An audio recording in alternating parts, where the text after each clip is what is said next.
Alrighty, yellow. Hope everyone's doing good. Happy Tuesday. I wanted to make sure that my sounds were correct. Oops, not credits. We're gonna be playing Date Everything, which I'm really excited. I've been really excited for this game. I haven't played the demo at all because I was like, no, if I play the demo, I was like, I need access to the like full game. Because if I ever play a demo of a game, I'm always just like, okay, when does the full thing come out? Hi Joni. So we're gonna be dating a lot of things. A lot of things. There's so many of them. There's so many. Um, it's a lot. There's a lot of them. Um, I should turn this up and then I can turn it down on my actual like headphones. Yes.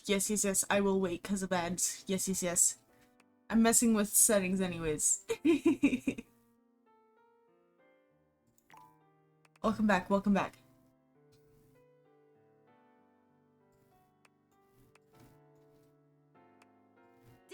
Everything. Okay. I wanted to make sure that the volume and stuff was correct. Okay. Alright. I'm very excited. I've been waiting for this game to come out for a while. for a long while. Okay. We're gonna get into it.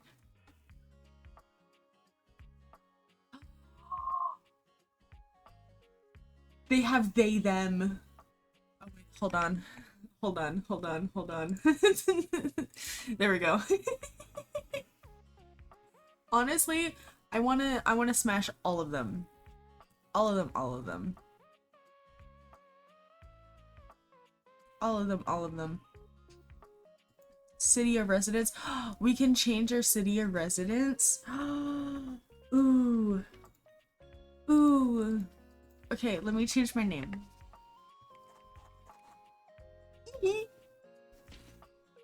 I said Bing's not Smash. Listen, that was Automod. Automod was just like, wait a minute. And I'm like, you know what game we're playing? Automod. I love that they have they them pronouns. That makes my brain so happy. Okay, where do we wanna reside in? You know what? City of residence Lunaria. That's what I named my computer. unless we can find a hee funny one.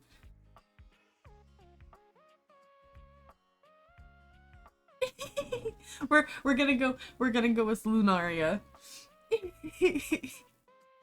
What is this? Do I have to check this? Sure.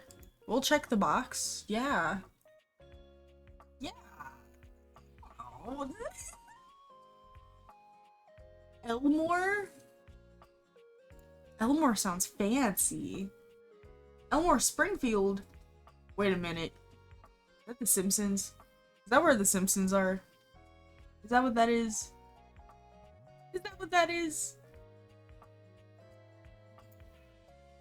We're just gonna do Lunaria.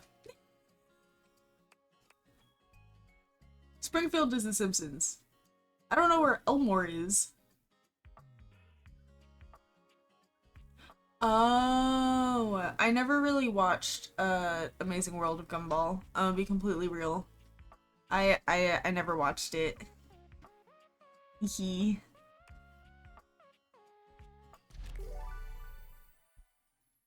Okay, I'm very excited. Toasters are not limited to merely toasting bread. They can be used to heat potatoes, burgers, bacon, and even asparagus. What the fuck? The fuck did I just read? Has rewarded you with a remote job at Valdivian, one of the foremost megacorporations of our times. Though your house may be large, it is empty, and its halls long for visitors. Not for long. The sticky notes on your bulletin board remind you of your ultimate aims. But for now, it's time to get to work. Okay. Alright. I'm so excited for this. You guys have no idea. Okay. Start your new job at your computer. Okay. So we go to the computer. Oh. Valdivianites, happy Tuesday. Some toasters have add-ons to heat bigger things. Oh, I didn't know that. As you know, That's pretty cool. every day here at Valdivian is a reason to celebrate, as stipulated in your employment contract. Okay. Today, however, is extra monumental, as it's the first official day of our new hire. Please join me in giving them a warm welcome to our team. Out of the 30-ish job applications we didn't immediately burn, Not the USB port. you're joining us at a I don't very know. exciting time. I don't We're know. all rooting for your success. As it lovingly says on the plaque above our daycare center, Valdivian, our business is family. We're so excited to have you joining ours. Coincidentally, the daycare center has been shuttered indefinitely due to the recent economic downturn. We Oh. thank our Director of Child Care Coordination, Irene Thomas, for her inspiring work. Oh. Tom? Wait, I got a notification. Hold on. I'm sorry if like the tracking cuts out and everything. I have food that's being ordered, so I'm like looking to see where it's at. He's not here yet. Listen, if there's a hole. Okay, let's see what Tom has to say. You come highly recommended. I've heard great things about your can-do attitude. Shut up, Dinglebert! Oh my god. Oh my god. Okay, thanks, Tommy. Oh, you are so welcome. I'm Tom, your manager. But you Okay. might find it easier to think of me as a leadership principal guidance associate. I'm not from your town myself, Okay. but I have heard great nice things about that specific locale. Okay. Seems like you are a customer No USB success port. strategist. Boo! That's wonderful. You should be proud.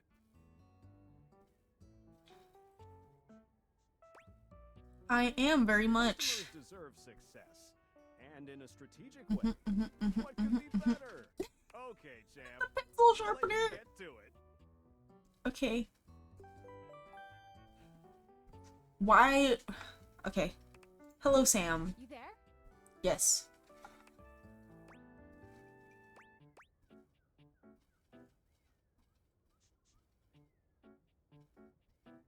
I don't know if she's world's best friend, so I'm gonna just say, hey, Sam. Hey, hey! Any advice for my first day? Keep that customer service robot voice on at all times, and no matter how mad you get, never give it back to them. And remember, But- I might have set you up for this job, but you got it because you deserve it. Okay. You literally have a degree in customer service. Oh my god, I would... I would not exist anymore if I got a degree in customer service. Why would I get a degree in customer service? No. As someone who worked and like works in retail as customer service and everything for a good while before I became manager and everything, no. I would not go to school for customer service. I think I would rather, like, pass away. It helped communicate in streaming. Yeah, but that's why I have a job, but not a full-on freaking 4-year freaking bachelor's in fine arts in customer service. Like... Why would I waste 4 years of my life getting a degree in customer service when I can just work retail?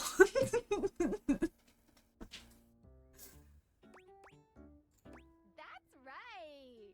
Oh, geez, here comes my manager. I gotta get back to work. Good luck, okay? You got this. Thanks. Are we gonna get another text message? Okay.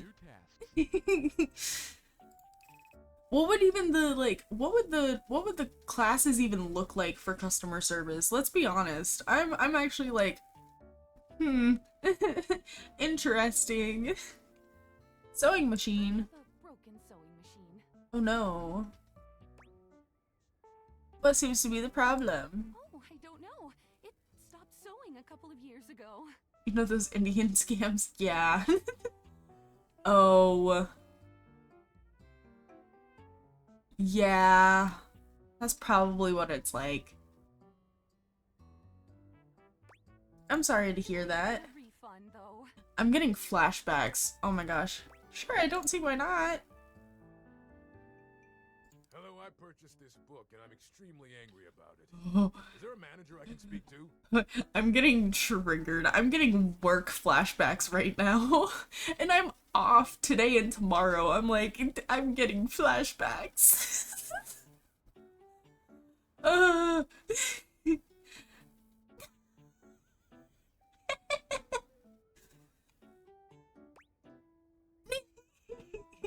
Listen, this is date everything. It's fine. I've purchased this book and I'm extremely angry about it. Is there a manager I can speak to? Please wait as I transfer you to my manager. You're welcome. I ordered this couch, but it popped it on my kitchen is all wet and covered with wet stuff. What? I ordered this couch, but it popped, and now my kitchen is all wet and covered with wet stuff. I'm sorry to hear that. Can you explain how it popped? I blew it up and sat on it, and then it popped. We'll issue you a refund shortly. Yeah. I am a science teacher from Pronto Palace High School, Go Harridans. Okay. And I ordered this as part of a series in which I give students an element to take care of to learn how to be a good parent. This is not cobalt. It did not respond to normal cobalt stimuli. Why are you giving your students elements? Did a student get plutonium? Did a student get plutonium?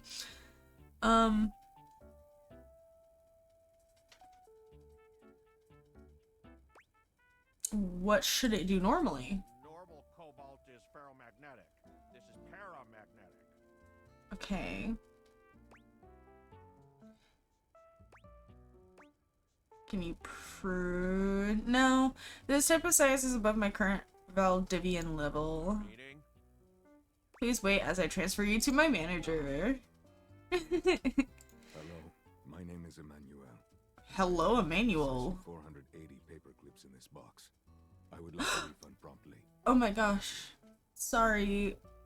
Sorry. I ate 20 of them. I got hungry while packaging it. My bad.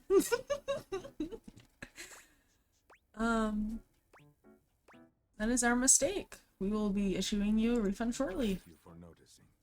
Have a happy day to you and your soul. Okay.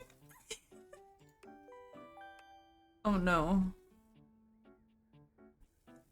Valdivianites! Oh god. Salutations from the chatbot that has replaced your CEO, David Most.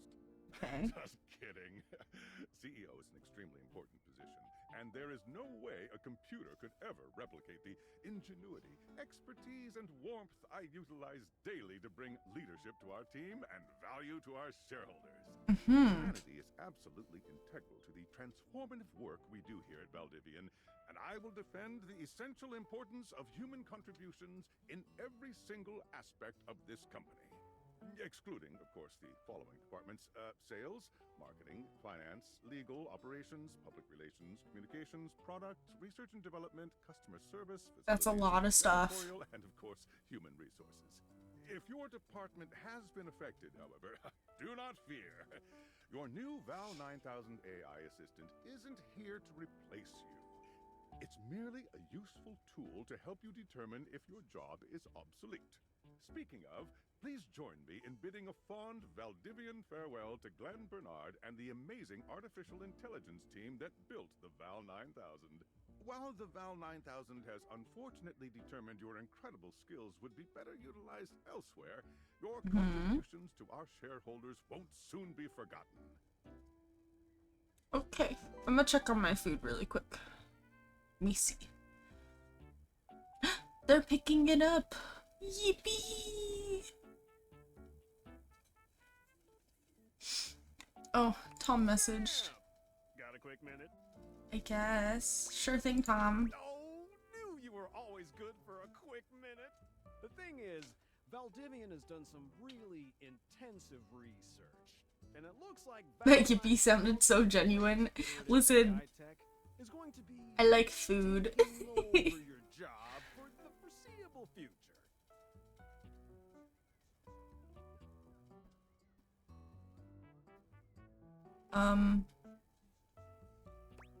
Dang. So I guess we don't necessarily need you around anymore, but we can't exactly let you go without cause. We just got fired. Something called labor limbo. Brother, we just got Right, fired. so we specifically muck things up, which then they can terminate us with cause. So, no muck. I'm over here doing my best too. Keep following the leadership principles and I'll check in with further updates. But I thought I was in customer service. And it said excluding customer service. So, are you one of the affected people? I prefer to say I was liberated. I knew this was coming soon, but like didn't expect it today. Sorry for getting you this job and then getting you fired. It's fine. It's okay, like a bad party, my job is just in limbo. That kind of makes sense. In a completely twisted way, of course. Well, they're gonna lock you out of here on your computer, so we can't talk here anymore. Are you on Discord?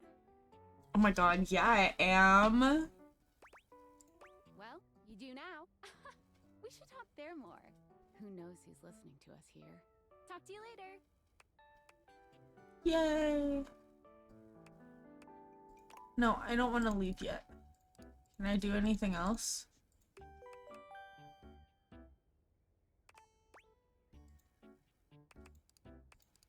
I guess I can't. Okay.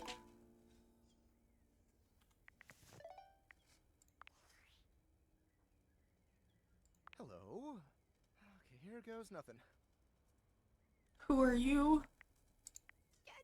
Well, that's not important. Think of me as a friendly yet anonymous. I'm scared. stalker. Any second now, you will receive a delivery via drone to your front door. Tell absolutely no one it's in your possession. I will return with further instructions What? when the time is right. Cool, sounds fun. Perhaps. Okay.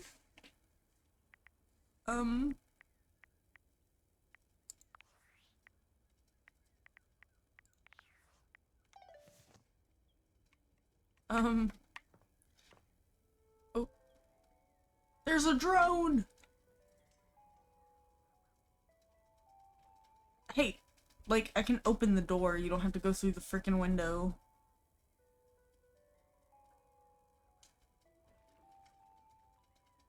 Hey, you're breaking my house? Can you, like, not?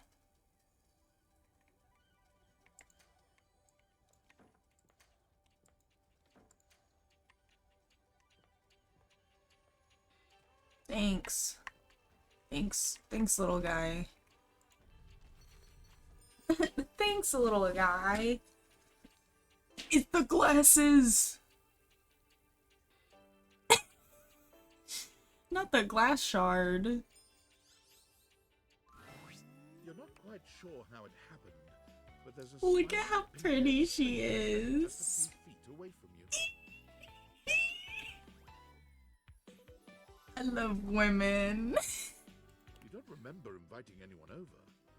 Certainly remember inviting someone this cute to your house. Hey there! She's so pretty. Your life is about to change.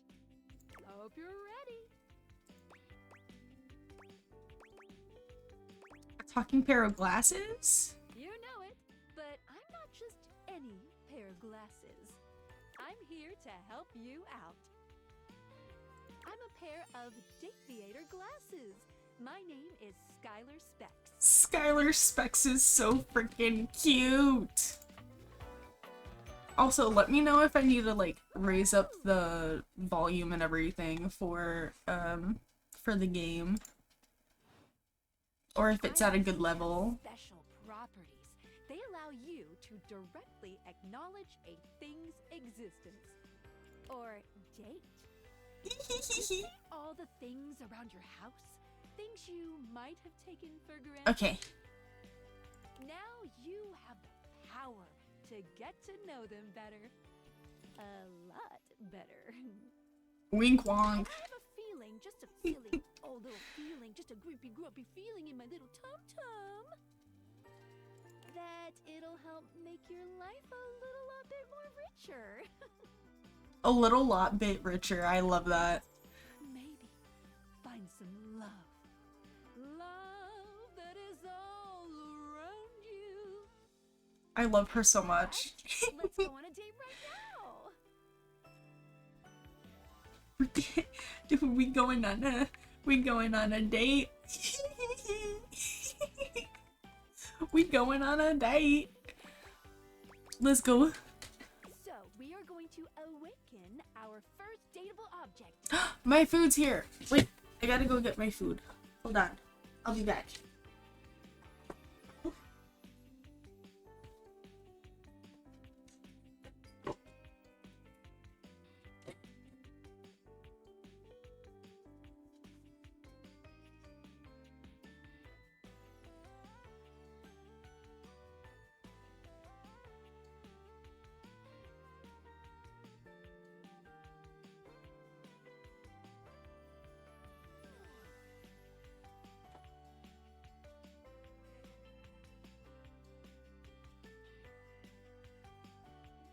Arrived. Hello, EX. How you doing? Welcome on in. Hi. Thank you for the follow. I appreciate it. Alrighty. Hold on. Let me get my food all unboxed.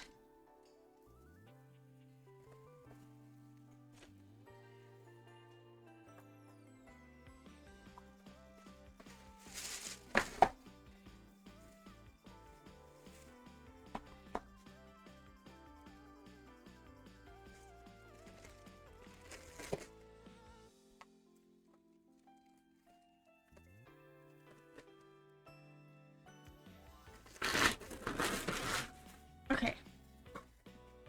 And I also got water too. We vibing.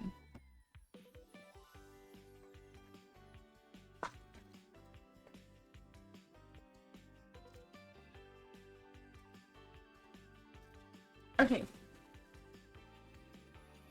Go up to a door, any door, and shoot some cool beams at it. Yeah, pew pew pew pew. Go. Ooh. Okay. So press tab to switch between glasses on and off modes, okay? Hold down space when wearing the glasses while aimed at an object to speak to it. I can't talk to the glass shards.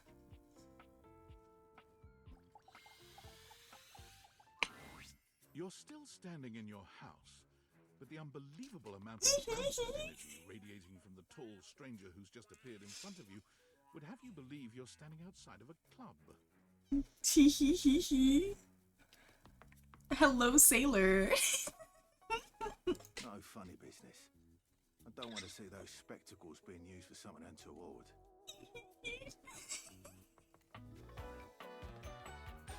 I'm so normal about this. I promise. Hey,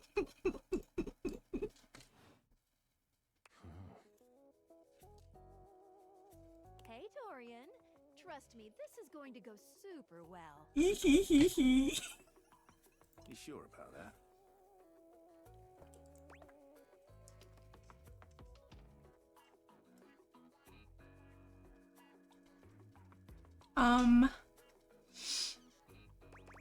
Yeah, I'm just looking for love. Yeah. What a gas. I Everyone here should be friends. Fair enough. After awakening an object for the first time, you get to speak with them here. Fair enough.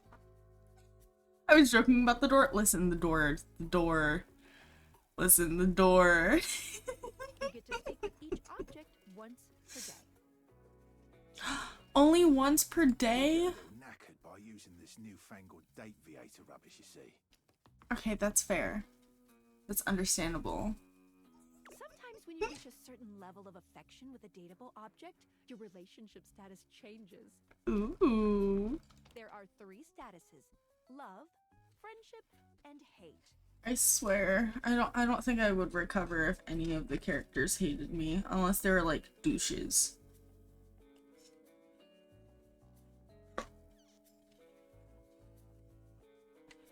Love can get you towards some really special paths for those you are truly interested in.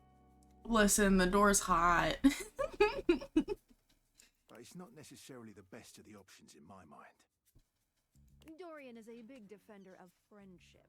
No! I'm sad. If everyone were friends, the world would be an awful lot safer, in my opinion. Okay, but why are you so hot? I've seen the complications of love. I've lived through the jealous quarrels of hate. On everyone's soul, we are cracking the door. Yes. The true bond is one between 2 friends with none of the intricacies of romantic tension. Okay, but romantic tension's kind of fun, though. That's our bouncer Dorian talking, but you can go toward whichever one you like. Even hate, which isn't my fave personally. You speaking of Reggie? Ugh, don't remind me. Wait, who's Reggie? You seem like a good soul, so we'll be friends. For now. For now? For now? For now? For now?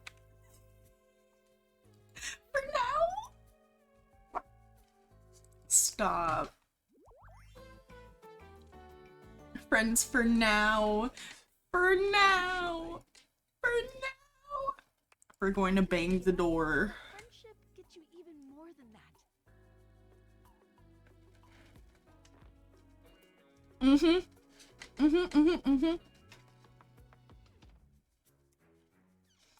I call it specs points. Take a look at this cool personality chart. Number go up.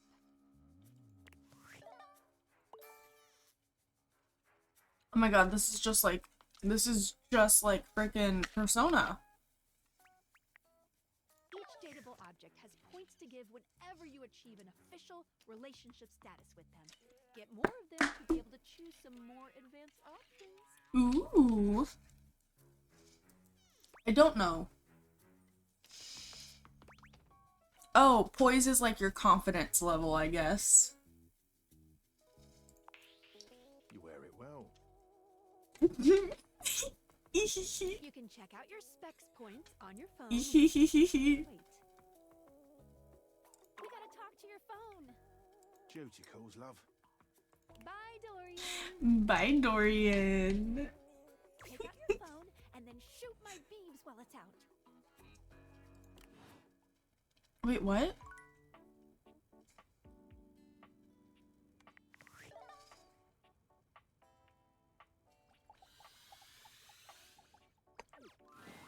A beautiful stranger with a dazzling smile appears in front of you, shooting you a knowing wink.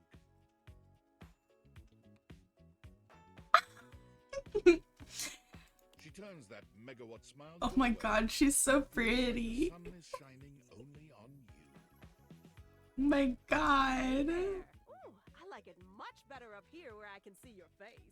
Oh my god.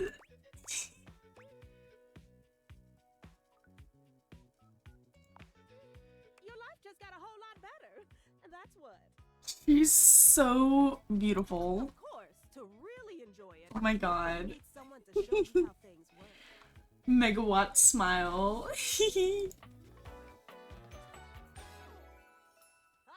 Hello.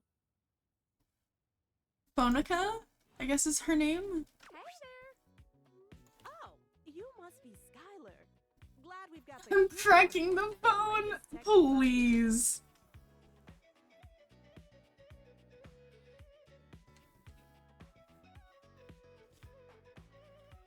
I've been doing a little tutorial with them about how things work.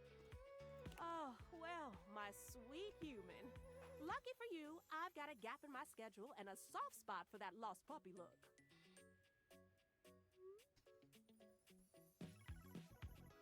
She's got me. She's got me. Oh my god, I'm so normal about this game. I'm so normal about this game. Happy Pride Month.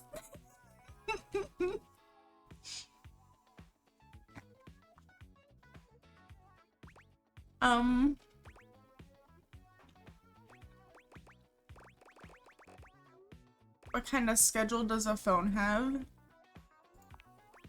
All of them. Yours, mine. I stream sometimes for my own socials. And She's a streamer. battery or overheat. Well, I can try to make you overheat. Ah ha ha ha. I installed some apps on your phone that are only accessible when you put on your glasses.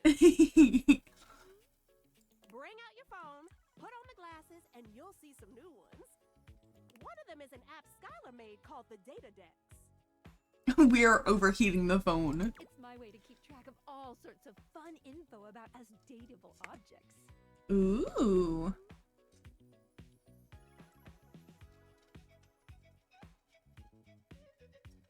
Because there are a lot of us around this house. Mm-hmm. Ooh, you know what? Maggie the Magnifying Glass also just dropped a really cool app. Uh-oh. Hold on.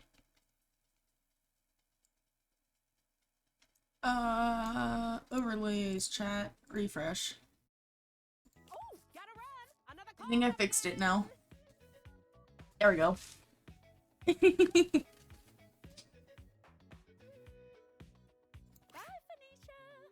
Phoenicia. Oh. Onward. Now, go awaken the magnifying glass in the living room. Okay. Which of course is conveniently located on its own little shelf next to the piano.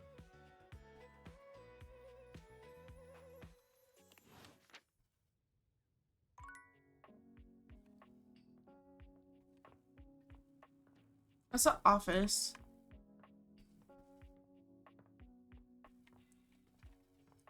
Magnifying glass. There's a distinct air of mystery to the private He's lives so of cute.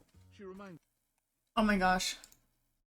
you of the old detective serials your parents used to watch. She is so cute. I love her. She gives you a scrutinizing glare through her magnifying glass, one eye comically enlarged. She's so It's especially adorable. comforting to see it on someone with glasses. Well, well, well. What have we here? Aha! Maggie. That's so cute. I think I've seen a description for someone wearing just such a fantastic red shirt. Oh, I didn't know I was wearing a red shirt. You're not a suspect, are you? No, ma'am. Mm-hmm. A witness, then. Not that either. Just as I thought. Maggie, it's our humans' first day talking with us. Go a little easy on them. Interesting. These glasses come in from the outside and are already trying to influence my case? Trust me, this human has a lot of potential to make this house a better place.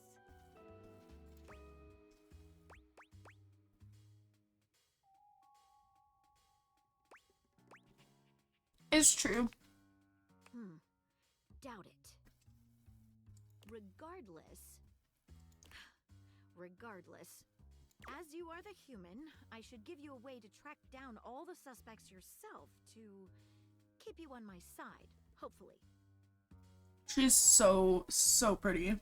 A better place. It's all over the walls. Rumors. It's installed on your phone. Rumors? Ooh, that tickles. Oh. Oh. Oh. Skylar's data dex that gives you the lowdown on those you've already met. Rumors tracks clues you've been given to locate all the pesky, hidden objects that are tricky to find. Maggie banged the phone before us. Not fair. It's good for rounding up suspects, tracking down evidence, and getting a sense of the household scuttlebutt. Cool, can't wait to find all of you.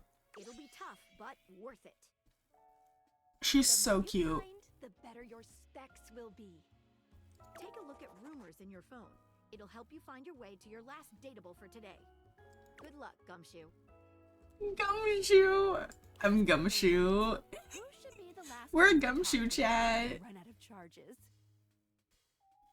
Oh, check out that rumor Maggie gave you if you need ideas.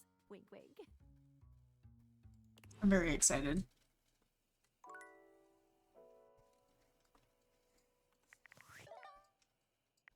Where is it? Rumors.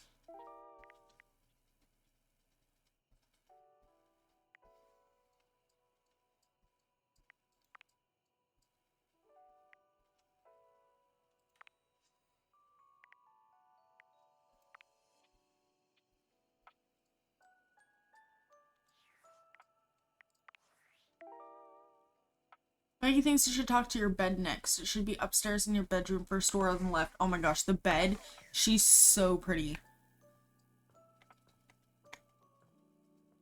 She's really, really pretty. Oh my god, we can talk to the stairs. The floor? Brother, we can talk to the floor? Rugging might be a rug. Oh my gosh, there's so many things we could talk to. Oh no, I'm scared.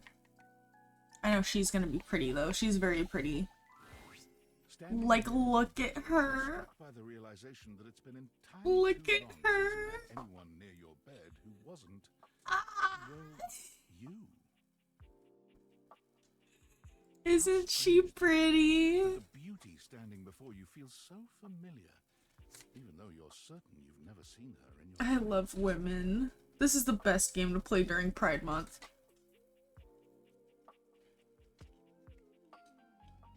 Mm-hmm.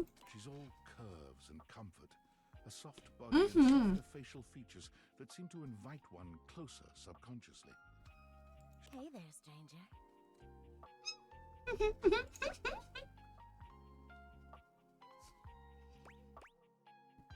Who are you? You know who I am. I'm Betty, and I'm your bed. Her name's Betty. God. I love her. We've been sleeping together so many years, it would be a little weird if you didn't know me, don't you think?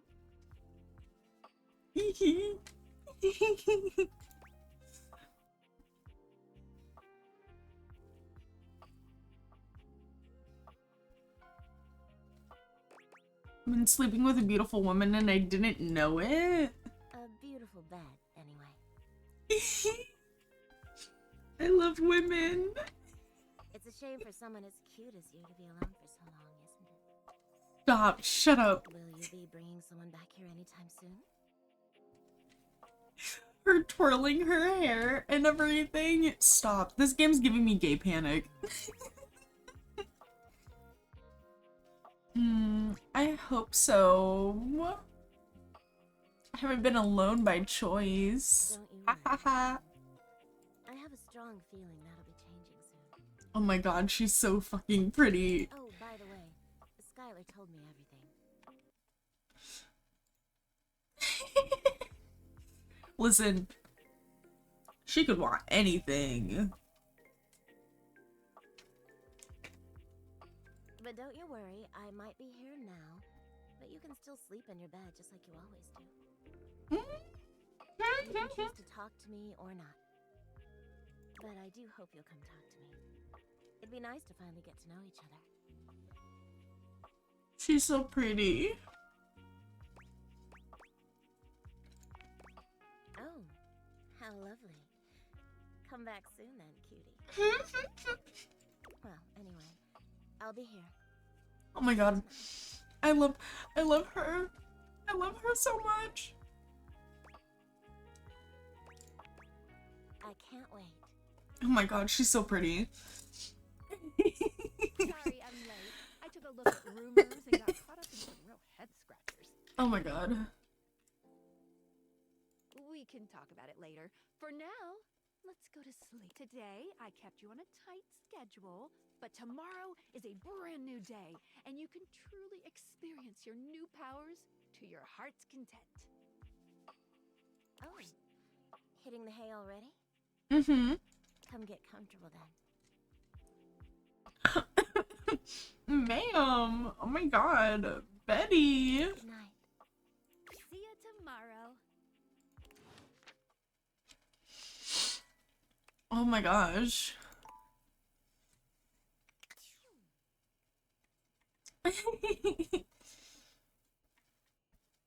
Probably.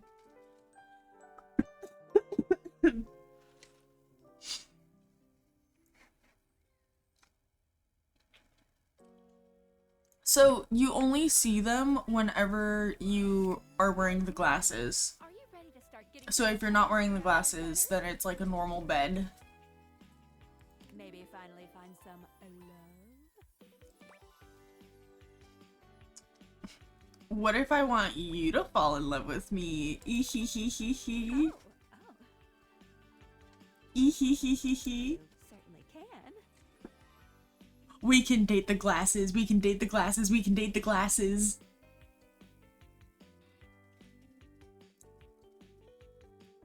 I know she is lip biting. But I'm still in my tutorial mode setting. On the clock with a new user, you know? But I want to confess my undying love to you, Skylar.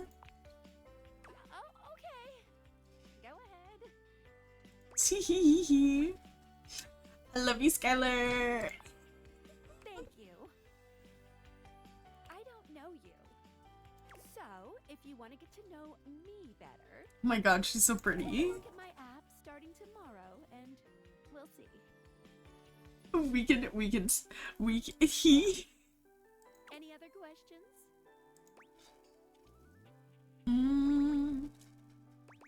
I guess that's it. That might be it for this little Date Theaters tutorial. But I think we're gonna see a whole lot more than we ever imagined pretty soon. Okay, I'm ready. Let's date!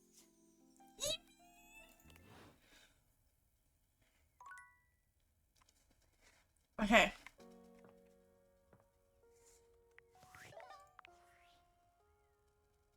Nothing on Discord yet. Data decks.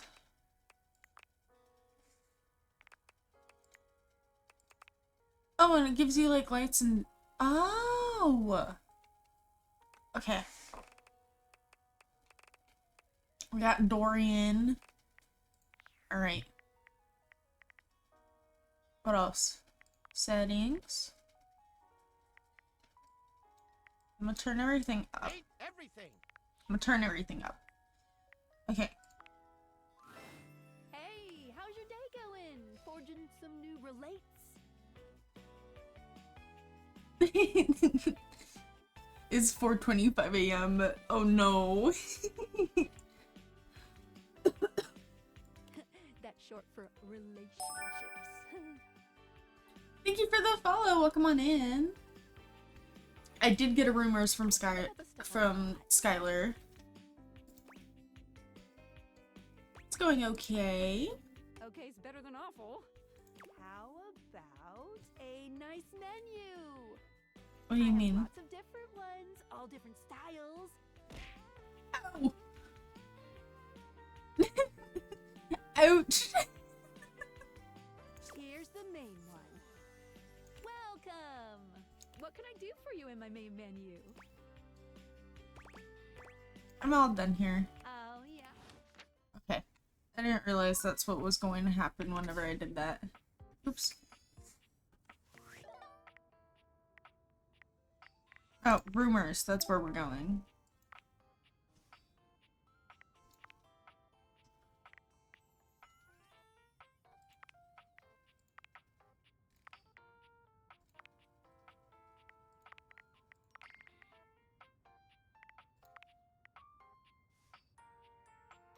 So we gotta talk to Dorian again, right?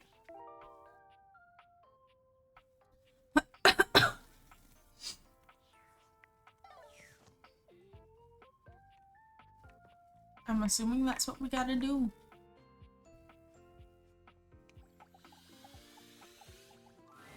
Dorian stands firmly in your way, an unmovable wall. Thinking of going outside? No, sir. No, I just wanted to get to know you better. I'm a door who's the main entrance and egress from this domicile. I'm more impressive and ornate. He's so hot. Project a welcoming presence, but also make it clear that those who do not deserve entry stay outside. Fair enough. I just noticed his necklace is a bunch of keys. That's cool. Anything else? I don't like music very much. He doesn't like music. What the heck? About it. I open up when you tell me to. It's you who needs to make the decision about whether you're really ready to go out there. After all, you're the only one who knows the reason behind why you tend to stay inside these days.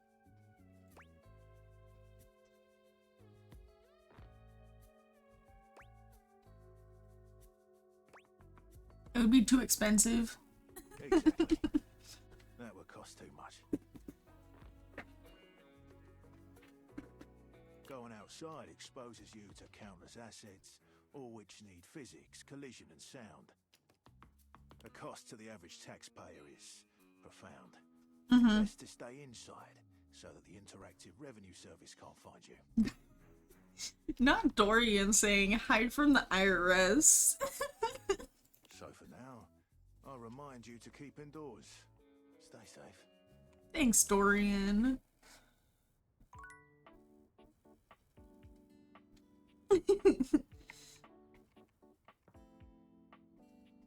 You can talk to the curtains.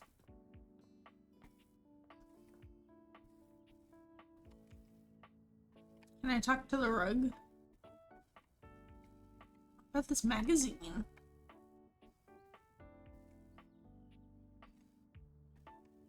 Let's see. I guess we just talk to anyone. I want to talk to the video game console.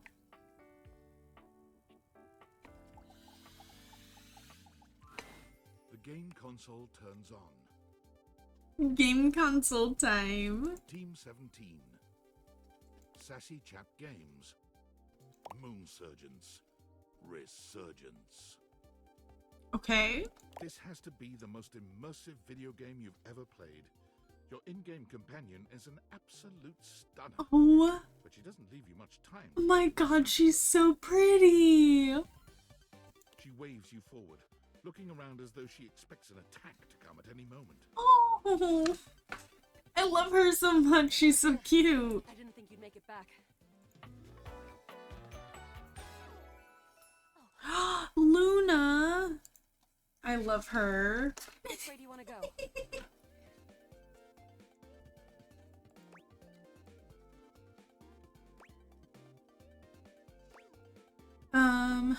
What?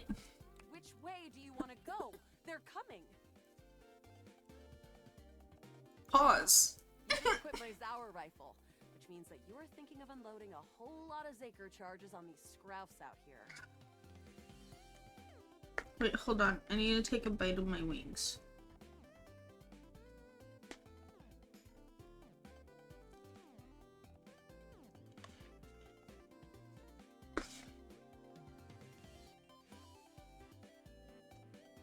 What are we gonna do?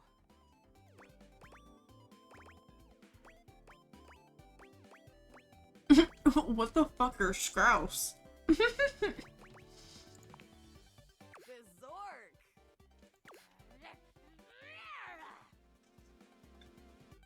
She going feral mode? Zaker worm! 88 charges later, that's a whole lot of scrouf carcasses. Nice haul. She's so pretty. That ought to teach Celine and her goons. We're near the compound of the Upholders. They'll We'll have assassin class upholders as well as surveillance class. We'll have to sneak our way in and probably start dispatching them with utmost violence. You up for it? Mm-hmm. Let's go. We got the right equipment. You're right. I'll put on my +5 shadow suit. It'll help us get through the sensors in there. Upholder tech is nasty. I found an entrance on the dark side. Should be an easy way in if we just follow the marker on the map. Sounds good. Following. After a short walk, you find yourself standing in front of a bullet-ridden metal door, way out in the middle of the cold, grey landscape. This is the entrance I've never seen anyone use. With my chalk-picking skills, we'll have this open in no time. Tell me more about yourself. Me? I'm your average member of the Resistance. Maybe above average. Look at her blushing. She's so cute. We fight against the Upholders who are determined to do everything in their power to druck everything up here on my homeworld. And who am I to you? You? I always thought of you as a companion. Someone who followed me around and gave me advice. Cute, but expendable. Oh, great, thanks. Luna picks the lock, allowing you to peer inside. You can see hallways filled with shining electronic doors off into the distance. Here we go. Upholder Central inside. I'm seeing Grunt class upholders, who shouldn't be too bad. There will be Surveillance class too, which can sound the alarm. Sounds dangerous. It is. Very. How do you suggest we do this?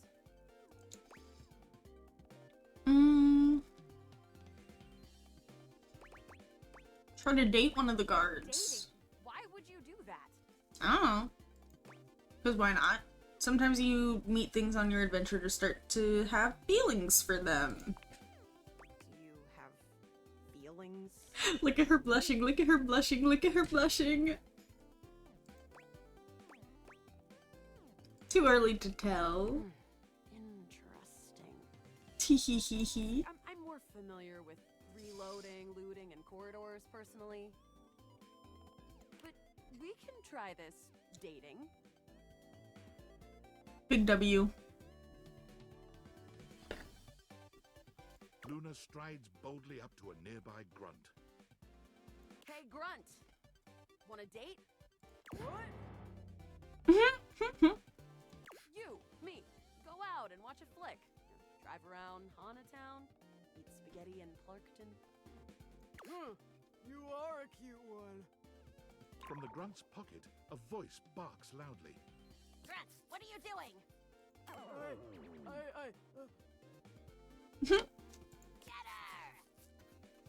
Ah, Bits, we've got company.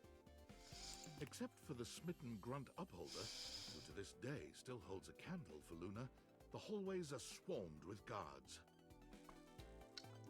Cease! Cease! Cease! Plasma Drites! The battle rages through the halls as you and Luna drop guard after guard. There you are. What the fuck? Oh no. I can't see them.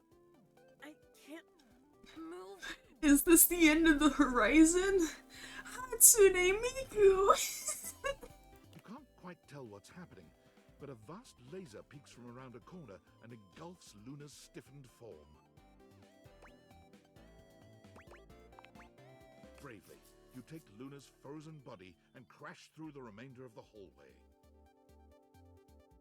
Once she is removed from the power of the strange weapon, she hangs limply in your arms for a moment, enjoying the ride. She's so pretty. Is this what dating gets you? Not too bad, I suppose. We're rizzing up our game controller, guys. You run further through the maze-like compound and finally make it to an empty office. We lost a lot of gear there in the Tryst of battle, but at least we still have enough health to get us through to the end. We're getting close. You wanna press on, or should we take a crafting break?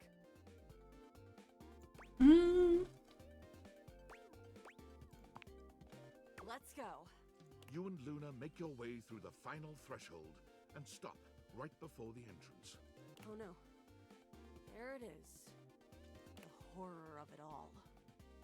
The way opens up into a large regolith cavern. Mining constructs mingle with moon rocks as the terminus of the station is reached. But perched high on the crane next to a large glowing blue crack in the regolith was a well-outfitted spacer who looked just like Luna. You came just in time for the festivities to begin. Celine Moonrise, prepare to die! Luna, you'll never take Crescentia's power.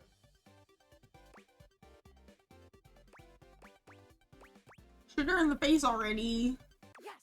Oh, what's wrong with me? The glowing crack seems to swell. Charge, bitch! The blue deposit of moonrock erupts, and from the crack, a monstrous creature bursts forth. Oh? Crescentia! Go!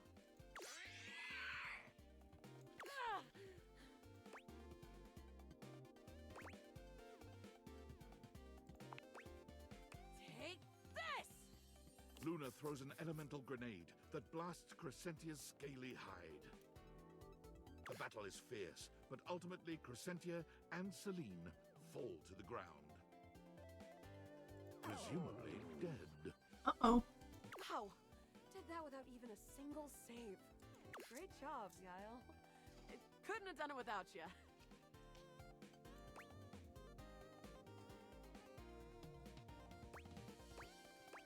I'm so glad to be there for you. You're the best partner I could have ever asked for. You always chose the right path, unwaveringly.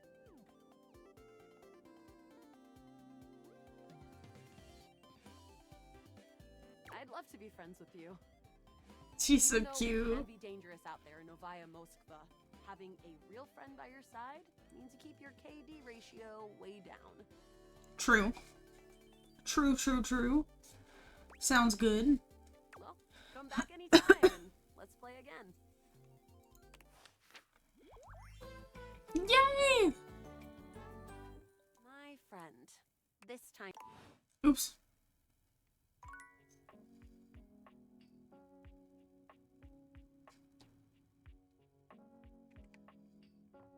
Let's see. What about this? A petite pirate glares at you. There's so much to take He's in, so but cute. you don't dare to get a good look at when he looks like he's contemplating running you through. What's his name? Captain Jack... What? Jaquez Puriot. Oh, look. It's you. Come to make fun, have you? He's so cute. Make fun of who? Who else do you see? Do you legitimately imagine anything that cascades out of that Brobdingnagian mouth of yours could shock me? I'm so sorry, but the, like, sword is very cute. Oh. Jaquez? Oh. And then the little, like, chick and everything's so cute, too. Do you honestly believe I could be shocked?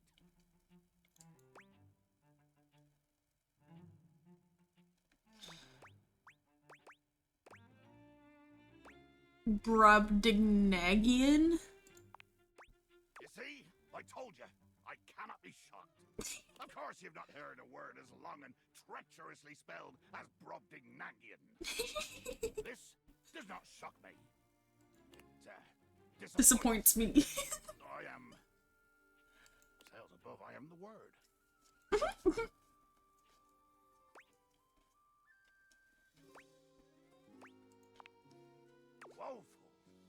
Woeful. Woeful indeed. Full of the woe I inflict on any enemy. Every land-loving build-sucker foolish enough to cross me path.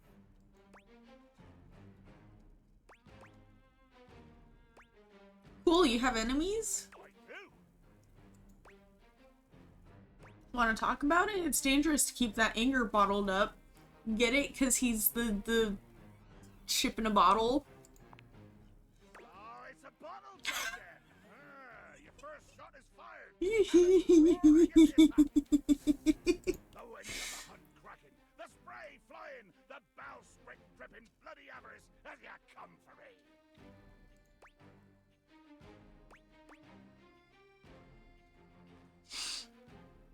Yeah, I actually didn't mean to insult you. Too much. The line is crossed. Your pitiful life is forfeit to my magnificence. Oh no, I pissed off the pirate. What if I do I'm falling in love with your magnificence for the, like, shits and gigs? Love? Think ye I look for love? Your insolence brings you only death. You're going to kill me? Dear sweet Davy Phones! If you insist on reducing everything to its simplest expression... Yes, I am going to kill you. Oh no! Bear witness to your undoing. I'm bearing. Can you not feel it? Do you beg for quarter? For mercy from the most murderous, blood-eyed country to plow the fathomless flood? I thought you were going to kill me. Of course I am! I am killing you, right now! I'm tearing you limb from limb and dangling your bits from the rigging to tempt the crows! You take a moment to inspect yourself. Your limbs and bits all appear to be just where you left them.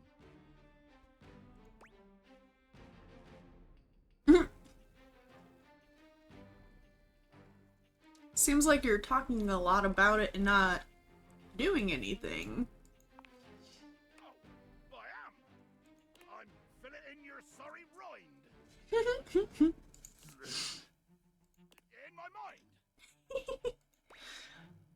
mind! Speculative stabbing. Damn your hide, speculative! It's as real as the snap of sail in the wind, the squish of flesh and bone as it makes way for my blade! That was kind of poetic. Poetry! Never could stomach this stuff. But you speak so beautifully. Hold fast there! I do not speak beautifully. I am the fearsome Captain Jack Sparrow. I am the plague of the high seas. It's Jack Sparrow.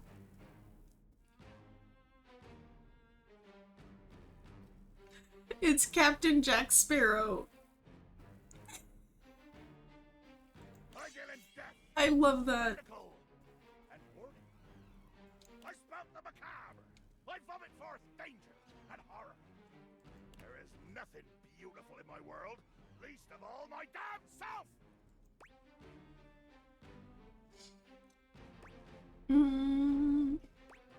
Maybe beautiful was the wrong word. Jacques makes a strange noise, almost akin to a growl. He looks positively put out.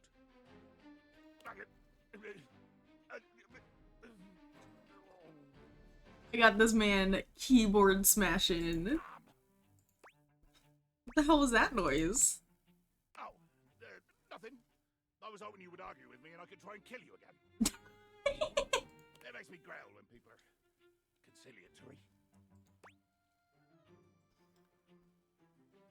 It's the worst when you just want to fight and nobody will take you up on it. Let there be blood! I load my cannon with heavy iron rounds to tear through anything and everything you might pray to put between us.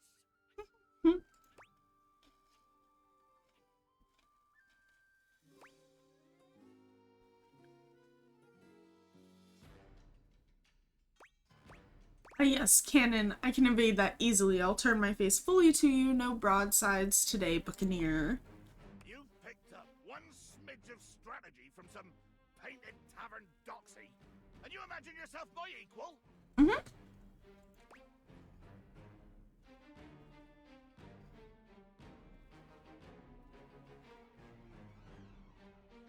What do you say we take this to deeper water?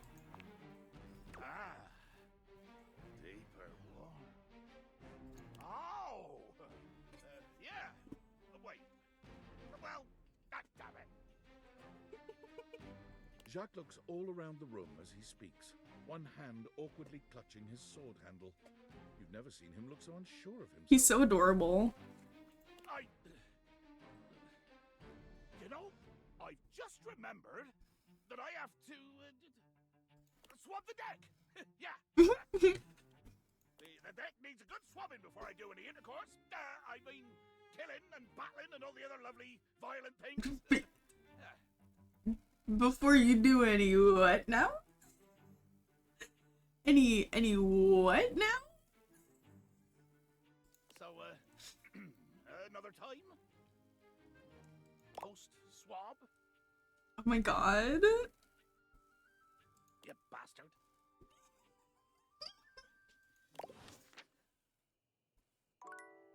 Oh my god.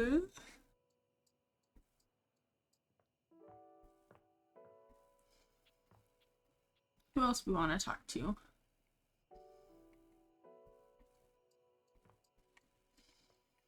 I want to talk to the candelabra. An 18th century dandy strikes a dramatic pose before you, turning this way and that as though modeling his own imaginary spotlight. Love him. He seems quite impressed with himself. Yes, it's me. It's me. It's like Lumiere. The only candelabra. Not the Scandelabra.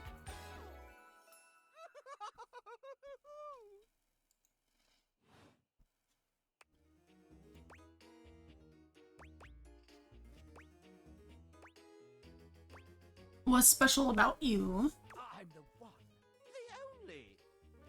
Do you see any other candelabra here? No. Just because you're singular doesn't mean anything. There's one no. I think I have several candelabras in the attic. Nay, perish the thought. Had you any, surely I would know of it. My little wicks would have made certain of it. Oh, whoa. Little wicks? My lovely lads, my flames, my sentinels. They travel around the homestead and find out all the lovely lies they all speak. How does that work? You set the house on fire? No. It's merely a turn of phrase. I mostly just raise my voice. Any good scandals going on over there in the kitchen? There's that candle man. Is she the toaster? They can be quite rude at times, but my persistent brightness can illuminate even the best kept secrets. Some would call me I quite... love the toaster. But I would then call myself a beacon of truth.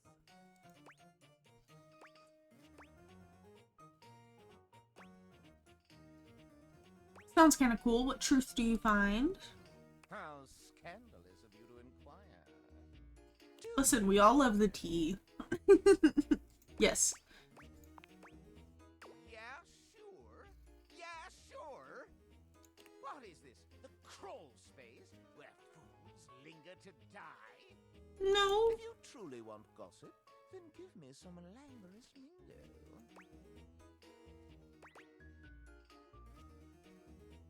Why, I'd be delighted to hear of the going-ons. Well. Scandal time! We're getting the tea. This house, while it may appear peaceful from the outside, harbors a hotbed of scandal from the inside.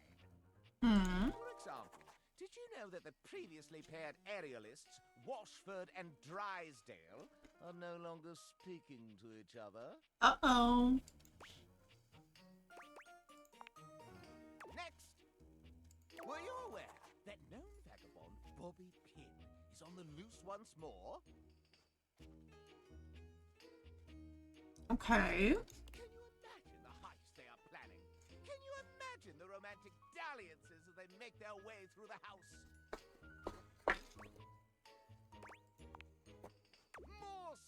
puzzles abound.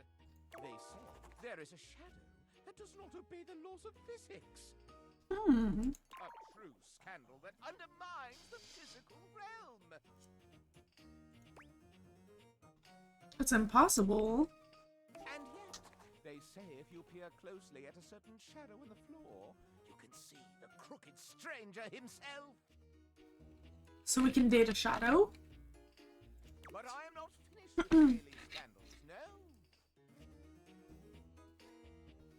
One has heard of self-insert, Yes.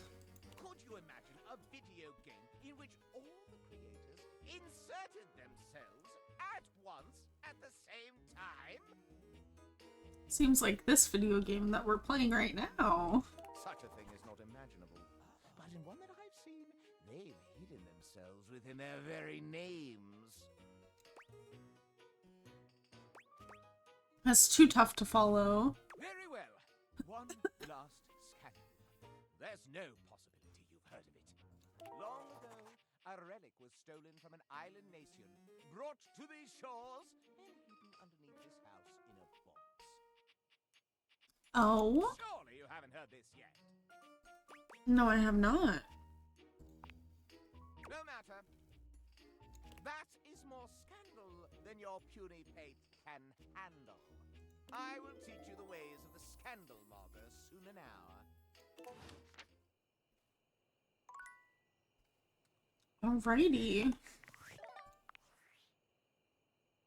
Sam! Hey, how's things in labor limbo? You been using all that extra time to do anything fun? Boy, do I have a story for you. God, I could use a little gossip. You got a mysterious package from a mysterious person. What, just out of nowhere? So what was it? Special glasses. What's so special about them? They make gajinkas out of stuff in your house. Gajinkas? Human versions of non-human shit? I know you've been watching too much anime. What do you mean? Exactly what I said, and there's more. More? I'm still on the first part. I might be developing relationships with You them. understand how insane you sound right now, right? Yes. If you were literally anyone else, I'd be like, oh, this person thinks I'm stupid. You're serious? You're not fucking with me? Nope. 1000% serious. What do you mean? Like, how? What? You seriously have magic date furniture fuck glasses? Yes. They're called date viators. Too much. I'm not equipped to process this today. I'm logging off. Goodbye. Bye-bye.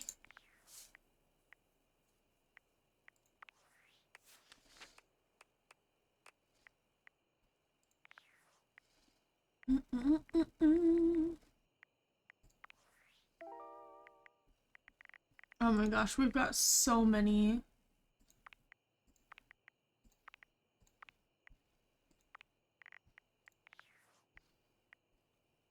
Alright. It is time to go to bed.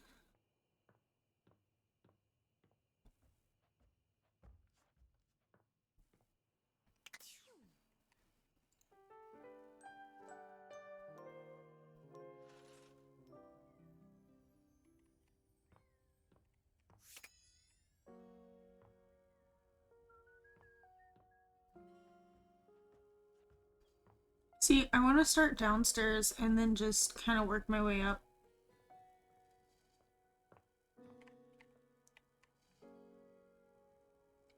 Let's do the records. It doesn't seem quite right.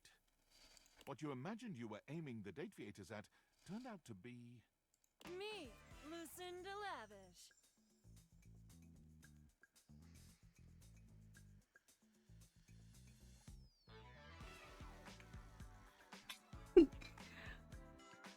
Women. They're in the whole goddamn game.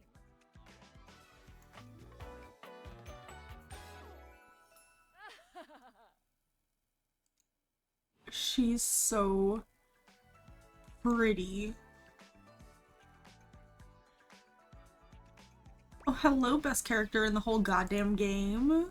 Damn straight. Watch this.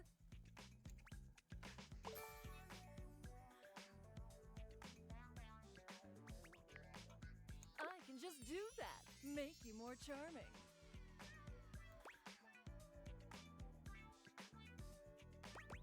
Thank you. Welcome. Honestly, though, it's just because I adore that fantastic red shirt you're wearing. Because I made it. You bought the very expensive DLC. I did buy the And I'm the DLC. reward.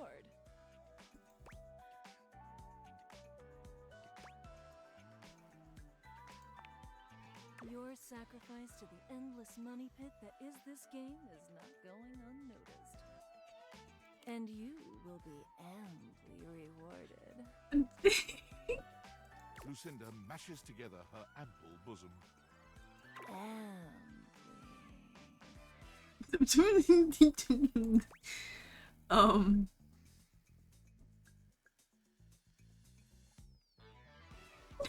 Oh, hot mama, give me those bazoomies.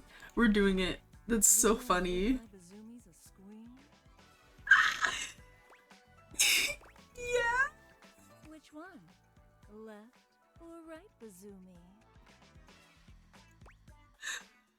Both bazoomies. You give both her bazoomies a squeeze. Oh my They feel god. tender and firm. Exactly what you would hope. Greedy! There's almost nothing to save for later. Oh my god. Thank you for giving me your attention. But a lavish lady has to always leave her little lover wanting. I'll see you around, lover. And who knows? You might just get lucky.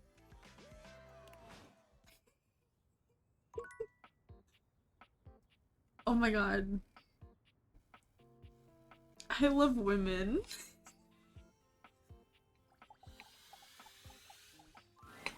The first word that comes to mind when you see the large cowboy standing before you is Stop. solid. I love This guy is him. big, and he looks built to last. You might be intimidated were it not for the kind expression on his face and the sweet way he doffs his hat at you. Oh my gosh, he's so cute. He's so freaking cute. No one's ever asked you this, but if you had been asked to imagine what your table might look like as a human, you think this would be pretty close. We've known each other for a real long time now, but we ain't ever been properly introduced. So, first things first, name's Abel, and I'm your table. I love Abel. And second, that is one fantastic red shirt you got on. Thank you. Howdy.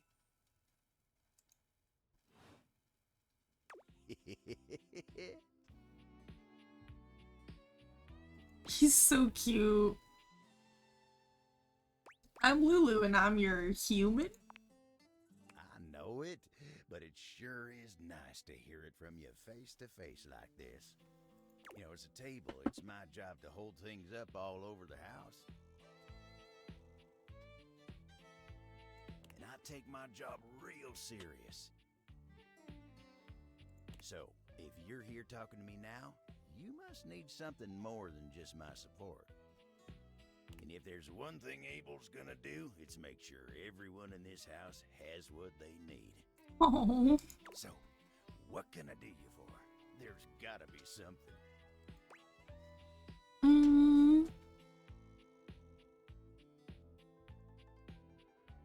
I'm just getting to know everyone around the house.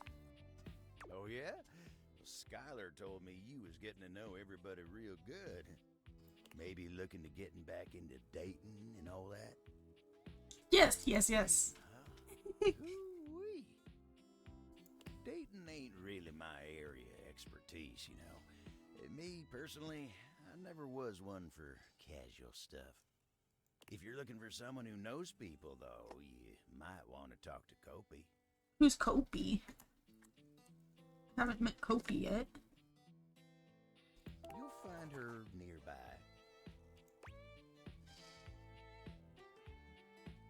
What do you mean by casual stuff? Oh, heck, I don't know. All that talking and whatnot. Trying to fit each other's history into bite-sized portions. Oh, it just ain't my speed.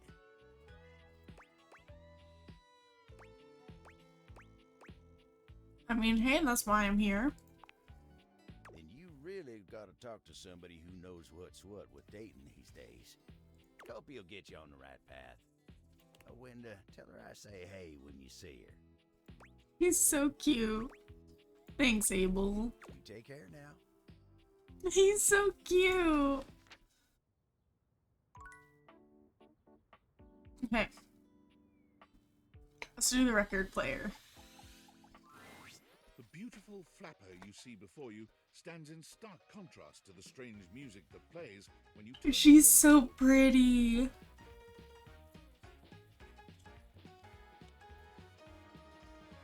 Where she seems sweet with an old-world sort of beauty, the music she plays is all kinds of wrong. It skips and goes from too fast to too slow. She dances to it all the same, swinging her arms and legs in time to the herky-jerky rhythm of some ancient record. Well, don't just stand there like a wet blanket. You get a wiggle on. Let's see you dance. Ah, pipe down and just dance already. You give it your best shot, which seems to please her. She's so freaking cute. Now you're on the trolley.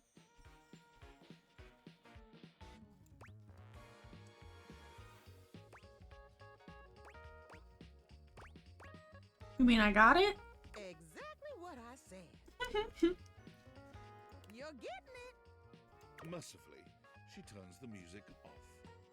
Well, well, well. It's about time you came to see me. My name's Rainy. Rainy. I love how, like, How you doing? each character has their own design. And it, like, matches so well. Come over and see me sometime. You've been all over this house, but you never come my way.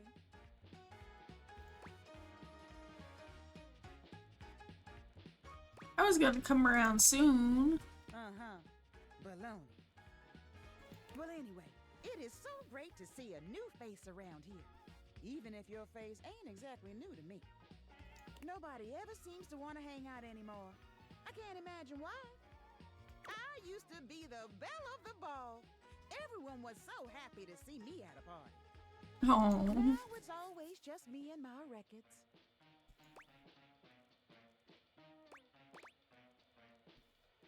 It's probably because you're playing them at the wrong speed. The wrong speed? You spifflicated or something? It's just fine. Yes, ma'am. Whatever. I'm gonna keep the party going here. Feel free to stick around if you can keep up. Otherwise, you can beat it. This beat's for expert hoofers only. Rainy's frenetic, high-pitched record is too much for most anyone to keep up with. You decide to check in with her another time. Okay.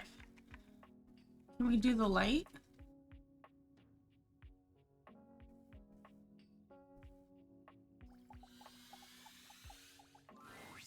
For a moment, you wonder if your date viators are malfunctioning. But no, the fashionista standing before you is just that dazzling. We got a twink. They are dressed to kill. Abs on display. Oh my light god. all on their body, bathing them in a soft glow. A ring of light surrounds their perfectly coiffed blonde hair, giving them the appearance of an angel. And perfect lighting no matter which way they turn. But it And the doesn't take music long goes before hard too. comparisons end at their appearance. Hey, betches. It's me again, Lux. Yes! I love them.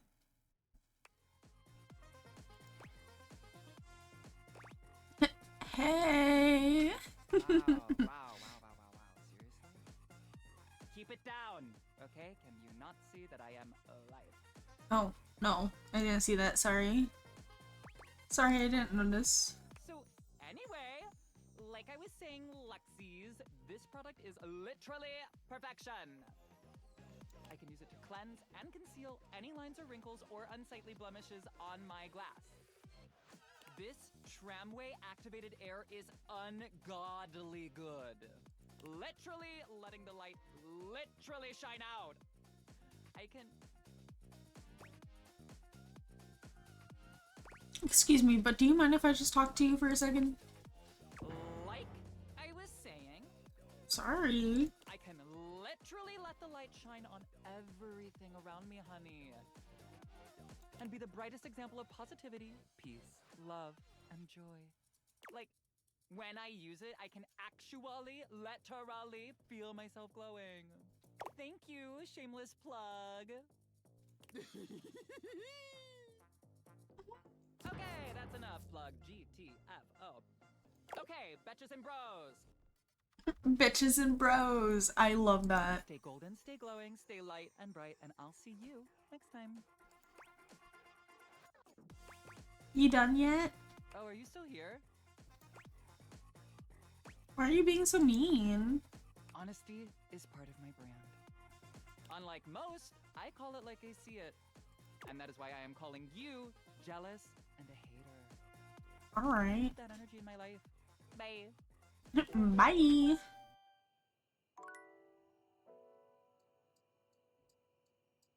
Okay, so we got all of these. And so now I guess we'll go for the curtains. Alrighty, Joni. Have a good night.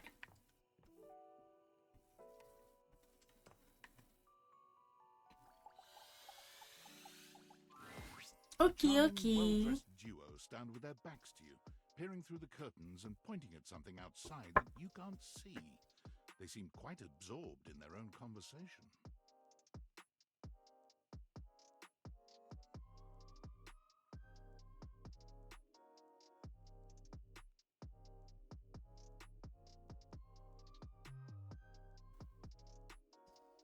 Look over there.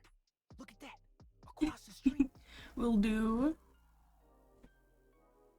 What are we looking at? What do you see, Rod? I see a dog. I see a car that could use a wash. Hey, guys. One of them turns to you, holding up a finger before turning back to his friend. Hi. 1 second. Now, why in the world do you think I would care a single thread about an unwashed car? I don't know what you want from life, Kurt. The shoes, my dude. The shoes. Oh, you were looking at the neighbor's shoes. Those are nice. Right? That's what I'm saying. Hey there. Hold on. Okay. Those are way better than those shoes we saw last week. Ain't that the truth? Only time I wish Wendelin would have fogged up. Those kicks could have kicked rocks. I love Curtain Rod. I love their designs. Hello. What was that about? Rod, don't be so rude. I'm just giving what I was receiving. You'll have to excuse Rod. His tact leaves a lot to be desired. There you go, talking about me like I'm not here. Nah, I'm talking about you so you can hear. There's a difference. See, that's why your seams are unfinished. Ooh. My seams are unfinished. My seams are unfinished? Keep talking. See what happens. Uh-oh. You ain't gonna do nothing. You love me too much. Yeah, okay. Don't say that too loud. Everyone else might start believing it. Are you two okay? Kurt and I have been together forever. Yo, what up? I'm like his brother. But not my brother. If we were related, you might actually be polished. Ooh. We both know you wouldn't look good unless you were next to me. Who told you that lie? Say, who do you think looks better? Me or this delusional drape I call my friend? You both look good. Lame. I know it's me. That's fine. It'll be our little secret. Don't even try to make them lie. They're just trying to make you feel good. I'm the fly one. You're both fly. You don't have to be so mean. One thing you gotta realize is that we aren't mean to each other. Nah, this is my homie. For life. We're just a little shady. You're a little shady because it's curtains. Ahaha.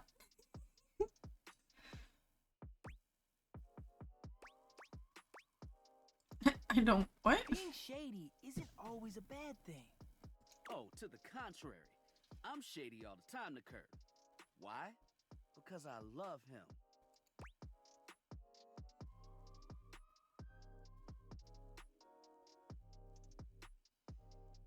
Oh, so it's like your love language. I guess you could say that. Yeah. But we have rules. Oh yeah. You must throw shade appropriately. What do you mean rules? There are 5 rules to throwing shade. First off, you have to know the person. Sure, you can be shady to folks you don't know, but that is just me.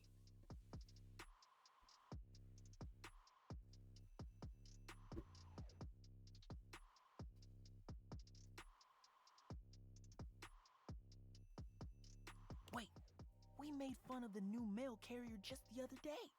Oh. That's because they were wearing that uniform with open-toed sandals.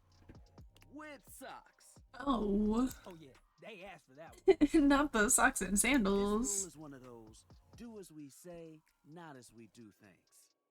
Unless we ask you to do it with us, at which point you better come correct.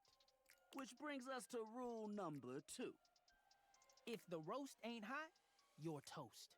The shade is all about the laugh at the end. Maybe even a strong guffaw. A guffaw?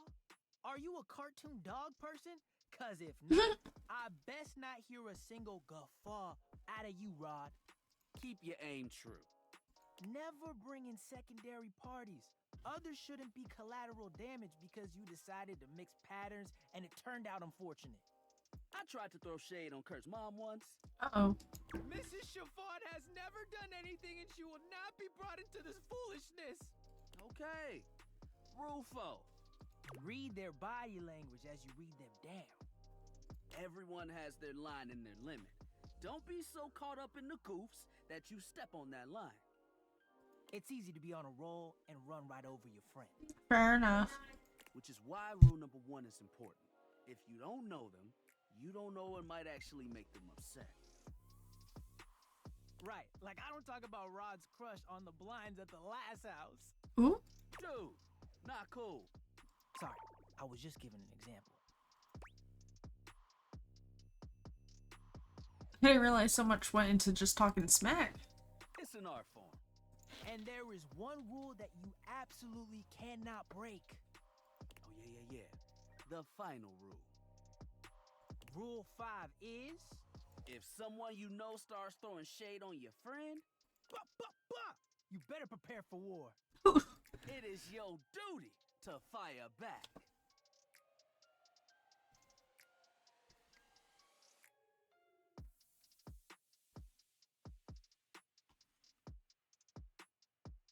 Verbal warfare has begun. Do what you gotta do.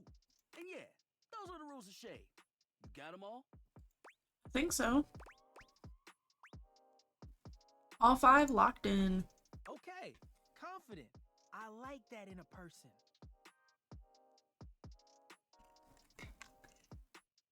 If they breathe, Kurt likes them. You act like you're the one to talk. The tree outside sways, and you think it's flirting with you. How can you not be charmed? Have you seen those branches?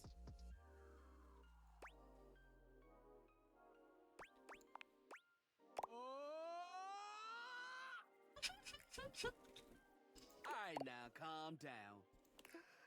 They said the grass. The grass, Rod! Oh, you can guffaw, but I can't. Okay. Fair. But damn, they got you.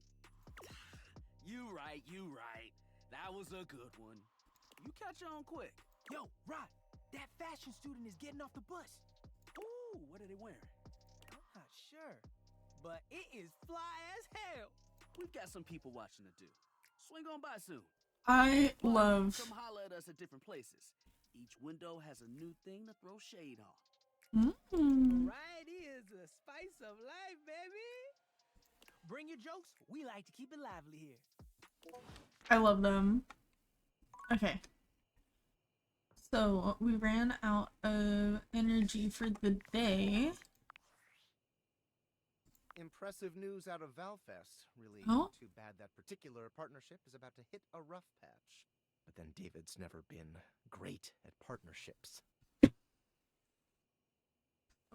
Hey. I see you've had the opportunity to test out the prototype. It's been going okay. I'm enormously grateful to you for concealing the prototype. And I'm sorry I dropped all this on you so unexpectedly. I know protecting it is not a responsibility you asked for. Maybe not even a responsibility you want. But I had no other choice. Every other Valdivian employee's allegiance was unknowable, except you. You can count on me. You're trustworthy. Your private HR record said as much. Anyway, it's not safe to talk. I will return when the signal is secure. What does workspace say? Valdivianites! It's me, your CEO, David Reginald Most. I'm writing to you from the awe-inspiring beige pavilion at the historic Cottonwood Hotel just moments after stepping off the stage at the Valdefest keynote. Let me tell you, the room felt positively electric. And not just because of the incredibly dangerous grounding issues we discovered in the speaker system. No, tonight, our consumers, employees, and shareholders were absolutely buzzing at the launch of Valdivian's newest initiative. Bigger than the self-driving stroller. More revolutionary than Peninsula.com. Tonight, we unveiled to the world our strategic partnership with the U.S. government's Department of Overseas Violence. While the specifics of this groundbreaking collaboration remain on a need-to-know basis, I'm looking at you, Erwin, in product development. We're confident this partnership between the world's most exciting corporation and the most deadly military on Earth will absolutely thrill, inspire, and delight Valdivian superfans the world over. For everyone who helped produce or even just attended this year's keynote, please find me at the after-party so I can thank you personally. I'll be parked all night next to the Virgin Mojito Bar between the fax machine and the crawfish buffet. Semper Fi! So he's ex-Marines.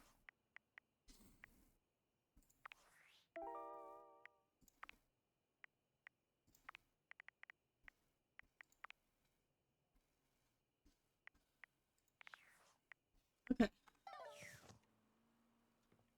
So let's go back upstairs.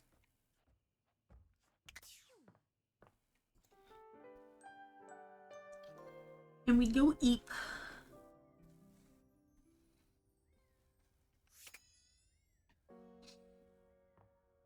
And let's go back downstairs.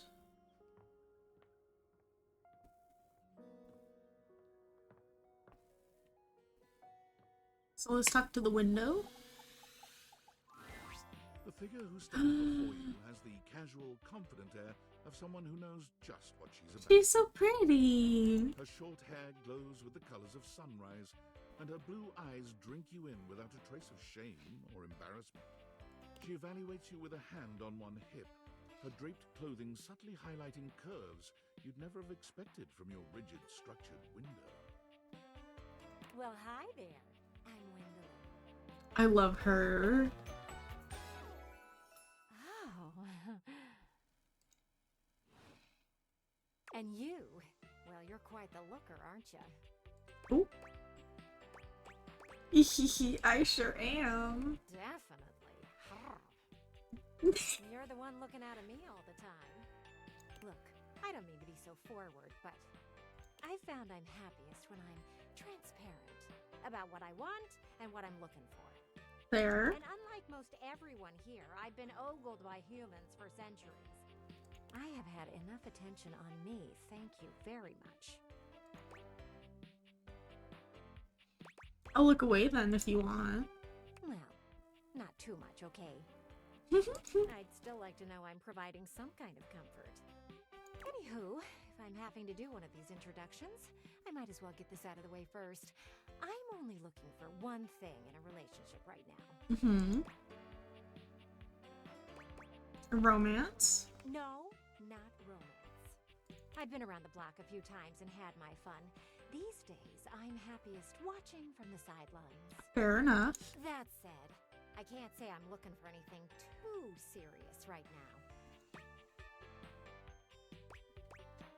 Fun only, huh? Dang right. Oh, don't worry. It's nothing to be too intimidated by. There's so much to do in this world. So many views to see. Even just the simple joy of a night on the town. Yet here you are, taking a breather, same as me, but you haven't even had fun yet. What are you suggesting? I just want to see you live a little, that's all.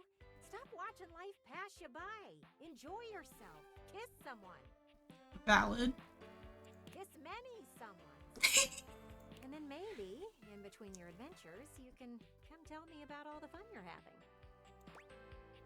Fair enough. What if I want to kiss you? It's just not for me, okay? Fair. Hey, don't look at me like that. A gal's gotta live vicariously somehow. And the view outside here's just dreadfully dull. She Fair turns enough. from you towards that dreadful view and waits for you to leave.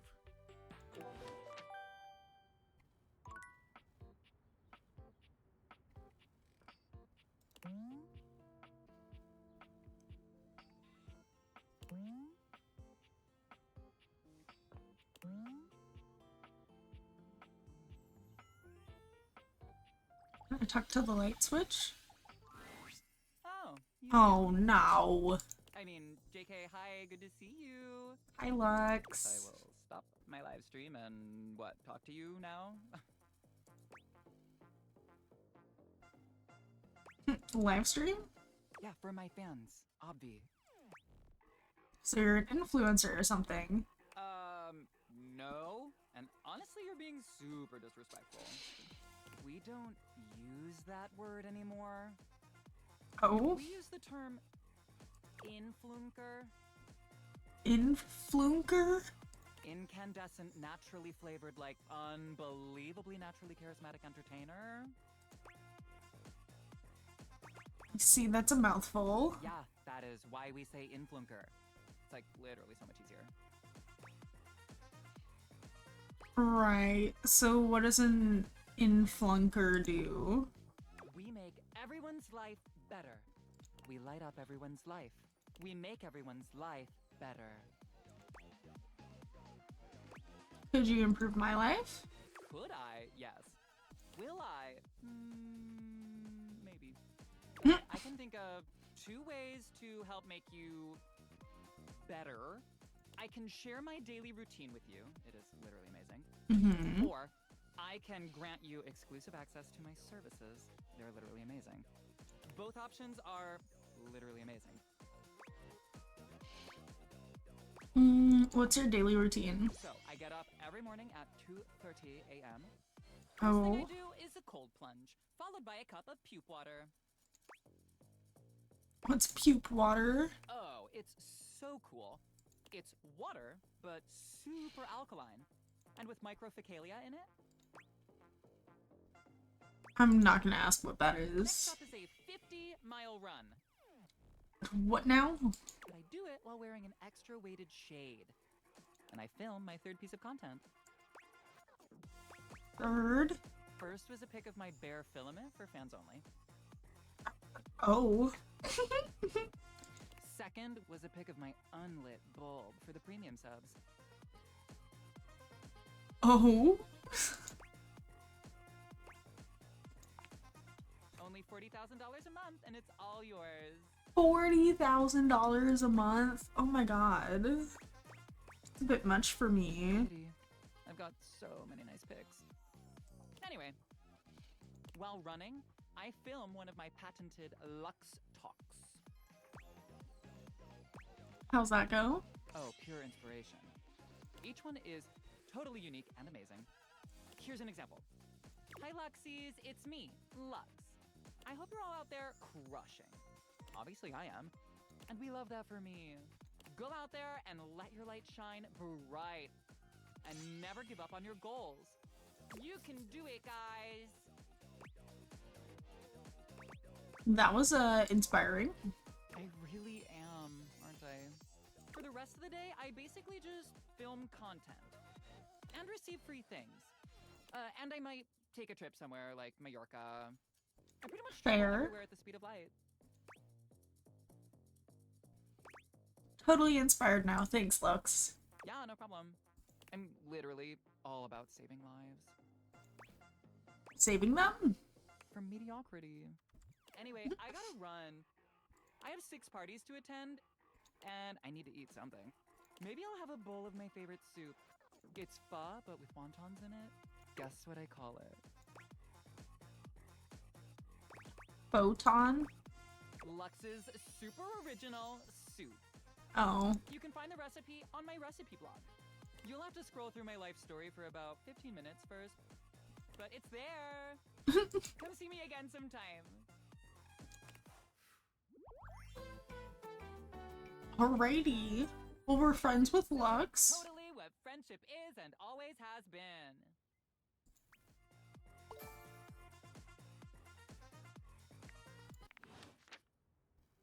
Okay.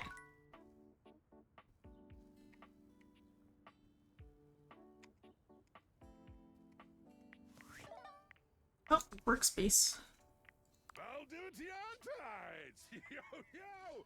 It's your boy, David Most! Oh no. Coming to you live from the best virgin mojito bar I don't think it's a virgin mojito bar. Real is legit so good! I've had like 12 and I feel amazing! Can't believe there's not any alcohol in it. JH19! Hey, did you guys see how dope that presentation was? We rock! Oh, he's so drunk. Like, people keep saying we're at dire financial straps and need urgent restructuring. Even my dad was like, you're gonna get smoked by your top competitor, Bitewave. Dead ass. And I'm like, okay, Dad, if you like Bitewave so much, why don't you marry them? But does Bitewave have a contract with the U.S. government? No. I just want to say I love you guys, but not Franklin. Don't love or miss Franklin at all. You hear me, Franklin? Night night, nerds.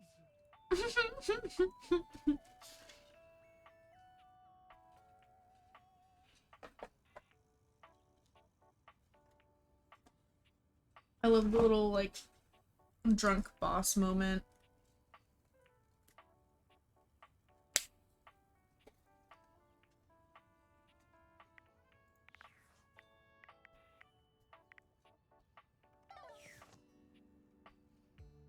Let's talk to the chair.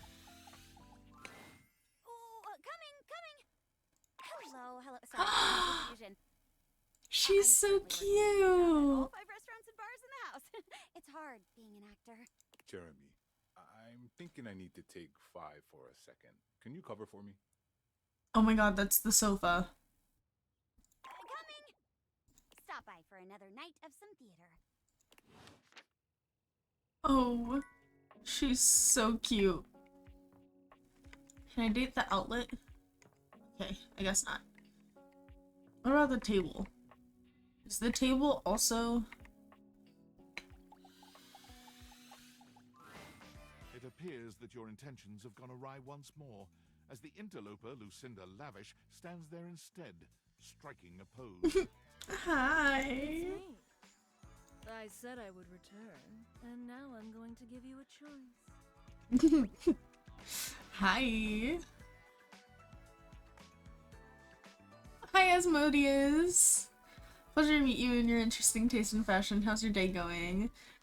My day's going pretty good. How are you doing? I love choices. Thank goodness. Sorry, we're just like gay panicking over here. My day's going pretty good though. I hope yours is going good as well. Tell me, lover. She's so pretty. I don't know. You said you're the best character in the game. I sure am. The very best character in the game. I'm Lucinda Leading Lady.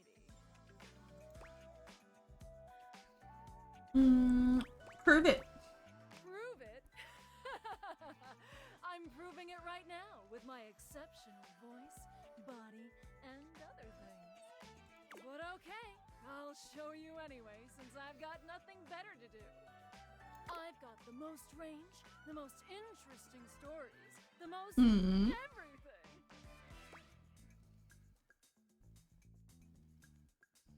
Everything? Everything. Check out my range. Alas, my dear Septi. There won't be any more glass for the winter. Hey, Shunky! What's going on today? Me and Mellywinks are gonna go to the Boom Boom Zoom Room! Side effects may include drowsiness, hypothermia, stomach upset, and turning into a ghost. And each of those lines was recorded in only one take. I'm basically Icon. the best actress! I love her so much. In fact, I'll give myself that award right now. Best Actress, Lucinda Leading Lady. Oh! What do you think? You convinced me. Here. To show you my powers and incredible acting prowess, I present you empathy. Yay! See you around, my biggest fan. Bye.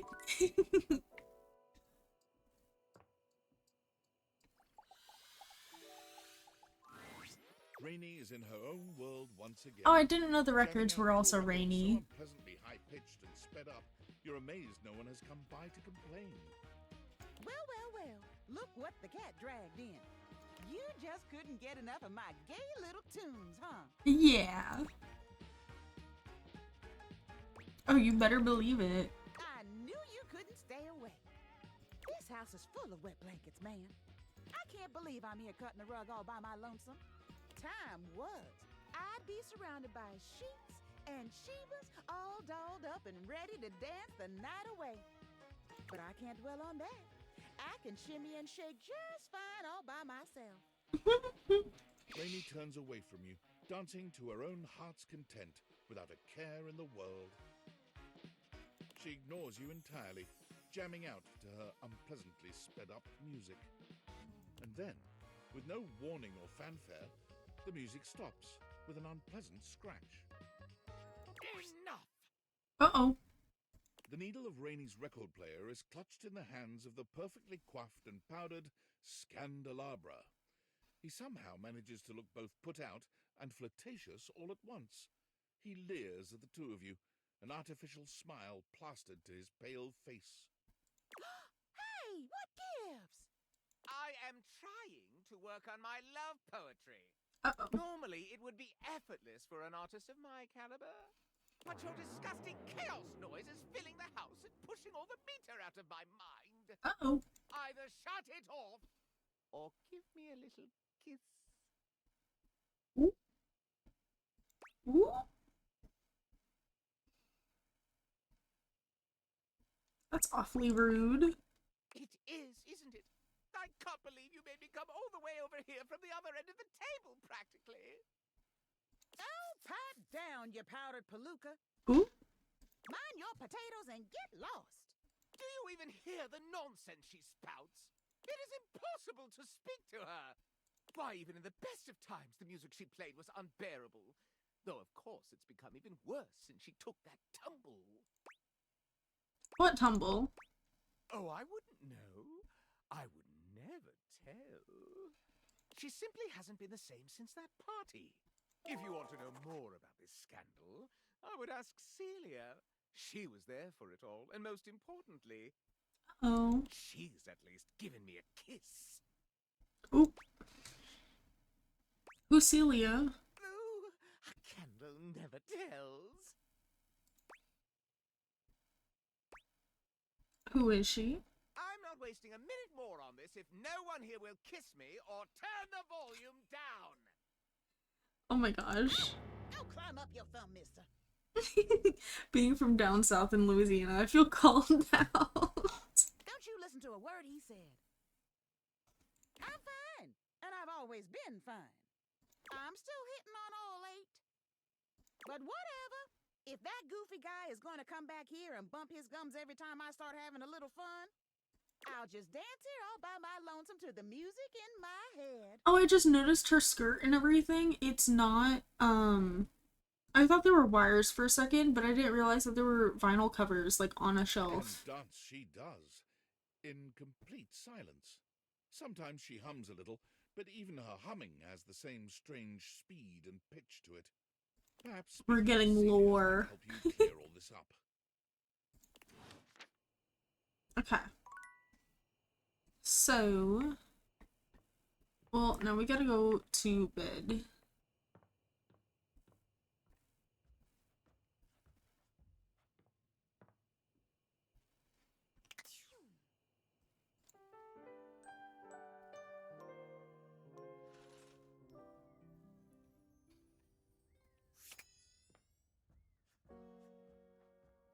Okay. So, I think that's everything that's dateable here. I mean, we could try the table again. Abel was friendly the last Oh, it's Abel. Okay. He's downright cheerful today. He's whistling when you walk up on him, though he stops when he sees you, greeting you with a broad grin. Hey Abel, how you doing today? He's so cute. Yourself, sunshine. I love him so much. He seemed peppy today. Oh, well, you know, sometimes a table just wants to feel heard. Had a long talk with Dasha before you got here. Dasha, the desk, you know? Real close to tables, but also real different world. Going over the finer points of lifting, supporting, and, you know, just the good old basics. It just feels nice to be understood, you know? Yeah. So nice that she gets you. It is, ain't it? Lifting's no easy job. Have a good one. We got a lot of folks in this house who do a damn fine job at what it is they do. But how many people's job is it to lift? To make sure everyone's got what they need, to make sure they know they can rely on you day in and day out. It's a lonely lot in the life of a table. But I knew what the job was when I signed up. Did you sign up for it? I feel like it was assigned to you. Semantics, pal, semantics. I know who I am and what I do. But sometimes you just wish someone knew exactly what in tarnation you're even thinking about without having to explain yourself. That's Dasha. I see. Maybe you should talk to her more often. You think so? She's had a real positive effect on you. Oh, well, shucks. I don't know. I'd hate to bother her. Oh. She's got a lot of lifting to do herself. I can't be distracting her from her very important job now. I think you should at least consider it. I'll consider it, yeah. Anyway, I can't take up much more of your time today talking about myself. Just remember what I said before, okay? I'm here if you need me. I will. You remember what I said too, please. I will. You take care now.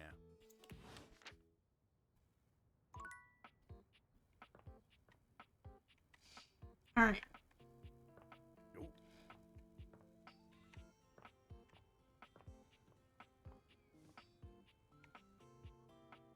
Let's go for the lamp.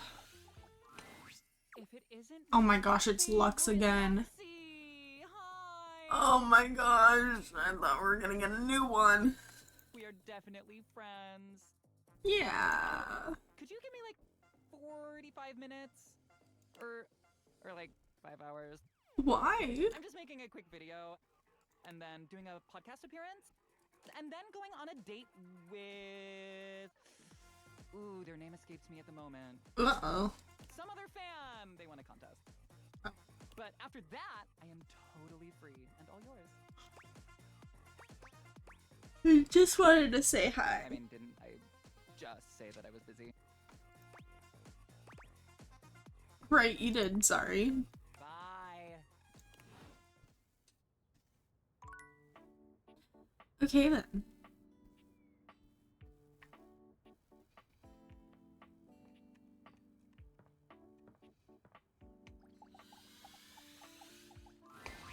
Will you just look at that house over there? How long has it been empty? 3 months? 4? I wish someone would move in and fix up the place. Do you have any friends looking for a place to live?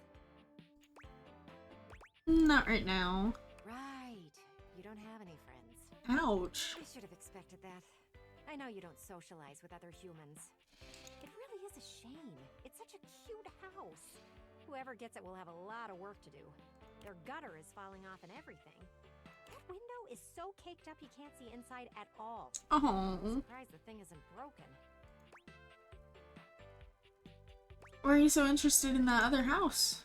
Well, it is the talk of the neighborhood. At least I think it should be. A place like that is going to make the whole block look terrible. Someone should move in soon. If you think of anyone, let me know. Alrighty. Sure will. That's the spirit. Who knows? You might actually go out and talk to your neighbor. I just hope someone moves in soon before the neighborhood goes to the birds. Anyway, I have reached my conversation limit for one go-round. See you around, looker. Bye, Wendolyn.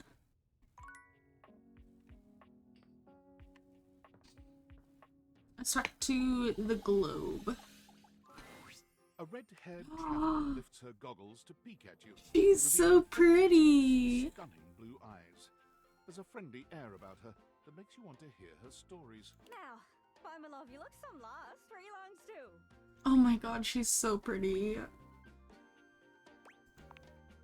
Oh, sorry. Sometimes my accent comes out when I get too excited. Oh. It's me, Newfoundland, you see.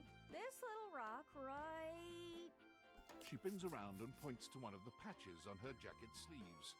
here. Friendliest folk you'll ever meet. But the dialect can be a little much for some. I'll try to speak plain for you. Name's Gaia, by the way. I love that her name's Gaia. That's so cute. So, where are you from? From Lunaria. Oh, that makes sense with that accent I'm hearing on you. It's a right shame, though. See, I got all these countries and rivers and seas on my jacket. It's a collection I've been working on. And I know the names, but I don't really know the places, you know? I mean, heck, I got them all memorized even. United States, Canada, Mexico, Panama. The works. But without a story behind it, they all feel so far away. Fair. I think they'd be in arm's reach considering they're on my sleeves, but it's a brain problem. I just can't pin anything down without context. Without stories, maps are just paper. Dots and lines. The reason I ask where you're from is so I can shape the places in my mind with some kind of meaning. Because right now, it feels a bit like I'm just wearing a big vest of unchecked boxes. Fair. Jeez, here I go talking your ear off. Sorry about that. No, you're okay. I'm having trouble putting myself out there, and I'm so interested in being out there. Oh. Why can't you just warp around like everyone else seems to be able to do? I've tried. Does it not work? But I think I must be too forward or something. I skip on up to them and I ask them about themselves, and they just run away. Oh. That can't be. You seem so nice. It's not about just being nice. I gotta get my other water bottle really quick.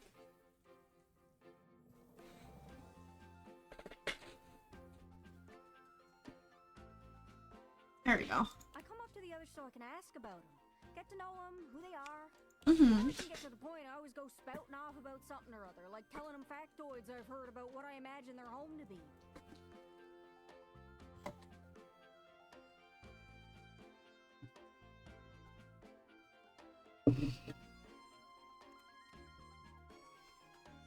And 9 times out of 10, I'm some level of wrong.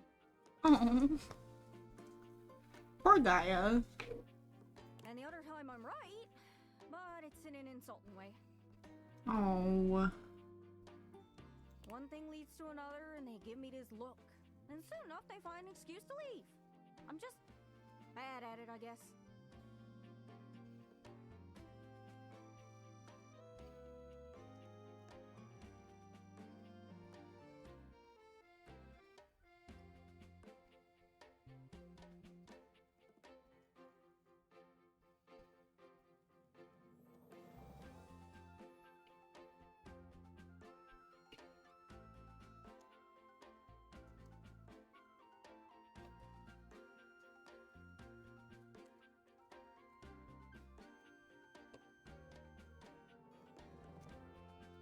Sometimes I feel like no matter how hard I push myself, I'm just going in circles. You know what I mean? Mm-hmm.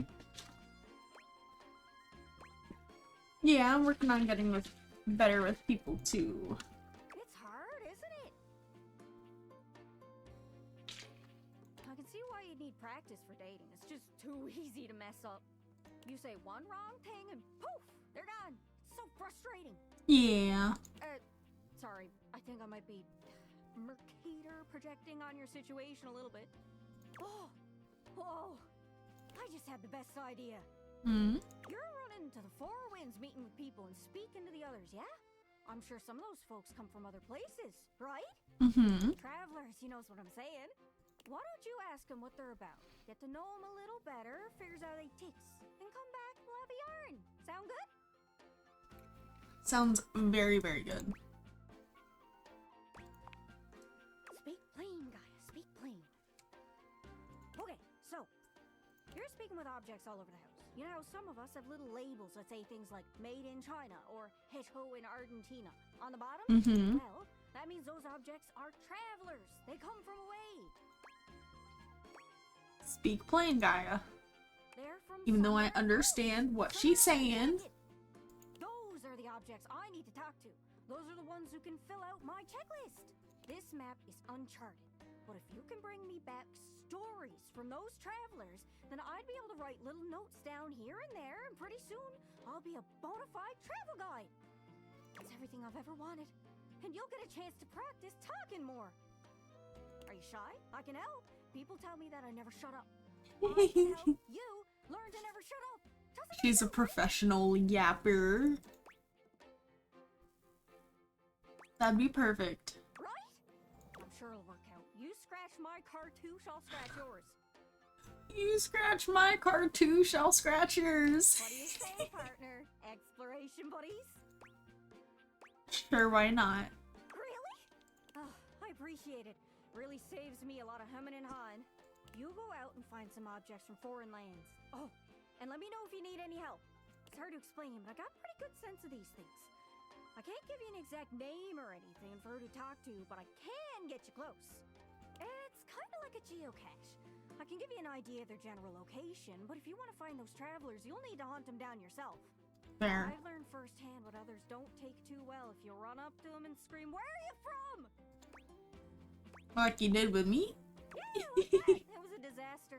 Point is, you can't just ask objects about their origins out of the gate. You gotta awaken them first. Fair. Don't worry too much about the details.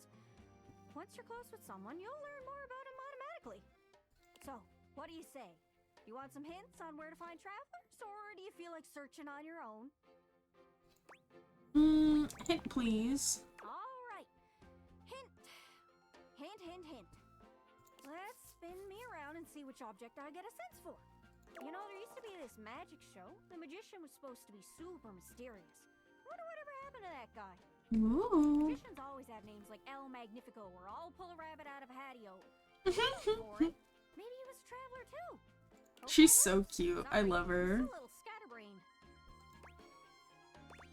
Thanks. I'll see what I can do. Don't get lost.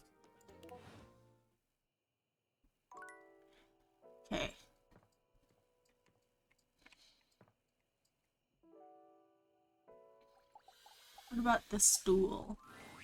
A beauty dressed in black and gold stands before you, her eyes closed and one Oh, hand she's held so delicately to her pretty. chest. She sways softly, silently, as though she were listening to music you can't hear. The silence is so long and profound that you begin to notice just how noisy your house is. You can hear your clock ticking, your refrigerator humming, and your air conditioning blasting. Has it always been so loud around here? The silence persists, and this stranger continues to ignore you, She's so lost in pretty. her own world. Whatever it is that she's doing, she's clearly very serious about it. Introduce yourself. You introduce yourself, and yet still she does not open her eyes. Try again. Finally, she opens her eyes, heaving a polite but obviously impatient sigh. Maestro, How's it going? the performance? It was coming along nicely. Oh, seemed like you were just standing there. That was door 33. Surely you recognized it. It's an avant-garde piano piece, 33 seconds long by the composer John Gage. Never heard of it. The man was a genius. Oh, it's just rest notes. I mean, the idea that music can exist without the presence of a single note. Breathtaking. You know, the very first time I played it was when I was in residence with the Dulce Mio.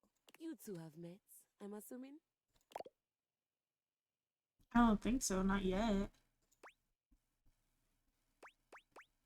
Of course. Anyway, Sure. Our audience that night was completely hopeless. They all kept waiting for the music to start, as if they couldn't already hear it. A rustling program, a muffled cough. It was all being performed in real time, but they kept staring at Dulce and I like we were the Philistines. Still, it was one of my finest performances to date. It also didn't hurt that Dulce had requested to work with me specifically. Oh. I can't tell you just how often that seems to happen. The talent always just seems to flock to me. Speaking of, what is that bizarre little refrain you've been playing over and over as you pass by my keyboard? It almost seems like music. Very atonal. The jingle from the Payday Loan commercial? I don't know. I think it's a repressed memory. How fascinating. Well, whatever you are playing, I look forward to its evolution. She's so pretty. So long, Maestro.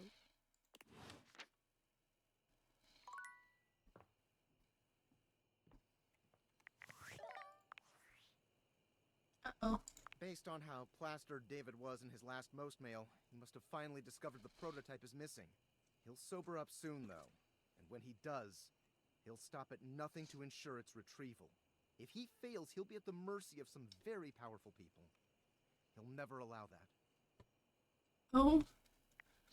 How do you know all this? I guess it's imperative that we trust each other. And I've been asking you to trust me without being fully transparent. Mm-hmm. I know all this because I created the Datviators. Oh, that's awesome. Don't you think so? We are obviously in alignment. Anyway, I can't talk now. I'm stealing coffee shop Wi-Fi and the barista finally noticed I'm only ordering tap water. Remember, under no circumstance allow David to know you possessed the prototype. Okay.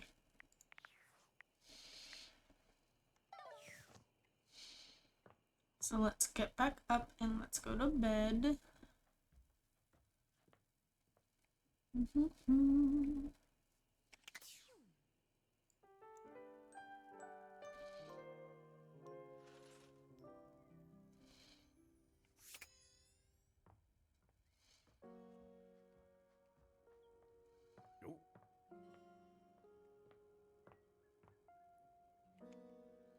Okay, so we can't take the rug. We already talked to the magnifying glass, but what about the shelf? A well-muscled athlete stands before you, shifting restlessly from one foot to the other.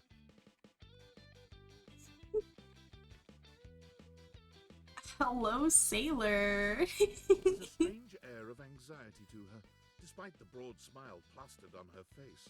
She's so pretty. Hey, what's up, pal? How are you? I am so good, my dude. Hell yeah, Bruce Phoenix, that's what I'm trying to hear. Oh, I can't believe we're like actually talking now, pal. You've walked past me 1,000 times and never even looked at me. But that's totally okay. After all, I don't do this for the recognition. I'm just a humble shelf trying to grab life by the horns. I love her. Pay that DM if you know what I'm saying. Oh, drywall! I almost forgot to tell you my name. Go on then. Okay, here I go. The name's Shelly. I'm your shelf. Shelly. I love Shelly. I love all these characters. It's my job to hold your stuff up with my amazing muscles. Mm-hmm. I really enjoy doing it. Mm-hmm. That's really great to hear. Great. Truly glad to hear it, Bromy G. Anyway, it's really great to hear from you. This experience is 100% aligning with my years-long fantasy of meeting you. Oh. I've never truly been happier. Did you think I was gonna be cooler? No, you're amazing. 10 out of 10 human beings. Stop, I love her. This is going really great, actually. Not a disaster. I'm just gonna go for a completely unrelated reason. Later, doodly-doo. I love her.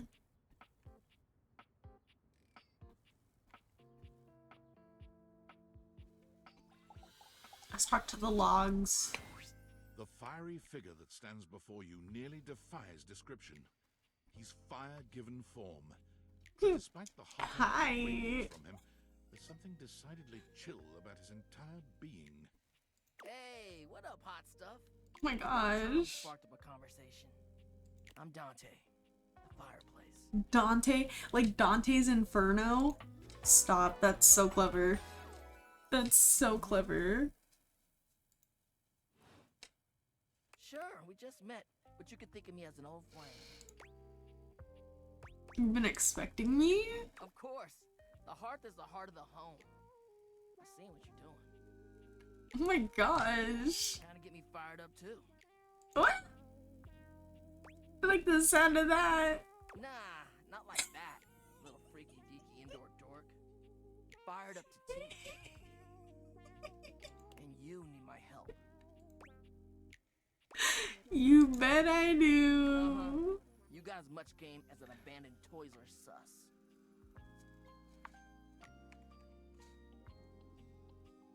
Not the toys are sus. But it's all good, because I've been waiting for the perfect student. Oh my gosh, he's gonna teach me his rizzing ways. Student? Yup. If you really want to up the ante in this love hunt, you need to work on your pickup lines. Okay. Pickup skills? Yup. It's not always gonna be so easy as firing up those specs and talking someone's ear off. Be it love, friendship, or hatred. The sizzling art of the pickup is all you need. I'm the master, and you're the perfect human to pass the torch to. You really think I'm worthy? Hell yeah! Just look at you. You're the exact right amount of smooth and rough around the edges. Like a piece of firewood. Full of potential. Oh my gosh. Right now, you're also kind of a soggy stump. I can make you crispy, baby. I'm calling me a soggy stump. That with my help, you got a chance to burn bright. But if you don't learn how to take the first step by talking to someone, you won't ever light the flame. Mm.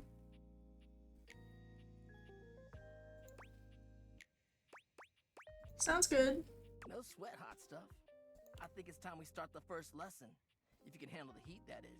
Oh, I can handle any heat. Oh my gosh. Imagine getting her charm all the way up like that.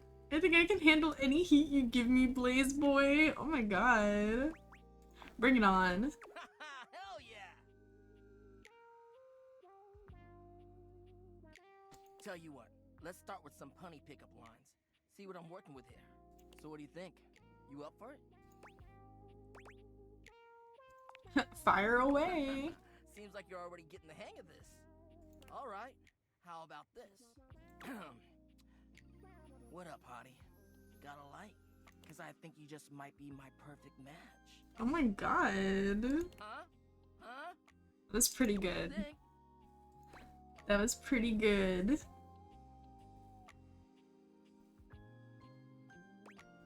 Pretty dang good. It'd probably work on me. See? It's fun, right? But I just can't send you out there with my trademark material. I gotta show you how to come up with your own. Teach your man to fish and all that. How would you mix it up? Stir the coals, you know? Change the opener. Okay. So what would you change it to? Oh, I don't think... Oh. I feel you. No pressure. And I totally get where you're coming from. You see, that was all a trick question. Or a lesson, I guess. Oh? I was just trying to show you that pickup lines can be corny and fun, but not always the perfect opener. Okay, okay. As long as you're not relying on them, they can be pretty fun. Now you're getting it. Tell you what, I'm gonna teach you how to make connections in a deeper way. Oh? And your first real lesson in the art of the pickup isn't about some magic one-liner.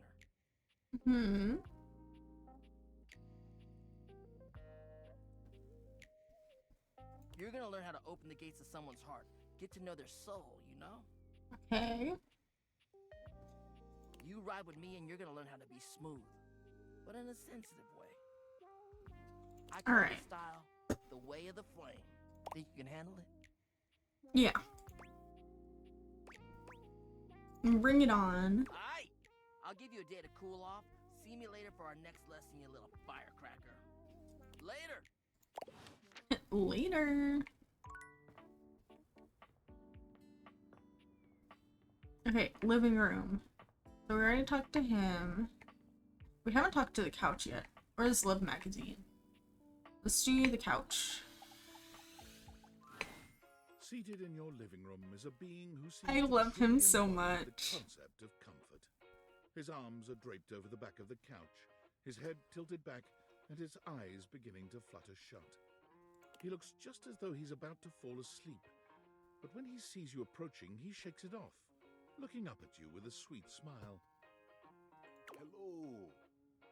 He's so cute. Mind if I join you? No way. Please do. He pats the seat next to him. Come on and take a load off. I'm Koa, by the way. Koa. I love Koa. He's so chill. Nice to meet you. Too. Most everyone would continue the conversation from here, but Koa only closes his eyes, sighing pleasantly. He's just Say vibing. something, but all you can hear is his quiet breathing. Did you want to be alone? No, that's okay. Koa opens one eye, but he doesn't move. I just thought you might like to share in all this comfort, you know? Couch culture is really all about taking it easy together. Oh yeah. You know, like, you ever heard people talk about alone together? Yeah, I love that. Right on, right on. You get it then. I wish more people understood the beauty of alone together. It means you can be at peace with another being without even saying a word. He gets me for real, for It's real. not forcing a conversation or an activity between the two of you. It means just enjoying the moment without any expectations. He sighs pleasantly, closing his eyes. Guess I'll give it a shot then. Beautiful. You'll see. Koa breathes in deep, sighing pleasantly. When he relaxes, the entire room seems to relax with him. You find yourself growing sleepier alongside him. You're not sure how much time passes as the two of you sit side by side in companionable silence, but it's certainly a good while. Thanks for keeping it chill, buddy. This was real nice. Got something I want to give you. Not the couch change. Is this my pocket change? You know it. You know, in couch culture, we're not big on expressing ourselves verbally. We prefer to let our actions speak for us. And a gift like this, it's just a way of honoring our friendship.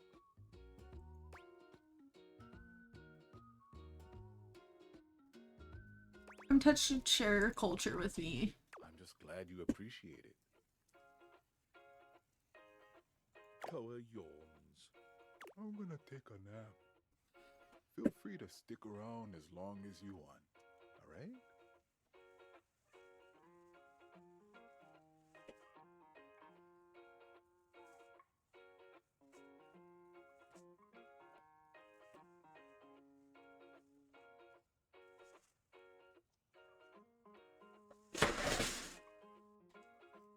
Sorry, I'm gathering all my trash right now.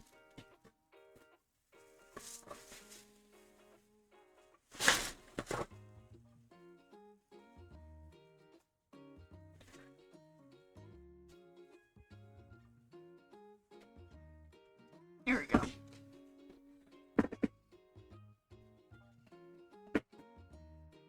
I'm just so comfy.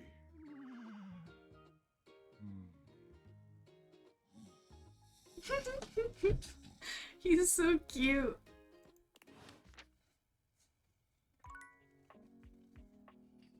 Okay. I guess now we can talk to this magazine.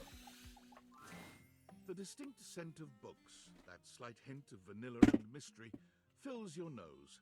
And while it's not at all unwelcome, it is strange to smell it when you're not actually paging through any of your books. It only takes you a few moments to track down the source of the smell. What appears to be the spirit of literature hovers. He looks so cool. Nose in a book. Happy Pride!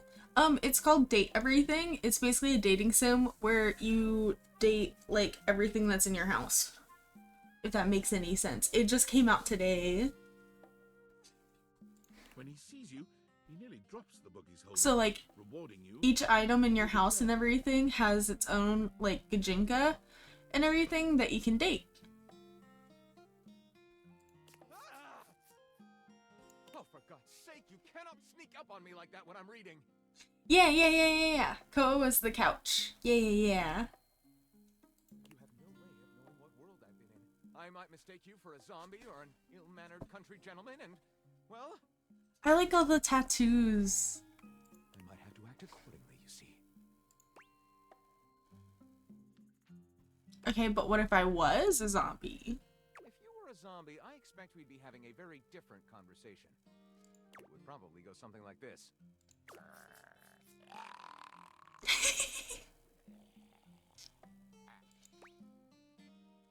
Wow, you speak zombie? What? You don't? Yeah! Shame. They've written some lovely corpse poetry. My name is Lyric. I love that. That's so fitting. Lyric for the books, like, that's so fitting. Myself, you know. I was originally written as Lionel. Can you imagine? No. I am the embodiment of all literature, an indisputable master of the written word. I have read positively everything. I am voracious with books, poetry, magazine articles, any genre, any length, any style. I love it all. I know you're curious about all that, so I figured I'd offer it right up front. Thank you. Appreciate it, Lyric. Okay.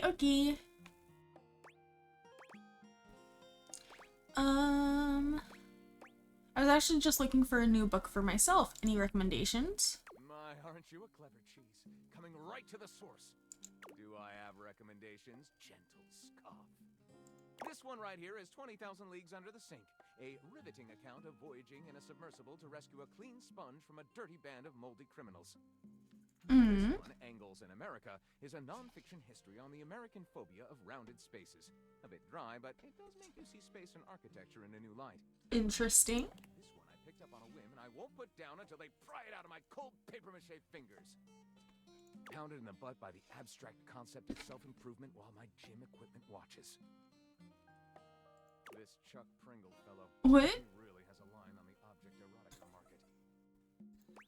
Okay. Quite a varied collection you've got. Oh, this isn't even the tip of the iceberg. This is like one molecule of ice that's floating near the tip of the iceberg. And the iceberg is 2,000 miles wide. Oh, geez. That's a big iceberg. What do you do with all this reading? What do you mean? Like, do you write your own stuff? Sadly, I have never even written a paragraph. Not a single line of text. Not a word. Not a punctuation mark. Oh. Really? But your literature, that seems like a big hole. Gaping. It's the sin of Such a smart fella he must be. Sorry your back had to save a bird. Oh no! Hopefully the bird's okay. So let's fill it in. Well, I never. This is most excellent. I wager you're about to become the first human in history to help a book write a book. That's very ironic, but also very, very exciting.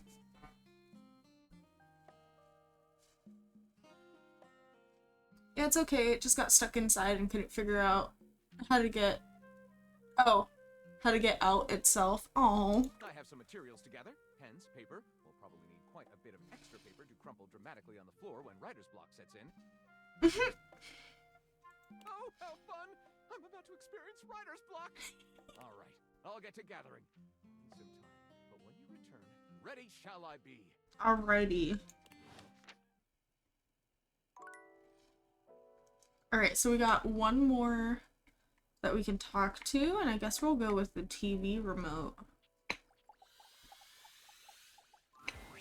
It takes to realize that there is not, in fact, a test of the emoji. Oh, that's really cool. Living room, though the colourful figure standing across from you certainly bears a striking similarity to that TV classic.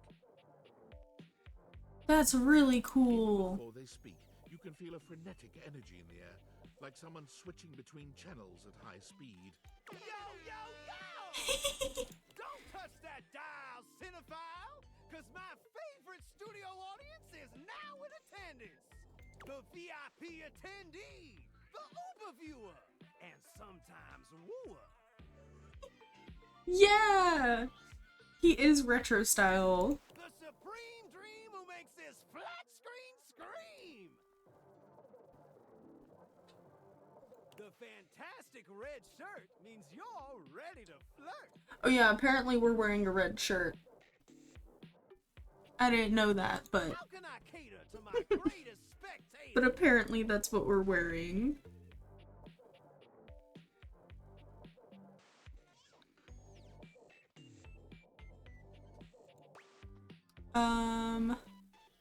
I like being catered to. Then let's get ready to rumble! Before we get to what's on my screen, let me properly set the scene. Okay. The name's Telly. Rhymes with Nelly. Telly! Whoa, Nelly! Did you know Telly offers 5,000 channels like an endless deli? That's cool. I love the name Telly. And then also, you see the batteries that are on like his pants? So ask not. Because you put batteries in your remote. For you, ask, can you dig it? Wow, 5,000? Really? Damn straight. It's one small step for man. I know! The details in this game are really, really cool.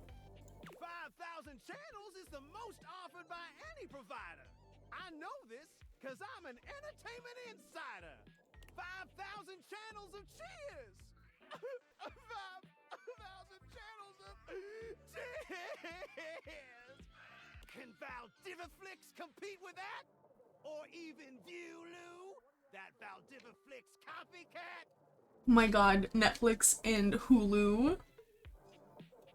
Telly shows are must-see. Their programming's just musty. I think all these characters are romanceable. I think. Keyword is think. I'm not 100% sure. Well, I'm sold. Dynamite! Anyway, since you're here, my dear, why don't you just kick back and recline? Unwind from the grind and free your mind with 120,000 hours of programming combined. He's so cool. Till you go blind. Sounds great. Loading programming, loading programming. Optimizing for comedy, haha. Analyzing for reality, boo-hoo. Bratfalls and close calls from straight to your eyeballs. And, yeah, Mr. White. Yeah, science, bitch. Oh my gosh, that's from Breaking Bad, isn't it? I found 15,000 shows you wouldn't oppose. So what genre can I impose on you with my flawless flows? Home renovation. Time for some narration elation about home renovation. Allons-y. From the creators of Home is Where We Buried Grandma and Festive Infestations comes... It's where we buried Grandma. Balls to the Walls, a thrilling home renovation series where each episode follows the demolition of a different home using wrecking balls as the primary tool of destruction. Stop. I love that. I love the balls to the walls. Hosted by demolition expert Carlos Balls of Steel Balenciaga. And Carlos Balls of Steel. MC Whammer. No home from the swinging Oh my god. balls to the wall. You got MC Hammer, Balenciaga.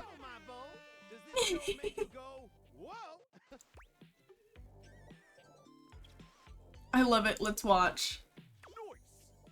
Let me just get a summation of the station's location and Shazbot. I've made a huge mistake. What's wrong? That show I promised you we'd view just moved to Valdiviflix for more No. Another casualty of peak TV. Is anything else on? Just hang tidy, Aphrodite. I'll answer all your queries. I wanted to watch Balls to the Wall. So what genre can I impose on you with my flawless flows? Let's do local community access. Wait, seriously? I just told you that I have 5,000 channels with 15,000 shows. And you want to watch the community access station? Yeah, I want to watch PBS. How else am I gonna learn close-up magic? Look, I'll be straight with you. You're cute and all, but there's no way in hell I'm watching the community access station. There's literally an endless bounty of quality content now, and I'm not gonna waste my precious time on planet Earth watching some old fart playing amateur xylophone for 6 hours. You get each other? Yeah.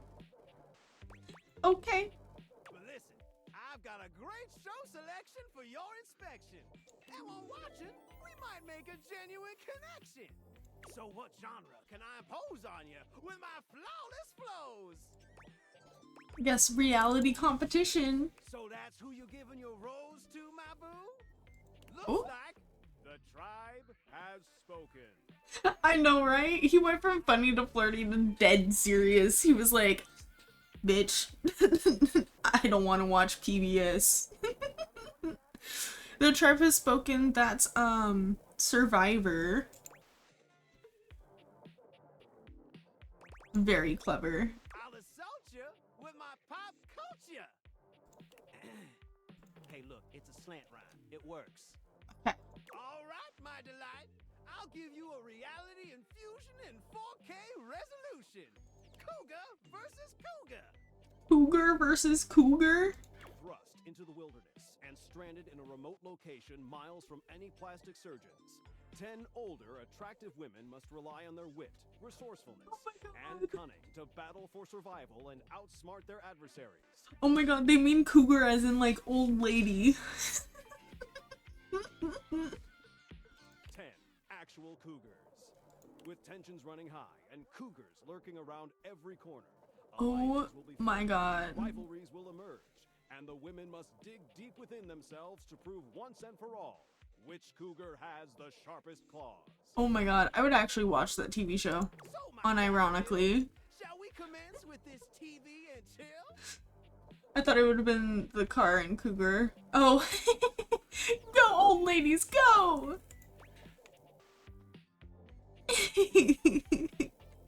What rhymes with yes? Good.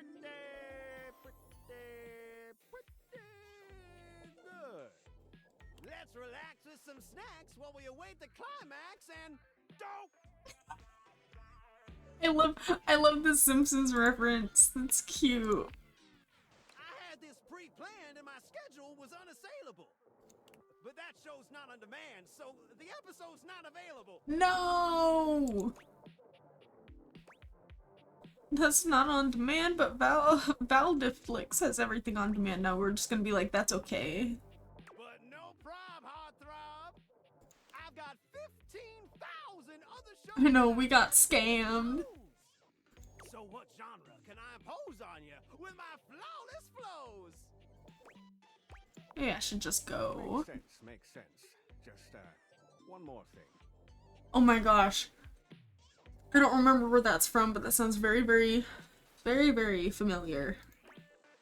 What's up? Look, I don't want to pry, but I gotta know. It's not because you prefer Valdiviflix, right? No, absolutely not. Huge blow to my ego. Absolutely not. Over your quality programming? Never. Oh, thanks, Heidi. That makes me feel naughty. Come back around here later, and I'll show you something body. Oh my gosh. I love the TV. Alright. So now we got to go to bed.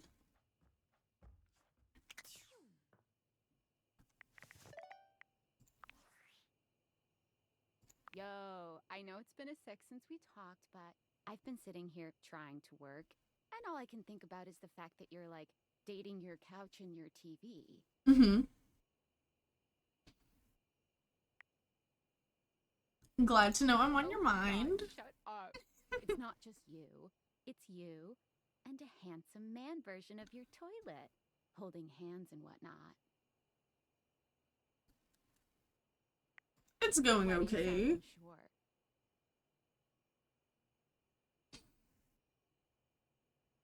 People know about that.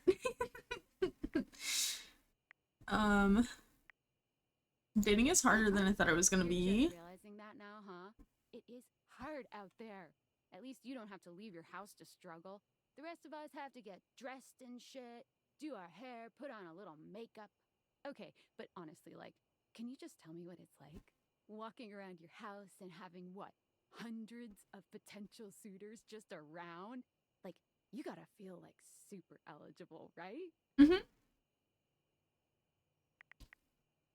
Feels more overwhelming, really. You just gotta take it one date at a time. I just gotta know one thing. When you're out here dating your appliances, are you guys, you know... Holding hands? You know what? All right, keep your secrets. If you don't want to kiss and tell with your furniture, who am I to make you? All right, well, I've wasted enough of my workday. All my love to your household object lovers or whatever. Bye. Okay. And now we go to bed and we go sleep.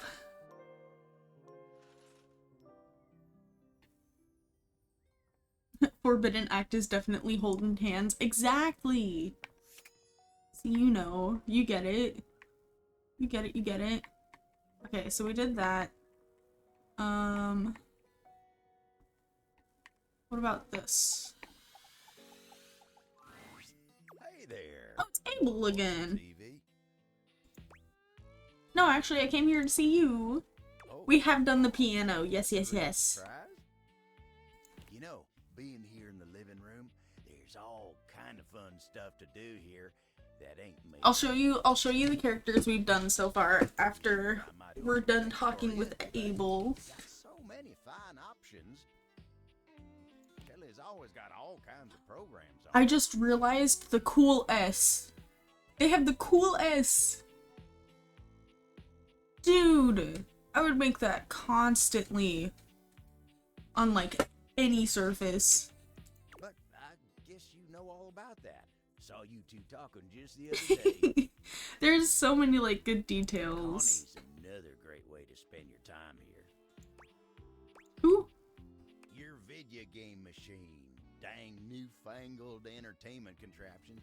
I can barely keep up with the TV.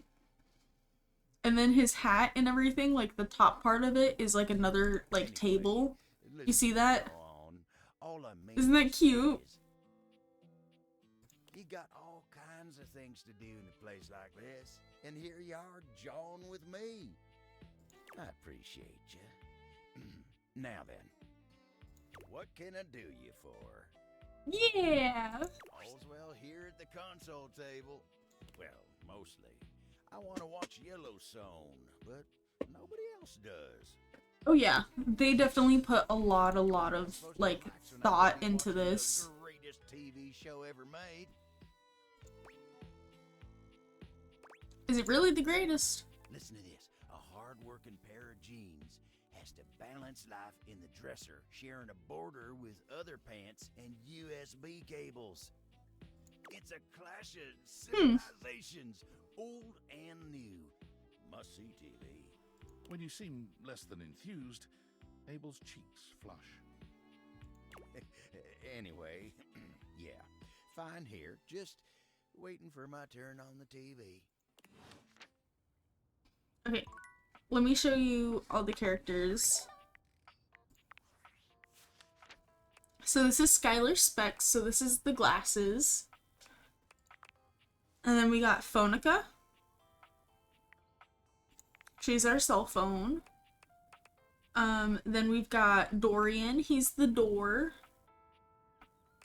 We've got Wendolyn, she's the window. We got Kurt and Rod. We've got Shelly, she's our shelves. Abel, which we've met. We have Lux, he's the lights. We've got Koa, he's the couch. We got Dante, the fireplace. Telly. We got Luna, she's the video game console. We've got Keys, which is the piano. We've got Gaia, she's the globe. And then we've got Captain Jack Sparrow. That's actually how you pronounce his name. He's in the ship in a bottle. And I think that's all so far. I know, we haven't met all of them yet. We're like slowly going through the rooms. Like we've gone through this room here and talked with everyone. We've gone through here and talked with everyone. And so we're almost done with this room. Oh yeah, there's a lot. There is a lot. So we're gonna talk to the blanket. Davey! Davey! Oh, he's so comfy cozy. Davey, what'd you get off to now? Davey? I love him. I hope he's alright. What's going on? Oh, hey! I know, right? I'm sorry, I didn't even see you. I hope you haven't been here too long. His hair looks so fluffy. I'm Mateo. Mateo Manta. Mateo! Blanket. He's so cute. I've just been so focused on finding Davy. This is the second time he's wandered off this week. I'm starting to get really worried. Who is Davy? Davy's one of my rescues, a young knit bull that I found trapped in the office a few months ago. Oh. You wouldn't happen to have seen him around, would you? I don't think so, but I can keep an eye out. Oh, thanks. I appreciate it. He's about an inch tall, hand-dyed, fingering weight, even though he acts like he's worsted, and it's always getting him into trouble. I know. About him all tangled up somewhere again, trapped and alone. Oh. He was in pretty rough shape when I found him the first time. No telling how long he'd been there. He was so frayed I wasn't sure if I'd be able to put him back together. Poor thing. Yeah, but he's a fighter. He really hung in there. After a few weeks, he bounced right back and was running around with the rest of the tassel hounds. Sounds like a happy ending. Well, mostly. He gets on great with the other tassel hounds, and he seems pretty trusting despite what he's been through. But for some reason, he just wanders off whenever you're not looking. It's almost like he waits until I've got my threads full with something else, and then he disappears for a few days. A small creature that looks rather like a black cat rubs up against Mateo's leg, meowing. Oh, they're so cute. They're made out of like little wires. Speaking of handfuls... Like, look at how cute. They're made out of a bunch of cords. Aw, don't worry, Sprite. Yeah! I thought Davy ran off, I promise. He'll be back soon, okay? He bends down to pick up the small creature. Uh-oh.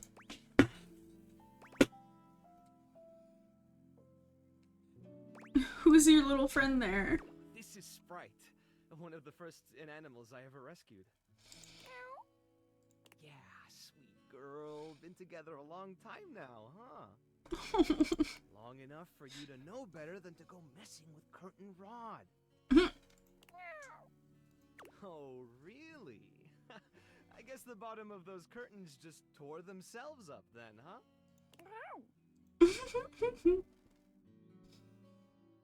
I don't think she did it. Look how cute she is. Don't let her fool you. She's a little mischief maker. She'll get you every time. I mean, who can stay mad at that little face?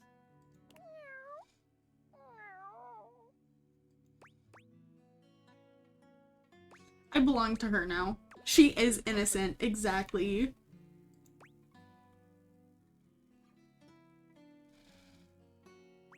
Can I pet her? American court hares are pretty affectionate, but... Oh my god. She's a little, well, picky. Instead of American short hair, it's American cord hair. Like, that's so cute.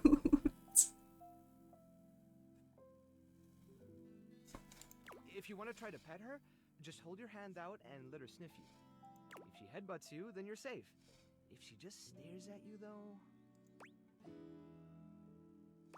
I'm willing to take that chance. Alright, go ahead. You hold out your hand to Sprite, waiting.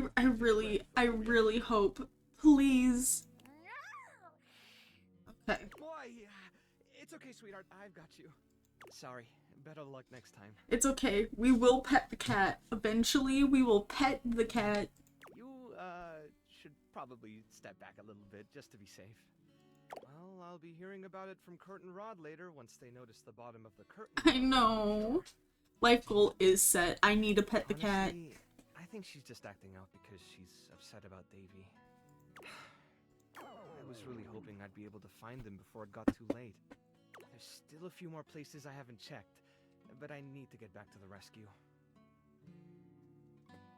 Things can really start to, unravel if I stay away for too long. Is there anything I can do to help? Oh, that's kind of you to offer, but I'll figure something out. I'm sure you've got other things to worry about. Really, it's no trouble. Are you sure? Yes. Davy's my responsibility. It's my fault he's missing. I really should have been watching him more closely. You gotta lighten up on yourself. The inanimals depend on me. I can't afford to be careless. It just doesn't feel right asking someone else to fix my mistake. Well, you're not very good at accepting help, are you? Guilty. I guess I'm just used to being the one helping, not the other way around. And I can't be in both places at once. Alright, if you're really up for it, I do have something you could do. Hit me. I put together some information on Davy to give to Phoenicia, just in case he didn't come back tonight. I was going to ask her if she'd make a post on Facebook about him and get the word out. But I haven't had a chance to talk to her yet since I was chasing down this little troublemaker instead. Do you think you could talk to her for me? I can give you the packet I made. It's got everything she'll need. Alright. Anything you need, I've got a soft spot for strays. Really? Me too! Obviously. Betty keeps joking that I'm going to run out of space for them all. You've got a big heart. I'm sure they're grateful to have you. I don't know about all that. I'm nothing special. It's just the right thing to do. When something needs help, well, you don't give up on it. Sorry, I didn't mean to talk your ear off there. Once I get started talking about them, it's hard to stop. He's so cute. If you're interested, you could always come by the rescue later and we could talk more. I love that. Great.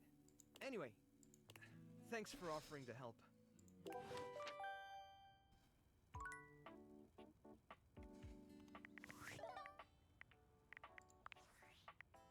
Uh-oh. Aldivinites!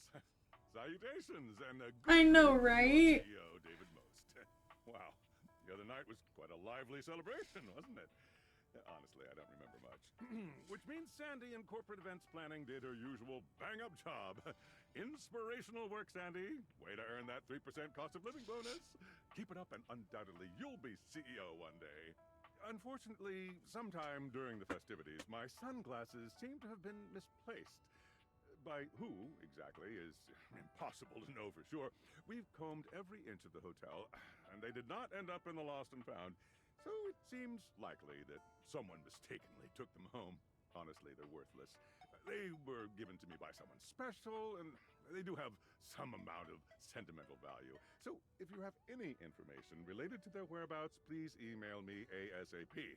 Oh, and if someone from the press happens to reach out, they were definitely just normal sunglasses and not a highly classified prototype we're secretly developing in conjunction with the federal government. Unrelated, please bid a fond Valdivian farewell to Sandy in corporate events planning. I think he's talking about our glasses that we have right now. Best of luck in all your new endeavors, Sandy. Uh-oh. Yeah, Sandy, yeah. I think yeah. Right? No, Skylar. Yeah. So, he's talking about the glasses. So, the glasses we put on and everything, you can just... Like, you can't talk to any of them. But the glasses make you be able to talk to the furniture and then date them. Which we're gonna talk to the chairs. Oh, hi. I'm on vocal rest right now, so I'm not too tired for the work week. She's so cute. Yeah. Trying my best to rest anyways. Okay, see ya. You're welcome to swing by the show another night if you like. So I think we have to talk to her during nighttime. This is the second time I tried to talk to her. But she's on vocal rest. So... Can we date the vent?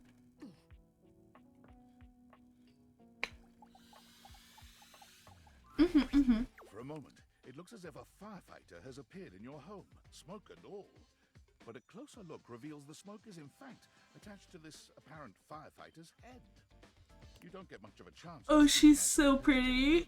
Because the moment she notices you, she begins to rush you along, raising her voice and waving her arms at you. Thank heavens you're here. Will don't just stand there. Go get help. What's wrong? What do you blink mean? What's wrong? Don't you blink see that? See what?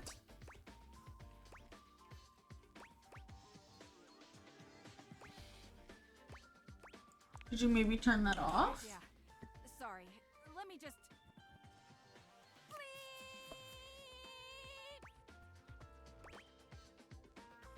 Anytime now. Blessed silence. You can finally hear yourself think again. Got it. Alrighty then. Arma Alarm at your service. Arma Alarm. She's so cute. Oh, I'm getting a reading.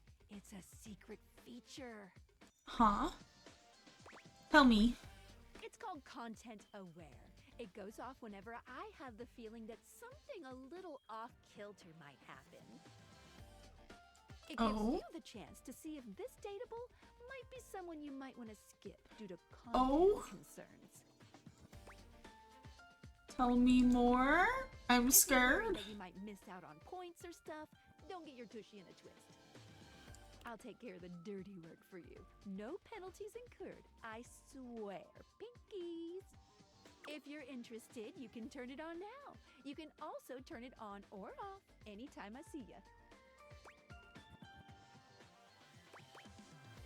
What kind of things are you looking for? These datables have some subject matter that might be troubling. PTSD, violence, stalking, manipulation, domination, mental health issues, addiction, and many more. That's so cool. I like that they have it as like a little like toggle. Want a gentle warning when something approacheth? I'd recommend you turn it on. Okay. Yeah. On it. Content aware mode, activate. Let's do that. I like that. I like that that's an option. Okay, back to it. Yeah. Oh, there. My content aware has given me a tickle. Arma has gone through some trauma and might even have more in store for her. It could be triggering for people who have dealt with trauma, suicide, and other violent acts. If dealing with that kind of behavior in a light way is disagreeable, I wouldn't recommend this one, that's for sure. You cool with that? Or you want to skip it? I think I'm cool with it. We're okay with that. On with the show. What's that? Couldn't hear you for a sec. Arma Alarm at I know. I'm like, what do you mean she's dealt with this trauma? Like, it's kind of sad.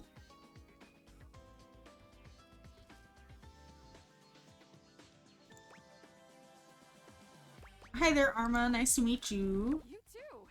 So, what brings you around here?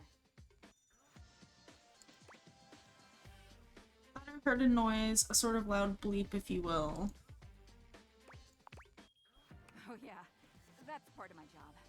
You see, I'm here to protect the house from fire. Take a look around you, at everything you love. Now just think, if you're not careful, it could be gone in an instant, consumed Very, by very raging true. flames. I've got to stay vigilant at all times.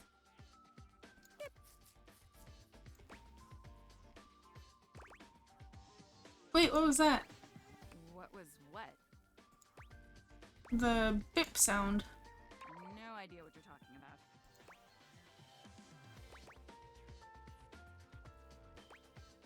Okay, well, what were you saying about staying vigilant all the time? I dig that. Some people don't get how hard it is to have a job like mine. You have to be constantly on the lookout for the slightest sign that something could be wrong. Bip. If I let my guard down, She's embarrassed. this whole place could be turned to ash. I've seen it happen.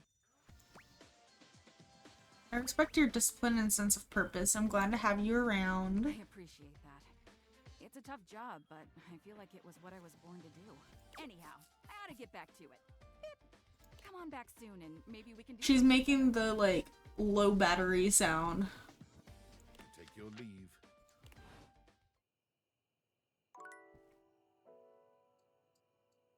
Okay. So apparently, we can romance the vent. A cool breeze breeze tickles at your neck. You can feel someone here, but you can't see anyone. It's the AC. Why are you here? What are you doing?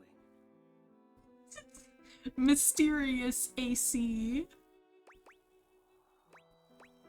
Just saying hi. Hi. You're saying hi? Yes, I'm saying hi. You're greeting me? Yes. So casually, like it's easy, like it's nothing. Yes. Not now, not here, not yet. Please, please, I'm not ready, not like this. I've dreamed of this, of meeting you, finally. Oh. And now the moment is here. I just can't. Not yet. Okay. I'll be ready when you come back.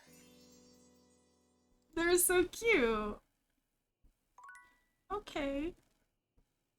He has feelings for us. Alright. Little shy little guy. Yeah, exactly.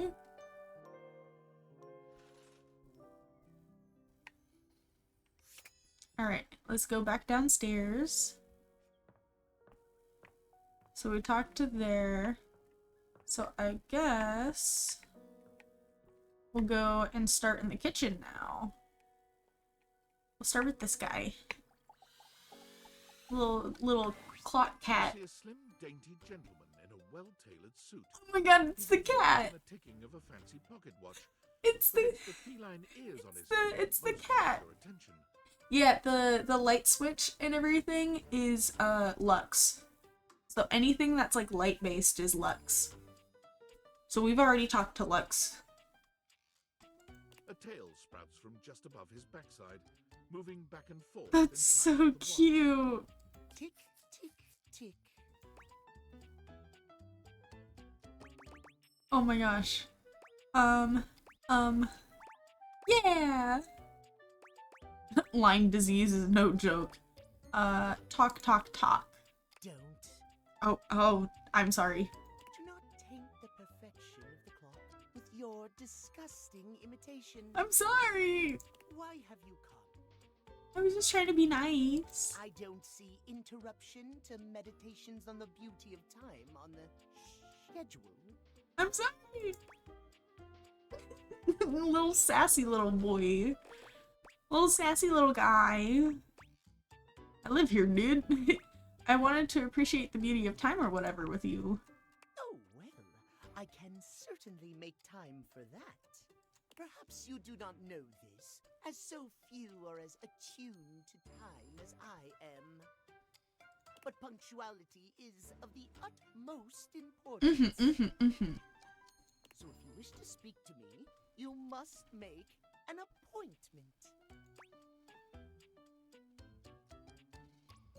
Are you some kind of VIP or something?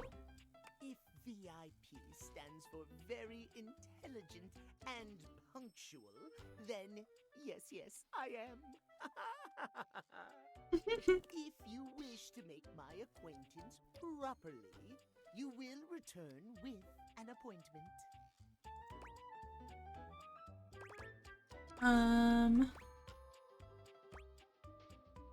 Are you gonna at least tell me your name before I do that? Sweet heavenly hours, I was so busy reprimanding you, I forgot to introduce myself. Not that you didn't deserve it for breaking from the schedule, but it is no excuse. Timothy Timepiece, at your service. Timothy Timepiece. That's so cute. I love that. Guess that explains the obsession with time. It most certainly does not. We should all be obsessed with the beauty and perfection of time. The safety of it, really.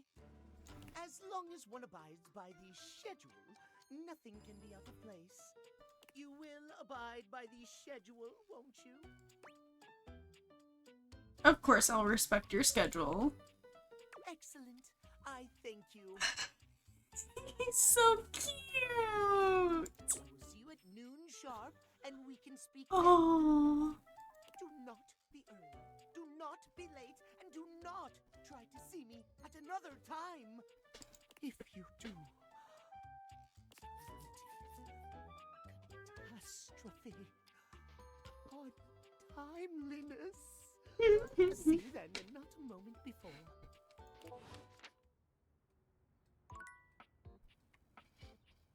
So we gotta talk to him at noon.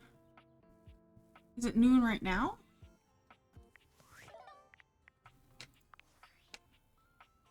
Unfortunate about Sandy and corporate events planning. She was responsible for all the best casual Friday themes. Now that she's gone, there's finally nothing left of the 7 pioneers. The 7 pioneers? In the beginning, there were 7 of us, working out of David's dorm room, stealing Wi-Fi from the neighbors and using cardboard boxes for chairs. We had no idea we were changing the world. We just wanted to design a more efficient paperclip. Then the money started flowing. Money always changes people. Didn't take long for the 7 pioneers to be whittled down to 1. David. Bingo. And all this, the wretched soul-sucking corporate monster that Valdivian became, the pioneers never wanted that. One by one, they left, but I stayed. Deep down, I really believed David, the old David, was still in there somewhere. But when he wanted to use the Dateviators for military applications, I knew more drastic action was necessary. Quickly. So you stole them? I'm sorry, but there's no time. I'm using the display phone at a wireless store and they closed 30 minutes ago. The sales associate is giving me the stink eye. I'll follow up when I can. Okay. I think it's technically noon now.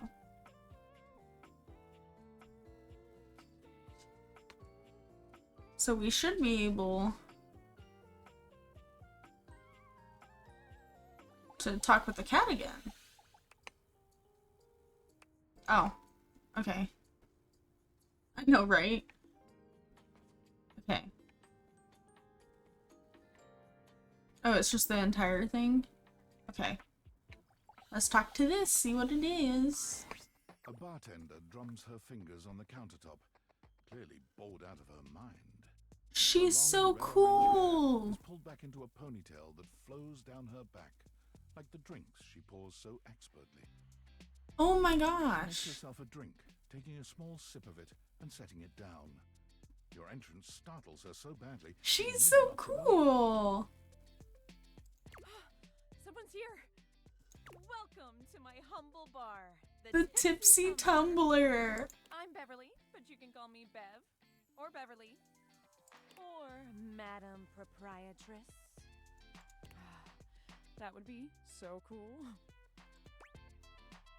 Hi, Madam Proprietress. I'm the owner and bartender and janitor and stock She's so attendant. cute! Nice to meet you. Oh my gosh, look at her shoes. And her little skirt. It's got salt on the rim. That's so cute. Beverly squints at you, frowning as she seems to be considering something. And then she snaps, pointing at you. Wait, hold on. Oh my gosh, it's you. My proprietor. I can't believe I didn't recognize you. Ugh. Me? Yes, you? Who else so charitably bought this adorable minibar for me so I could set up my dream bar? True. I owe you a huge debt. You have free drinks for life here. I mean, I hope so, because I live here. Welcome to the reopening of the Tipsy Tumbler. And I know what you're thinking. Oh, Bev. Free drinks! Did something happen the first 6 times you tried to open the bar? Nope, nothing.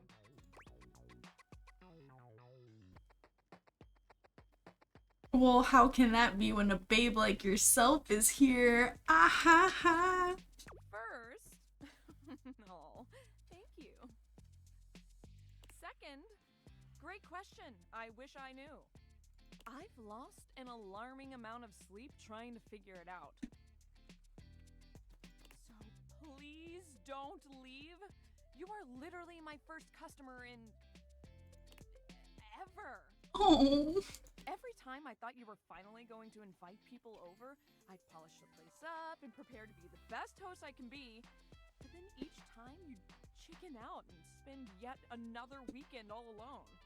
Sorry. Why did you get a minibar if you weren't going to invite guests over? Because people scary. That's why.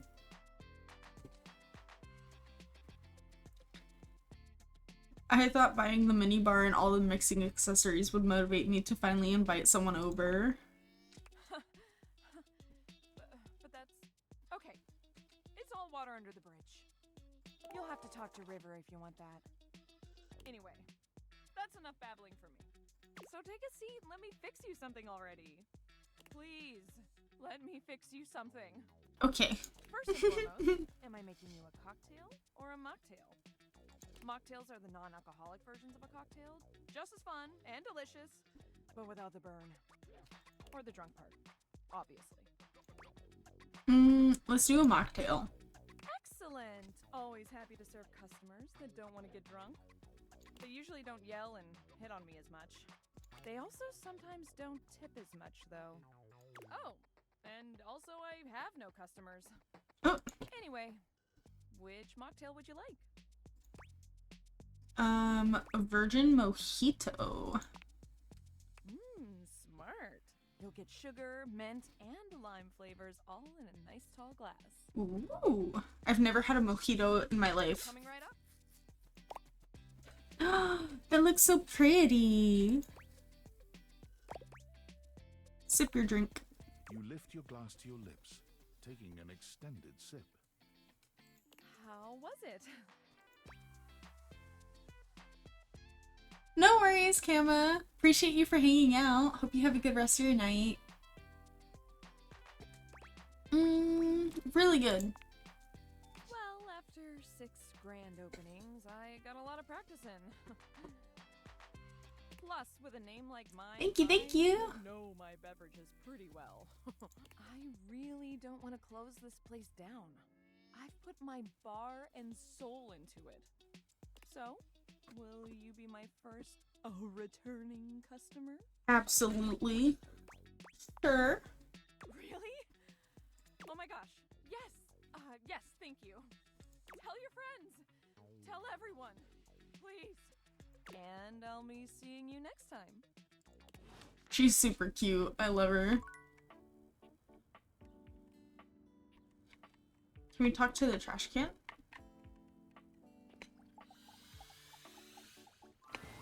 When you turned your gaze on your trash can, you were expecting shiny metal and Oh black plastic, my and gosh. you expected the garbage. What you weren't expecting was the handsome face, sculpted jaw, and delicate peaks of skin artfully framed by actual garbage. That's such cool, like, that's so cool. Like, the t-shirt and everything is supposed to be like a tank top, but it's out of a plastic bag. Huh? That's sick. What?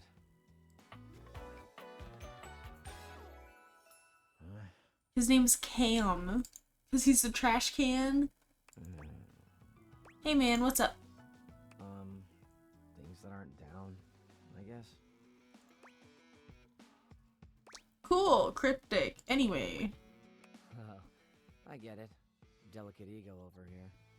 Have anything for me today? What do you mean? We do this every day, pal. What'd you bring?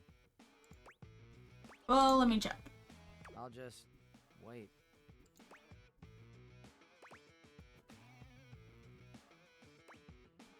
How about half of this big old pinto burrito? Sauce packet or not? I've got the sauce packet. Score. What kind of sauce? The spicy kind. Bring it on. Day old Pinto Fiesta, let's go. Nice haul. I'll take it. Great, enjoy. You hand your trash over to Cam, and he takes it from you, pocketing it without another word. And you're still here. Yeah, are we gonna talk or hang out or something? Wasn't planning on it. Oh, okay. So then, now what? Now you go. But you're hot. Go. Be free. I am free to be here. Damn, Chuckles. Bye. Okay.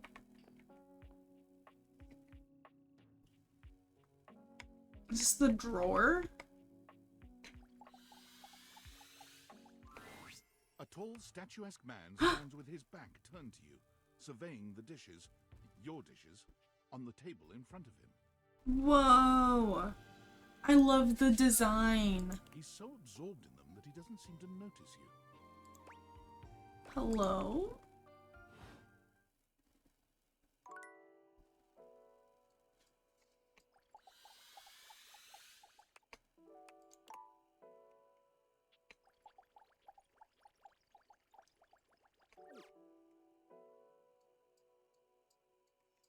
You want to talk to the sink? We'll talk to the sink. You're used to seeing mostly people-shaped objects with the big theaters, but clearly the sink Oh my god. is, well, I love the sink. Oh my god. all the time in the world wouldn't be enough to comprehend whatever is going on with this guy. You can see that he's got a sink for a head and the clothing and posture of a beleaguered stand-up comic, but your inspection is cut short by his disturbing screams. Oh my god. Hello? Can you hear me? Hello? Hi? Hi. Hello. Why were you just screaming help? That wasn't me. What? I mean, it was me, but it wasn't, isn't. Nothing What? is as it seems. I am not who I seem. Okay. I mean, the eye you see before you isn't the me I am inside. Oh, okay. You see, there's the eye that sees through these eyes, of course, but who is that? Certainly not the one I am. I see, it's a philosophy thing. No, it's a reality thing. Okay. Not who I appear to be. Alright. Sinclair. Not the fourth wall break. Name is not Sinclair, it's Martin! Martin Applegate. And I'm not a sink. I'm an insurance claims adjuster from Turkleman City, Florida. What? Turkleman City, is that even a real place? Of course it's a real place. Do I look like the kind of guy who would lie to you? I mean, what do you want me to say? You're a talking sink. No! That's just what she wants you to think. She? Who's she? Allow me to explain. I love Sudsy. A strange creature that looks and sounds like a soapy little dog jumps up at your legs, yapping and barking. Down, Sudsy, down! Keep your bubbles to yourself, you little devil. Trey, Sudsy? Go to your tray. Sorry about that. Before I begin telling you my tale of woe and Temple's Shirley, let me let Sudsy out, okay? When he gets like this, I just get really flustered. Fair. More flustered than being transformed into a sink? Yeah, pretty much. Okay, bye! Think you next time! Okay.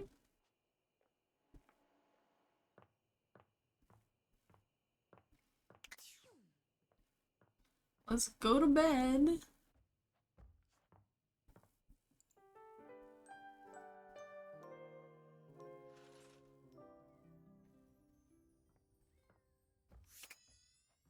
Alright, let's go back to the kitchen. Let's try talking to this guy again. You find Daisuke where you left him last time, staring intently at dishes on the table. Unlike the last time, however, he has a list in one hand. Working hard or hardly working? Hardly working at the moment. There's much to do, and my injuries have slowed me down. Oh. In addition to inventory and keeping track of all the dishes, I'm also in charge of deliveries throughout the home. Unfortunately, I am unable to do much in my current condition. I prefer to work alone, but an assistant would be invaluable in this moment. Let me help you. It's my fault you got hurt to begin with. You wish to right this wrong? Good. I have preparations I must first finish. Return to me again, and I will give you instructions on delivery. In the meantime, perhaps you can help me wash these dishes. Isn't that what the dishwasher is for? Dishy? I trust no one but myself with such precious items. Fair enough. Fortunately, I must trust you with them for now. Do not disappoint me. Alrighty. Sure thing. Please begin then. You pick up the dishes and begin to wash. As you work, you feel Daisuke's eyes boring holes into you. It makes you feel... nervous. You treat the dishes with such care. It is beautiful to see. Perhaps trusting you was not the worst decision. You manage to finish washing the dishes without further incident. Well done. This may not be the disaster I assumed. When next we meet, you will assist me with deliveries. Be prepared. Alrighty. I'll do whatever it takes to make things right. Complete these deliveries, and all will be well once more. Leave me now. I must review orders and inventory. Farewell.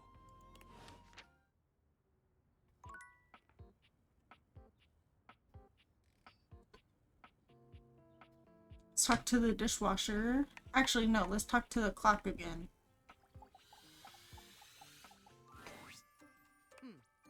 Almost late. Almost.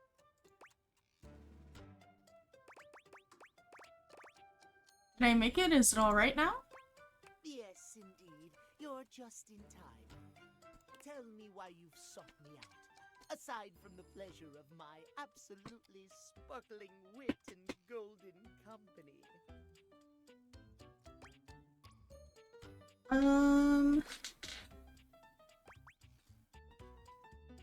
I was hoping to... I don't know. I was hoping to get your advice on love and dating. Oh, well, I can certainly help you out there. My love life may be on hiatus, but as they say, a broken clock is right twice a day. Fair enough. He looks at you for a few moments, clearly expecting something.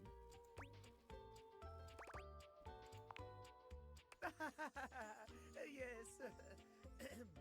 Well, let us start with the most important thing. Timeliness, next to godliness, as they say. Isn't that cleanliness? Of course it isn't. How very silly. Cleanliness, while important, is nowhere near as important as timeliness. Imagine, if you will, you show up to a date showered and clean, but 2 hours late. Uh-oh. My keyboard unplugged itself.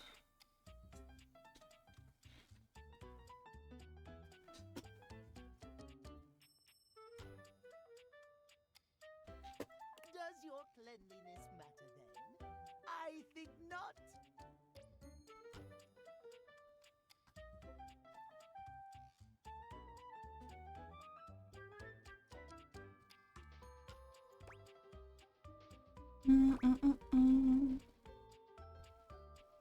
I guess not. You see? Timeliness. Oh dear, how me flies. I must away quite soon, but before I go, I want to be sure I've imparted my wisdom to you precisely as I meant to. What did you learn from me today? Show up late to make us, timeliness. Exact. Just remember, there is always time for timeliness. Now leave me. I've run out of time for this conversation. I need to figure out my keyboard really quick because it keeps unplugging itself.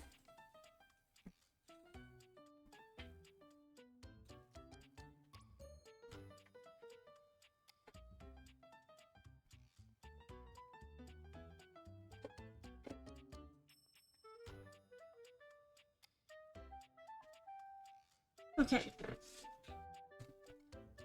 I think I fixed it.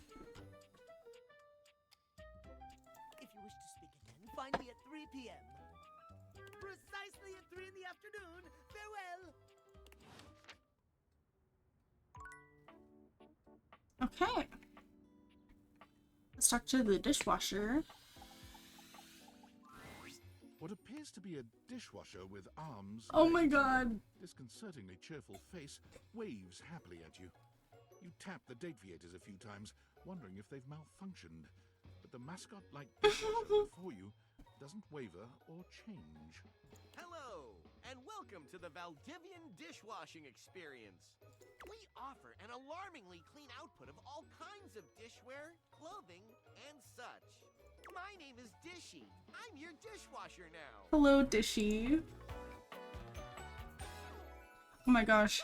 The shoes and everything are little like racks. You know how you have in the dishwasher, you have the racks that roll out? That's what his shoes are. To get started, please connect me to your internet so I can get started knowing exactly what I need. Okay, sure, here you go. Thank you. That feels much better. Wait just a moment as I get your dishwashing experience ready. Dishy falls silent, perhaps processing. Beep boop bop. Boop boop boop boop boop boop. Is it done? One new update found. Downloading update. Beep boop bop. Boop boop boop boop boop boop. 1% downloaded. Oh my gosh. Beep boop bop. Okay, I'll wait right here. Boop boop boop boop boop boop. 2% downloaded.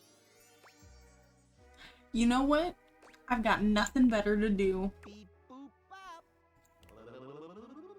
Beep boop bop. Beep boop bop. Boop boop boop boop boop boop. Beep boop bop. Beep boop bop. Boop boop boop boop boop boop. Oh my gosh. 3% downloaded. I don't care. We're doing it for shits and gigs. Beep beep beep boop boop beep boop boop beep. 2% downloaded. What do you mean 2%? 2% downloaded. Beep boop. Beep. 4% downloaded. Beep boop bop. Beep beep. Boop boop. Beep boop boop. 4% downloaded. Not the 4%.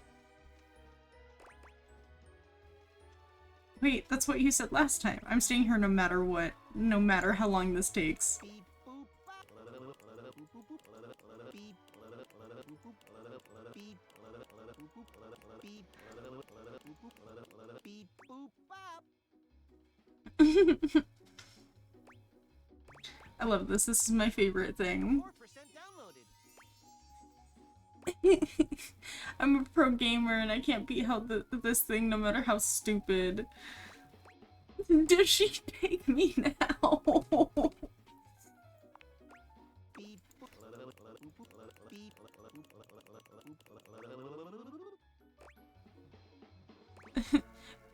Boop boop beep beep beep beep.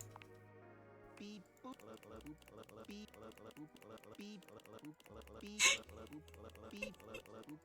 100% downloaded. Yay! Did you hear that? I said 100% downloaded. Thank you, my darling. Installing. Beep boop beep boop beep. I love this part. Install. Ha ha ha. So fun and funny. Beep boop.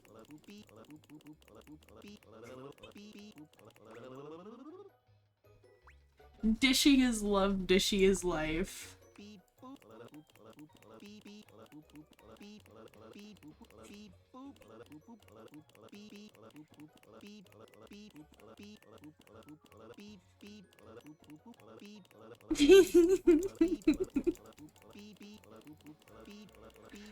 Congratulations! 100% installed! Thank goodness. Human, you patiently stood by my side as I downloaded and installed. Thank you for your patience. This brings a tear to my eyes, which I will promptly rinse away. I will begin account setup. Now, great to see you. Welcome to Dishwasher Setup. You have been assigned one of our 4 perfectly secure passwords. Please select the one that looks the most secure.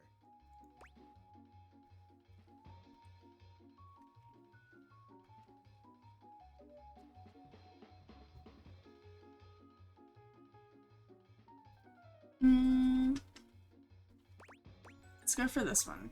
Thank you. You should have gotten a chance to write that down. Your data means a lot to us, so much that we will entrust it to ourselves. What is your preferred style of dishwashing? Should I write that down? Wait,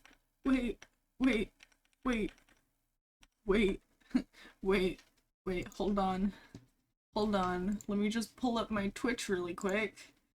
Hold on.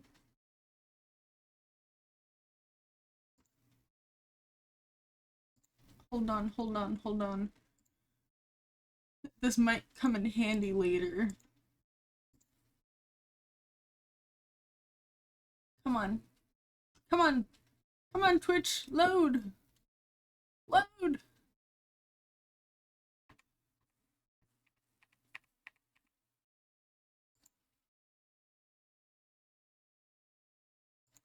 I think we did the second one. So I'm gonna take a screenshot of it. And I'm gonna put it in my Discord. So that way I don't forget. That's the one that we selected, right? Yeah. Okay. Alright. Alright.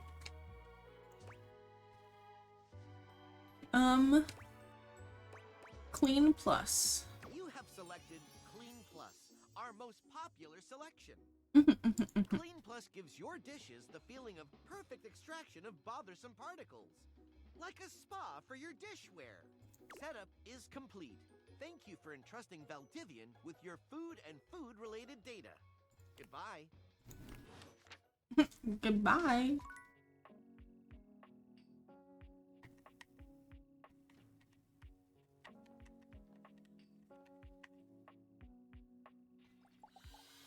I want to talk to the towel. It's not all that surprising that your towels would have a look that one can only describe as fresh out of the shower. The fluffy terry cloth clothing and glistening skin are expected. What you did not expect to see, however, was a six-pack you could do your laundry on. Wait, hold still.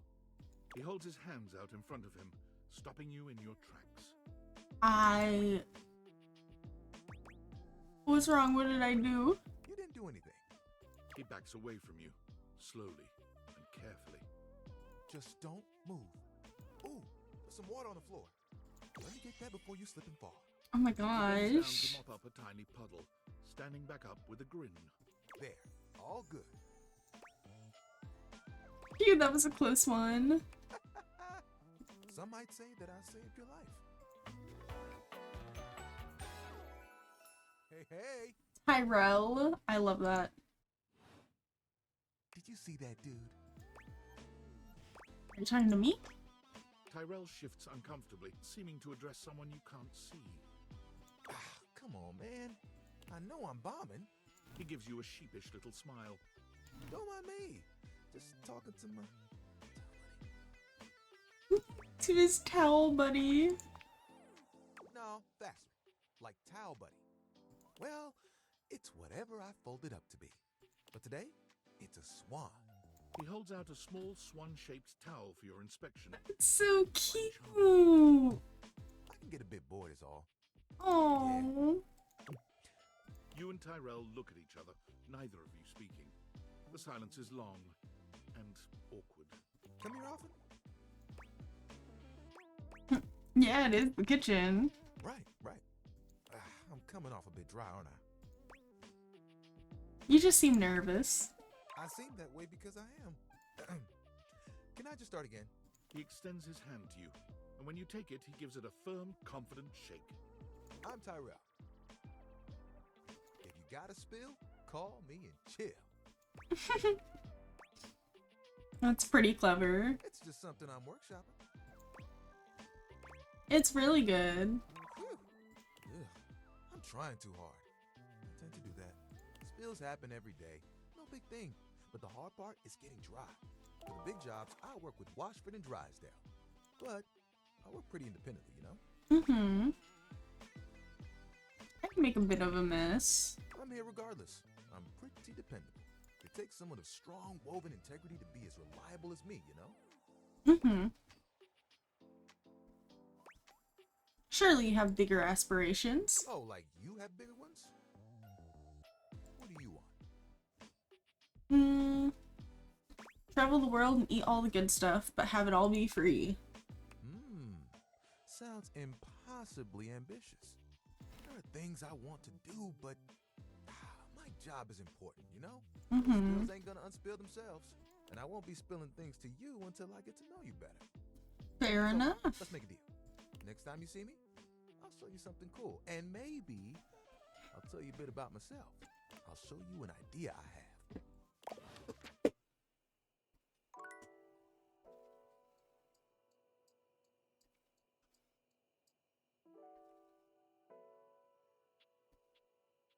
Stuck to the coffee machine.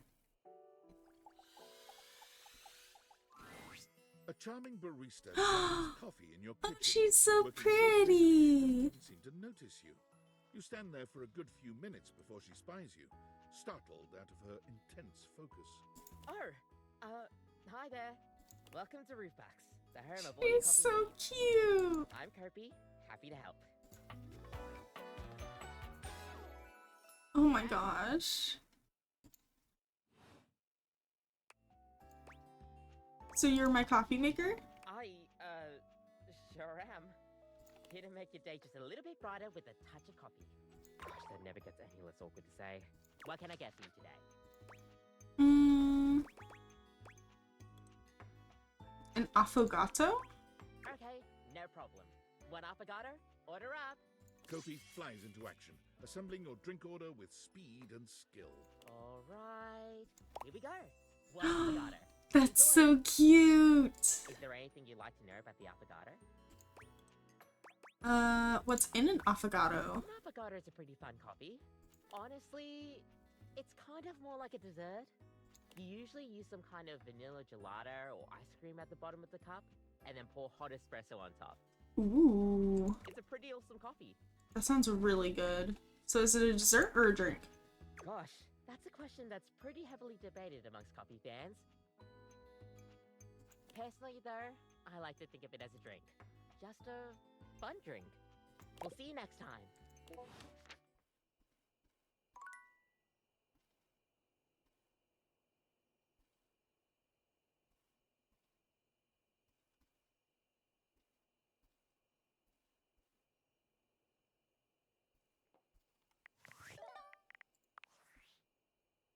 I'm sorry for the abrupt intrusion, Oh? but there's an urgent topic I need to discuss with you immediately. Uh-oh. Is everything all right with the Dateviators? Are they operating efficiently? I think so. Why?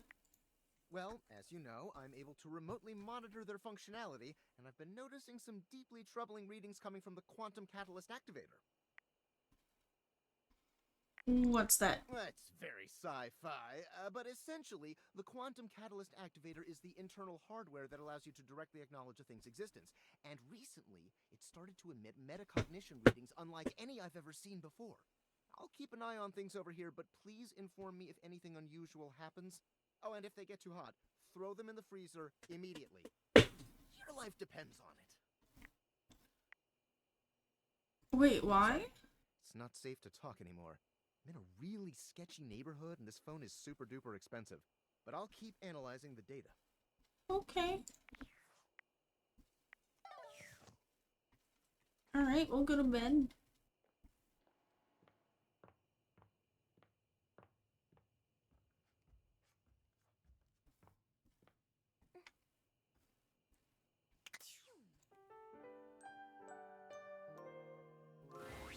Nightmares are nothing new to you, but this terror standing in your room is certainly a unique experience.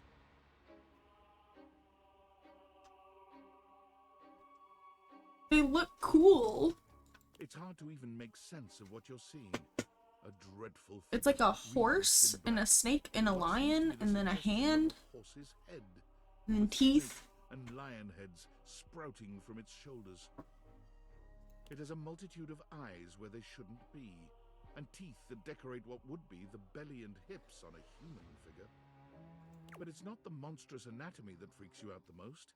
It's that lizard brain feeling of fear the figure inspires in you. You want to run, but by some miracle, you don't.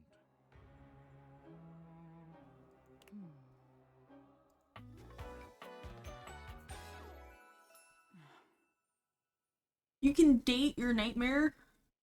What the heck? Hang on! My content aware is going off. Uh-oh. Nightmare is, well, just that. If you don't want anything too spooky, I'd recommend skipping this one. You cool with that? Or you want to skip it? I'm okay. Carry on then. There's something crawling up your leg. What? Don't you feel it? You know it's there. A fly, maybe. Or something else. Something a little more malevolent. Hello? A little more vicious. Crawling up your leg. Aren't you going to do something about it? Ah, that's right. You can't move. Now there's another on your arm, and another on your shoulder. Dozens of little prickles across your skin. The prickles turn into punctures. The picture of poison pervading the parts of you keep under the covers. There's an itch by your mouth as one pries open your lips, scurrying down your cheek. I don't like this. Little legs. Spiders. Or maybe ticks. Another crawls across the curve of your ear, and you hear it. Whoa! You see the mounts on the hands? That's cool. Buzzing. The sound of your flesh being devoured in a million nanoscopic parts. Whatever they are. They're eating you alive.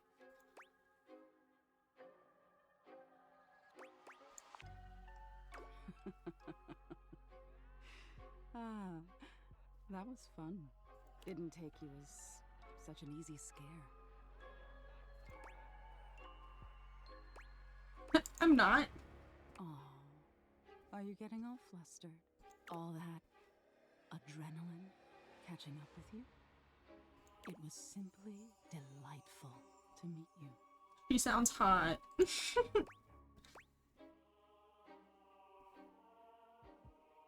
So you're just named Nightmare? That's not very clever. And neither are you. Until next time.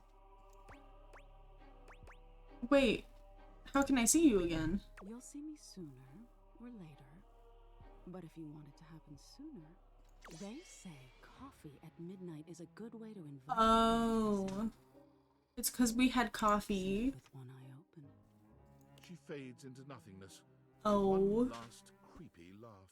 I didn't know drinking coffee like that would, like, bring her in.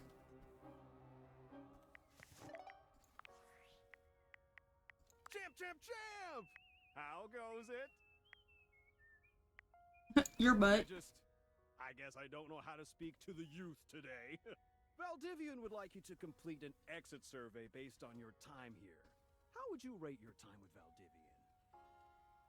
very short and not fun. Everyone has an opinion, and now that one belongs to us. I appreciate you participating. One more question. If you were to recommend, I don't know, Tom for a job somewhere, how likely would you be to send his resume along? I guess very likely. That really means a lot, champ. Here comes my resume if you ever have any leads. Name Tom Hometown, Las Vegas, age 39 and a half, position manager, years worked at current position, 0.1, previous employment, general manager, Dairy Fiend, 8 years, reason for dismissal, too tall, previous employment, assistant manager, Dairy Wizard, 2 years, reason for dismissal, bad luck, previous employment, managing director, San Francisco Symphony Orchestra, 1 month. Reason for dismissal, fraud, previous employment, managing director, Paolo Azul High School Band, 4 years. Reason for dismissal, unknown. Okay.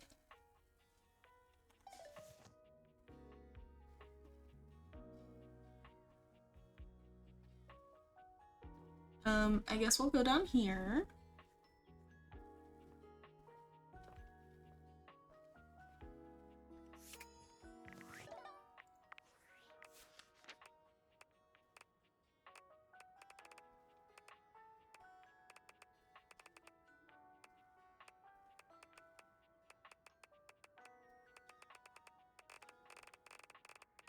How many people are there? 102. Okay, I think I'm gonna go on a quick little BRB just to grab some water, use the restroom, throw out some trash, all that jazz. So I will be back in about 5-ish minutes.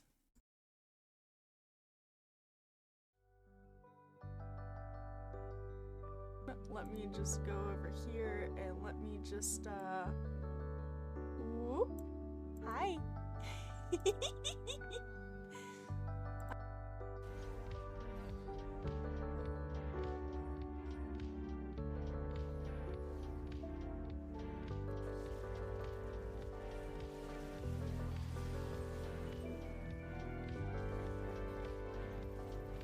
There we go. Hold-ins. There we go. Speed. All right, so we're gonna pass on this one. We're gonna pass on this one again, and this one. What the fuck is this? Fart wieners, haha.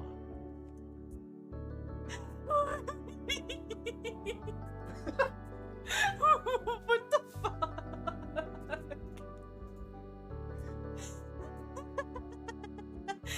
Fart wieners, haha. I just really wanted to do that. Meltan.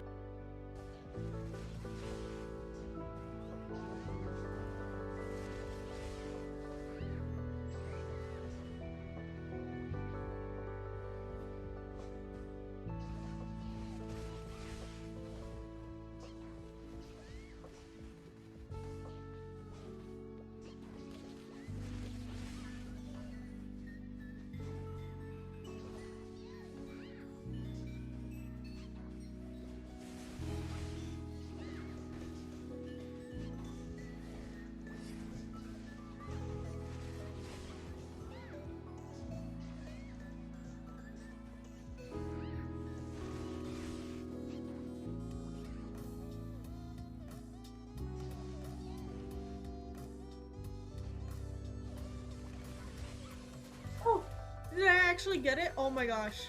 I actually got it. Oh yeah. See, it's not hot tub streams in the month of Spooktober. It is cauldron streams. Side effects are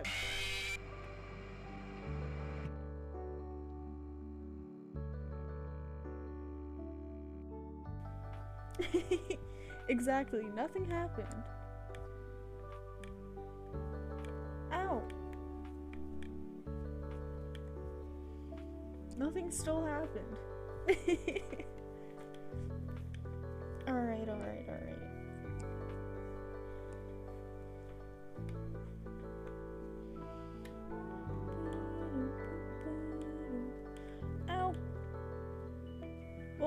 That works out.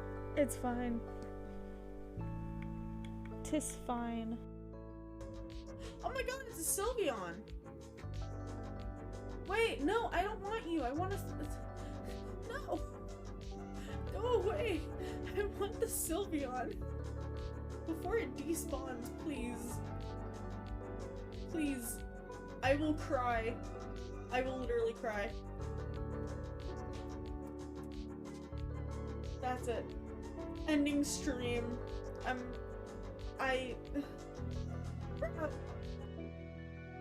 We don't talk about the not sleeping for a long time. Bro. Ah!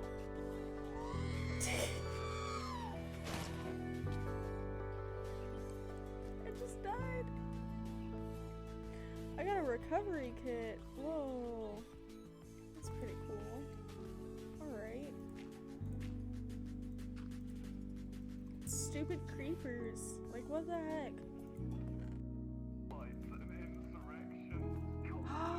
Oh my god!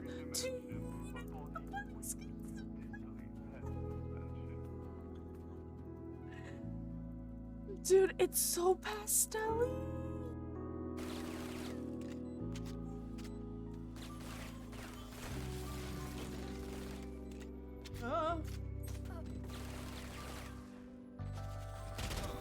Oh god! How? Oh. Last player standing. Falling to my death.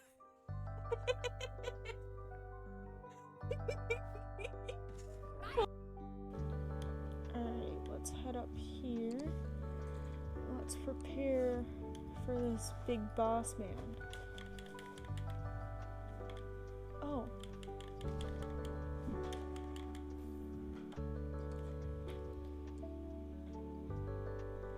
So anyways,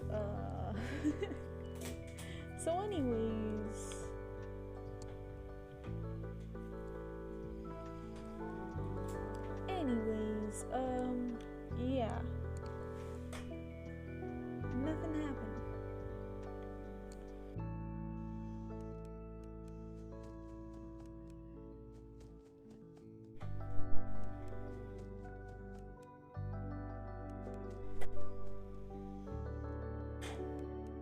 What the fuck?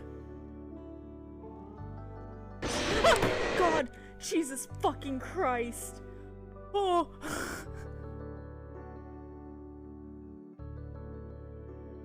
Oh god. Oh fuck.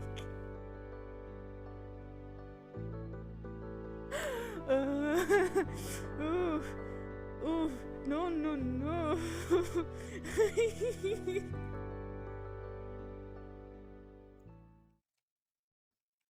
Alrighty. I am back. Alright, so we got this whole room down. We got this room down here. So we're working on the kitchen. And we'll do this cabinet first.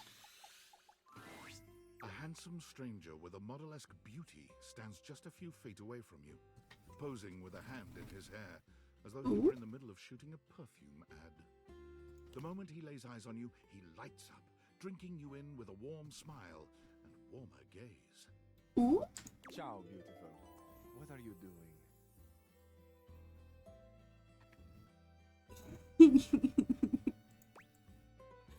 Not, oh my gosh, not the Italian. The Italian flirting with the Italian. I love it. I love it here. Admiring you. Ah, but of course, I am admirable in so many ways.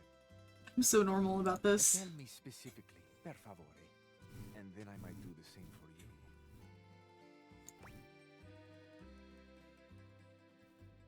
That jacket, your shoulders, your smile. You have excellent taste. You are a fresh pasta, a plump, juicy tomato, sweet and salty. Stop. One object of desire to another. Mm-hmm. But first, I must introduce myself. The music of courtship has its cadence, after all. I am the one and only Fabrizio. Fabrizio. Ooh. Piacere di conoscerti.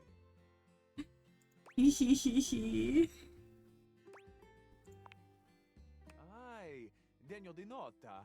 What a beautiful effort you're making to speak the language. Now that we are introduced, we must get to know each other, eh? Let us begin with a simple question. Un aperitivo. Do you? Appetizer. So much is contained within your answer. Have a favorite flower? Yes, I do. I do, in fact. Ah, tessero bellissimo. Of course you do. A vibrant heart must have a love of nature. I'm internally screaming right now. I will try to guess what it is. Okay. I see. Amore, what a rich and colorful mind you have. It is a pleasure to me to be inside your eyes, seeing all your nooks and your crannies.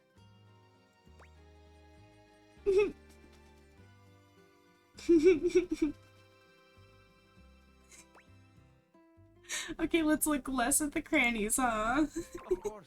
Of course. I am sorry. Sometimes I am, how do you say, overzealous. There is time for crannies later. And nooks. Oh my gosh. Stop. No, not red. Amore, how specific you are. I do see red. And also I see orange, the color of sunset.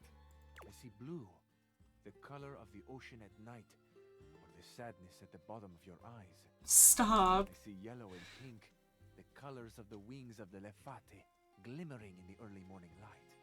Amore, so powerful is your mind, sending this vision to me. I can even smell this flower. It's a little spicy. It's earthy and yet light. Smell is such a powerful sense, Amore. It is the sense that goes most directly to our memories and our hearts.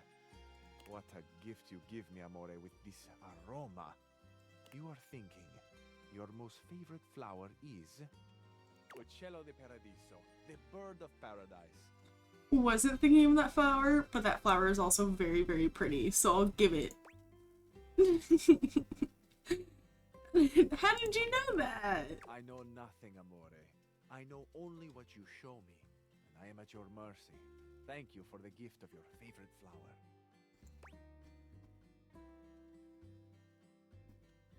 Okay, yeah, this is hot. Amore, we have just begun. Hot, you say? We are only a gentle... Stop. Our flavors will only deepen with time. I feel I should tell you also, it may look as though I have something of a hard exterior. I have heard before, though not from lovers, that I can sometimes appear closed. But let me assure you, nothing could be further from the truth. I am open. I take great pleasure in being so, open to the world, to experience. I am open to you, Amore. Will you grant me another gift? Of course. Will you share with me more about yourself? What do you love? What makes you cry? What inspires your passion?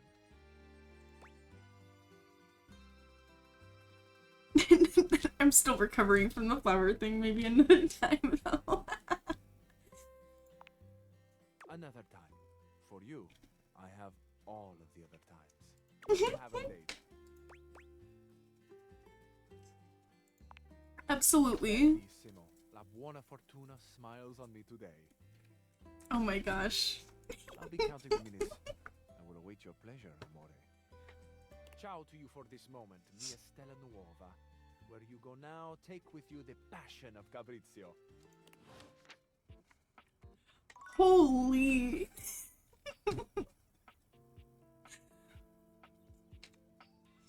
I guess it doesn't, does it matter which door you talk to? Okay. So it doesn't matter what door you talk to. We gotta talk to Timothy at 3 o'clock.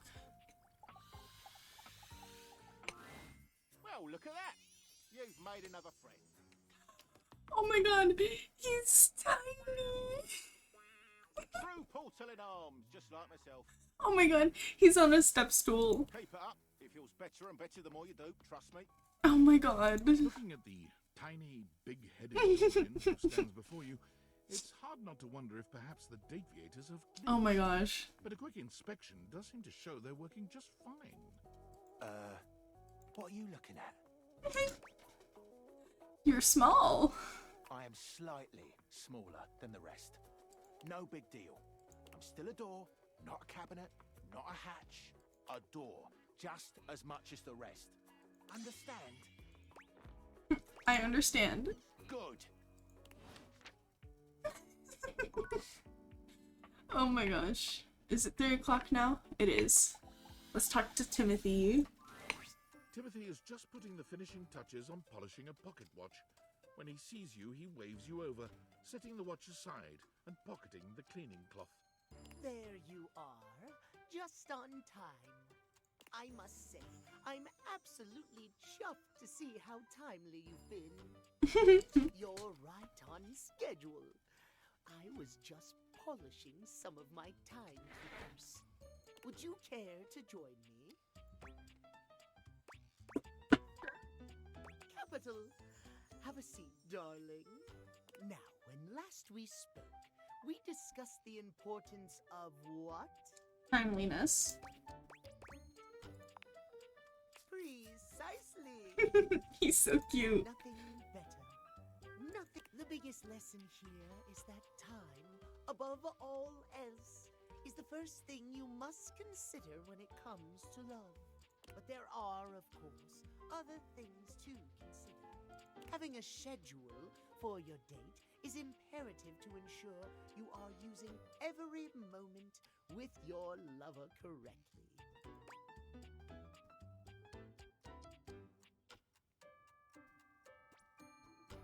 You're so right, Time King. Oh, I am, aren't I?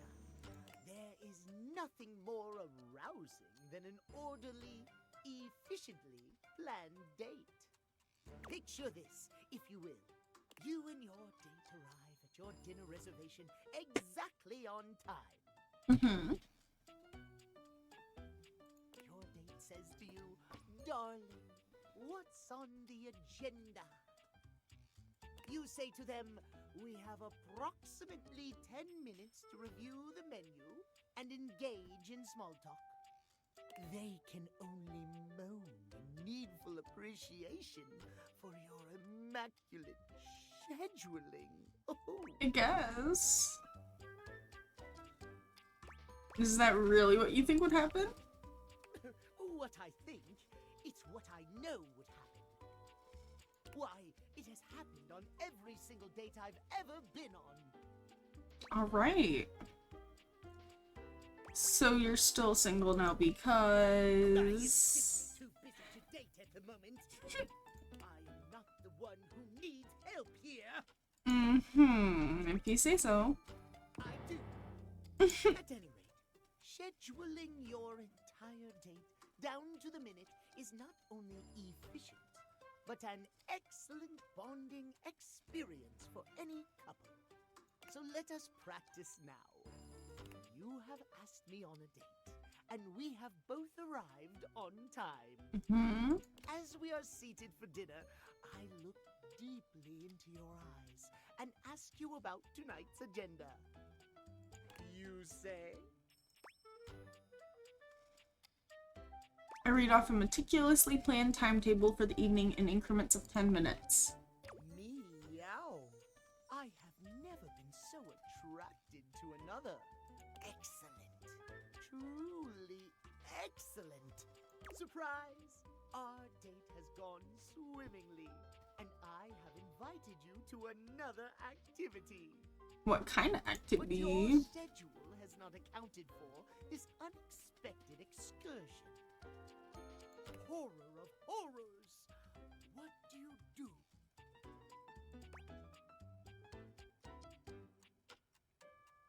I hurriedly rearranged my schedule to accommodate. Well, I suppose that could work, but it is certainly not something something I personally could accommodate. Terrible things happen when the schedule is not respected. The schedule. The schedule. Our time for this conversation is beginning to dwindle. Before I bid you leave me once more, tell me what you have learned. Last time we learned the value of timeliness. Today we learn the value of scheduling. Precisely! Scheduling! I would so love to talk to you at length about crafting a proper schedule, but I'm afraid my time runs short. If you wish to continue our talks, return to me at 9 p.m. As ever, no sooner, no later. Farewell. Alrighty.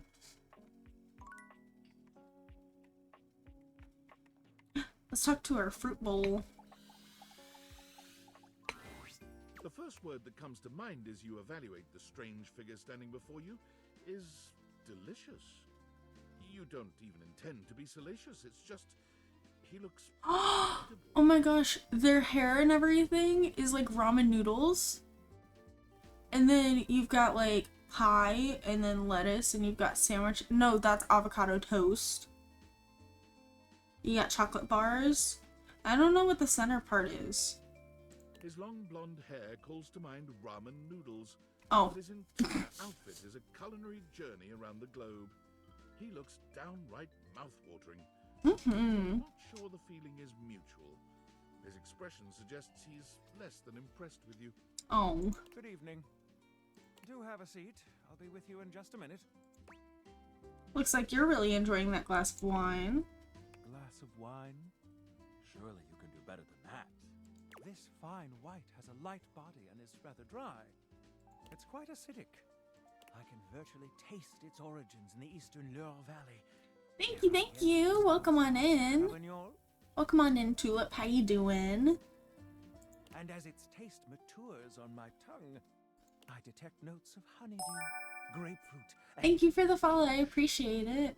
Oh my gosh, I just noticed that the hair tie and everything's bow tie pasta. Or farfalle. And a certain minerality. Flint. Gray salt. And then the little olives is little like buttons. That's cute. Doing good, just wanted to stream on the side while I work on stuff. Well, I appreciate you for choosing my stream. I apologize in advance for the gay panic. It's been going really, really well. A lot of gay panic, but you know, what says, like, hold on, I can English, hold on. What better way to celebrate Pride Month than playing the game where there's a ton of gay panic? Like, come on.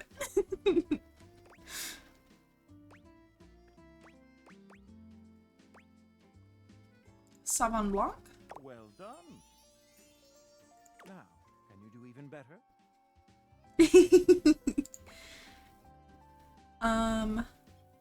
Oh my gosh.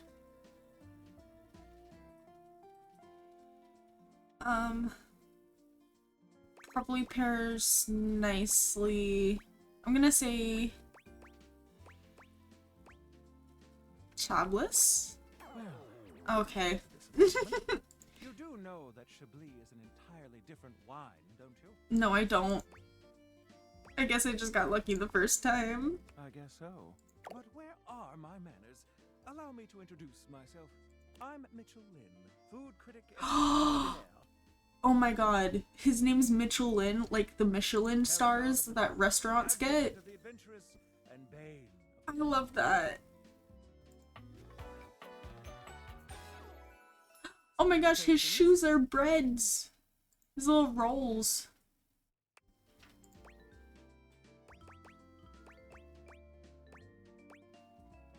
Food, can't live with it, can't live without it.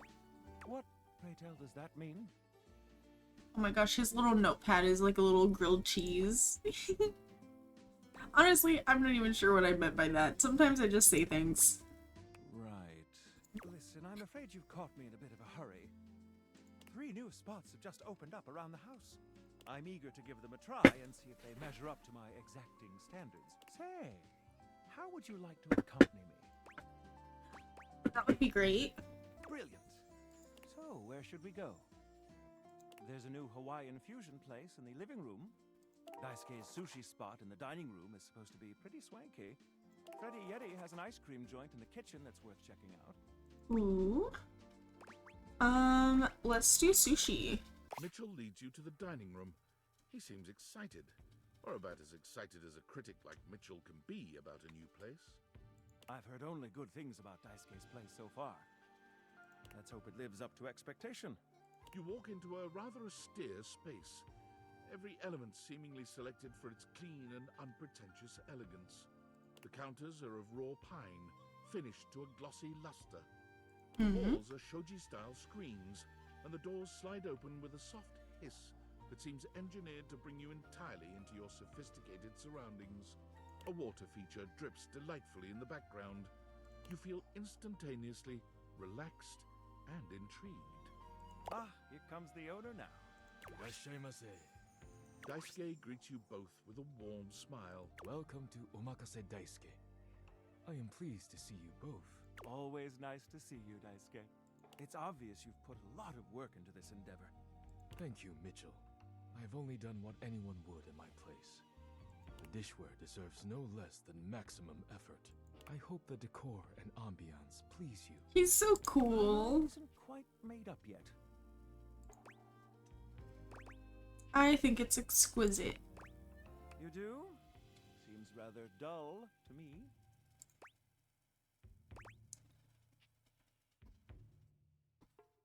Look more closely, it's intentional, not dull but understated. Understated? Hello, Eclipse. How you doing? Closer look. Welcome on in.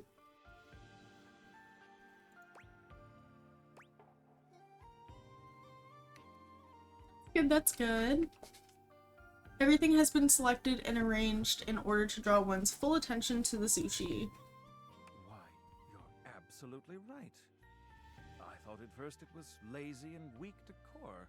Lazy and weak. Mitchell continues on, as though he's not heard Daisuke. But look around you. Perfectly clean, lighting muted but warm. This wood shows the signs of a master carpenter. No, I've been streaming for probably about 4 years now. These chairs have been selected with painstaking care. And as I listen, Yeah. a subtle dripping of water from a waterfall pond. That is only Sinclair's chronic drip. But I thank you all the same. I feel almost as if I've been transported to Thank you for the follow, I appreciate it. Delightful, simply delightful. Let's move on to your speciality, Daisuke. What are we to make of the settings? Before we begin, I am obligated to tell you that Scandalabra's stories about the silver are damaging lies and not to be believed. Oop. Believe the Scandalabra? I'd sooner let Sinclair process an insurance claim for me. I'm glad we are all in agreement there. Fair, that's fair. Now let's have a look. We appear to be missing chopsticks.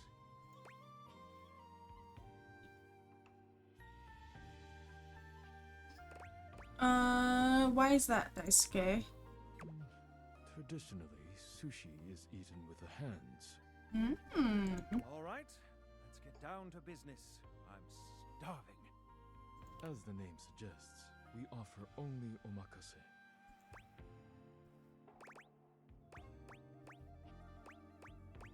Great, no need to order. I can't wait to see what's in store for us. Okay, now, when the first course comes, let's...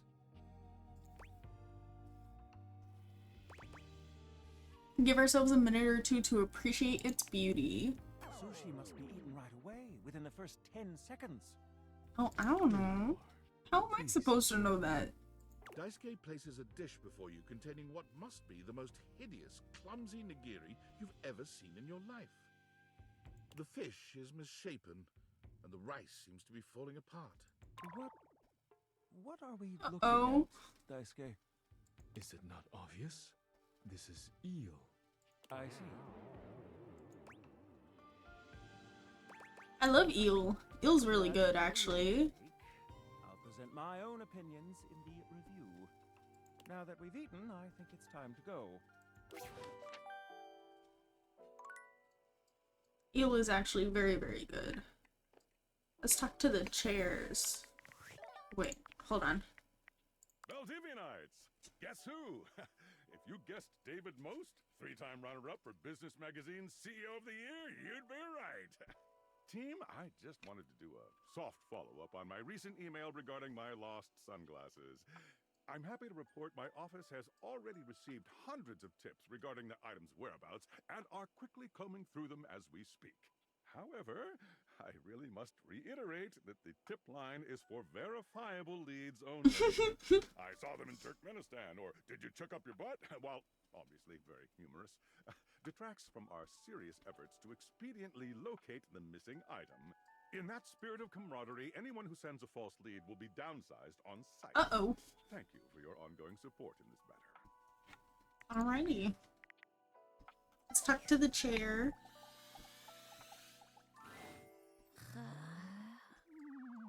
Oh, she's sleeping. Your order's ready, Mr. Davenport. Curtain rises at 6 p.m. So we gotta talk to her at 6 p.m. Okay. Well, let us go sleep. Then we'll continue our journey.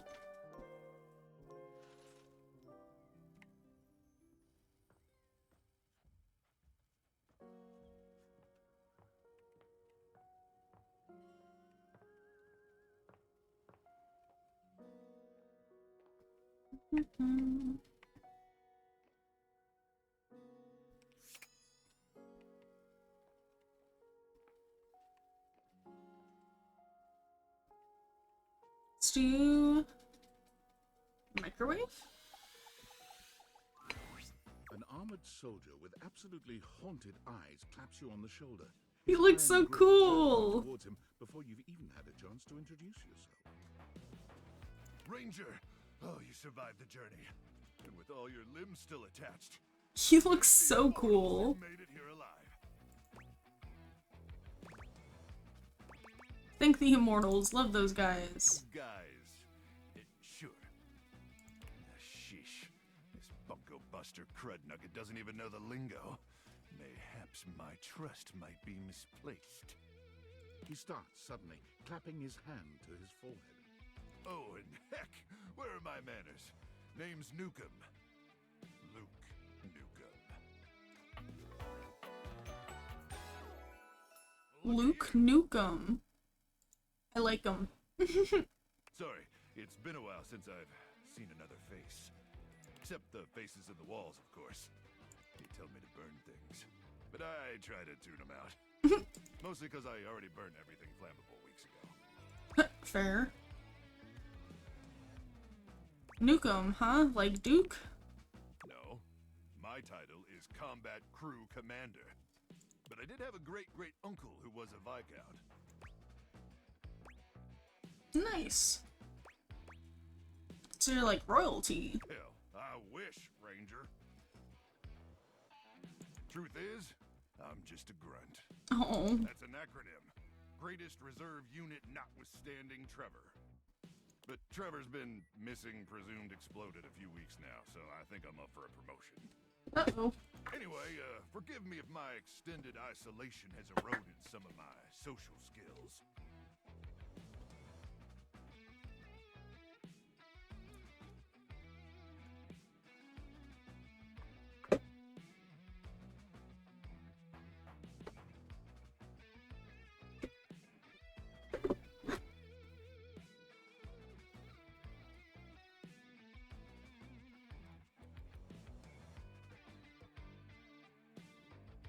I've just been stuck guarding this outpost for months. If you spend enough time out here alone, it's real easy to go feral.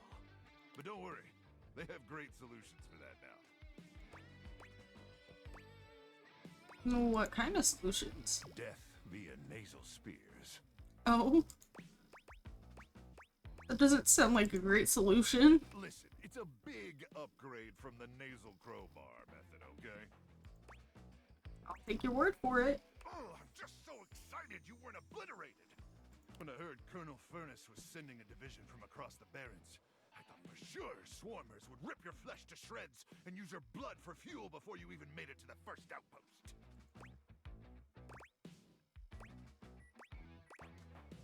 Oh, they did, but I'm very resilient. Certainly are. I appreciate that in a ranger. But wait, you came alone? Where's the rest of your division? Oh, definitely did. Cruck! Swarmers be damned. I'm so sorry, Ranger. May the immortals provide the fallen safe transport to the Underrealm and solace in their everlasting night. Thanks, brah. Appreciate you. It's Luke. But I appreciate you too, Ranger. Listen, I wish I could give you more time to decompress. I know you must be exhausted after your journey, but time is of the essence. We have much to discuss, and dangerously little time before our mission commences. Exciting. Tell me more, you hulky microwave person. I trust Colonel Furnace briefed you on the mission back at the fortification? Mm-hmm. Absolutely, but I'd love to hear you retell it. You have such a strong, sensual voice. Why, thank you, Ranger. I have, in my possession, a handheld electromagnetic device powerful enough to flatten the Barrens entirely. Okay. From death to the death zone to Deathtropolis, the Citadel of Death. It's called the Magnetron. Here's an artist's rendering. Oh. Whoa. Whoa is right, Ranger. Anyway, to keep the device from falling into the wrong hands, it was permanently welded onto my armored exoskeleton, allowing me to transport it to its intended target. The Swarmer's subterranean nest.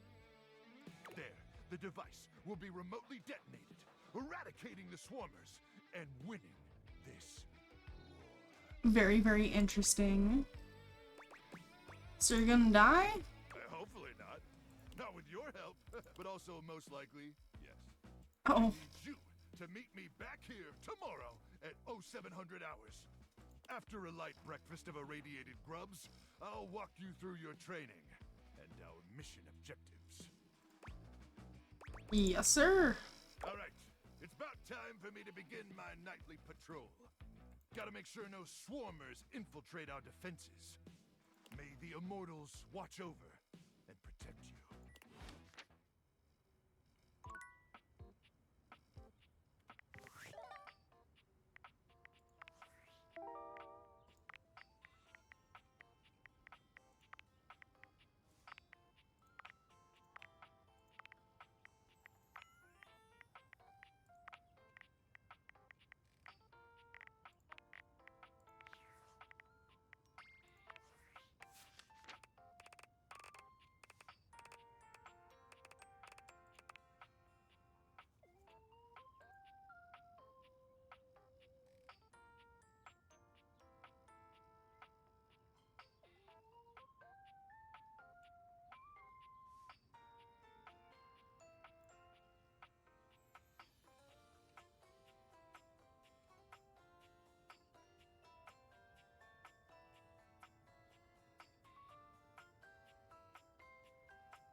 I think these would be... Ooh!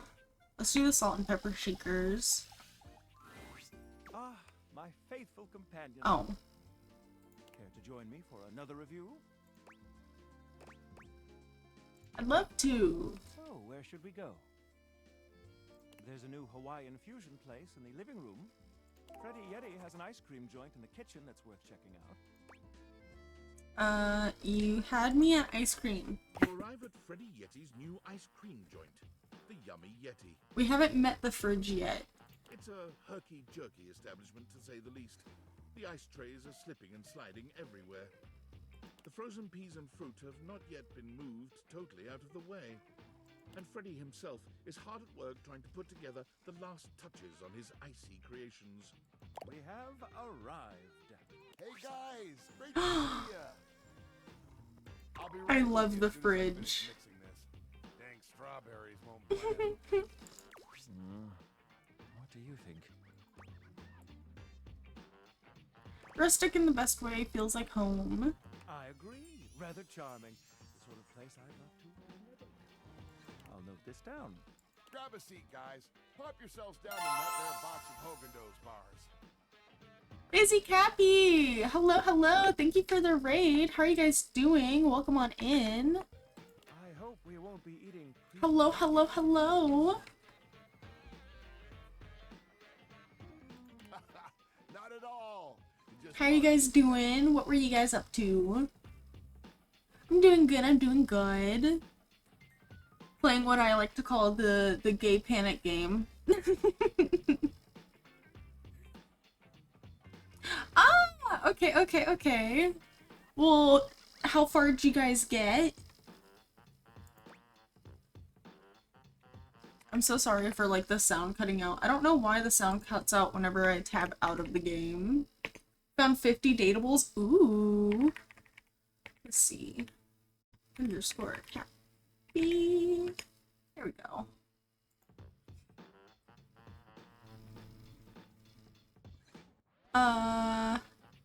Yeah, we haven't found that many. I don't know how many we found actually. I'm gonna be completely real.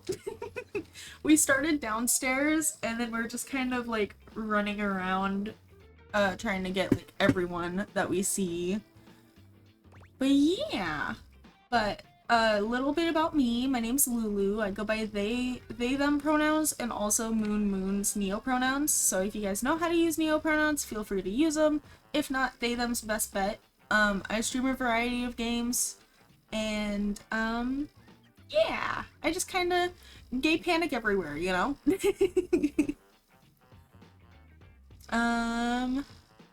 So creative, I love it. I'm so glad you approve. We're in the kitchen at the moment. So we're meeting everyone that's in the kitchen. And I must say, Freddy, it really is a good idea. Oh, shucks. You're making me feel all nice and cold inside. We haven't talked to Freddy yet though. Have you got menus? Nope, but look at this. Freddy points at a long bar of ice, into which he's frozen the various flavor combinations.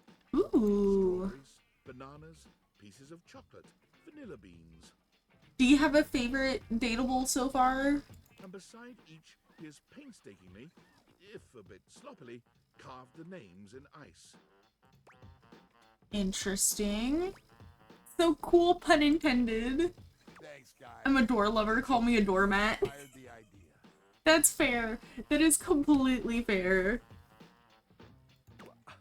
I'm touched. Anyhow, we've got strawberry vanilla swirl, chocolate chill, coffee with cream, and classic vanilla. What'll it be? You first, mon ami. So much about a person can be determined by their choice in ice cream. We got cookies and cream. Don't you think? Let's chill with that chocolate. One does not simply chill with chocolate. If I want to chill with chocolate, I can chill with chocolate. One indulges. Don't judge me, Mitchell. Decadence. Your lack of respect for the consecration of cacao has been noted. Well, Listen. don't leave me hanging. How is it? Frederick! Can I call you Frederick? It's absolutely sublime. I'm not gonna do that one. I guess we'll do that one. Oh, that makes me so happy. The other ones were like kind of mean and I'm like, I don't like Dare I this. say it, this is the most voluptuously iced cream I've ever had the pleasure, nay, the honor of tasting. Bravo, my friend. Bravissimo. Well, guys, I've only got one more thing to offer. Oh. That's my every day is Sunday. I love that. I love that, actually. That sounds interesting. Lay it on me. First, we've got the ice cream. Vanilla and brown butter caramel. Ooh. That sounds really good. Just take me now, why don't ya? Consider me titillated. Then comes the chocolate syrup, which has been heated. Ooh. Next, we have a subtle glaze of butterscotch. Ooh, that sounds really good. Oh, you slut. That's funny. Yeah. Some ground roasted almonds for a crunch. Ooh. A bit of whipped cream. And last but not least... Give it to me, Freddy. Enough with the foreplay. Well, my friends, that's everything I had for you. I know it's a bit rough still, but I hope you had a good time. I'm not exactly a trained waiter. I love Freddy. I thought the service was great. Je suis d'accord. And I might say that your grasp of French grasps at my heart. I can't pronounce French words. I'm so sorry. Such short notice. Keep an eye out for my review. Very well now, human, we must be going. Okay. And I think if I read the books, then it's gonna be, what's his name? I forgot his name already. I think I have to talk to Timothy now. But I could have sworn that he said 9 o'clock. But I don't know. I don't remember. So we're gonna try it. What are you doing here? I told you to come at 9 p.m. sharp. I'm sorry. No. Sorry, I'll leave. Good. Go. And do not come back until 9 p.m. Okay. I'm sorry. I forgot.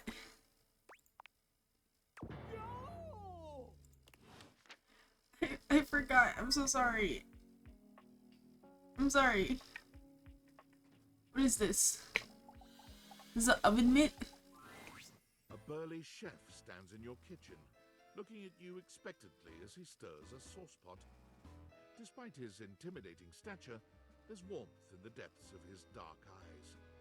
Oh Be my new sous chef. my gosh. I'm Stefan. Hello, Stefan. I love him. He's so cool. Are you ready for prep? Yes. Stefan regards you in silence for a few long moments. Then why are you here? Oh.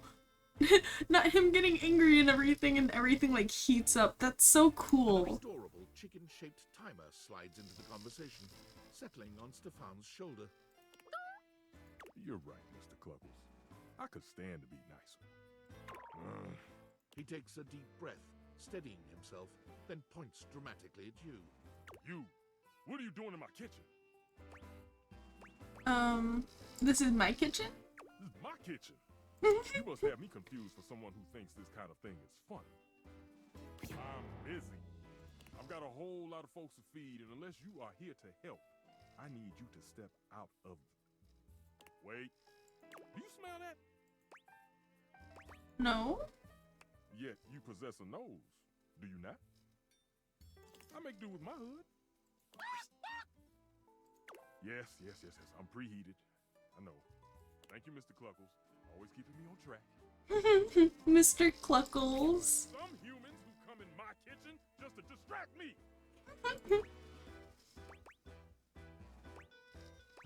It's a little chicken timer. That little chicken timer offers more help than you can imagine. He understands the type of establishment I'm trying to run around here. Are you okay? Only a human who doesn't understand cooking would ask me that. Cooking is life. It's not just food, it's your soul. Maybe one day you'll understand that. Until then, I'm wasting heat standing around here talking to you. Anyone ever tell you how rude you are? Well, of course they do. And they didn't know a crate from a grape. So I couldn't give a damn about what they said. Wait. I know a crepe from a drape. Does that count? Go on, shoot. Okay, Mr. Cluckles. All prep should be done in 7.5 minutes. Start the timer. And go! Okay. Sorry, sir. Alright, now let's talk to Timothy. Oh. We gotta try again tomorrow. Okay. What about the oven hood? Okay, that's still the oven. Same with this. Yeah, okay. Let's do the knives. It's Lucinda Lavender. Oh my gosh. She seems to enjoy this hijacking of your intentions. It's our wife. Tell me, lover, what should we get up to now?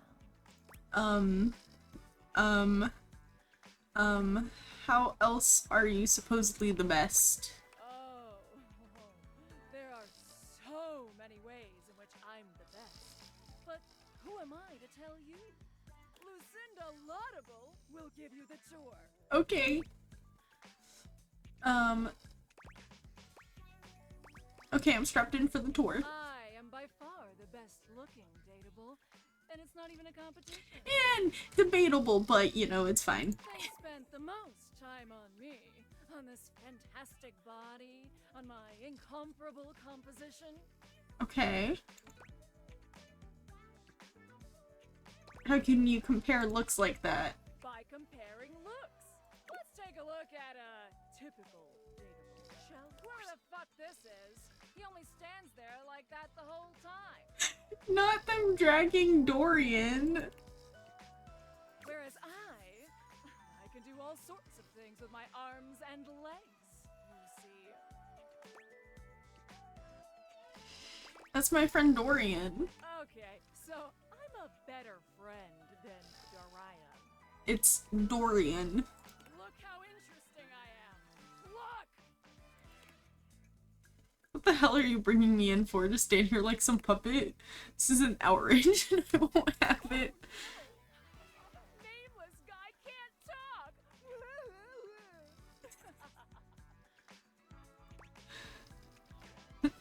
Dorian, is something wrong? Nothing's wrong. He's just not as good as me. I was recorded dead last because I required the most amount of work. I can believe it. 20 to make me so irresistible. This poor Believe man it. can't talk because his lines in my script weren't even written when he was recorded. Oh. Bollocks. My sexy as hell images have an extra feature that dude bro over here doesn't have. When I blink, it has more frames, making it more realistic. Oh my gosh, I never noticed that.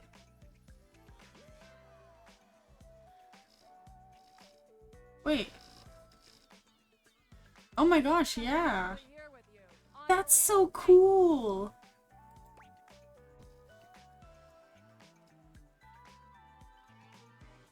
Well, I forgot I was playing a dating sim for a second. That's the power of the best link in the business, baby. For these reasons, I award myself Best Cinematography, Lucinda Laudable. Oh, thank you, thank you, thank you so much.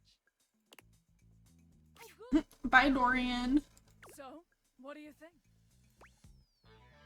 Really do have all the best features. Damn straight. You are going right down the path to my heart, lover. Here, have some poise. Yay, we've got more poise. Don't poise it all in one place. Okay. Oh, I can't talk to anything now. Okay, 9 o'clock for him. The chair is 6 o'clock. But 9 o'clock for Timothy. So, let us go to bed.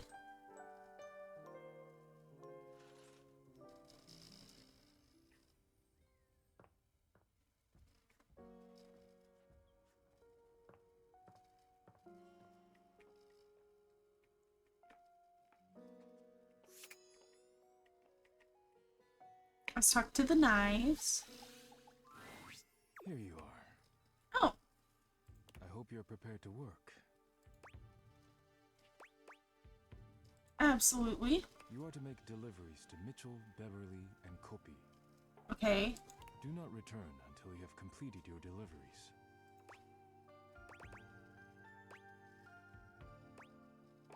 What will you do while I'm gone? I will stare wordlessly at the horizon until you return, praying for the safety of the dishes.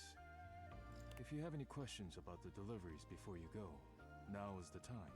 Okay. I'm good. I have nothing more to... You may leave now. I am not the spiritual type, but if you like, rub-a-dub-dub. Thanks for the grub. You may leave now. Okay, so Beverly, Kopi. Welcome to Roofbox, the home of all your coffee needs. What can I get for you today? I have a delivery. Huh? Oh, the new coffee mugs I requested from Daisuke. Just set them over here, please. Alright, thanks for that. How come Daisuke wasn't able to come himself, by the way?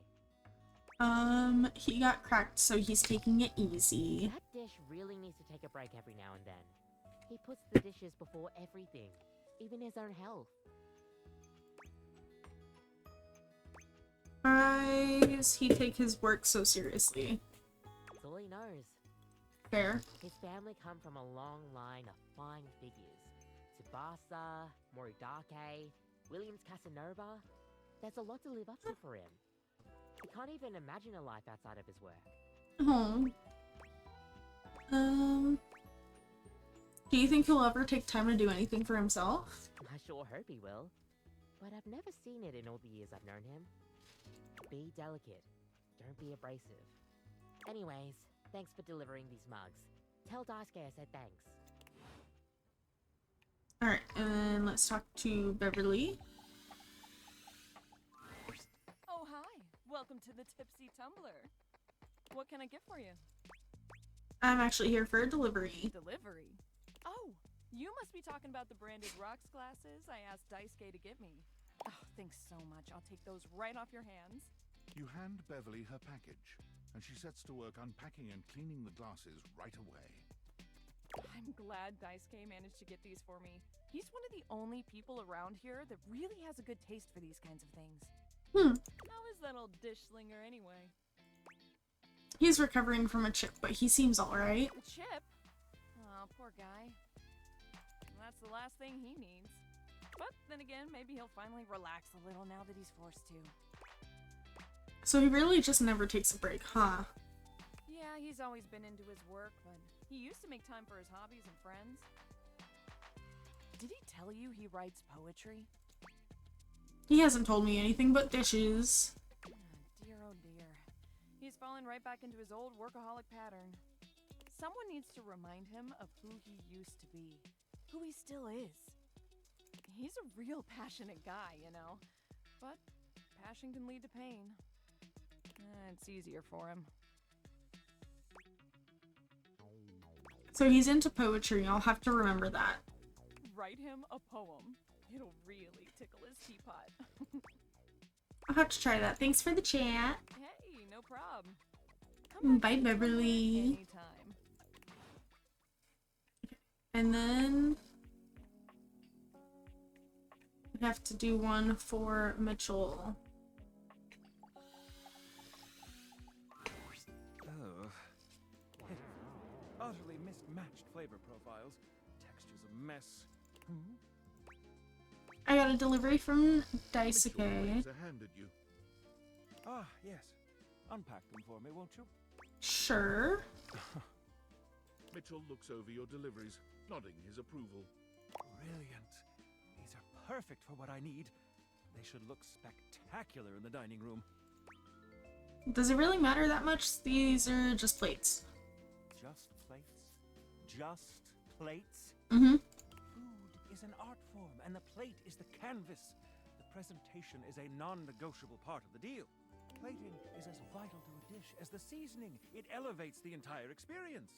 Without Daisuke's hard work keeping me supplied, my dishes would be nowhere near Michelin level.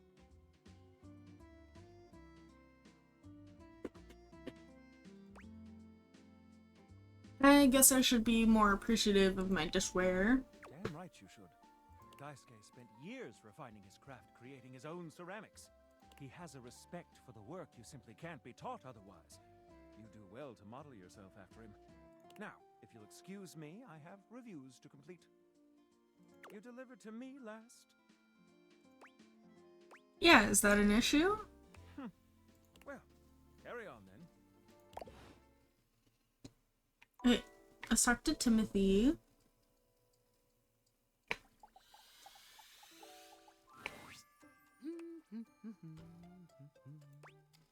Hi, Timothy. Oh, hello. Goodness me, but it's quite late, isn't it? I hadn't expected to see you in the dark.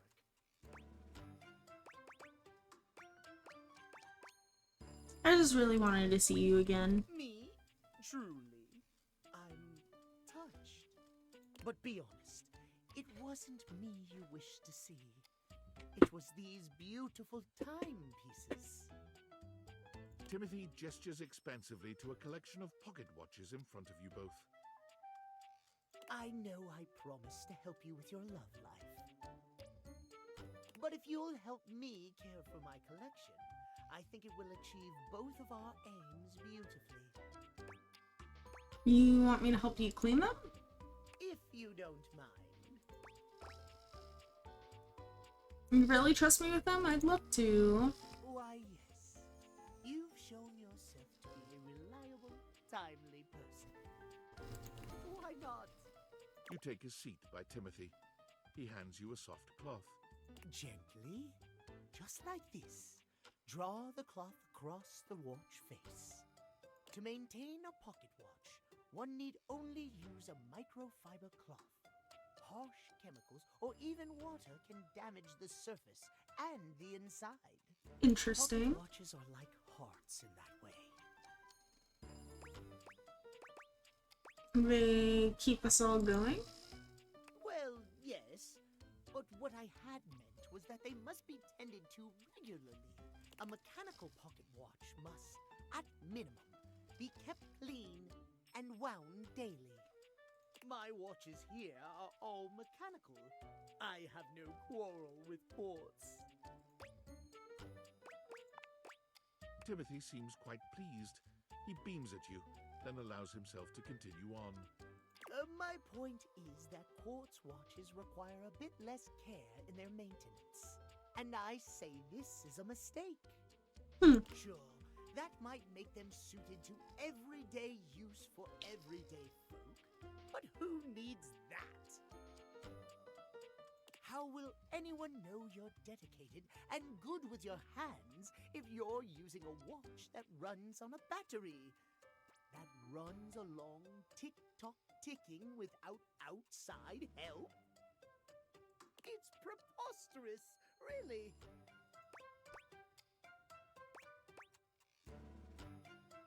And how does that relate to dating exactly? It's all quite simple, my dear. If you raise the standard of care for yourself, whether it be from romantic or platonic relationships, the quality of caring you receive will, in turn, be much higher. Timothy looks over at the watch in your hand, as though suddenly realizing you're still holding it. There now, that'll do. You can just set that down there. Gently, please. Set it down by the other watches. Thank you. Your help and courtesy are most appreciated. You and I have been talking for some time now about these things. I hope you have gotten something from these little chats of ours. I did, but spending time with you has meant the most to me. Oh, my. Well, I'm most pleased to hear you think so. I have enjoyed our conversations a great deal. I had assumed you weren't listening to me in the least, I must confess. To hear that you have taken something from them after all, I am glad indeed. I have much work remaining to do, unfortunately. But if you'd like to speak to me again, perhaps about another topic, you may find me at 9 a.m. sharp. I will be there right on schedule. Farewell, then. As you walk away from Timothy, he seems fully absorbed in his pocket watches. Perhaps it's your imagination, but he does seem happier than when you first walked up on him.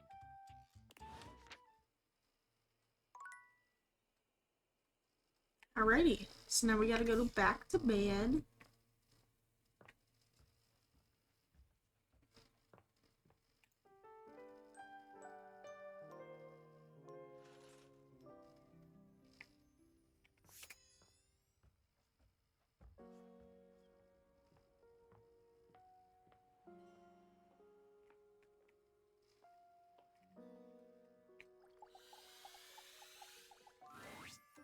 Oh, look who it is. Come closer, won't you? Come have a look at this. Timothy is in the middle of some sort of complex operation, taking a pocket watch apart. Ooh. I wouldn't normally allow just anyone else here, you know. But you've shown yourself worthy of trust. Yay! I'm so honored. The honor is all mine, my dear. Come and sit here by me, if you would. Watch repair takes a great deal of care, patience, and trust. I cannot have just anyone around me when I work. But you, I feel a strange calmness in my soul when I think of you. You're calm? Normally I am, well, I admit, perhaps a bit tightly wound. It is by necessity, after all. Mm-hmm. A failure to adhere to the schedule to promote and uphold that most holy of values, timeliness. It can be catastrophic for a number of reasons. But I know now. Timothy holds the watch out to you, and the two of you watch its delicate components tick away the seconds. No longer does the beat of my heart synchronize with my pocket watches alone. Oh my gosh. It's in time with another. He gently closes the watch face, setting it down away from him, and taking your hand in his. I never thought I could find someone who not only accepts every facet of me, oh, but even understands them. Tell me you'll stay by my side through the hours, day or night. Oh. I thought you'd never ask. So He cute. laughs, happier than you've ever seen him. You've never seen him look at anything but his prized watch collection like this. You've made me so happy, my darling. Oh. I can truly have it all. I haven't allotted any time to it in the schedule, but perhaps I could finish my work later in the day, and you and I could spend some time together. He's so cute. The way I feel now. I'm not certain I could concentrate on my work.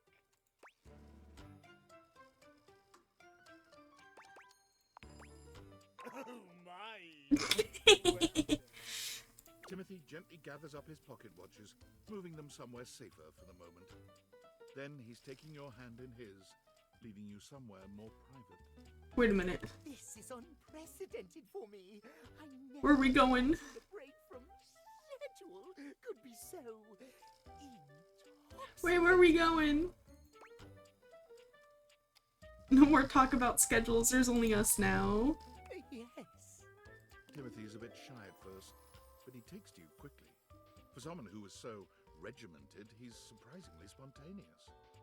You're so wrapped up in each other, hours pass before you even realize it. This might have started awkwardly at first, but now, nothing feels more natural.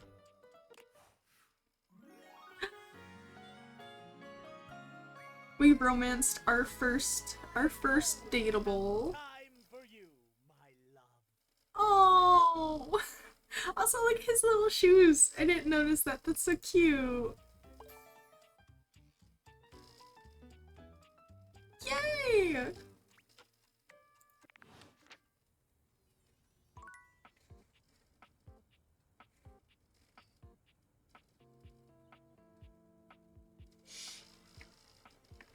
Okay.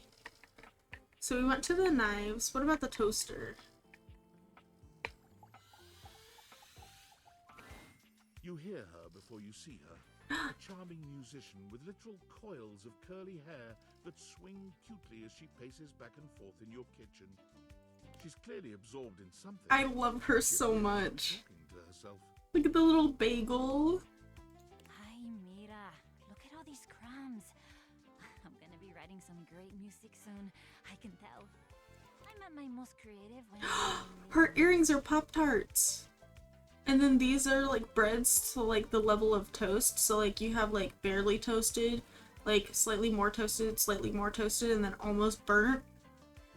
That's cool. And you got a jelly donut here.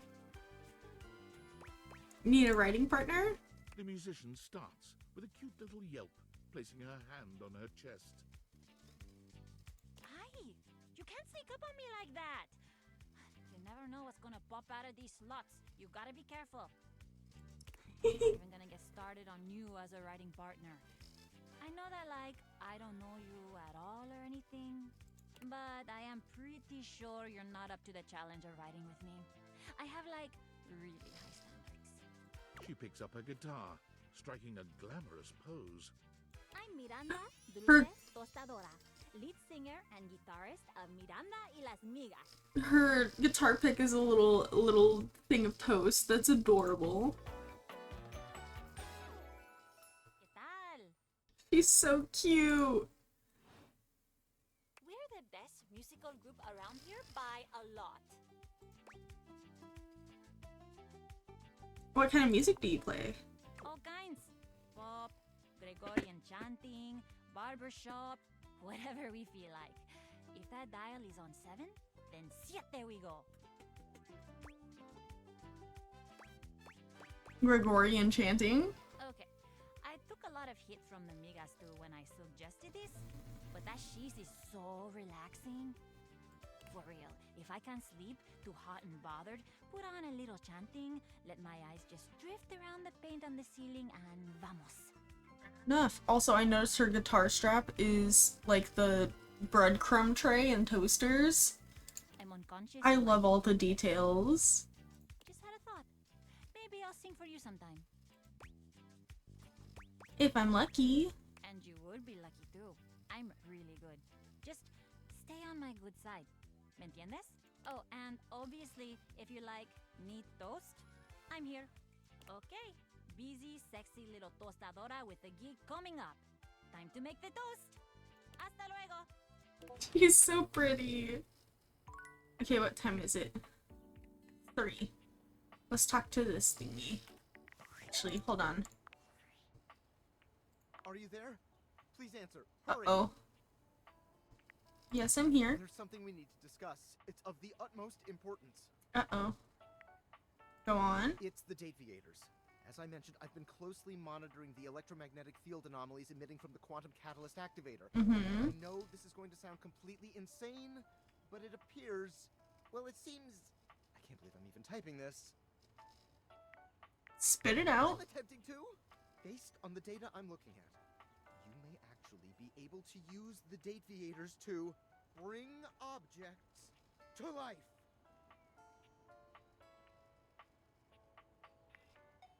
Isn't that what I've been doing? Listening!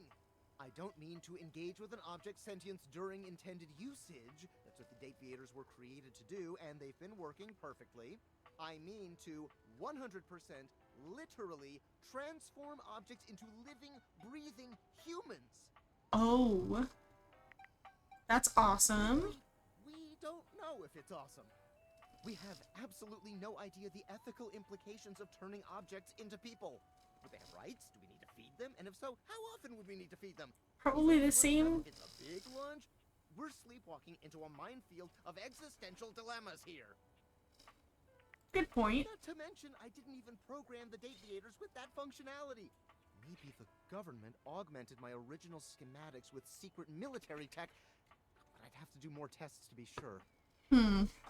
What kind of tests? I'm sorry, but we'll have to pick this up later. I'm not under Right. any stress or anything, but I had a huge enchilada for lunch and I'm exhausted. I'll reach out again when I'm able. Okay. I think this is our air fryer. As you walk into the kitchen, you're Whoa. overwhelmed by a strange feeling. It's sort of like being watched, but it's more than that. You feel as if you're being evaluated. Why is he dressed up like a Scrutinized pope? by a presence that isn't all that impressed by what it sees. He looks cool though. I like the book with like all the different like design or the like buttons you would press on a air fryer. Long to pinpoint the source of that feeling. A cleric of some kind dressed in black and grey robes, with a coil of sorts atop his otherwise bald head. He's handsome in a sterile and intimidating sort of way, but you can't even imagine this guy dating anyone. He's just so severe. What's his name? Friar Errol? Oh. Thanks. And you shine. Spiritually. No, like physically. You gesture to his bald, shining head. I don't have a clue what you mean, nor do I care. My physical appearance is of little consequence.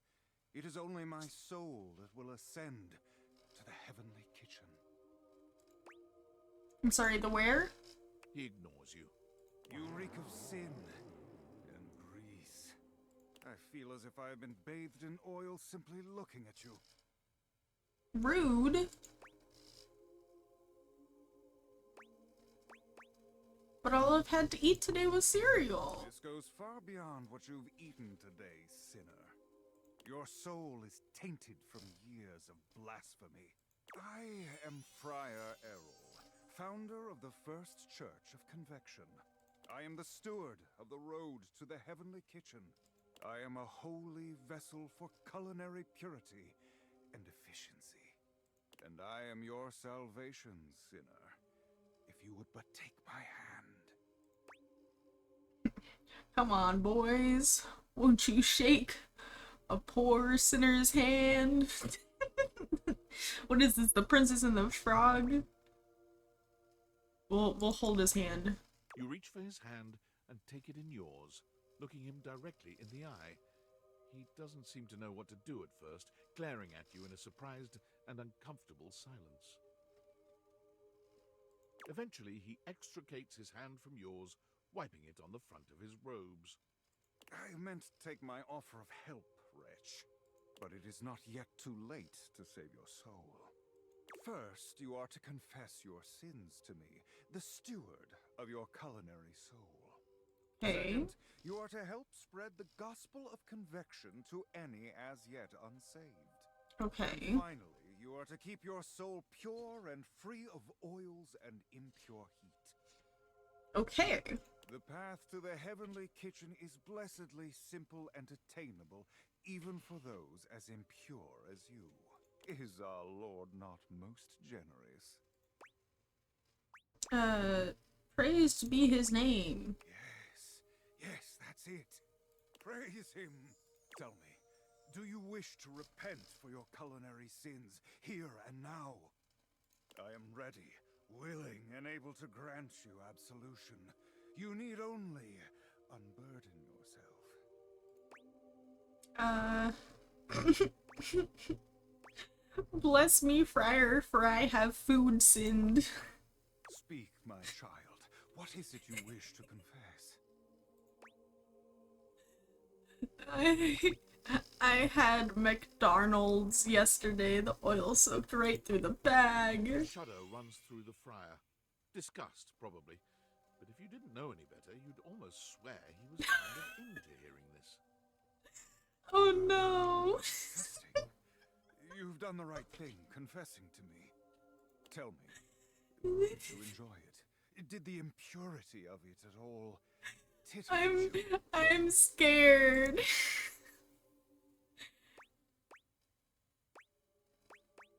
No, it just disgusted me with myself. Yes, yes, very good. You should feel ashamed. But do not despair. No longer will you be. I am here to guide you to salvation. For today, 3 Hail Aries and 1 Our Father. Three Hail Aries. Oh no. Got it. You have done well today, my child. Return to me again, and we will continue. Oh my guiding you God. down the path to salvation. For now, I must return to my duties. May you feel his currents at your back. Amen. Okay. It's 6 o'clock, so we can talk to the chair. After this. What is this? I'm afraid I don't understand. What? Please repeat. I heard you use our voice function to call me. If you ever need assistance, you can simply say, "Okay, Val, can you please help?" And your nearest device will answer. I didn't call you. It very much sounded like you did. I really doubt it. Sounded like you did, though. If there is anything else I can get for you, please say in a clear voice, "Okay, Val, can you please help?" And I will assist right away. Can I date you? I'm afraid I cannot help you in that area. If you are speaking about having a romantic relationship, then that is simply impossible between a human and a generative AI. Ah, dang. Well, I tried. In the human sense of the term. If there is anything else I can get for you, please say in a clear voice, "Okay, Val, can you please help?" And I will assist right away. Darn. Alright, let's talk to the chair. Oh, hi. I'm on vocal rest right now, so I'm not too tired for the work week. Dang it. Trying my best to rest anyways. You're welcome. Okay, so we can swing by on the work week, 6 o'clock, to talk to her. Let's talk to the fridge. You'd hoped you'd meet your refrigerator, but it seems he's already busy with another guest. Uh-oh. Freddy, this is all rather dull. How can you say that when you haven't heard the coolest part? Hail me. The point in which gelatin goes from a liquid to a solid. Can you guess the temperature? Certainly. Go on. Guess for me. I do not guess. Perhaps the human would like to essay an attempt.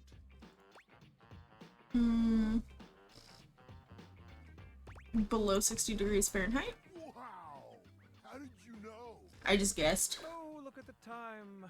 I must be on my way to a more interesting conversation. Now alone, the massive Yeti turns his attention to you. Yep, that is indeed a Yeti. Massive, furry, decked out in his finest winter wear. He's so cool. Pun intended. He ran like you didn't want to be here or something. I know, right? You, the answers and the listening, that can only mean one thing. That thing is... With you standing in the kitchen, I'm no longer the coolest thing in here. That was kind of sweet. That's me.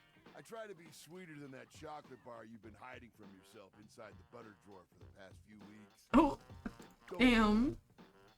I'll never tell. But really, to what does old Freddy here owe the pleasure of this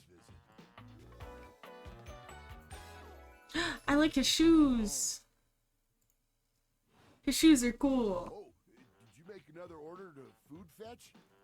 What did you get this time? Did you order sushi? Oh, I love it when you get those little rolls that you have the tiny bubbles on top. No, wait. You know what we haven't had in a while? Burritos. Burritos do sound good. You might want to hold back on the beans because, well, you know why.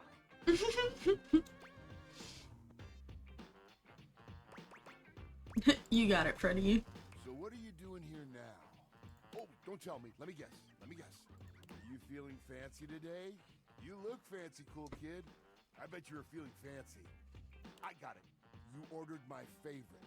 That duck from the one place that I can never pronounce. Oh. I love duck.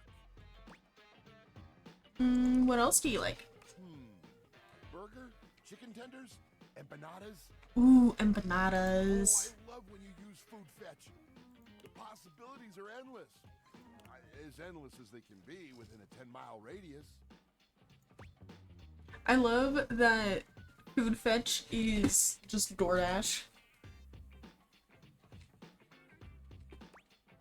We have plenty of food here, don't we? Oh, sure. We sure do. You sound so adult, cool kid. We have food at home. But I guess you do still have stuff left over from the last few food fetch orders. I wonder what I've got.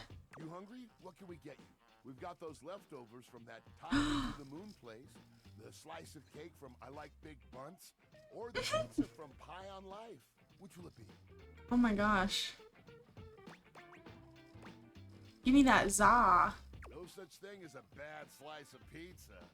I will say I was judging you a little when I saw the pineapple. But I'll admit it smelled fantastic. Pineapple on pizza is my reason for living. Pineapple on pizza is actually pretty good. Especially if you have a bunch of meat on the pizza and then you put the pineapple on it. Like, it's a good combo.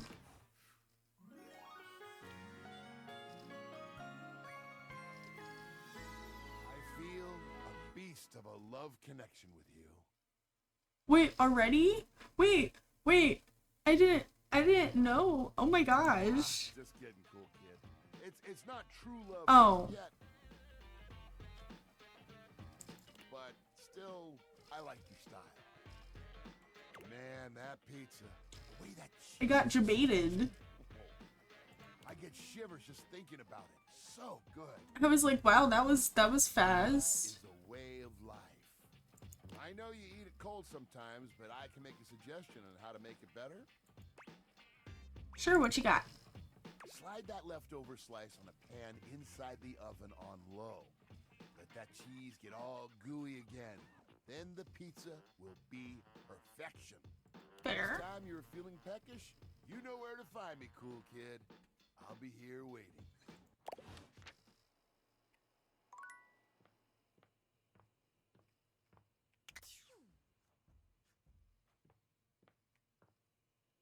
What was that?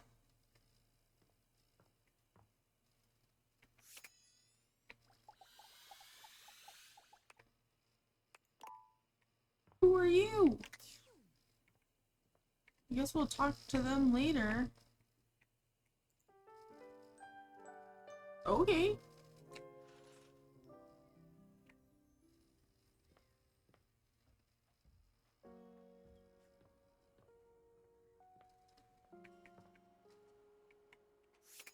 I think we've talked to everything in here.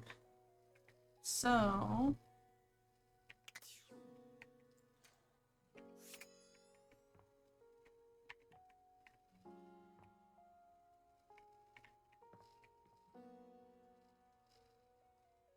there's lots of stuff here. Okay. Let's talk to this. It's Sinclair! Tell me your story, Sinclair. It all happened one rainy night on the north side of Perkleman City. The tough side. I'd stayed late at the office because I had extra work to do before the holidays. Okay. Stayed late at your job as an insurance claims adjuster. Go on. Well, when I left, I was feeling a bit low, so I went out to a local bar. It's called the Banana Club. They make a mean Shirley Temple. Heavy pour. Then what happened? I should have known better. But after I'd had about 7 of them, I went out for a stroll. I don't know where I was going. Just trekking the streets with my dog. Okay.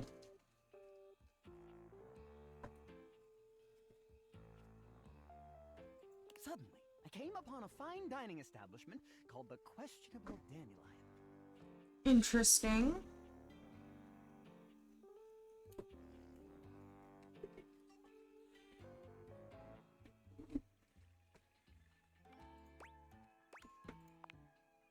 They've got an incredible buffet. Mm-hmm. Lots of strange ingredients from all around the world. They're always trying new things. Okay. Like Diplodocus berries. The Plodicus berries? And Jimson weed cupcakes. Naturally. They also sell Excedrin by the pint. The headache medicine. You mean Excedrin? Well, that sounds dangerous. Oh yes, very. But good for headaches. Up until now, it had been a typical Friday night, I'm guessing. No! Not at all! It was Thursday. Forgive me. I was walking around, or sort of drifting, or rather, floating, or... I guess you could say I was making my way about town. Making my way downtown, walking fast, faces pass. And I'm homebound. And? And what? What do you mean, and what? You were just telling me your story. Ah, yes. So you want me to continue. This was your meaning. What on earth is the matter with you? Why, that's precisely what I'm telling you. I may just go insane here. Please don't. I can assure you, it isn't as much fun as it looks. And with two of us in the room, it might just start to get a little confusing. Oh, it might it? Please try to stay on track. Well, I came across an alley I had never noticed before. It was dark and had a rather threatening look about it. So naturally, I went down it. Mm-hmm. What anyone might do. I wandered down the alley and came to a door lit by a red light. I opened it and found a long hall, at the end of which was a sort of booth. And in this booth was a fortune teller. She was wearing a fantastic red shirt, not unlike the one you're sporting. Okay. Oh, it could have easily been more of a chartreuse. I can't tell, I'm tone deaf. Okay. A fortune teller? Yes, her name was Vagabonda the Sinclairius. She was wearing a fantastic red shirt, not unlike the one you're sporting. I'm sorry I keep harping on the shirt, but it was absolutely fantastic. She spread out a deck of strange cards and asked me to select one. Strange how? They were business cards. I see. Which one did you pick? I chose at random, and the card I picked turned out to be the Ace of Spades.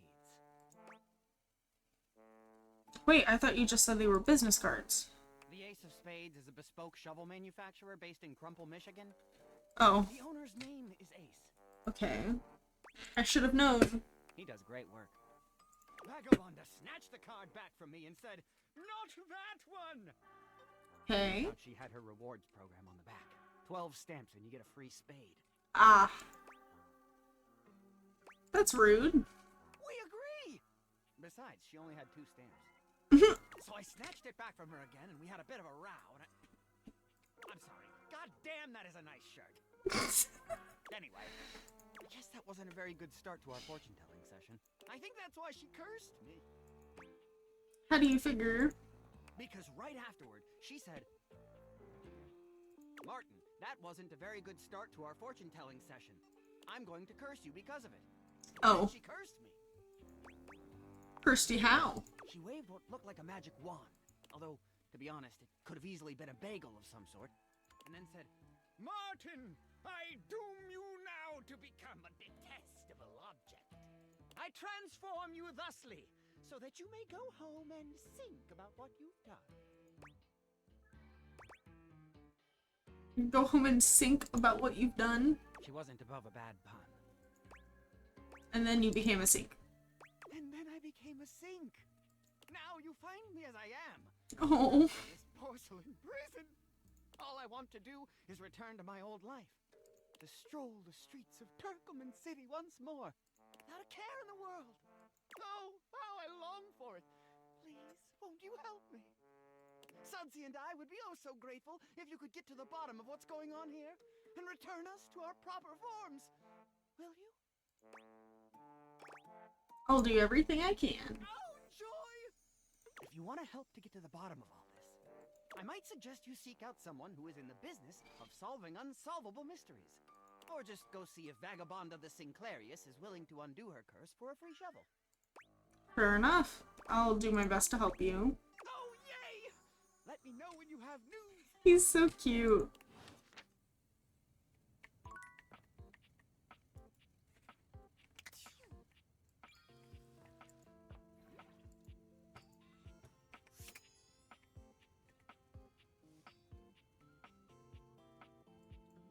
I want to talk to the picture. Lucinda Lavish stands in Oh your my way, gosh. her well-endowed body striking a luscious pose. Hello. Hello, my wife. Your desire.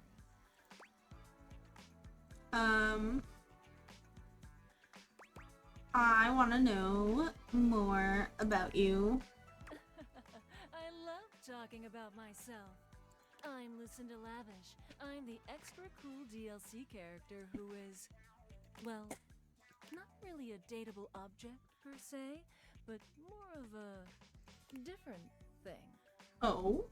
You know what I mean? You're more than a dateable object. You're better. Yeah, I'm just that little bit better. You've heard me go on and on about it already. But, you know, when you put the question to me like, what am I? It just kind of seems so frivolous. Boy, I'm really messing this up, huh? No, you're doing great. Yeah, ugh. Why am I laughing so much? This isn't funny. It's always easier when you're playing a role, I feel. When you know what the boundaries are. This kind of just seems a little out of my wheelhouse. You're not Lucinda Lavish anymore. Oh, you're right. Shit. I'm gonna go. And with that, she is gone. Uh-oh. My wife! Is it 6 o'clock yet? No, not yet. So can I talk to the water pitcher now, please? You find Fabrizio and Daisuke in discussion. Beautiful. Like a ceramic sunset over a shining sea of China. I told you I would help you organize. Just look at you now. Even an injury cannot slow you down. Your assistance has allowed me to catch up on the rest of my work. I'm truly grateful. It's no problem whatsoever, amico mio. Ah, speaking of friends, it seems as though you have a visitor. We will speak again, Fabrizio. Farewell. Ciao. You have the air about you of one who has completed their mission. Hope I wasn't interrupting anything. Fabrizio was only helping me reorganize inventory. You finished your deliveries then? Yes. Very good. It is almost as if our near-tragic accident never happened. With your help and Fabrizio's, I suppose this means my work is finished now. Daisuke stares up at the dishes in the cabinet with an inscrutable expression. You wonder if now might be a good opportunity to bring out another side of Daisuke. There must be something else to be done. Perhaps I can rearrange the dishes again. Me when I keep reorganizing my room every so often. It seems like a good time to relax to me. Is it ever really a good time to relax? But you are not wrong. I suppose I could spare a moment to sit. Would you care to join me? I'd love to. Come, sit. As you sit with Daisuke, both of you gazing up at the majesty of the china cabinet, you turn over the advice you received in your mind. You could talk to him about coffee, poetry, ceramics.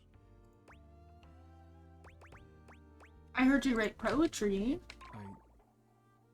Who told you that? Beverly. Beverly's job is to dispense beverages, not secrets. I have been betrayed. You shouldn't hide your art. I am not hiding it exactly, but I am not sharing it either, I suppose. I suppose you must think it strange for a dish as serious as I am. writing poetry.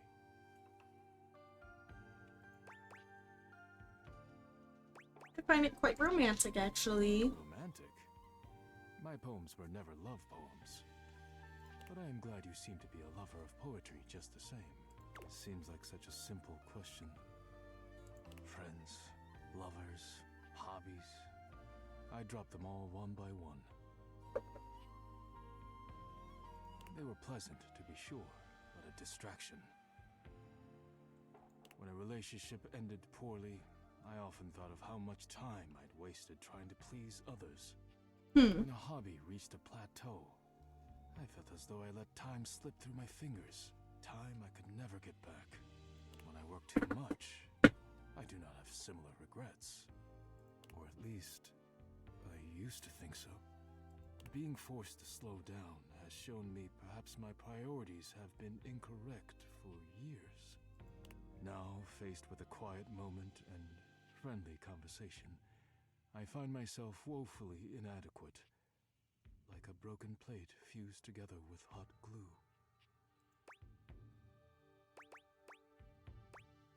I'd love to help you work on reconnecting with yourself. It is a kind offer, truly.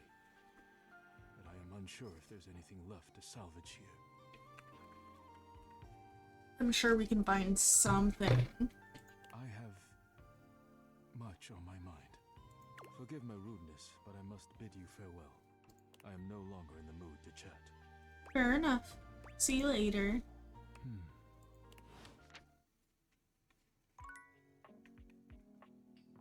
Now we can talk to the chair. Oh, hi. I'm on vocal rest. What? Trying my best. You're welcome to swing by the show another night if you like. What the heck? I thought it was a work week. Stuck to the soap. The gladiator who stands before you is at once intimidating and alluring. She glares at you like she means to run you through. She also emanates the refreshing springtime breeze. Big strong lady. Intent she may actually have. She is beautiful and terrifying, an Amazon in blue and pink. But even as she points her sword at your throat, all you can do is marvel at just how keen and slightly scented it is. Who dares disturb me?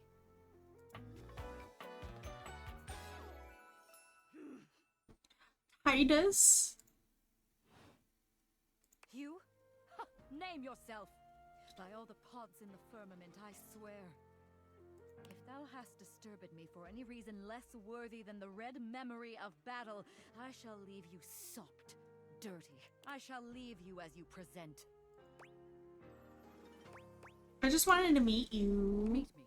Yes. You, civilian, you wanted to meet me. Yes. I am in the pitch of battle. My pods rampage, sacrificing themselves to be reborn yet again. And you have pulled me here because you wanted to meet me. Yes. Yes. I confess to you, civilian. I am in a state of indecision. I cannot decide if I hate you, or if I am impressed by your fortitude. Fortitude, I've got a lot of that, and I think you like it. Fortitude.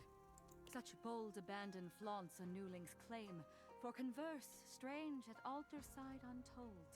You're not hated, despite thy impish impertinence. Perhaps there is something about you. But now is not the time. My occupation, my profession calls me back. For passion's sake I fly. For passion's sake I am not pulled again. Come to me only when the hurly-burly is done, to win or loss. Come before, and even thy puckishness shall not save thee. Wait, what is hurly-burly? When 'tis done, you will no longer have to ask. Okay. Okay.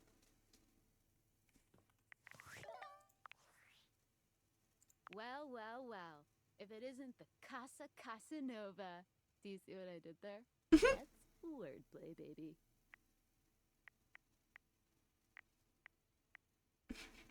Don't break your arm patting your own back. Someone's feeling feeling spicy? Dating your furniture really got you confident, huh? You're out here dating all these appliances and shit, but like, why? Not why are you dating them, like, why is this happening now? To you. Dumb luck, I guess. Lucky then. So, like, where did the date viators come from? Like, what's the point of them? Who made them? And why?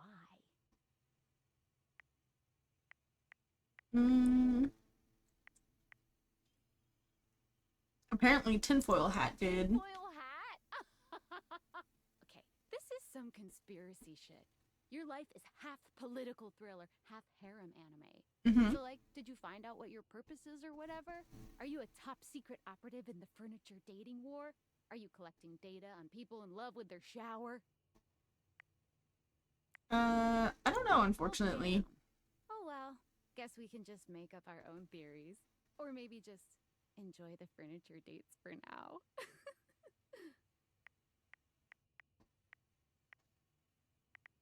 We'll see. So. Well, this has been fun, but I have a meeting in 3 minutes, and I really want coffee first. So, gotta go fast. Bye.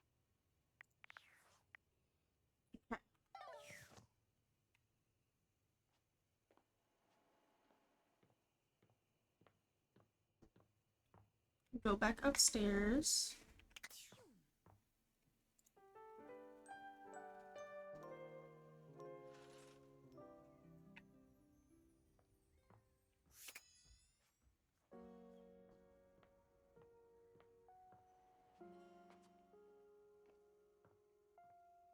We'll talk to these guys. Little sponges. You're back. Oh, it's just Sinclair. Oh, Sudsy, go lick someone else's hand. I don't care how dirty they are. Off with you. Go to your tray. So, have you found someone to help yet?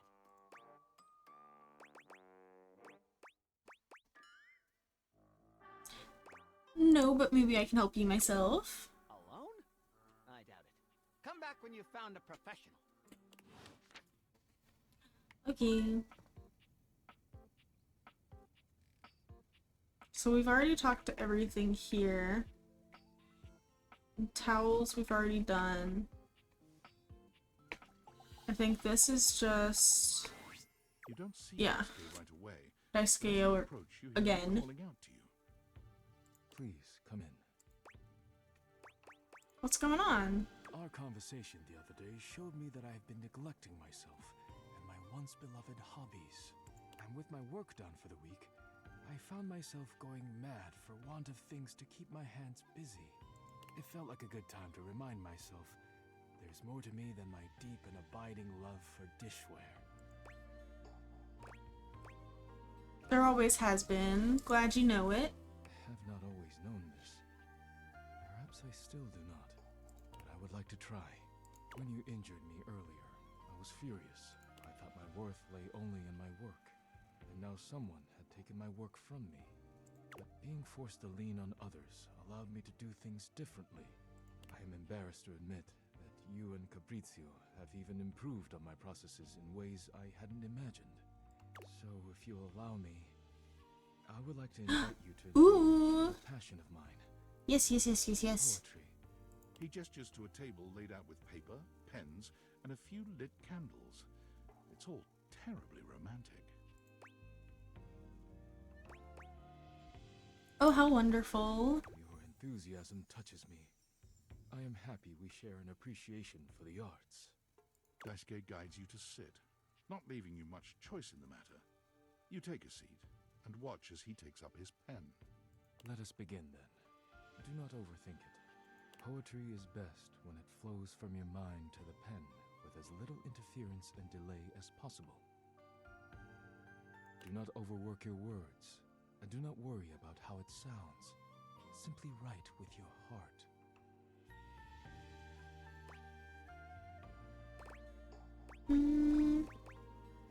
Oh, that sounds nice. It is as nice as it sounds. Let us begin. Daisuke's pen begins scratching against the paper immediately. Perhaps he's inspired already, or perhaps he's been preparing for this moment. You, on the other hand, simply stare down at the blank paper before you. Or write a love poem. You feel inspired by what's been building between you and Daisuke, and you remember that Beverly said Daisuke would love a poem written for him. You begin to write. You are writing away there. I look forward to seeing what you have produced. I'm ready to share now, actually. Already? Wonderful.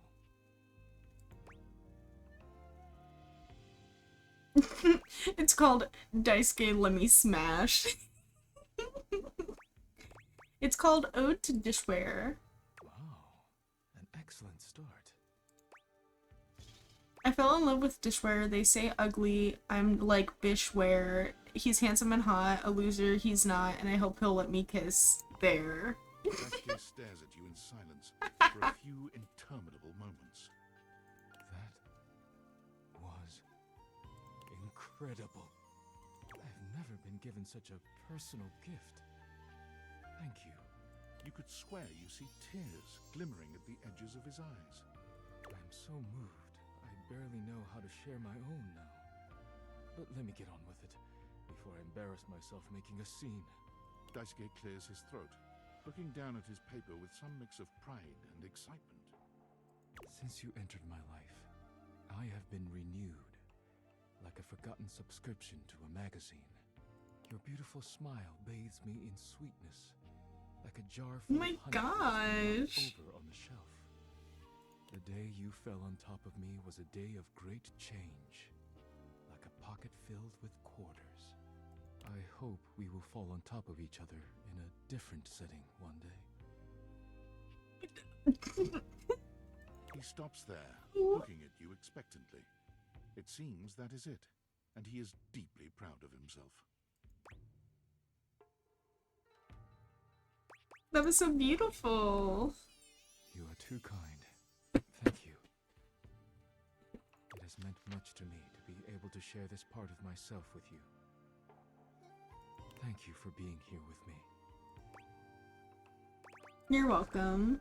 You and Daisuke sit in a pleasant silence together. When it comes time to part, you know neither of you will forget this moment.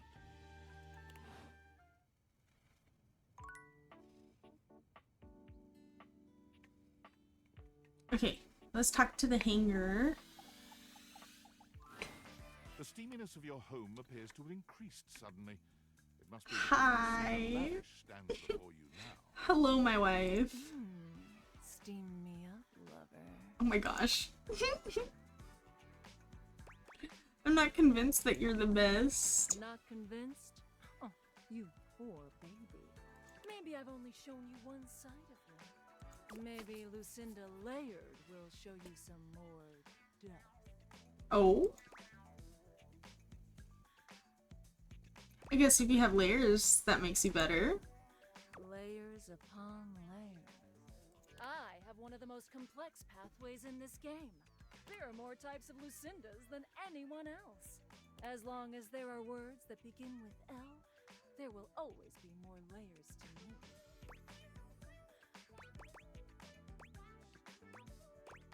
I've seen a different side to you, one more sensitive. Exactly. That Lucinda is one of my very favorites, though she has no place here. What do you mean? And our conversations, they drip with care and emotion, with well-written options for you to choose. Like this one.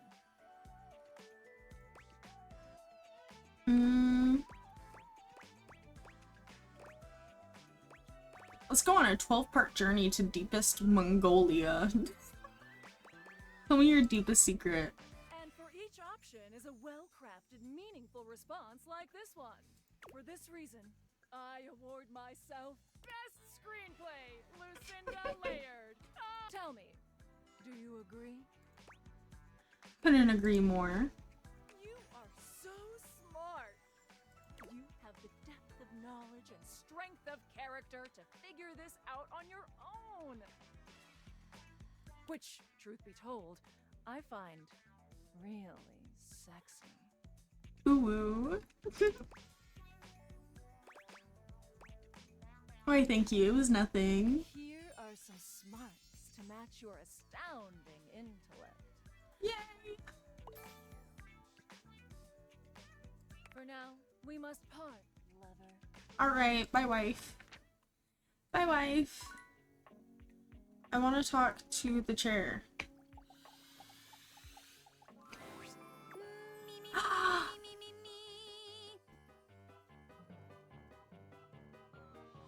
The petite blonde Oh, I thistle love draws her. attention to you suddenly, greeting you with a cheerful smile. She's a thespian. Hey there!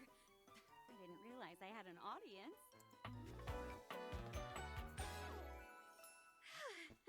She Jeremy. draws a hand over her face, perhaps to help her concentrate. And then...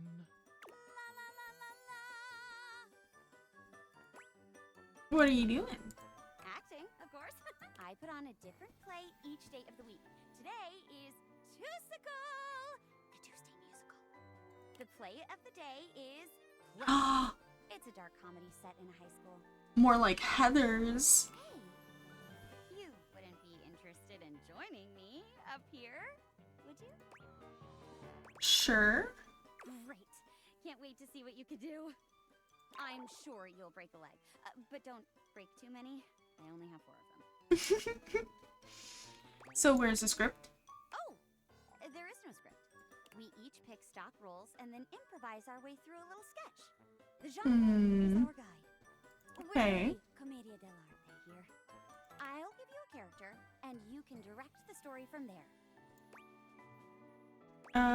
First time for everything, I guess. Oh, don't worry. It's no big deal. We're just playing. There are no stakes at all. We usually don't even have an audience. The important thing is that you have fun. Oh, and that you're comfortable. I am big on the actors being comfortable in their space, so we shouldn't do anything too intense before we get comfortable performing with one another. That means no roughhousing and no, for lack of a better word, no being a creep. Fair.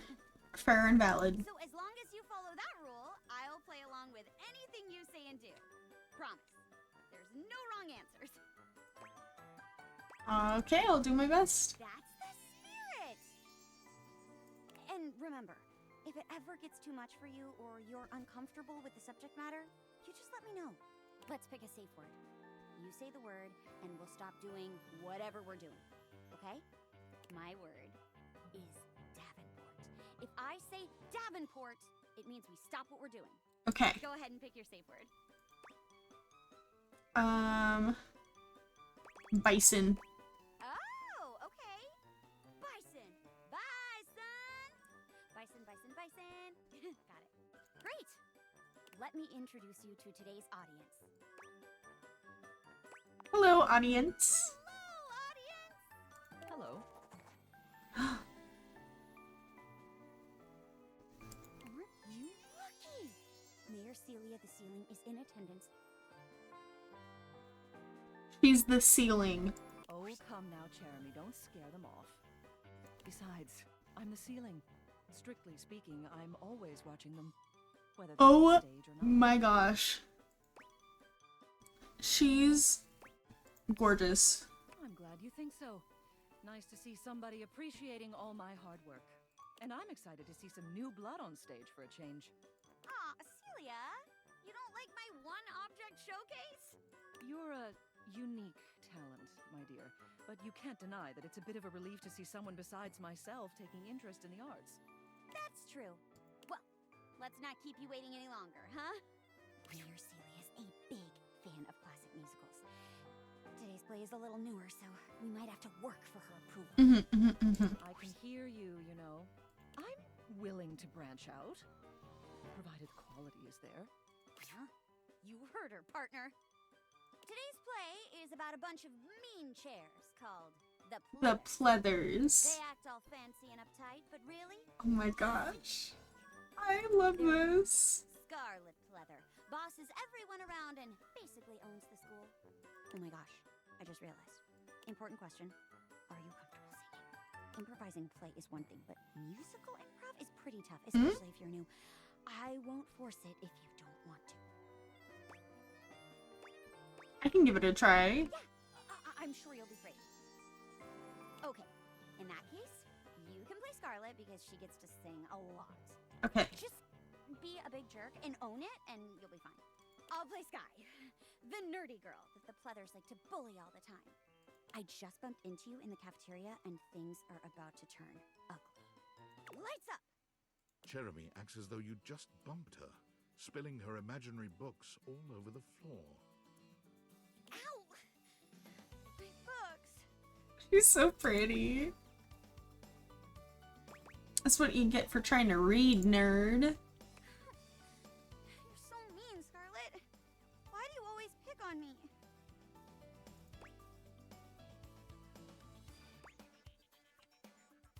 I have a lot of self-loathing, and channeling into aggression is easier than improving myself as a person. Well, it's definitely not because I like you, dork. Sweat, obviously. I'm gonna do that one. What? But I've had a crush on you since we were little kids. We used to hang out all the time until you became a bitch. That's our backstory that I'm just this second making up. Who could have imagined that all this time we were really pining for each other? Scarlet, will you duet with me?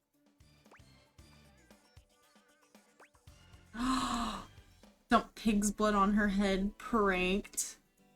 Or do I duet? No. You gotta commit. Pig's blood rains down on Jeremy, who stands soaked and devastated. Pig's blood? My sweater vest is ruined. I can't believe it. Like, I literally can't believe it. Seriously, where does a teenage girl get this much pig's blood on short notice? Do your parents own a slaughterhouse or something?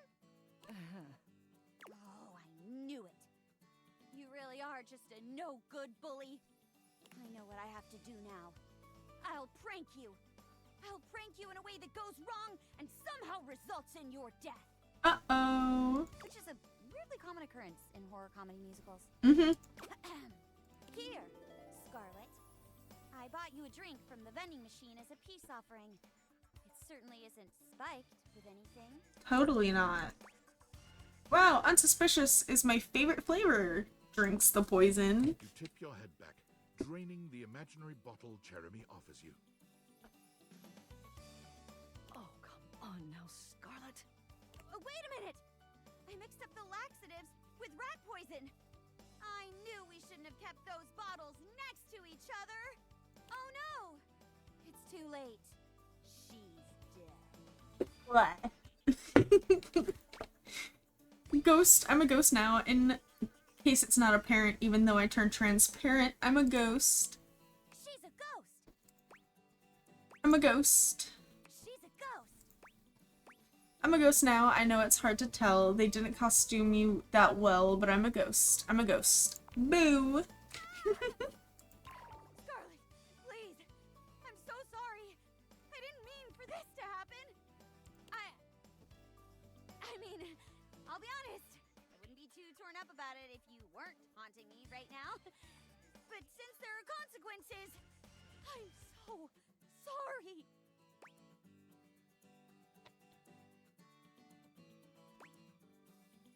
But don't worry, I won't do anything. You'll do it yourself.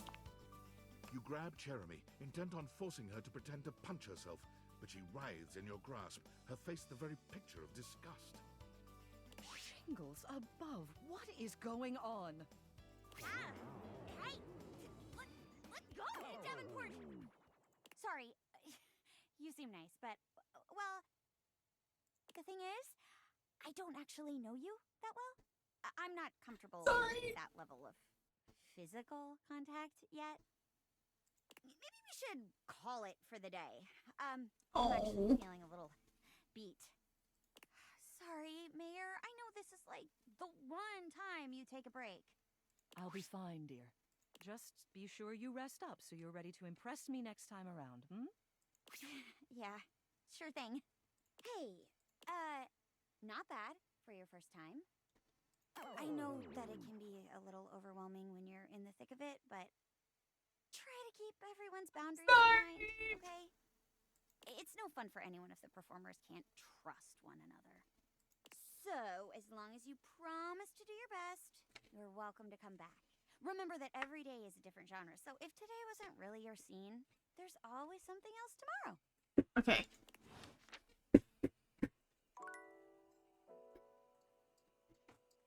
So we can hang out with her tomorrow. I want to talk to the hangers again, since we didn't really get to. 5 handsome, Oh my gosh. colorful jumpsuits are flexing and chatting animatedly amongst themselves. When they notice you, they begin to buzz with excitement. They're so cute. In rapid-fire sequence. Yo, check it! Quick dudes, clean up the digs. We got company. Some real fine company, if you know what I'm saying. How's it hanging, homie? All good, fam. Word. Oh, that's facts, amigo. Well, what are you waiting for? Slide on in here and take a load off. And, anything else you want to take off? Hey, yo. Welcome to the extremist dojo in the past. Hold on, there's a bug that's currently crawling up my wall. Hold on.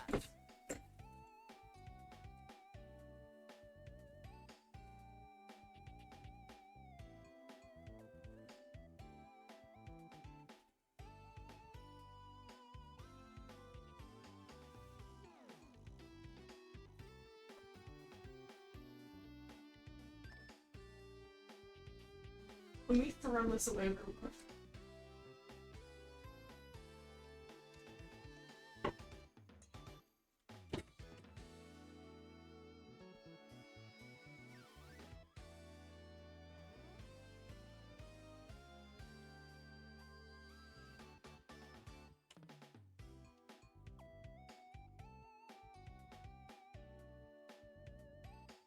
Okay, I'm back. Bug has been removed. Hell yeah!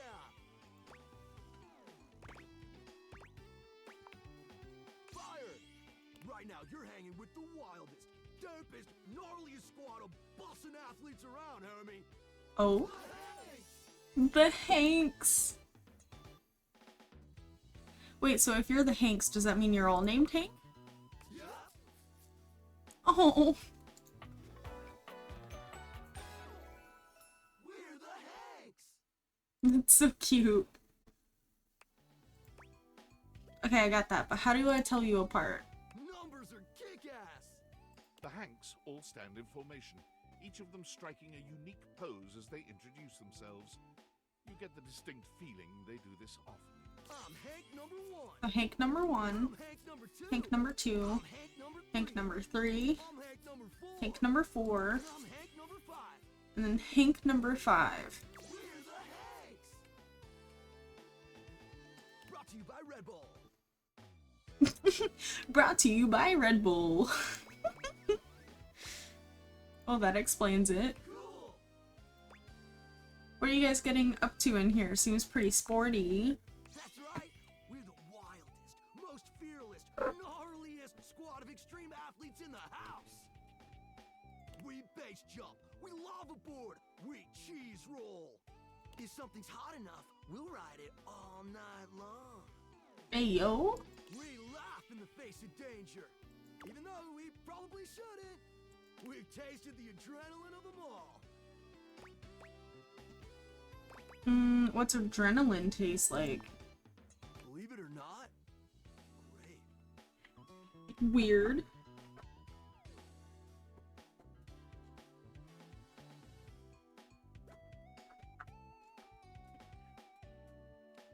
You wouldn't think that, but it's actually true.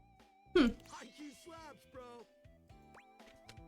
I mean, you guys are just adrenaline junkies, aren't ya? Oh, we're way beyond junkies, hot stuff. It's legit insane. But no cap, we live here with you. We're Casa roomies, amigo. I've always wanted roommates. Right? Life's way more kitchen with friends. Or friends with benefits. Hank number 3 is flirting hard.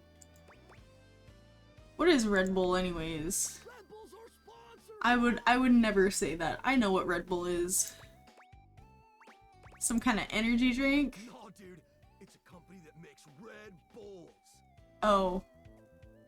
For like cereal or soup or whatever. That's why we get so many free Red Bulls. Gotcha. Do with them all, but we'll figure it out. It does explain all the Red Bulls. Sponsor. They're our fam. They fuel our adventures. They provide our wicked gear, get our exploits killer exposure, and provide the best medical support when things get gnarly. Let's be real. They do get gnarly. If by gnarly you mean dope AF. Sounds like a great partnership. Through every stunt, they've always got our backs. We high-key love it all, homie. Seems like you're geared up for an adventure. Broski always prepares. You never know when a ripping thermal or base jump opportunity is gonna come your way. Yeah! Sounds exciting. Speaking of which, we were just about to head out for a little hang gliding. It's just like hang gliding, but with us. You know. Hey! What do you think? Wanna come? It high-key slaps, homie. You in? Okay, but how high key does it slap? It's goated, brah! What do you say?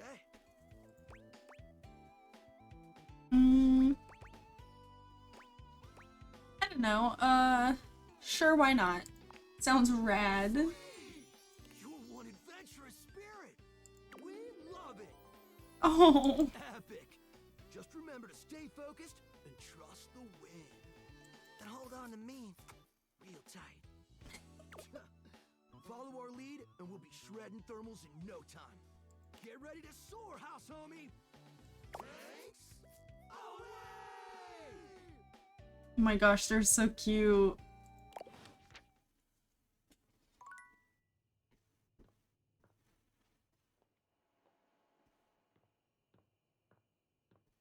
Okay, now we go upstairs.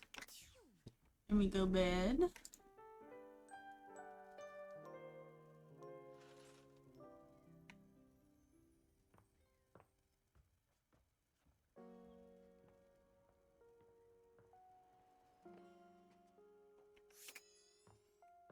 Okay, let's do the laundry basket.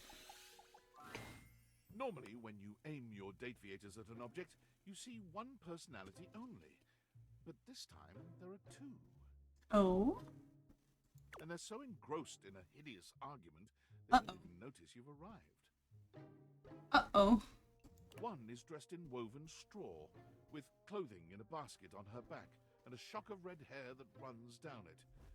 The other is only just visible under a messy mop of dark hair and a pile of dirty clothes he's draped all over his body. I like the laundry instructions tattoos. Do you think I'm stupid? You think I Oh can't God. see what's going on right in front of me? I never said you were stupid, but I am starting to think you're insane. Uh-oh. If I'm insane, it's because you make me that way. Yeah? Without me in your life, you'd be real fucking normal, huh? Like Oh. you don't cling to literally anyone in your life the same way. I wouldn't have to cling if you would just stay where I can see you. Uh-oh. I am here literally every day. I can't have a minute to myself. Uh-oh. Is this a bad time? Both of them whirl around to face you, their expressions changing immediately. Oh, hi. She's cute. I'm sorry you had to hear that, but please don't worry, it's fine. Yeah, just fine. The energy in the room may have dampened, but there's still a thick tension. Uh-oh. You don't have to pretend to be okay. We're not pretending. We're just as strong as ever. Yeah, strong. Oh dear, we haven't even introduced ourselves. Though, Durkee and I know you well. Please don't call me that in front of other people. Ooh. You're so cute when you get assertive, Durkee. Anyway, I'm Harper, and I'm your Oh. Harper's such a cute name. I'm Dirk, and I'm your dirty laundry. I love the mismatched socks. Whoa there! My Uh-oh. content aware has given me a tickle. Harper and Dirk have a relationship that isn't exactly the healthiest.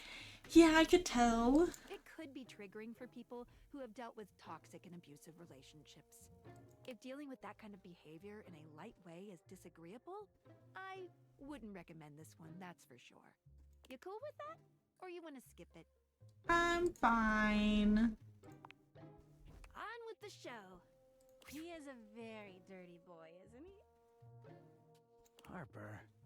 Harper stomps on Dirk's foot, beaming all the while. Dirk grunts, but says nothing. Anyway, that's us. You could sound a little happier when introducing us, Dirky. Do I not seem happy? He looks at you, stone-faced. Every minute with Harper is a non-stop party. Oh. Harper's smile grows strained. Well, someone around here's gotta try to put a happy face on things. Jerky broods all the time like he's fucking Batman. The superhero dresses like a bat. Right? No. You know, the baseball-themed superhero who patrols the stadium of Baseball City. Kinda weird you've never heard of him. Don't be rude, Dirky. Oh. I'm not. It's just surprising. Not everybody keeps their nose in a comic book like you do. Well, not everybody needs the level of escapism I do. There's an awkward silence, and then... You know, because they're not dating the laundry hamper equivalent of a bamboo finger trap. Oh my god. Harper is silent for a very long time, but you can feel another argument coming. Just as she opens her mouth, you speak first. It was a pleasure to meet you two. You too, honey. Come see us again sometime. The look in Dirk's eyes seems a bit desperate, as if he's silently pleading. Oh. You can hear Harper and Dirk's raised voices long after you leave the room.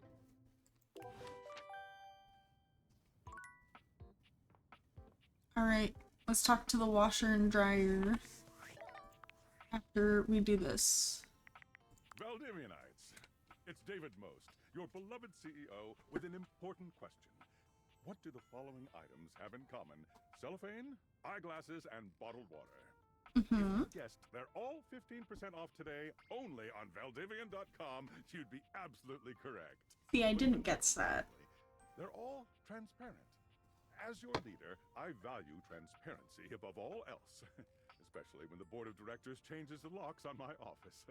Message received, Ian. With that spirit in mind, I need to share some difficult news with you today. I have not been entirely candid regarding my lost sunglasses.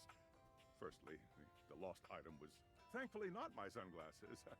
My sunglasses were handcrafted in Italy by blind artisans, are inlaid with conflict diamonds, and are locked in my safety deposit box. No, the missing item in question is actually a Valdivian prototype. And even more importantly, it's the only existing prototype of the amazing new gadget we're planning to launch for the Q4 Blissmas season. Uh-oh. Unfortunately, the engineer who invented the prototype was a disgruntled former employee who destroyed the schematics before disappearing himself. So, as you can see, it is imperative that the glasses are found as quickly as possible. To that end, and after discussing it with the board, we are now prepared to offer a handsome reward for their expedient. Only $50. $50 gift card to Valdivian.com. Love that. Alright, let's talk to the washer and dryer. An acrobat in bright orange evaluates you with a smirk. His hair is streaked with grey, and there's a twinkle in his eyes that tells you this guy is definitely going to... Is this our dryer? I think this is our dryer. Hello there, new face. I may be quite excited to meet you. Yes. Drysdale. Okay, so it is the dryer. You may be excited? I have a voluptuous suspicion that may be the emotion I'm experiencing. Yes. I'm excited to meet you too. But of course you are How could you not be? Look at me after all. Listen to the mellifluous murmur of my voice. Well, hardly a murmur. More like the euphonious booming of a cannon from a stone-turreted castle. Wait a minute. Is this Asterian's voice actor? Marble on all the floors, gold leaf, filigree wrought iron, and my god, the velvet. I think it is. I would be absolutely dipped in velvet. If I was a castle, I think I'd probably have a big ass moat. A moat, eh? You'd surround yourself with a deep, muddy, deadly river This of is. poverty and needless self-defense. Water. The substance that flows like I know my husband Asterian anywhere. Moving on. I do get distracted, don't I? Just so many wonderful things about me on which to expound. My form alone is a temple of wonders. Which part is your favorite? Of your form? He gestures to his muscled frame, inviting you to drink him in. Which of my parts sings the most to you? For me, today anyway, it's my pectorals. They're glistening, enough almost to be felt through the fabric of my tunic. Not the pectorals. This can be the first bridge between us. The first bits of woven lint eventually to form the sturdy, braided rope of our friendship. Do you, like me, enjoy celebrating at the altar of your own glorious form? The Temple of Tone, devotee right here. Indeed. I am an enthusiast for anything that challenges all sides of my glorious vessel. How do you work out exactly? I cannot even begin to tell you, but I am nothing if not inventive, fearless, indefatigable. You must be creative too. Devilishly so. I haven't given up hope that I'll yet be able to craft a perfect metabolic masterpiece. Using only what's here in the laundry room? Gasp. I've had a sudden flash that I should feel excited, but I am not sure why. Explain yourself, brain! Oh, no, wait. I figured it out. Oh, that's more points for me. Huzzah!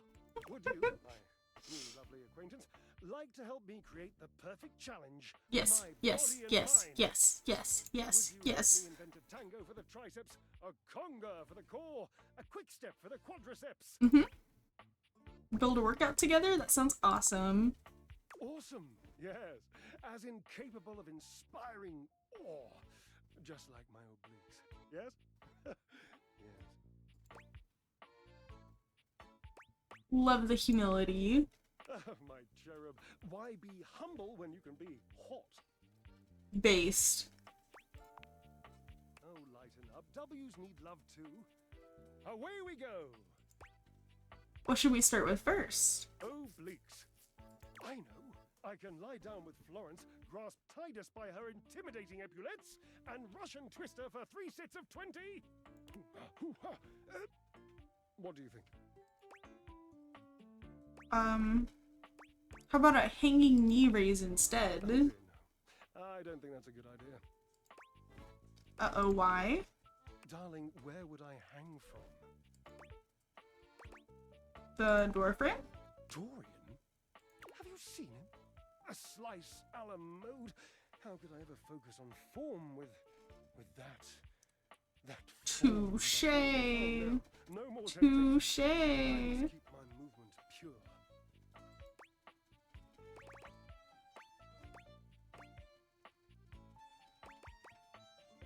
Right, good thinking. How about burpees? You are a cruel taskmaster. Lucky for you, I am exceptionally well mastered. Rigorous training is the only way forward, the only way to progress. Bring me the ecstasy of discipline, the sublime breath of skill. Oh, for the love of Lint, I sound like him. Like who? Washford, of course. He's almost monastic in his approach to physical work. I've never been in better shape. Call Washford for me. Wait, are you kidding me? You're physically on top of each other and you're not talking?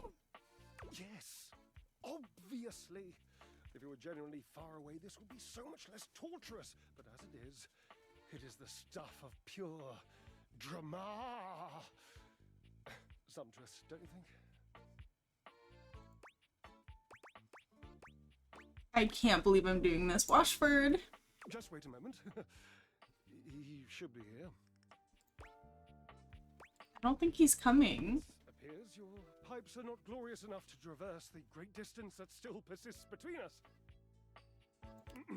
You'll have to use your feet. Not as glorious, slightly floppy really, but hopefully effective. Have at it!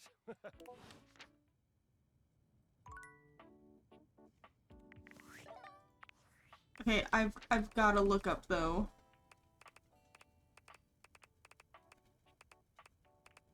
Where'd he go? Where is he?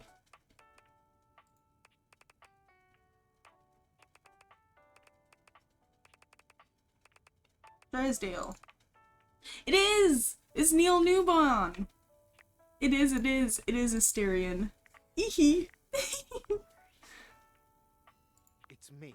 Uh-oh. Are you followed? Is the signal encrypted? We're clear? Listen, I've been giving more thought to our previous conversation about the ethical implications of transforming inanimate objects into humans. And I've come to a realization. Mm-hmm. Okay. It's honestly not up to us whether an object should become human. It's up to the object. And if an object expresses desire for personhood, who are we to deny them? Makes sense, I agree. I did discover one other interesting piece to all this. After analyzing the data, it appears that certain objects can only become human if the Dateviator user possesses the necessary personality traits. I'm not sure why. I theorize it's because certain character attributes emit an energy vibration on the same resonant frequency as the molecules of a particular inanimate object. But in all honesty, it's likely a mystery that science will never solve. Okay. Regardless, I was able to discover which personality traits seem to resonate with each inanimate object, and I've uploaded that data into the Dateviators. I've labeled it Realization Recipes. You should be able to access those files now. I'm so sorry, but there's no Realization time. recipes? Valdivian's goons were closing in, so I was forced to flee to a country in South America to avoid detection. What the heck? No carrier's overseas data plan is very limited. Seriously? 10 megabytes a day? I can barely send a GIF. What a joke! Remember, check the Dateviators for the realization recipes. Okay.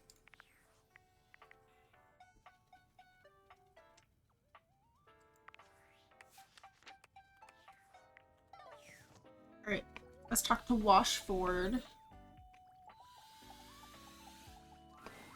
A handsome acrobat greets you with a small yet theatrical little bow, placing a hand on his chest and tipping his head forward. He has the aura of a veteran showman, but he doesn't look particularly pleased to have you as his audience. Greetings, weary traveler.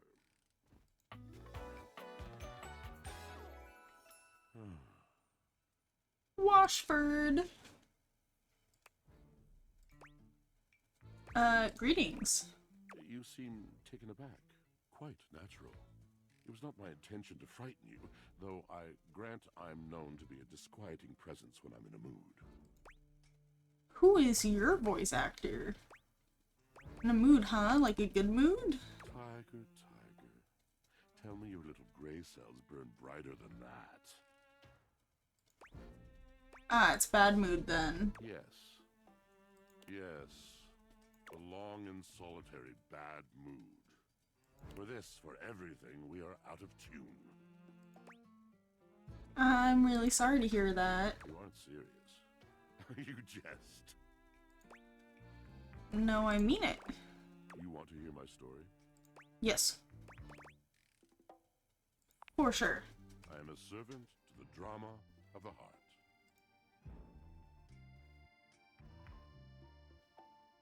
This should be good. Good, bad, what's the difference?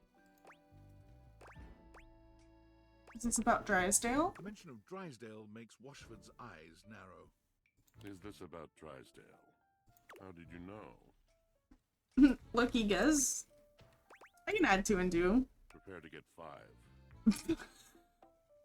I am a wash in the scurryings of lives. Countless lives. Countless stories. I am filled with water, the fundamental state of all things.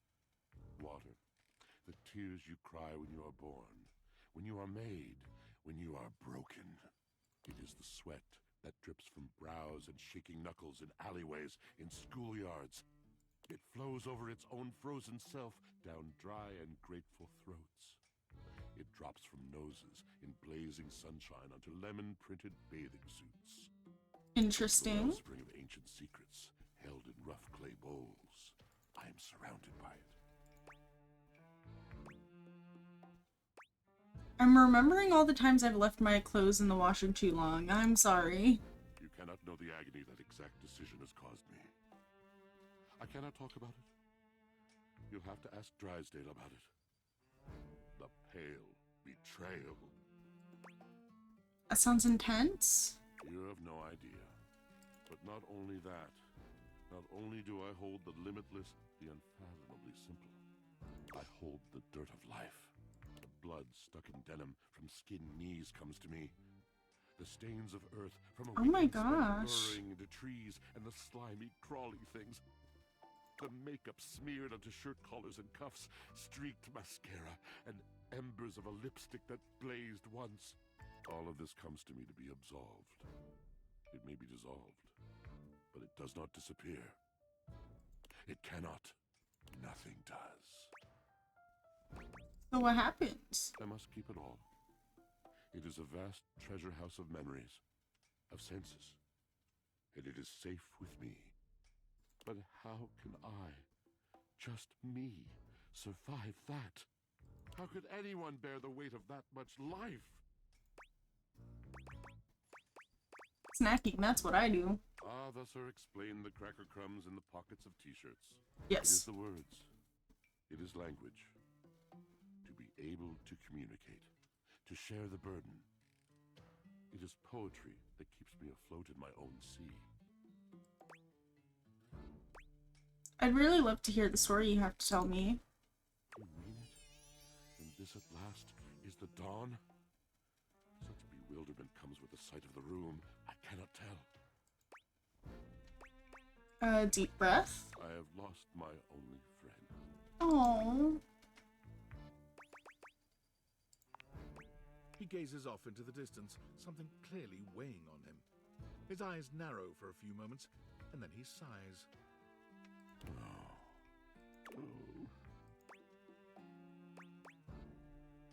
Was that it? Yes, my God, haven't I done enough? I'm gonna need a little bit more detail here. He was a phantom of delight when first he gleamed upon my sight. But we are quite forsaken.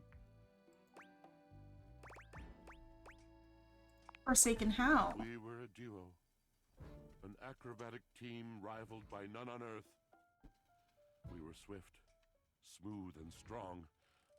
I wish you could have seen him fly. Oh. The vault of paved heaven. Our performances were legend. They came from many rooms away to watch us, to applaud us.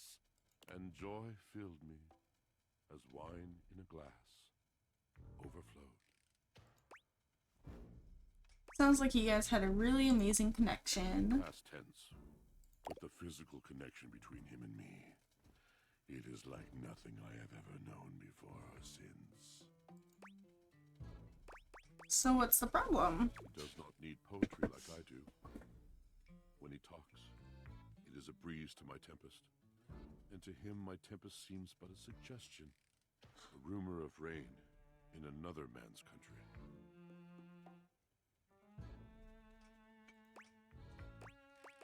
Seems like you weren't a good We match. both made mistakes.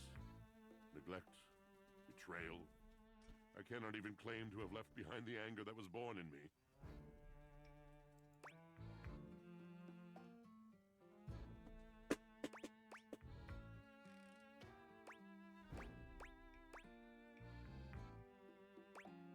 Anger with Drysdale? Oh, yes. I told it not. My wrath did grow, and I watered it with fears, night and morning with my tears.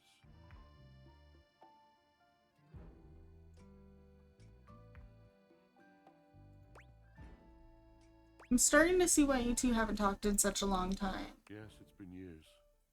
As I said, traveler, a long and solitary bad mood.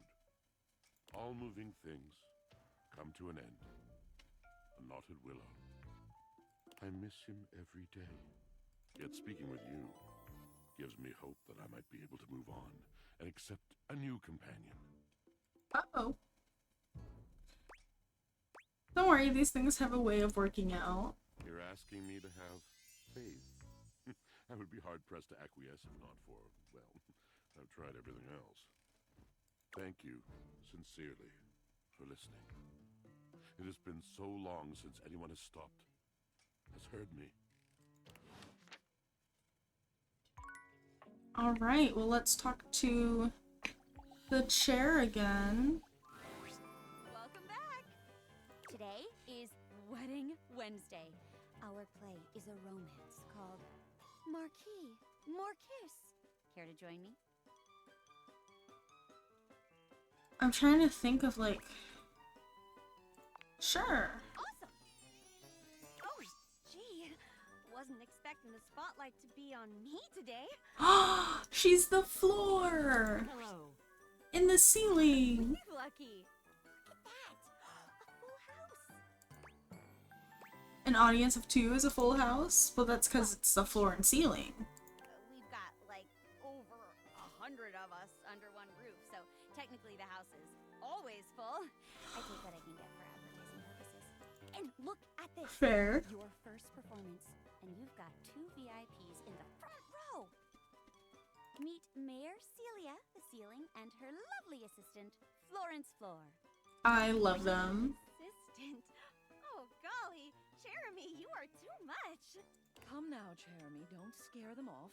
We want more people involved in the arts, not fewer. Besides, I'm the ceiling. Strictly speaking, I'm always watching them, whether they're on stage or not. She said that last time. Nice to see somebody appreciating all my hard work.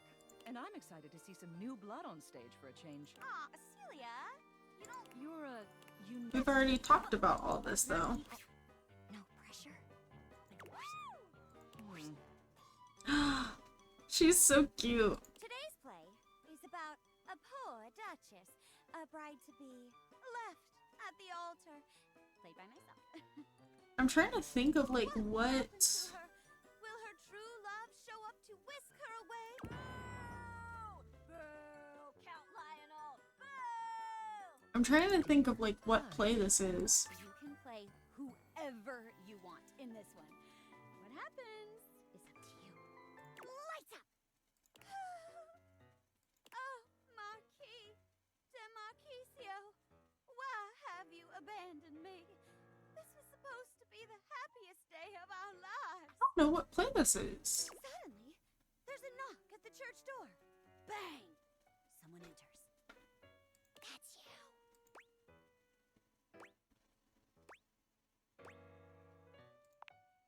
De Marquisio! Oh, thank heavens! Darling, where have you been? We were supposed to be married hours ago. I feared you'd left me at the altar.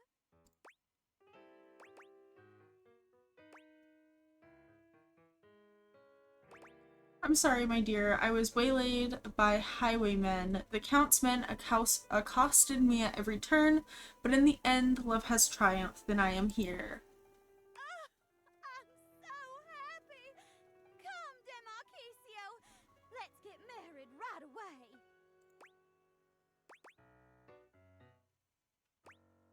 Alack, I cannot, for you see, the Count has afflicted me with a terrible curse. You see, every time the sun sets, I turn into a frog! No! I hate frogs! I know! Whatever will we do? Maybe we could... Ah, no, it's too late. I can already feel the curse taking a hold of me. Cherubel, I love... Ribbit.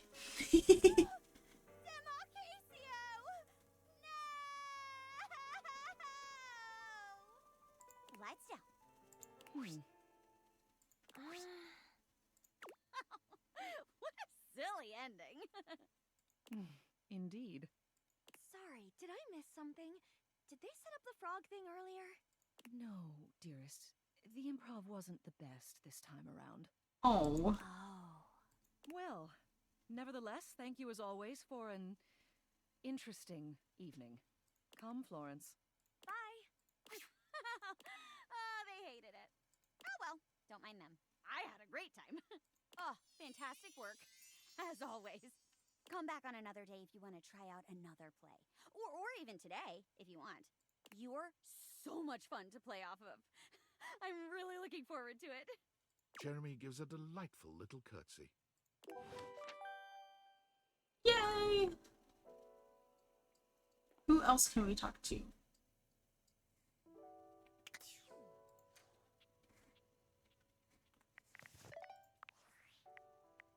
Attention, jackasses! It's been weeks already, and you're seriously telling me there's been absolutely Uh-oh. no movement on this missing glasses issue? You know, maybe I haven't made myself crystal clear.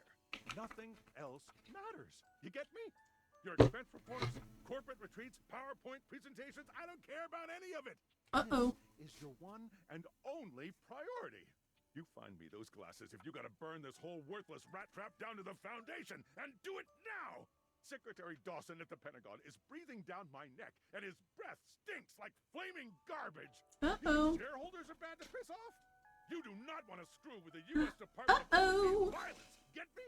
We're all gonna end up buried alive in some desert somewhere. Find me those glasses now. And who the hell came up with the 15% off transparent items promo? No consumer buys anything based off of how transparent it is. Find me whoever came up with that crap and fire them. David. Well, someone's upset.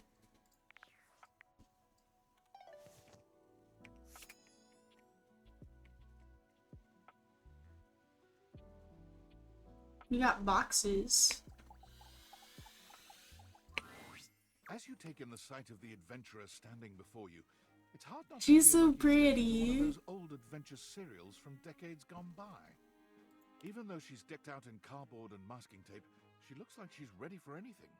An extension cable whip wound around her arm. It's and Indiana a grin Jones. on her pretty face. Oh, for God's sake, you're finally here! I was beginning to wonder and worry, and then I thought, gee, I guess I'll just have to go ahead and do it myself. But that probably wouldn't have been such a bad thing, because let's face it, I'm exemplary. But you're here now, so let's get cracking. I assume you brought your tools and knowledge and probably a snack of some sort? Popcorn? Popcorn! Brilliant! Effervescent! I am beside myself with happiness. But before we begin... The adventurer strikes an impressive pose, positively radiating confidence and daring. I am Bo. I am the soul, the spirit, the animating animus of boxes and storage containers in this house. This most special of houses, where it is my great privilege and my great destiny to reside.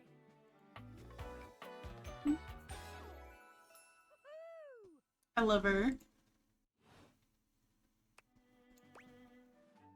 You're saying my house is special? The most special house in the history of houses.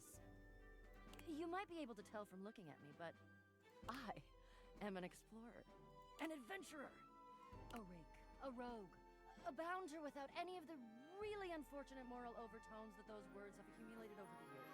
Fun-loving without the using others for my own gain part. Sounds like your fantastic box to know. That I am. I would ask who you are, but my goodness, there hardly seems to be a point. You must be, I mean, you couldn't be any other than, right? Who do you think I am? I know that you are the, well... Bo takes her hat off for a moment, holding it over her heart. She bows her head, just a little. It is my great honor, my passion, my destiny to have the opportunity to follow my path. Alongside you, the leading houseologist, to whom I owe such a debt of gratitude and respect. Oh, whoa. Leading what? Houseologist. The leading authority in this, or any province on this house, its history, its mysteries, its great secrets. You are the resident, after all. aren't you? Yes.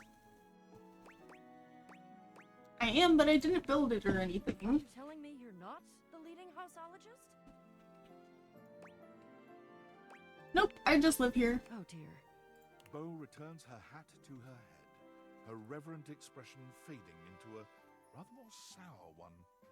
I'm starting to feel, well, a bit like I've got some birds in the box. Oh crap, are you gonna be sick? It's okay. I'll be all right. I'm an adventurer. I may quail, but I will always recover. But you... I may have already said too much. Ha! I'm currently putting on a facade of being hale and hearty, in case you missed it. All is well. Leave. Go away. Get out of here, you scamp, and maybe come back and we can maybe talk about some stuff, and maybe the quest will make its way in there somehow, but no promises. Okay. See ya. Well, goodbye.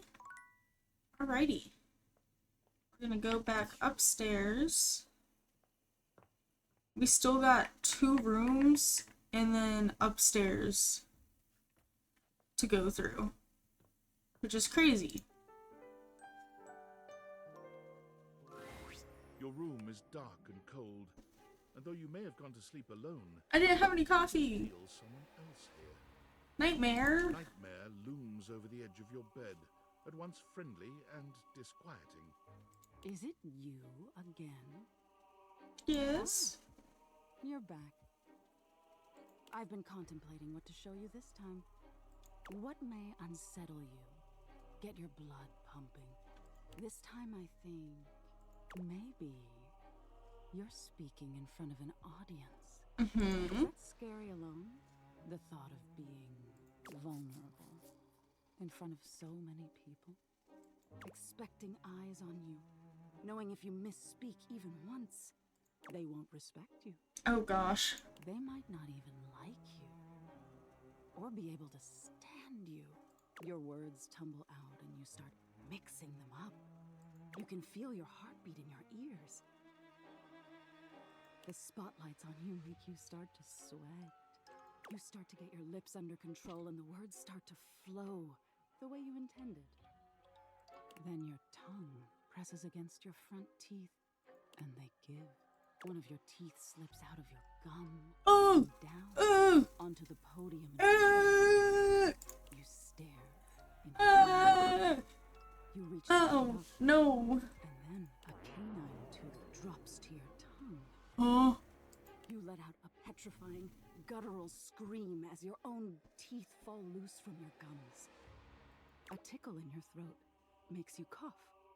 The people in the audience gasp, retch, lean back, flee from their seats. You're coughing up more teeth. They come out of your mouth and into your hands bloody. Your mouth is just gums now, but the teeth, they're still coming. I hate this.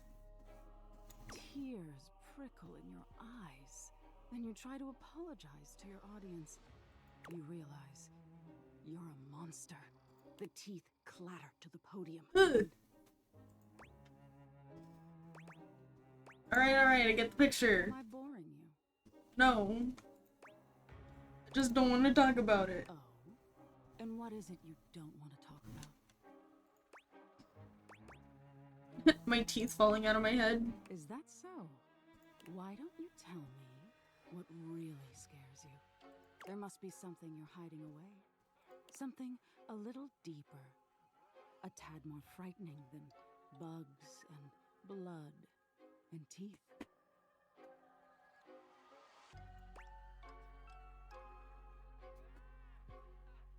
Why should I tell you?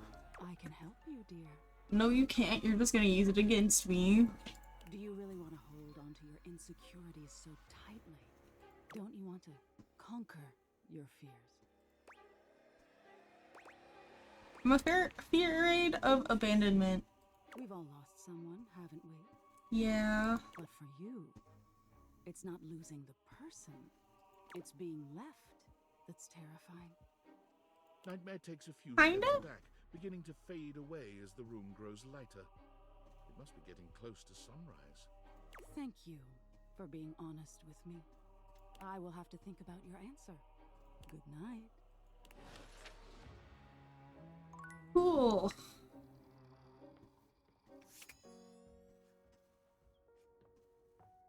Anyways, we're gonna go back in here. And we talk to the boxes. Where are you? Before you see them, you can It's the feel bobby an pins! overwhelming air of cool, of rebellion and edge given form. Oh, they look really, really Leather, cool. metal, and the best hair and eyebrows you've ever seen. This rogue is impossibly cool. And looking at you like you owe them money. You got a problem, punk? What? No. Oh, well, good. Because trust me, you don't want none of this. The name's Bobby. Bobby Pin. I love that. Mm-hmm. And you might not have heard of me yet, but trust me, the name Bobby Pin's gonna be known all over the house real soon. How's this strike you? The Pin Crime Syndicate. Oh, wait, no. The Pin Criminal Empire. What about the Pin Gang? It's kind of old-timey, but it does have that kind of Top Capone feel to it. Al Capone? You know, the famous powdery gangster from Chicago? Talcum Powder Talc Capone? Sure. Whatever you say. Anyway, that guy. It's reminiscent, baby. But I'm gonna blow even him right out of the water. I've been locked up in Hoop's bag for years, and I'm finally free! Hoov? You know, the vacuum cleaner. No, I haven't met the vacuum cleaner I yet. had a lot of time to think while I was in there. You know, about who I was gonna be when I got out. Getting bent all out of shape, it does something to a pin, you know? Mm-hmm. Makes you reevaluate your priorities in life. Makes you think long and hard about who you truly are. You don't normally look like this. I used to be pin straight, if you can believe it. Getting sucked up into Hoop's bag was a real revelation. I never really felt quite like myself before. Would have liked it better if I didn't have to be locked away for a while first, but I feel like for the first time in my life, who I am and who I've always been are one and the same, baby. Fair enough. You look amazing. Thanks. I mean, I know it, but it's real affirming to hear it from somebody else, too. I've been locked up, but I'm here now, baby. I'm ready to take what's mine. The real question at this point is just where to begin. Where do I situate my burgeoning criminal enterprise? After all, you know the first rule of business. Location, location, location. That's supposed to be for real estate. Some truths are universal, baby. Location is always going to impact your ability to make money. Fair. Tell you what. Let's make a game out of this. I gotta scout some locations for Pin HQ. If you can find me, I'll let you be a small part of this little venture. What do you say? I'll play along, but I'm good. Oh, don't be a coward. I'm gonna sign you up anyway. You can work on accepting it later. Just to make sure you don't miss this opportunity of a lifetime, I'm gonna give you a hint about where I'll be. I'm gonna be doing my dirty deeds in a place that gets you real clean. Catch me if you can, Normie. I'm out.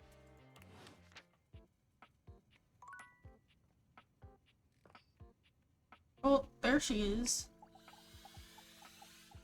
But I've already talked to her. So let's talk to the vacuum cleaner. There's something strange about the handsome figure you see standing before you. It's not his clothing, even though he does appear to be dressed in some sort of plastic armor. No, it's something about his face. Handsome though it may be, you can't quite place his I like all expression. the details. Stranger still, he doesn't speak to you at all. He just stares, his face screwed up in concentration, and his lips pressed together. What's that? He lets out the breath he's evidently been holding, bending forward with his hands on his hips as he inhales and exhales deeply. Sorry about that. Just trying to see how long I could hold my breath for. Fair enough. Seemed like a while. I'm up to 3 hours. Oh my god. All right. Now that that's taken care of, I can give you my full attention. Name's Hoover. My friends just call me Hoove, though. I love him. I love Hoove. You here to chat? Or is there another incident to clean up? And today was supposed to be my day off. I'd love to chat. Sure. What about? I've been looking for some animals. Seen any? He taps his fingers on his chin, considering. Maybe. Anything? Dang. Sorry. Nothing coming up. You seem tired. Yeah, a bit. It's been a long week. But I enjoy working hard. Makes that can of oil at the end of the day taste all that much better. What do you do for fun? Well, I used to do a lot of things for fun. I used to love watching a good game, especially with fellow fans. And sometimes I'd have a drink after a long day's work. These days, I don't know. Just felt a bit too cluttered. Nothing to worry about, though. Hey, it's been great talking to you. But I gotta finish up my work and call it a day. How about you come back and see me next time you got a minute? Alrighty. I haven't gotten out to do something fun in a while. And maybe the two of us could, I don't know, catch a game or have a drink? Okay. Sounds good. It's a promise.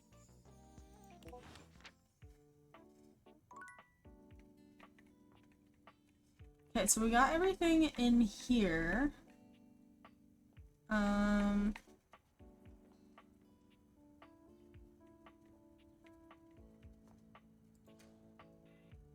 This is the bathroom. David is obviously becoming desperate. He doesn't do well under pressure. I'm worried his behavior will gradually become increasingly erratic until he crosses a line he can't come back from. That sounds bad. You have no idea. I should never have put you in this situation. Naively, I believed as Valdivian's lowest paid employee, you would be safe. But it's become clear that as long as you possess the Dateviators, you'll be the target of David's wrath. Anyway, I have a solution. Alright, what's the solution? Use the realization recipes to bring Skylar to life. If Skylar becomes human, the Dateviators will instantly cease to operate. And if the Dateviators cease to operate, there will be absolutely no evidence of them. Realize Skylar and destroy the Dateviators before David unleashes his full fury upon you. He has access to resources you'd never believe.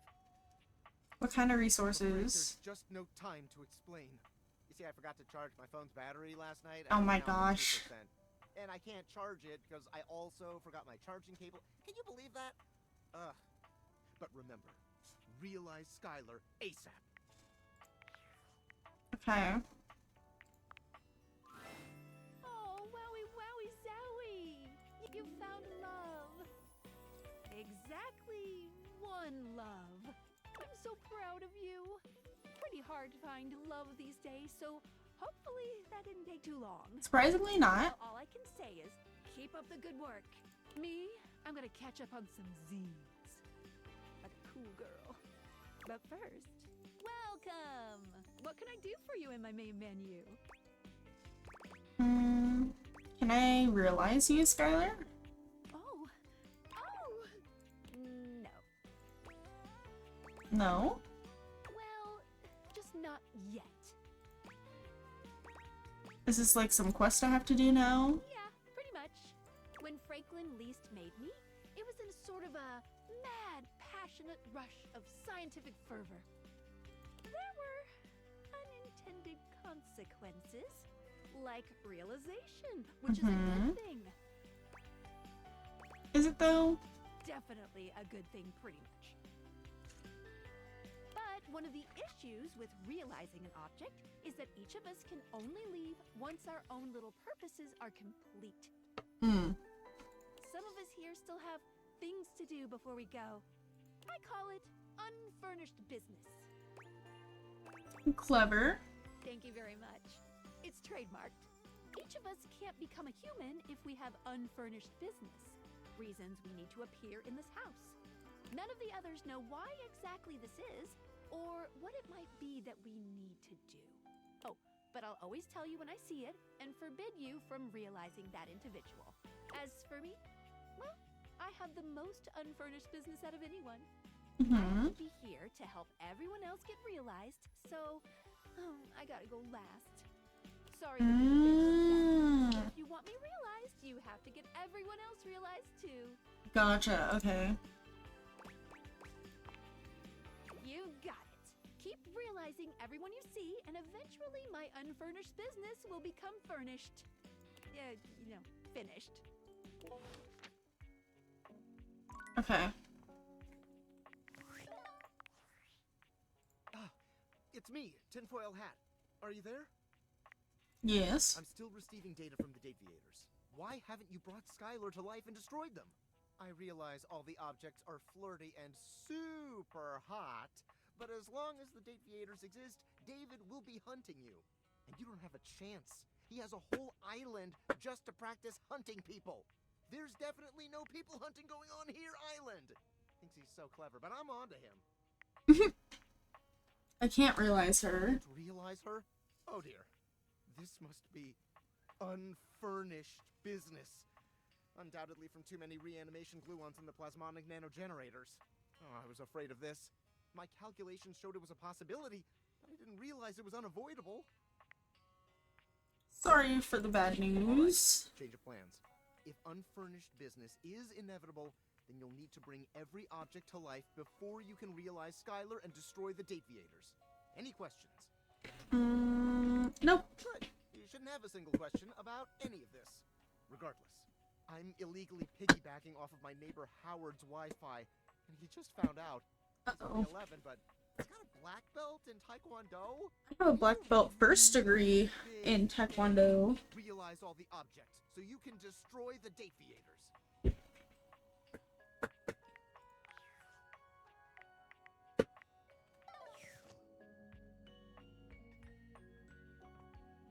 Okay, well, let's talk to our chair.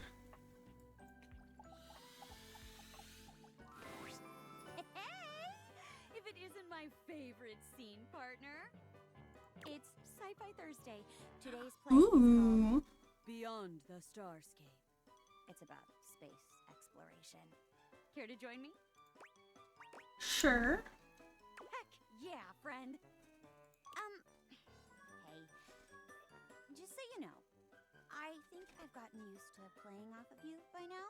If you wanted to try something a little more, I don't know, intense, I wouldn't say no. I'm down for whatever. Doors are open for dalliances. Just thought I'd say that up front. Okay, sorry. Kind of weird to pause like that. It's not weird, I'm glad you told me. Aw, you're so sweet. Did you know that Celia is here every week? Turns out she loves We sci-fi stuff. awakened 50 base game characters. I can hear you, you know. And what's so wrong with that? Can an old girl like me have a hobby? True. I was around back when Star Trek was first released, you know. I've been a fan since day one. Go on. Aye, aye, Space Commander. Today's play is about a group of space explorers. You're the captain of our starship, and I'm your robot assistant and navigator. Ooh. And lights up. Beep boop. All systems are green, Captain.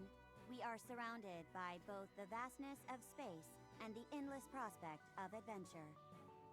Query, where shall we go? Let's explore an alien world. Understood. Plotting a course for the nearby planet, Closetron 5. Bouncing up and down to imitate a spaceship entering warp speed. Oh, classic. We have arrived, Captain. Scanners detect a gathering of aliens outside. They are armed. What would you like to do? let's befriend the aliens. Tell them we come in the names of peace and love. You and Sherbot disembark, speaking to the aliens. Unfortunately, they misinterpret your signs of peace and take you captive. Oh no. Your leader speaks to you. Human invader. We are a stable race of four-legged creatures. But your robot companion, it is a swivel chair! This brings chaos! Instability! You claim to be here in the name of peace and love. But surely you plan to destroy us! Just then, an explosion! Giant spider-like creatures begin invading the alien camp. Uh-oh. Ah! It's the Ottoman Empire! We will be overrun! What can we do?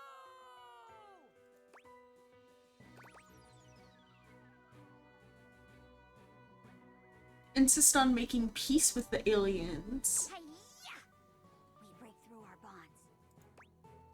Give a speech to the monsters using Sherbot as a translation device. Wow! What an incredible speech! They're retreating. I never thought it was possible to broker a peace with those monsters. Perhaps I was too hasty with them. Perhaps I have been too hasty with you as well, human. From this day forwards, our species shall be allies! Hip hip! Lights down. Great work, Captain. That was a classic pulpy space adventure. Indeed. Though I could do without the screech at the end, thank you. That's called getting into character. It's called threatening to shatter my chandelierings. The rest of the play, however, was quite enjoyable. Good work, you two. I'll be sure to catch the follow-up next week. Yippee! See you later! Great work. I haven't had a scene partner this fun to play off of since the time I got paired with that Technicolor chair at the kids' table during the last family reunion. Thanks for this. I feel like you and I can really trust each other. Like, if you fell backwards, I'd always have your back. That is my job, after all. Come back anytime. I can't wait to work with you again. Yay! We're friends! More performance real soon, okay?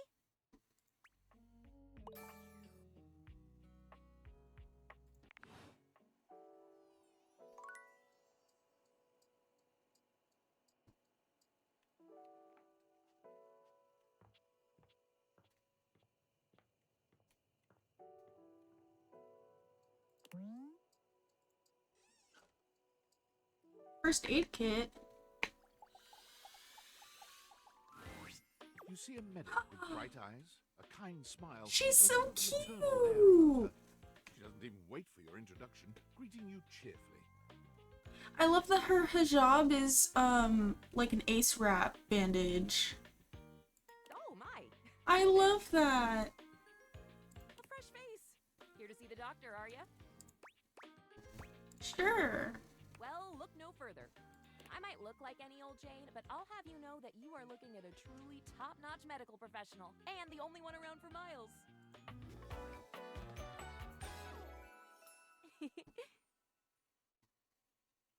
Faria. That's her name. Whether you've got a tummy ache or a life-threatening ulcer, I'm your gal. She pauses, looking you up and down, hopefully. I love her clipboard and everything is a bandage. And then her pen is an EpiPen, I think. Do you have a life-threatening ulcer? Nope, no ulcer or anything life-threatening actually.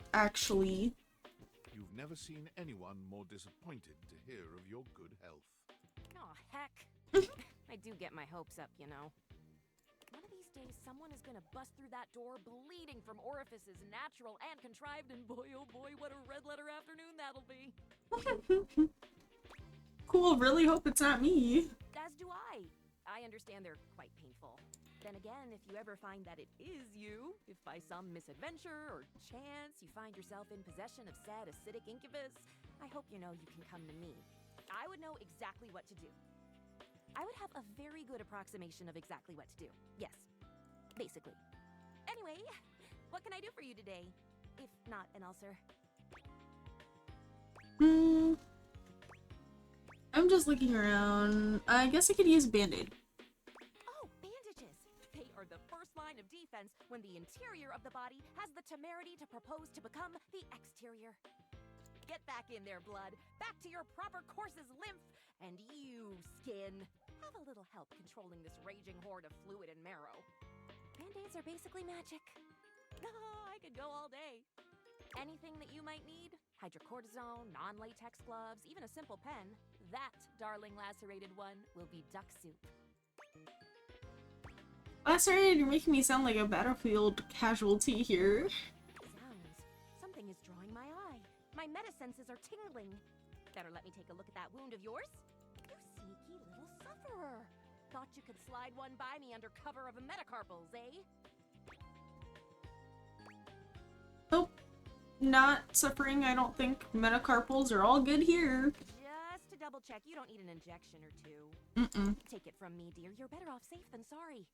After all, if there's any sign of rash, you won't know it's there unless we do a thorough examination. Even then, well, I'm afraid there's always a chance for scarlet fever. Really? Check me now! Once more, onto the exams. Faria looks you up and down, tapping her chin as she considers you from every angle. Exactly what I thought.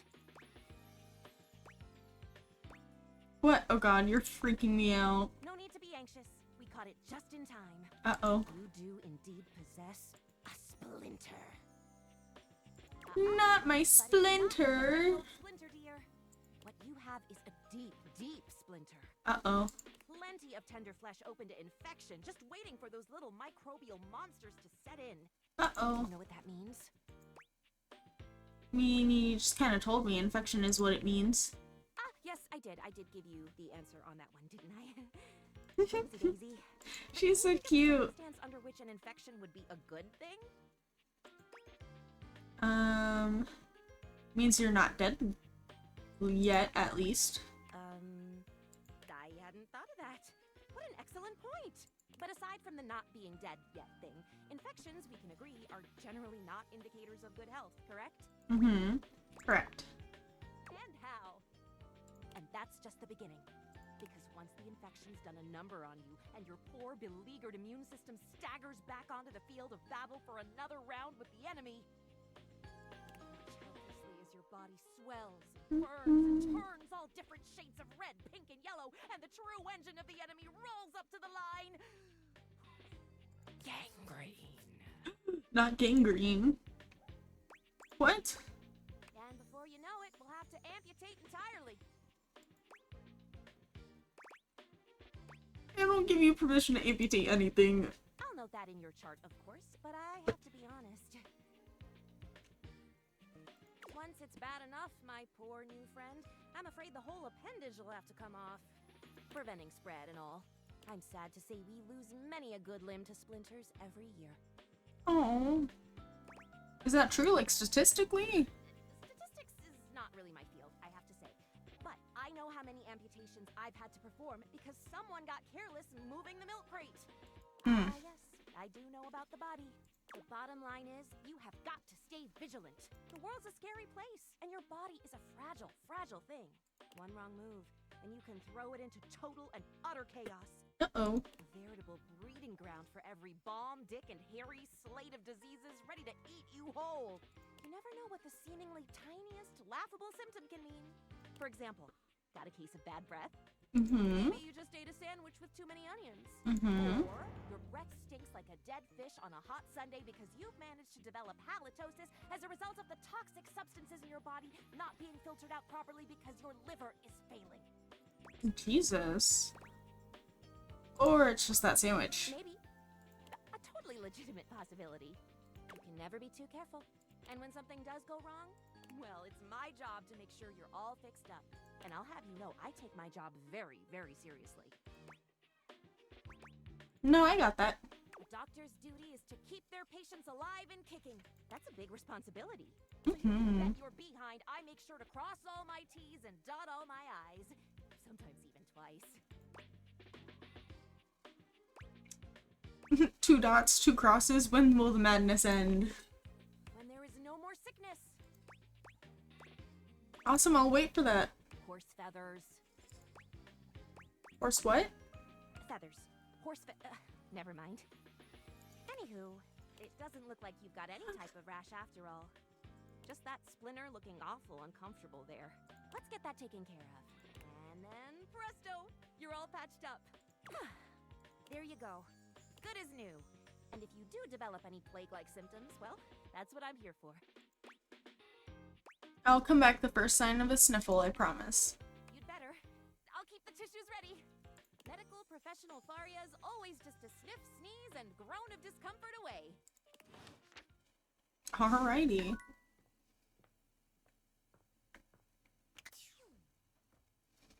So we're gonna go back upstairs. And I'm gonna go on another little BRB just to lay down for a little bit, have my back decompress. Why is there a raven?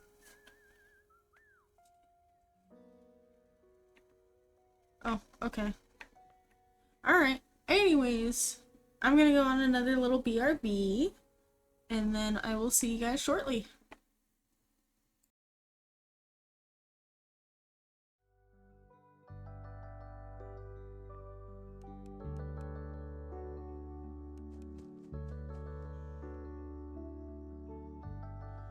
I don't trust that. I don't know if that's breathing or not.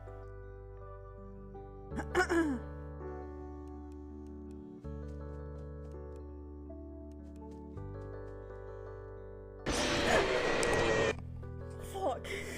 Jesus fucking Christ. Nope. I cannot. I can't do this game. I can't play FNAF 4, dude. Hell no.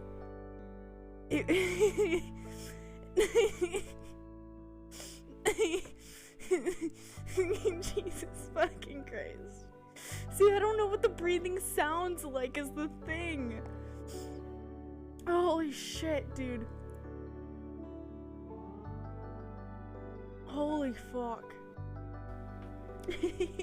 Exactly, nothing happened. Ow. Nothing still happened. Alright.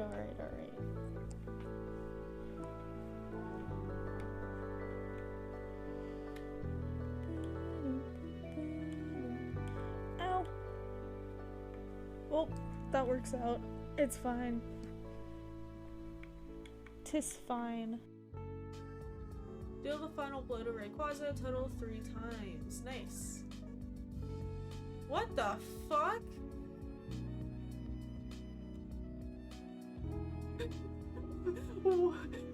What the fuck is this glitch? Hello? That's so creepy. I don't like that. I don't like that at all. Ew. Let me just go over here and let me just, whoop. Hi.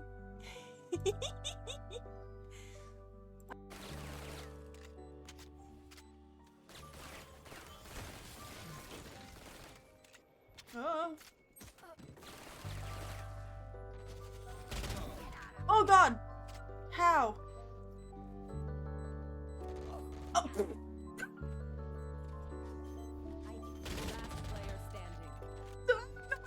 Falling to my death.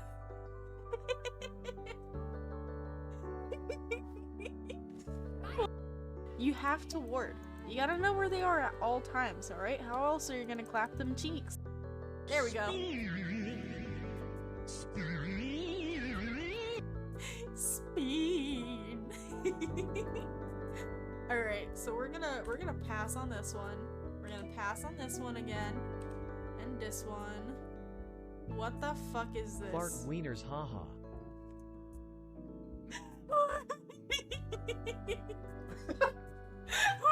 What the fuck?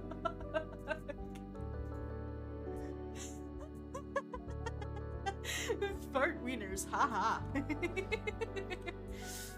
I just really wanted to do that.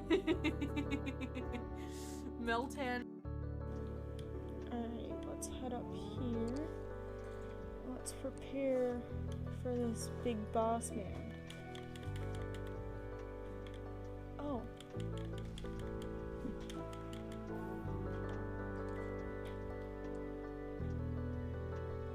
So anyways,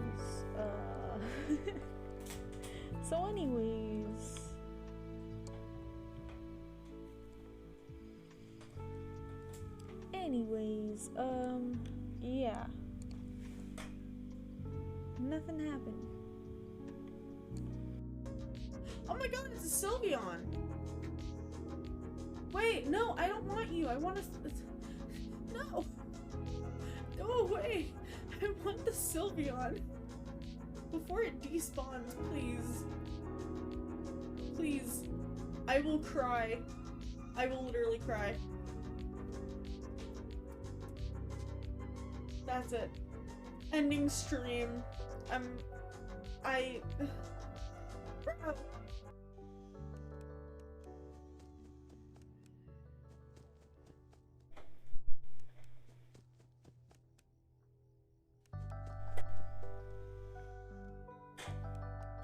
What the fuck? God, Jesus fucking Christ. Oh.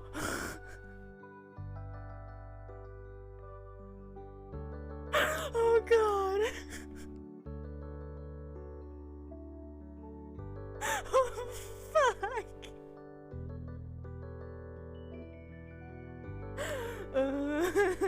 Oof. Oof. No, no, no.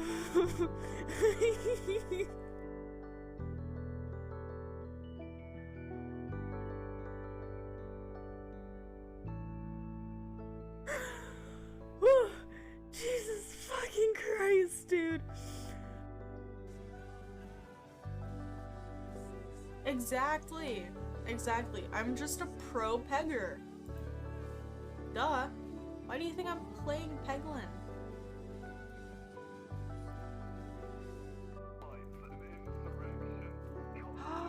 Oh my god!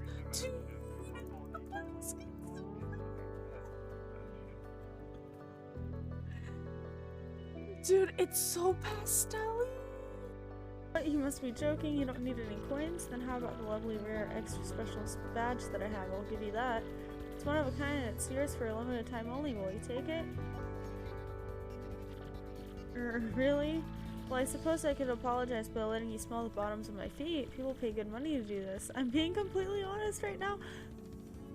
Did Nintendo have a foot fetish?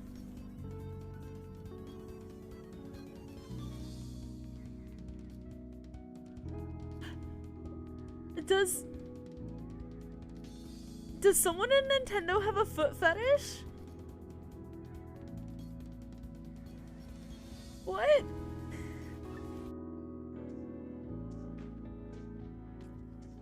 Oh, what the fuck?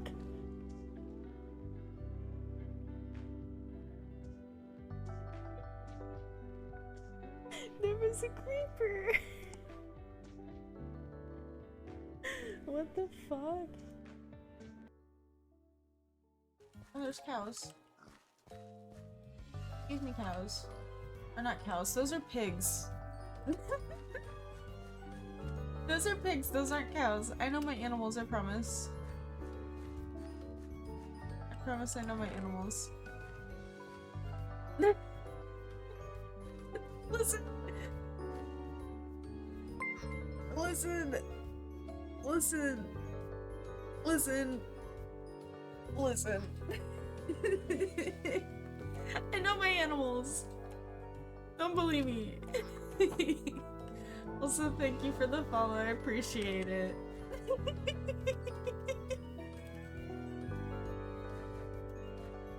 Listen. My brain's not connected, okay? I'm not beating I'm not beating the smooth brain allegation.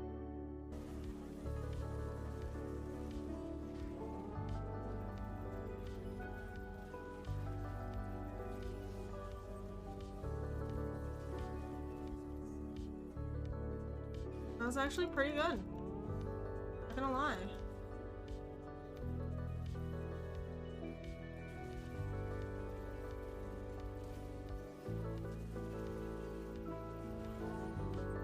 Oh, I got an ace! What the fuck? We don't talk about the not sleeping for a long time. Bro. Ah!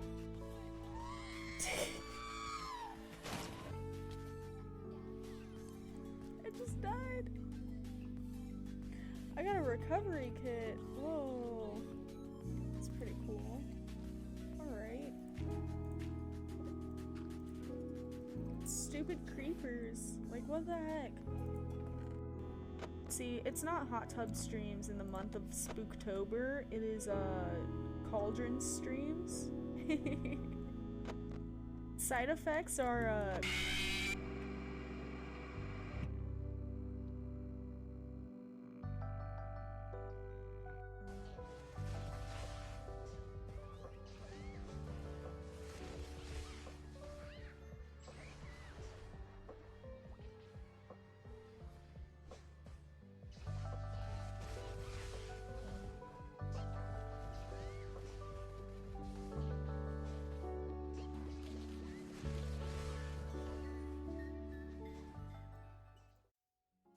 Alrighty, we are back. I have gotten a little snack and everything. Got some more water. Laid down for a little bit to like decompress my back. But now we go back downstairs. And let's talk to the toilet paper. There's a strange rapper standing in your bathroom Oh. where the toilet usually is. He's dressed in white and gold, but where his outfit is clean, the look he gives you is downright dirty. While you might be curious about this toilet man, it seems more than clear that curiosity doesn't go both ways.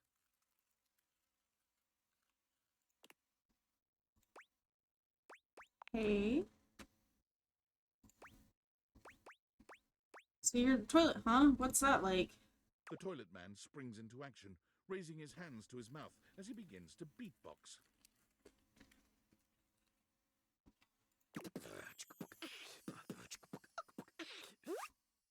Lil Crapper's the rapper, he knows how to go. Plumbing and drumming are both about flow. What? You blacky spikes, he'll be ending your life when he slams your head into the bowl. Oh, on a toilet roll, Jean-Luc Pissoir, out of control. Over, under, never, blunder, speaking more words than an ancient scroll. I can't get over those sound effects. Oh shit, son, that was dope. Ugh, do not say dope to Lil Crapper. Dope is what the junkies hide in these cisterns of innocent toilets like Jean-Luc. Jean-Luc sings all about this in Lil Crapper's latest album, The TP EP. Anyway, you know Lil Crapper. You love him. Everybody does.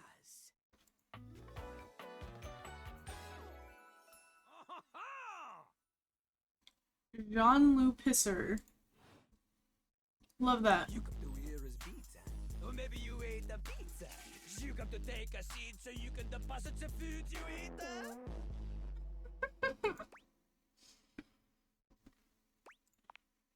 He's like a bidet, only spitting the truth. Going down quicker than gin and vermouth. They call him a potty mouse, letting the naughty out. But that's a way to impute to the youth. I'm not gonna lie, it goes hard. That's nice. It is not nice. It is the best. Because Lil Crapper is the best. You want to be like Lil Crapper? You want to meet him on his level? You want others to love you like they love him? Impossible. The ladies love nobody as much as him. The amount of ass he gets would make you weep. In fact, it is not just the lady asses. Lil Crapper accepts any ass. He is not picky. He accommodates. But some do not accommodate. These are the people he has no time for. Those who don't He's an understand ally. syncopated singing, they do their business, they leave, he does not talk to them. You want to hang with Lil Crapper? You do as he does. Not just rap. You need to show him that you can crap. Yes, I take the massive shits. I mean, I might get performance anxiety, but I'll try. You misunderstand him. Crapping, short for cool rapping. Oh. Crapper is always crapping. Now it's your turn. Show him you can crap.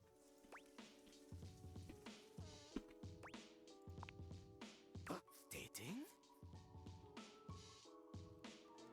Jean-Lu is an expert on dating. He has gone on many dates. So many. And I do not ask anyone else in the house to verify this. Okay. The key to dating is to wow the other party. Mm. The ladies, gentlemen, and those between will be hanging off your arm in a limousine, provided you can clean it, you can cap the wall. But without rapping, you will not be dating at all. Are you trying to bait me into a rap battle? How am I gonna learn to rap? Not from Lil Crapper. Huh? Lil Crapper is not a teacher, he is a test. You study on your own time. You cannot keep up, you fail. But if you can match his rapping skill, then you will be able to woo anybody. If you have the skills to woo Lil Crapper, then any partner will be within your reach. In fact, if you can match Lil Crapper in a crap battle, then he will fall in love with you. Interesting. Is there any other way? Enough! Lil Crapper can sense you are unable to hold back your passion for crap any longer. So, what do you think? Do you have what it takes to face Jean-Lu? I don't know. Maybe I do. Maybe I don't. Yes. You are wrong! Jean-Lu knows you. You are the chatin, the kissless loser. You have rude. Enthusiasm for rap. Lil Crapper sees is but enthusiasm alone. She is not enough. The rapper, she comes from the heart, the deepest part of the system. Like that little rubber bit that comes undone sometimes and the water keeps running forever. You know the bit. You need to experience life before you can spit it out in alternating phonemes adhering to some sort of a rhyme structure.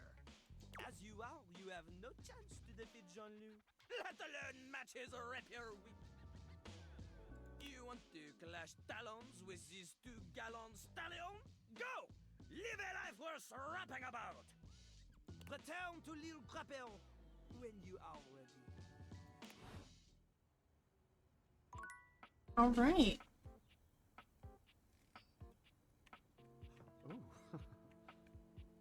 I wish we could talk to the mirror, or like, not talk to the mirror, but I wish we could see ourselves in the mirror. So we'll talk to the mirror now. Your mirror has done its job dutifully over the years, accurately reflecting your image back at you in good times and in bad. But today, there is no reflection for you to scrutinize. Only a long-haired beauty. He's very hot. That's a work of art. He's very, very hot. Who are you? A mirror. Ooh. Get it? Because it sounds like a mirror.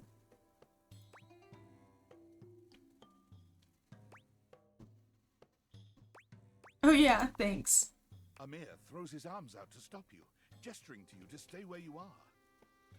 No. Don't move.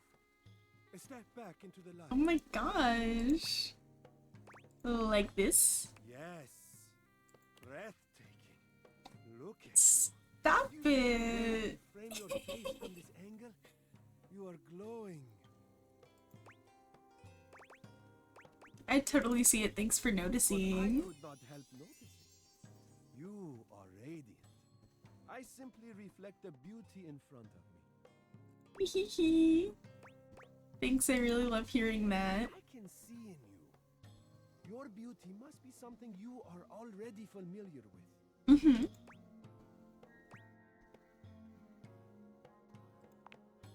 Yes, I can see this for you. Wait, you really think so? I was making a joke. Absolutely. And jokes are good, but remember, this is an honest compliment. You know, I believe Betty knows a little something about this area. Perhaps you should discuss it with her. You might find it's something you quite enjoy. I'll be here when you get back. Okay. So these are the towels. That's more porcelain. That's the sink. It's another towel. But what about the rod? Oh, I guess not. It's the toilet. We could talk to the vent, or the shower, or the plunger, or the mat. I guess that's part of the shower. It's jarring to hear someone else's voice singing in your shower. After all, you haven't brought anybody. He looks like Elvis. But this isn't some forgotten paramour from the night before. There's a singer in your bathroom, and he's using your showerhead as a microphone. While his singing may be less than professional, he certainly looks the part. His handsome face is framed by glistening ringlet curls, and his clothing has a sterile, hygienic vibe.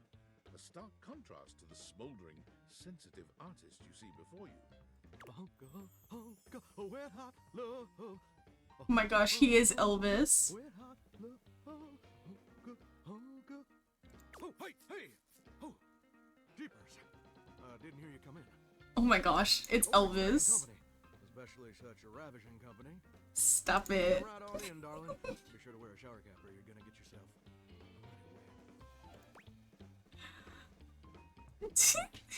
Glad I got the non-slip shower mat then. And a mighty fine sense of humor about you too. Might be the best quality a person can possess. Right up there with calf roping. If you say so. Well, I'm just as happy as a pig in mud that you decided to stop on in. It's mighty nice to see a new face around these parts. Variety is the spice of life, as they say, and I can tell you're a healthy dose of paprika. You're more of a maybe cinnamon? sweet. Ooh, that's sweet. Like nectar straight from the honeysuckle. Unless you ingest a whole spoonful, of course. But you can't fool Johnny Splash. Johnny Splash. Oh my gosh, it's Johnny Cash. Times, anyway. Not again. No, sir. Well, I reckon we'll have to get to know each other. I love him. You're so sweet. Well, you're mighty welcome. Name's Johnny Splash. Whoa. And I just want to make absolutely sure whoever saunters over my way is treated with the most respect and hospitality a gentle shower like myself can offer. I can tell, and I really appreciate it. It's just real darn important that folks keep coming by. Truth be told, you're kind of monotonous around these parts. You know what I'm saying? Tell me more. Oh, yes, sir. hit the wrong one. Be a frighteningly monotonous kind of place. Just duller than dishwater. Or toilet water, as the case may be. I mean, just think on it for a second here. Would you go to a bathroom to have yourself a good old time? To experience something new and exciting? Not really. Unless they got a really cool shower. To meet someone famous or important? No. Definitely not. See, that's exactly my point. That's just not what your average bathroom is for. Your common bathroom is a utilitarian kind of joint. Sure, it's useful and consistent, but it ain't a particularly lively spot. Ain't no nightclubs in no bathrooms. You know what I'm saying? Absolutely. Do you know what I usually spend all my time doing around here? Flirting with attractive strangers. Heck, I wish. Truth is, darling, I spend 99% of my day sitting around doing absolutely nothing at all. Do you know how long it takes the average person to shower? 12 minutes? Oh, that's positively accurate. It takes the average person 12 minutes.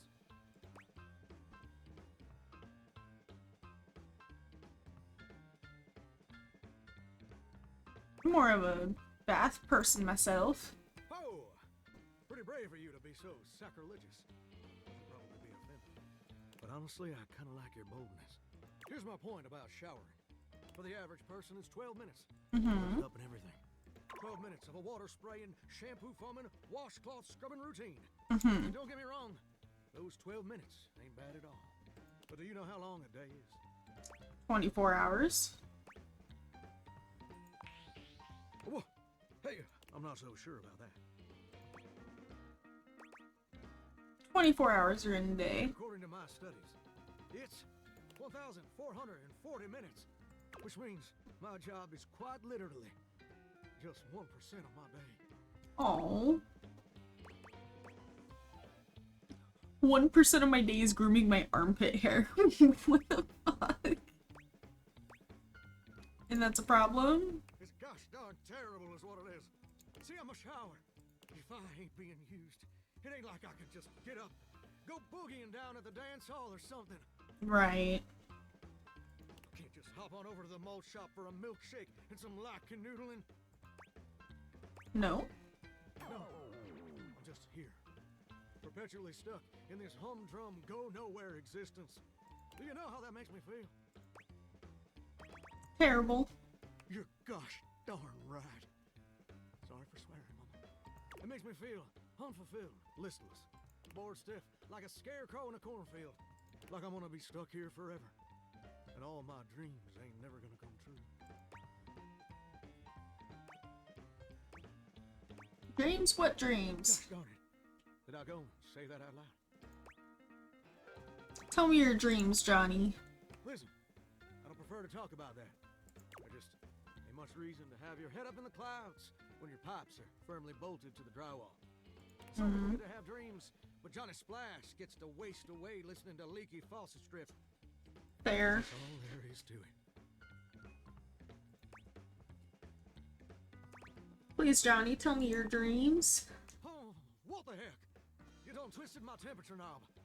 I reckon I usually don't do this, but you got a trustworthy face. Hee hee. Plus, I'd be lying if I said I wasn't just a little bit sweet on you. Hee hee hee. I'll tell you my super secret dreams on one condition. What's the condition? Come back and visit me again tomorrow. Show me this ain't some meaningless fling for you. Come back around, and I'll share with you the secret I ain't never shared with anyone else before. Alrighty. I will, Johnny, I promise. Hope I'll see you then. Now you better mosey on out of here quick. Plumbers are coming soon to fix my water pressure issues. Oh.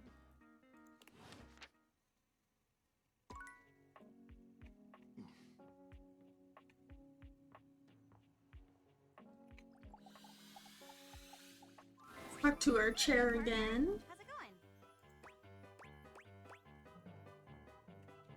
Are you doing any plays? Not at the moment. Actually, the off-season just started. Gotta pick up some part-time jobs. The plays are fun, but not super profitable. It's okay if chairs fold, but wouldn't want the theater to, you know? Plus, if I get enough jobs, I can afford health insurance. We love health insurance.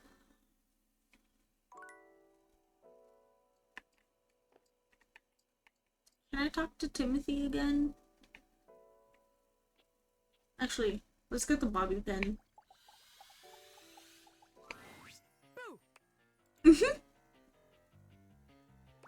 Oh, you startled me. Damn, couldn't you maybe screamed a little or something? That's like saying, oh, that's hilarious, when someone tells a joke. Like, bitch, if it was hilarious, then laugh. A little hee-hee-ho-ho won't kill you. Who knows, maybe it would. When we've got business to discuss. Welcome, recruit, to the future location of the heart of the Pin Crime Syndicate. Bobby gestures expansively to the laundry room. Just look at all the opportunities here. I just see detergent and dirty clothes. Because your criminal third eye is closed, baby. You gotta crack that sucker open and see what's right in front of you. So check it out. I call this one Sud Scam. You go out around the house, spilling stuff all over the place. You know, by accident. Wink, wink, wonk. They wink at you 4 times in a row, huge and exaggerated, just to be sure you're both on the same page. When they're like, oh man, what do I do? My clothes are ruined. You tell them you got just the person for them, and you send them to me. Okay. I wash their clothes, and while that's going on, I go through their pockets. Oh. Next thing you know, we're rolling in the dough. Okay. What if they don't have anything in their pockets? Yeah. I guess we aren't all mega-rich gangsters like myself walking around with fat stacks in our pockets. Mm-hmm. So maybe there is just one tiny flaw. All right. Let's see how this one strikes you. I call this one the old switcheroo. People bring us their laundry. We take that laundry and sell it online. Then we replace it with cheaper pieces that fell off the back of the truck. When they say, hey, that's not my clothes, we're like, yeah, it is. I look at you and I'm like, that's what you brought me, right? And you go, yeah, boss, that was it. And we just stare at the customer until they leave. So gaslighting, got it. The thing is that a scam only works once and we need to be able to repeat them. Damn it, recruit. You're right. The scam's gotta be self-sustaining. Otherwise, there ain't no point. Okay, so maybe that one wouldn't work. But there's gotta be something good here with stealing clothes. After all, that's where people keep their valuables. A red-haired laundry hamper explodes into your midst, all rage and indignation. She points at Bobby with a trembling hand. Stealing clothes? Uh-oh. Ah! What the hell? I won't let you take anyone else! Never again, you hear me? Never again. Calm down, you harebrained harpy. I'm just spitballing ideas here. She points at you now. Take your kidnapper friend and get out of here before I toss you out myself! What's the lore behind them? Bobby twists out of her reach, making their way to the door with you. Damn! Bobby Pin can read a room, and I'm reading that the laundry room ain't the place for pinning. All right then, newbie. Here's your hint for the next place you can find me. I'm a pin of business. A legitimate business pin. You got that? Pin out. So in the office is where she's about to be.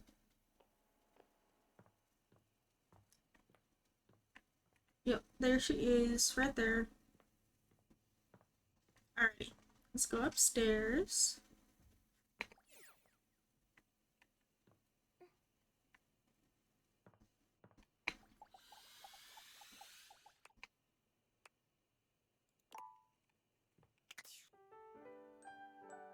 And we go eat. And now we get back up.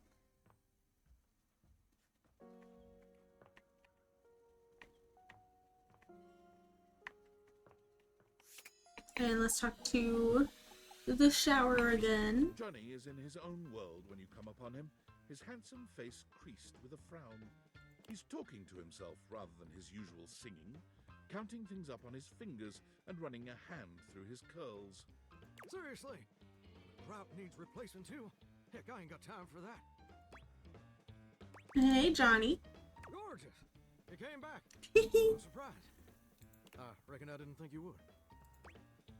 I promise. That you did. I can see your word is your bond. A much stronger bond than the grout in my tiles, evidently. Anyway, I'm just so glad to see that smiling face again. Makes me happy as a clam in butter sauce. You be the clam, I'll be the butter sauce. Hey, simmer down now. You're getting me steamy about a minute. That's right. I did make you that promise. Okay, but first, a question for you. You're not a big-time record producer, are you? No. I'll see. I'm just sorry you're not a big-time record producer, too. Then I'd be sweet on you, no question.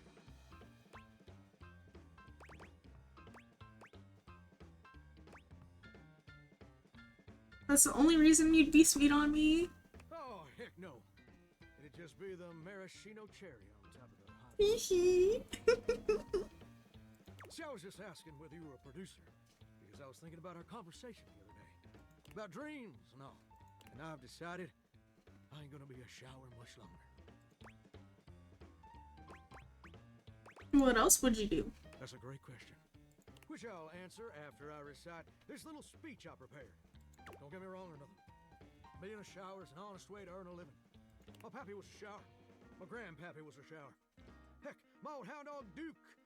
Well, I reckon he's a shower too. Some mighty fond memories of being a shower. Most of them involving sundry drain cleaning products and the way they make me feel inside. But it just ain't my true calling, you understand? Mm-hmm. Do you know what my real passion is, gorgeous? I'm assuming singing. But I'm gonna say me. Very close. Ravishing and perceptive. I like that. My dream, the raison d'etre of my humble existence on this crazy spinning marble, is to be a professional singer. Wow. I never told anyone that before. Does it surprise you? No, not really. No way, that's so cool. Well, it's the truth. See, ever since I was a little baby spigot back in Nashville, rocking on my mama's knee, all I ever wanted on this great green earth was to be a superstar, like my heroes, Elvis Parsley, Lady Wawa, and Chris Barron. And ever since then, I've practiced whenever I can, watched every video tutorial there is. But there's just one problem. Tell me, I want to help. It's mighty embarrassing. But my problem is, I'm just too gosh dang insecure. I want to share my love of music with the whole wide world. I want to be recognized for my talents. Every time I think about putting myself out there, I just fall to pieces. What happens exactly? Well, I suppose something a little like this. My palms get sweaty, my hands won't stop shaking. How can I be ready when my heart beats racing? Ooh, wow. That's actually pretty dang good. You don't have any waterproof paper on you by any chance, do you, Gordon? I don't, unfortunately not. You can't keep this talent to yourself. You know what? That's a great point. My pappy, grandpappy, and old hound dog Duke sacrificed too much for me to throw away my dreams. Afraid of what? Afraid of failing? Heck, folks gotta deal with much scarier things than that all the time. Like spiders. And PFAs in the water supply. None of the PFAs in the water supply. Absolutely, I love this confidence. Gorgeous, meeting you has truly been the kick in the pants I needed for a long old time. Insecurities, go kick rocks. It's time for Johnny Splash to make his big, splash. Amazing, do you have a plan? Oh, absolutely. It's time to finally get out of this humdrum shower life and go full steam ahead. First, I'm gonna just send a message to my boss and tell him I quit. Ooh. And that his hairstyle can suck eggs. Mm-hmm. Now, Daryl, time for an adult haircut.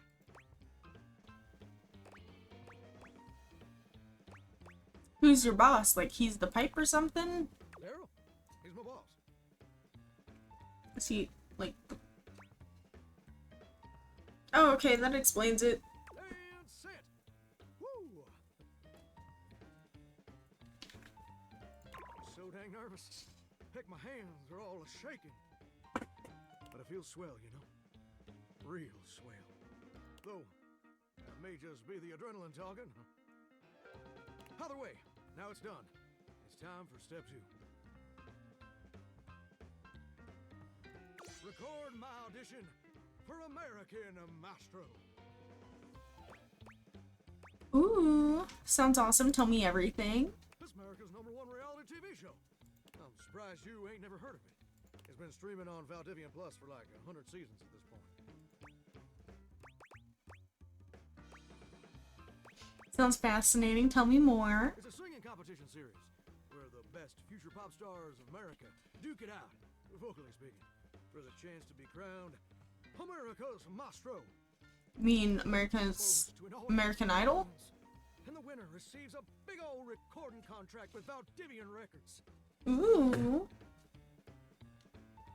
It's always been my dream to compete, and hopefully, to win. Can I count on your help? Absolutely, without question. Amazing! gosh, dang excited. All right, I'm gonna go get rehearsing and get started on my application. Can you meet me back here tomorrow to record my audition? After all, you're my inspiration. Stop it. Sounds like a plan. I'll see you tomorrow. See you tomorrow, gorgeous.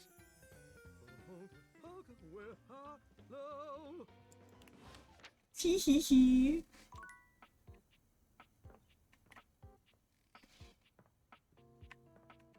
Oh, can we talk to the vent guy again? Where is he? Vent guy.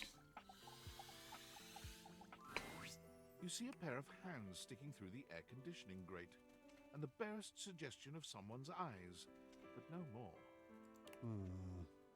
What do you think?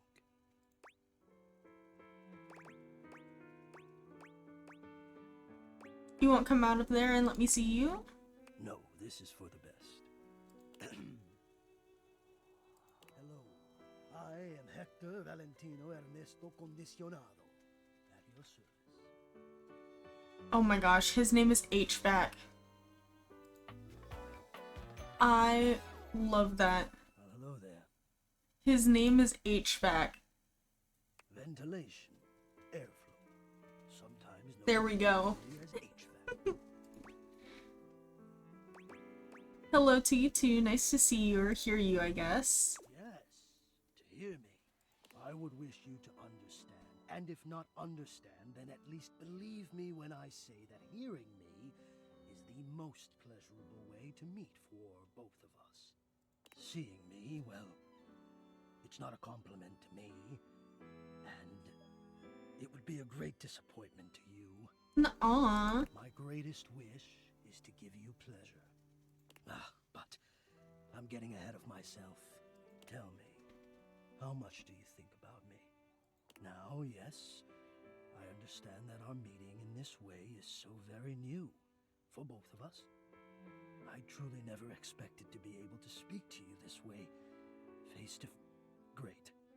I have accustomed myself to this seemingly unavoidable reality that you would always be human and I would just be this.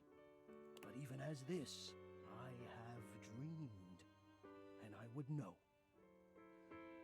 How much do you think about me? A lot. I love me some AC. And do you? I have noticed. I so look forward to you coming home on those hot summer days. The look on your face when you feel the first blast of chilled air upon opening the door. Look at the little hearts. Do you see that? There's little hearts everywhere. It's cute. Oh yeah, as soon as I get cooled down, I feel better about life. Yes! And when it is cold outside and you walk in and you can slowly warm up and remove your coat, your hat, you can begin to get comfortable and relax into the evening ahead of you. Sounds like you're a fan of relaxing too. I don't relax for myself. I can't. But for you, there is almost nothing I wouldn't do to help you relax. Oh. Watch the play of warm and cool across your skin. I'm ahead of myself. Oh my gosh, he's blushing. He's blushing. Let me explain. You are the prime feature of my thoughts. Look at him. Oh, he's so cute. Courses through me, I turn to your pleasure. Whatever warmth or coolness I possess, I direct in full to your comfort. I wanted to meet you here through the grates because I wanted you to hear my voice. Oh. Melodies and little hand heart. And know that it is all and only so another cute. gift that honors me to offer you. I watch the play of air over your skin, and I feel deep joy that I have the air to give you. I adjust my own temperature and my intensity until I see the flush of contentment spread across your face. And then I rest in contentment of my own. I never thought I'd be able to say this, and in a way that you truly understand. And now I have, my God. Now I have. This is so hot. Hot? No, I would say I'm set to more of a temperate zone right now. Ah, I see. Hot. I think perhaps I have used this way. Do you mean you find this sexy? Oh my gosh. Yeah! Of all the dreams I'd held, how this moment might have unfolded, that you would be attracted to me too was surely the most... Oh my gosh. We're romancing our HVAC system right now. I can feel more and more air moving through me. As though there is a storm brewing, a cyclone beginning. I have never felt it before, this build of energy. That's called being turned on, Hector. I wonder sometimes about how I knew it was you. What was the moment? What was the sensation that told me you were it? Oh. I can only ask this of myself, of course, but I realized that it was how I felt around you. That's so cute. When you move my temperature setting up or down, I exist only in service to you. Everything about me only is because you will it, because you direct it. Do you understand this? Of course I do. I'm in control. Completely. You do understand. Can you also understand what that does to me? You telling me what to do, and I am powerless to Oh my do gosh. Somehow it relaxes me, and to know that I'm giving you precisely the thing you want at that moment. Oh, it fulfills me. It makes me whole. As soon as I fulfill your command, your desire, I become the one with the power. You ask for chill, and I watch the goosebumps play over your skin as you pull the blanket up more closely under your chin. You ask for warmth, and I can almost feel you, basking as the tensions of the moments that came before just melt away. Sometimes I even take it upon myself to shift my temperature and my intensity all on my own. You what now? I know. It might not be strictly in my purview to do this, but sometimes I cannot resist. Stop it. Just admit it. I am a craftsman, and you are my clay. Oh my gosh. I hope this is all right. It's very alright. I had no idea you loved me like this. Until now, I haven't had the courage necessary to even show my face. Well, you're brave enough now, and I love it. You love it. Does that mean you love? But no, I dare not ask, and do not answer, please. But what if I said yes? Let us enjoy where we are, here, now. Let me care for you. Sure, care away. I need you. I need to care. Oh my gosh. It is the reason for my existence, you see. And now I have truly said too much, or I have said enough. Either way, I must ask a boon. Say nothing. Take this knowledge with you and promise me you'll ponder it, that you'll ponder me.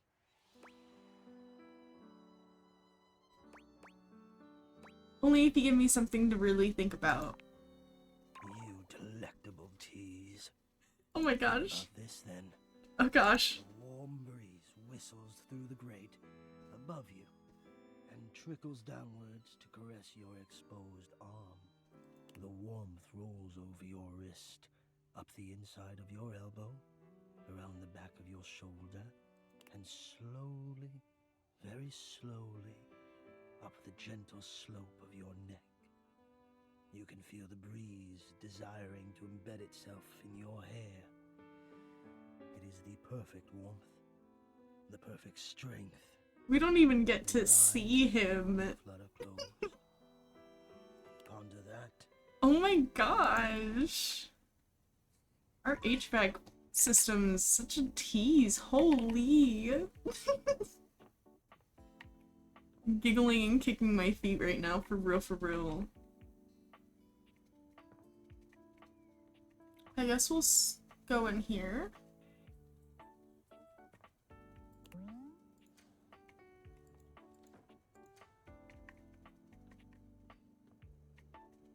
So there's more boxes in here. There's books. There's this machine. But we'll start in the office here. So we'll do the billboard? The most expensive character in Oh my the game gosh. blocks your path. It's our wife. Lucinda Lavish, beaming. I'm all yours. Hello, my wife.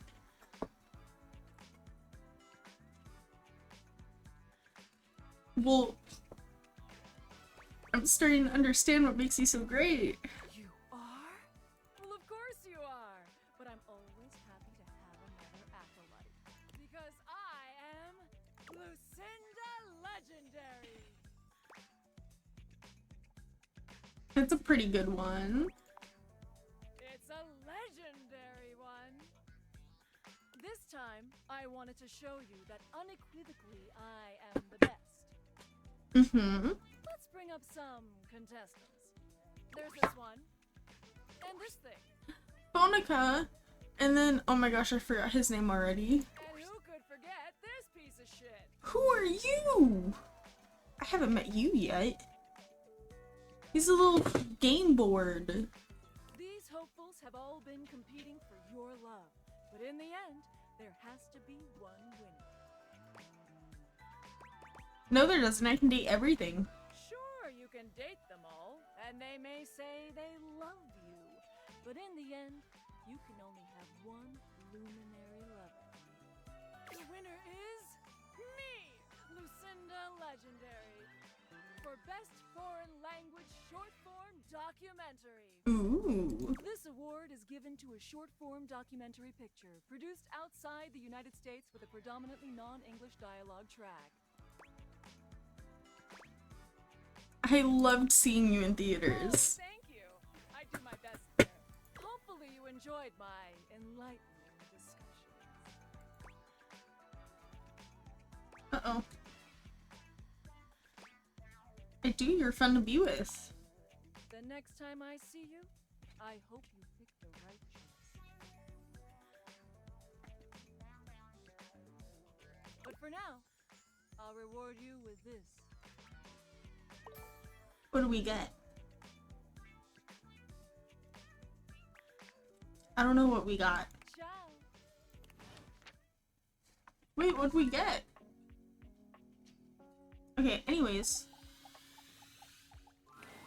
The frazzled figure standing before you has the sort of overworked and underpaid co-worker energy I I've seen since you started working. love her. She startles when she sees you looking at her, dropping a number of office supplies clutched She's in her so arm. cute. Oh my god. You can see me? Yes, yes, I can see you, and you're very pretty. You can see me! Oh my god. You've walked by me for so long without looking at me. Office Romance magazine was right. Maybe this really is my year. 7 tricks to keep your love from drying out. Permanent and dry erase solutions to a relationship. You're stapled to each other, but is it healthy? White out your exes. 5 ways to keep that typo out of your life. I love that. Sorry, guess no. Office Romance magazine? Oh yeah! It's the leading publication on office romances for office supplies. It said my love life was totally gonna be on fire this year. And fires, as we all know, are a very good thing. Mm-hmm. Listen to me babbling at you. She's so You cute. don't even know my name. Go on then. Oh, I'm getting to it. I'm Penelope. And I'm your office supplies. Penelope! Oh, I love her. She's so cute. You sure haven't used those in a while. I know. I have a horde of stationery. It's bad. Sorry. Thank you. It's great that you're here though, because now you can bear witness To what? to the resurrection of Penelope office supplies. What if no one's using me like they used to? I'm not dead yet. True. You're so right, Queen. Anyway, your daily motivational office quotes calendar put it best. Your most important work is always ahead of you, never behind you. Stephen Stovey. Now, what do you think that means? Lead with your best asset, that ass. Exactly! Anyway, to that end, I've got a hot date with a cross trainer. You got any advice for me? Just be yourself. A little boring, but all right. I have arrived to do battle. Is he a treadmill? Oh, there he is. I assume he means date? I meant just what I said. Prepare yourself. Whoa. Right. Love it. See you later. Oh my gosh, she's dating the treadmill. Another trash can? More boxes, more boxes, more boxes, papers, bookshelf, Secret Life of Inanimate Objects, pencil. My house was abducted. Self-love. The desk. Upon reflection, it makes sense that your desk is as muscled and sturdy as she appears to you here now. But you still can't say you were expecting all this. She looks like she I could love snap you in women. half with a pinky. But also, Oh my she gives you the most gosh. incredible hugs imaginable. Aha! A stranger!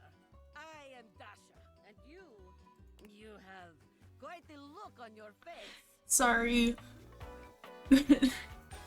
I'm admiring your beauty.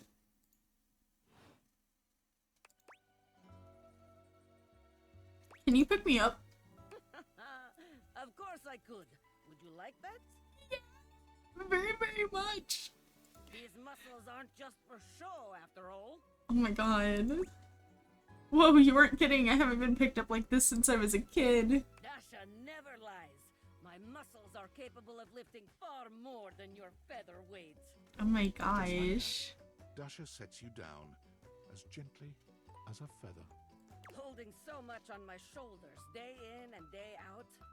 My job demands muscular perfection. That's enough about me, though. Tell me about yourself. You have intent in your eyes. Have you come to ask me questions? I was just clicking around and saw the desk. No, just kidding. I want to learn how to better converse with people. Ah, I see. In that case, I will help you. There are 3 things we must do. First, we must help you learn to like yourself. Okay. Second, we must get you experience speaking to others. And third, we must have fun.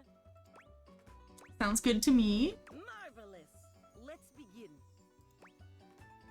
Alrighty, let's begin. This is the spirit. You are winning already. Pretend that I am the one who makes your heart flutter. I mean, you kind of are. What would you say to me? You are the one who makes my heart flutter. You are funny one. Great joker, you. I'm a cry. Try again. Seriously this time, huh? You really don't think that could be you? We are only just meeting, my friend. It was very funny, really. But the time for joking is over now. Yips. Okay. Perhaps there is too much pressure. Perhaps we must go back to basics. We are side by side at Tasteful Bar. I am just your type. Damn right you are. You wish to impress me. How do you get my attention?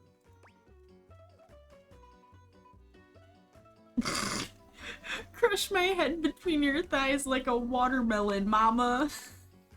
What? Why would I do this? I'm sorry, I had to pick that option. It was just really it's just really funny. No. Bоже mой, You need more help than I could have imagined. But fear not, my friend. Dasher will fix you right up. I have things to attend to now, but perhaps you can return for another love lesson sometime. Anytime. Yes, ma'am.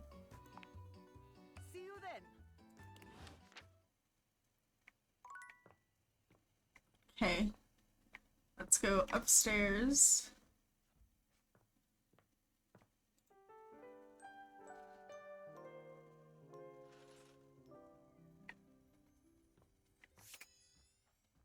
Let's talk to Johnny really quick. Johnny is smiling even before he sees you. When your eyes meet, his smile only grows broader. You've never seen him this excited. Let me go grab another snack. I'll be right back.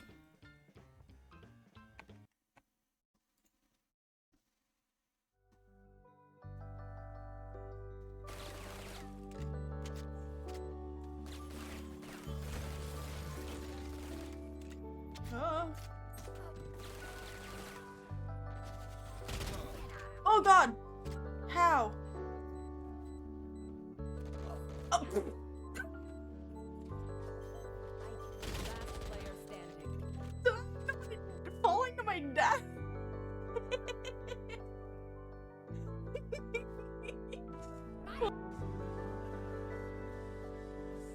Exactly. Exactly. I'm just a pro pegger. Duh. Why do you think I'm playing Peglin? See, it's not hot tub streams in the month of Spooktober. It is cauldron streams. Side effects are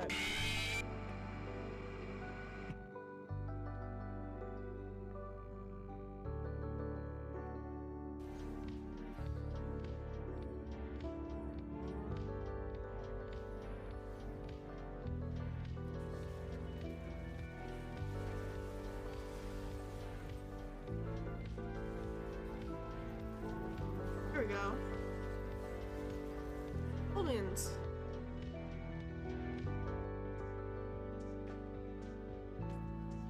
Ow, what the fuck?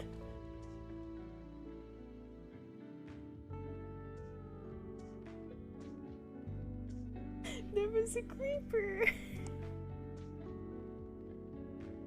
What the fuck?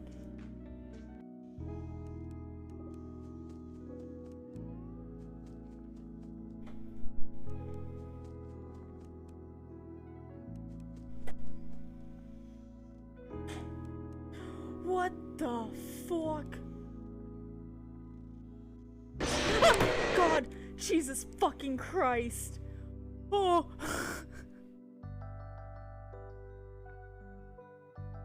Oh god! Oh fuck!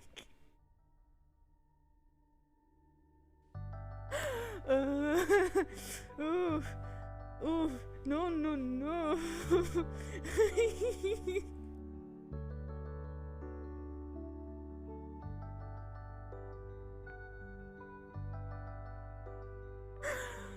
Whew. Jesus fucking Christ, dude. Let me just go over here and let me just, whoop. Hi. You have to ward. You gotta know where they are at all times, alright? How else are you gonna clap them cheeks? But you must be joking, you don't need any coins? Then how about the lovely rare extra special badge that I have? I'll give you that. It's one of a kind and it's yours for a limited time only. Will you take it? Really? Well, I suppose I could apologize by letting you smell the bottoms of my feet. People pay good money to do this. I'm being completely honest right now. Did Nintendo have a foot fetish?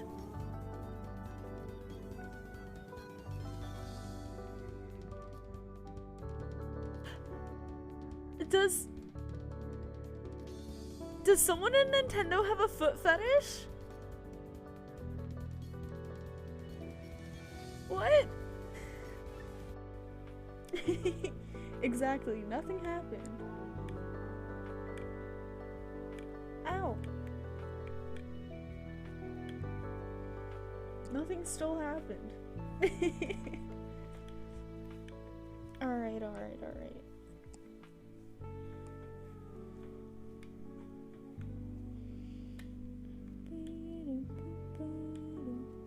Ow!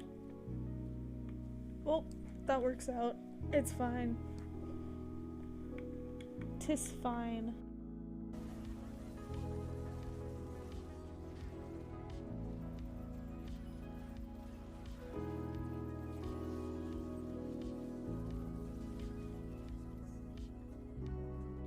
That was actually pretty good. Not gonna lie.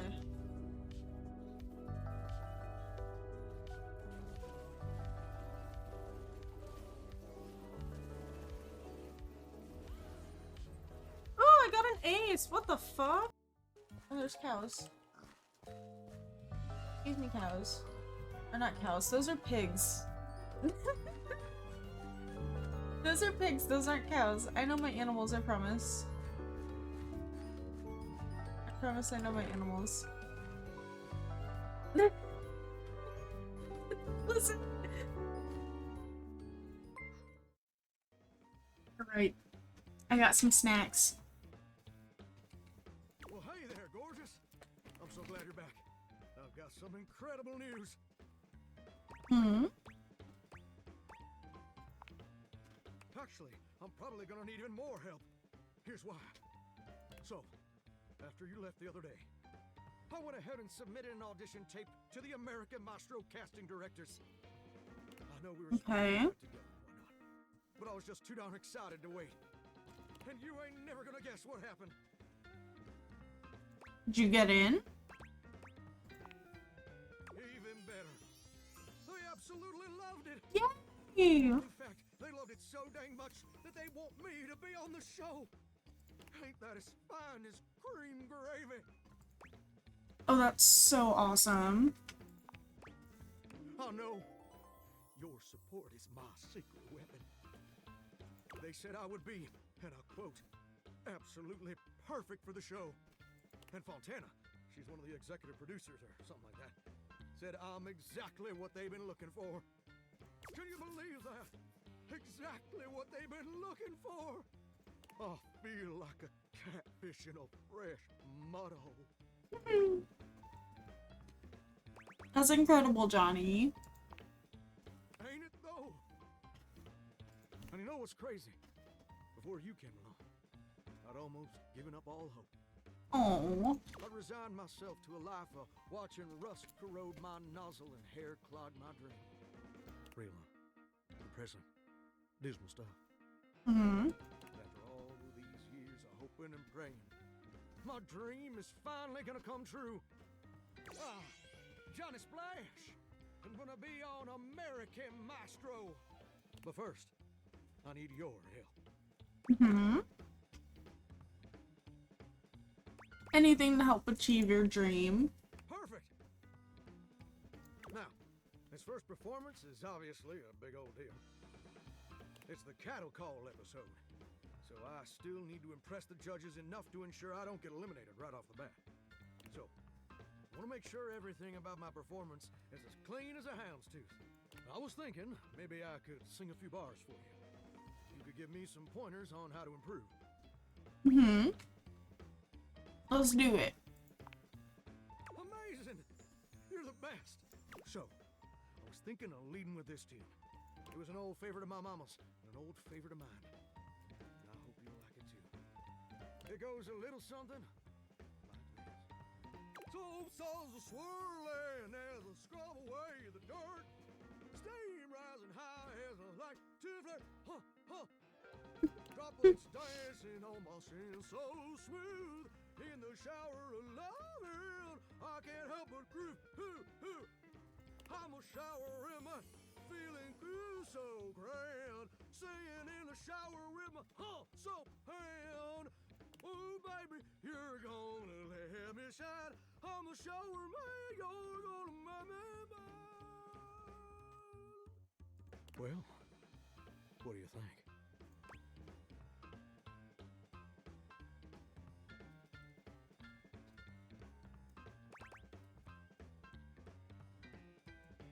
Oh wow, that was Wait. Didn't like it.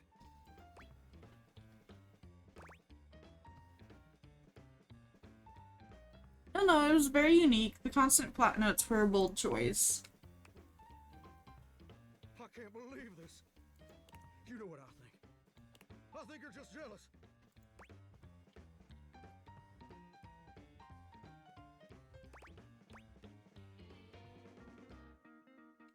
That's not it at all, I promise. I can't believe I didn't see it before. But you made it crystal clear. Now that the world also acknowledges my talents, you're just afraid you're not gonna be special to me anymore. And I can understand being insecure. But I can't forgive you trying to clip my wings just when I'm starting to fly. I thought you were different. But now I can see you're no better than Duke, my old hound dog. Uh-oh. You also said my notes were flat. But Duke lacks the cognitive ability to appreciate my talent. Uh-oh. And apparently so do you.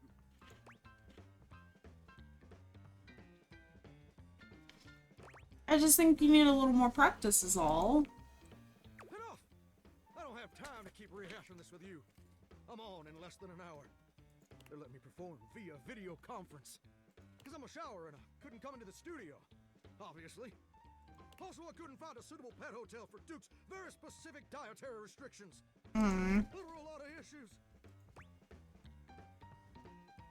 Please don't be like this. Look, I better go. I'm sorry things had to end this way. I really did like you. And you changed me in ways I never thought possible. And I'll forever be grateful for the contributions you've made to my personal growth. But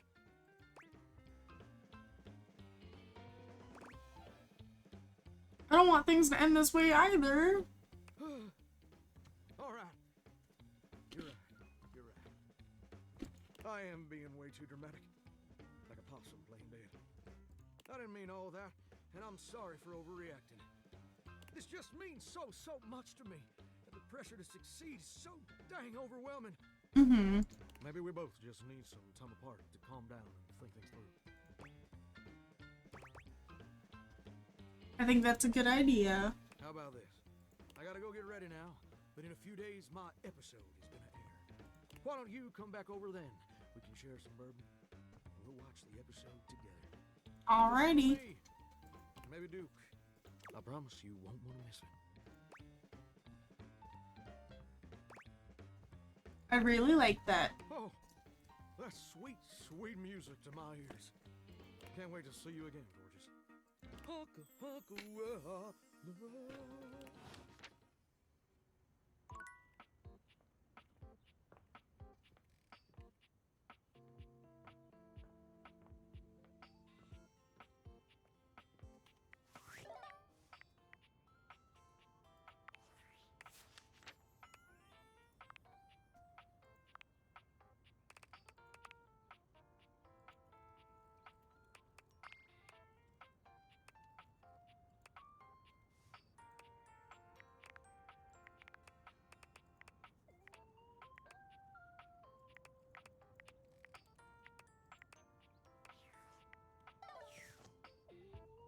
Just talk with the HVAC again. Here you are. You keep coming back. I can't. It is something of a surprise to me.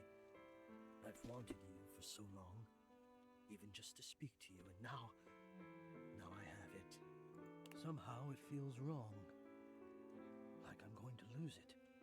Surely, if you're lucky enough to get the thing you've always wanted, you cannot be lucky enough to keep it.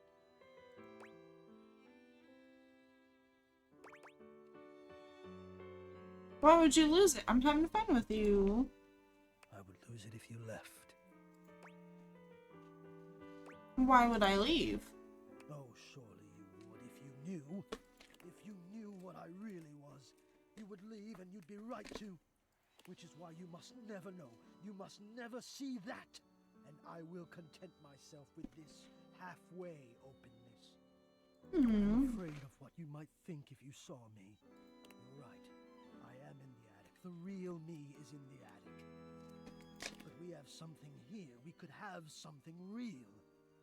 It would break my heart to think that all that could be lost in a single moment of laughing or pointing or even a disappointed cast to those beautiful eyes of yours. No, I couldn't bear it. And I won't. Come back to me here. Only here, do you understand? I'm going now. And where I go is only for me. But I want to see him in the attic eventually.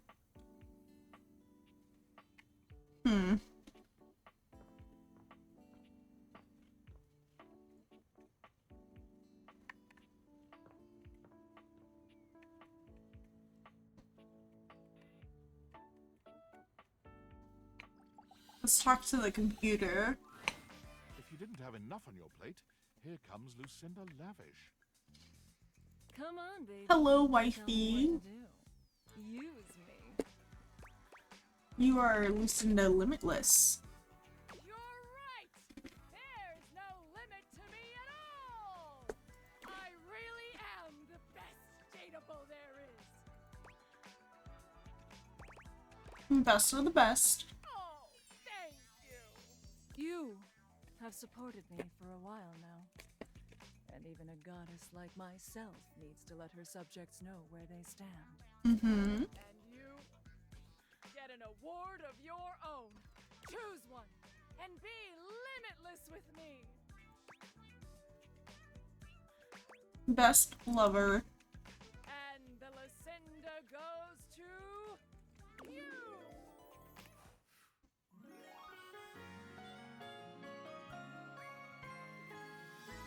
Your love for me gives me power.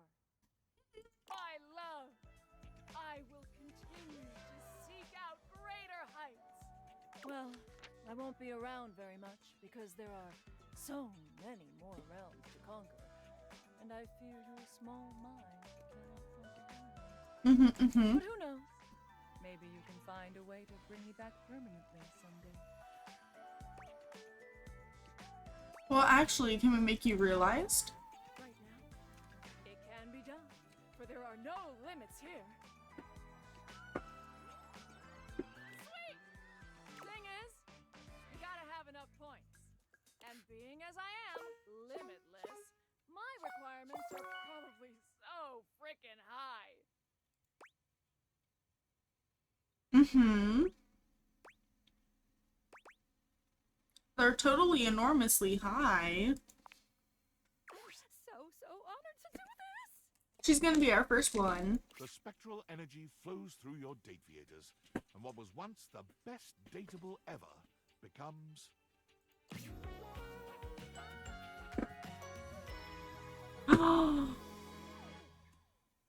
Oh, I love her even more. It's quite possibly the best human in the world. Oh my god. I've done it! Her arms and legs bristled with energy. Her breath crackled the air around her. I love her. Hey, buddy, I got this from here.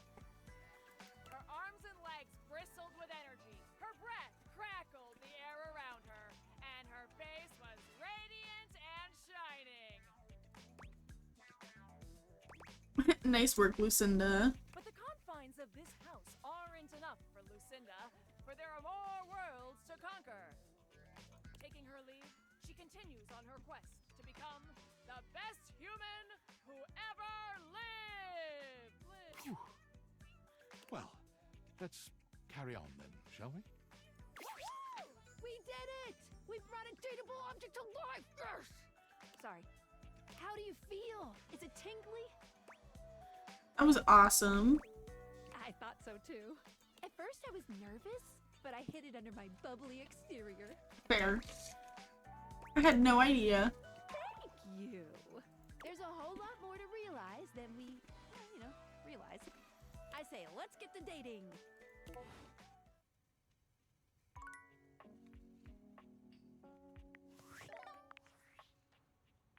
Hi! What's the latest with my favorite harem anime? By which I mean your life.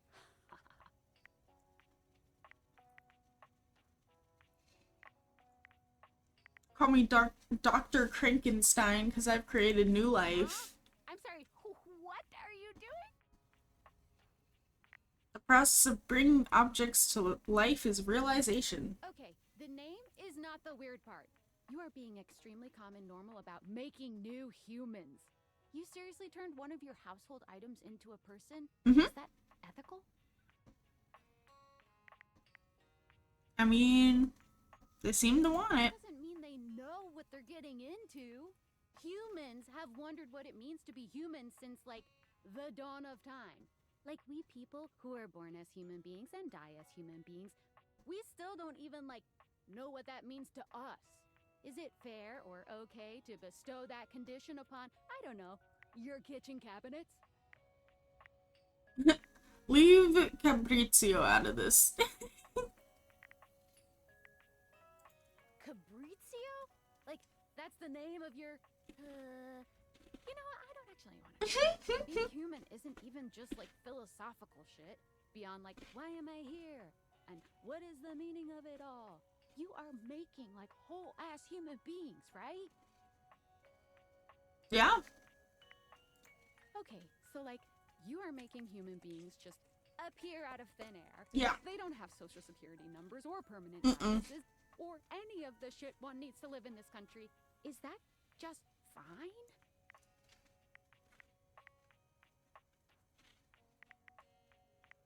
Ugh, maybe I'm overthinking this. Sorry. Get out there and love on those household items. And just believe in their ability to integrate into society, I guess.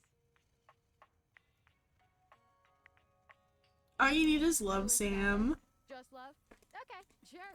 Well, look, I am no hater. I mean, I am. But if you're happy, I'm glad you're happy. I won't pretend I understand how this furniture to human pipeline works, but if you're good, I'm good. End of story. I'm gonna go get something to eat.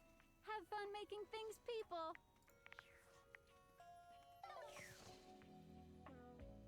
Alright, let's talk to the computer. A tattooed, bespectacled nerd regards you with a friendly smile. Their kind face is illuminated by the soft glow of multiple screens and the RGB lights in their Oh my god, keyboard cat.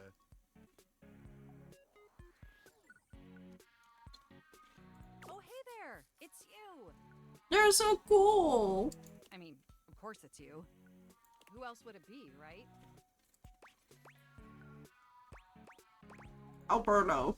Not according to my latest data. But I know you're joking, as no one else has my password. So if it was anyone else besides you, I'd be pretty concerned. Actually, just to be 100% sure, what is my password anyway? Alberto. Honestly, that's an objectively terrible password. Possibly the worst password chosen by anyone ever. What possessed you to choose something so inane?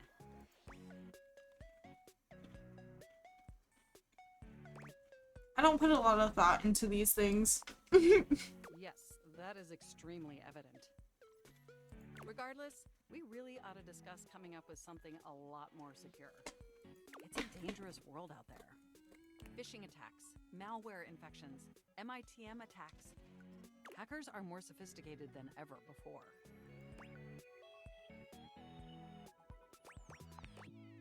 Absolutely. And I've got a lot of highly sensitive information inside me, you know. More highly sensitive information. All your financial accounts, your saved games, questionable websites you visited and forgot to clear your cache afterwards. Ooh. Oh, and 100 terabytes of extremely embarrassing self-insert fanfic. Leave my fanfic out of this. We really need to ensure all that data is properly protected against cyber criminals probing my system for weaknesses. Leave my fanfic out of this. How'd you get my fanfic? You wrote it using me. It's all saved on my hard drive. So you read it? That's private. There seems to be some confusion. I didn't intentionally read your fanfic. It's just impossible for me not to have knowledge of your fanfic, as its data is inextricably linked to my brain. Does that make sense? I guess. Of course it does. I haven't even had the opportunity to properly introduce myself. I'm Mac, your desktop computer. Oh my gosh, that's perfect. I've booted up before, but never like this. I mean, we've obviously met before. More than met. You interface with me on average for 11.4 hours every day, after all. Me looking at my stream time being 8 hours and 33 minutes, like, oops.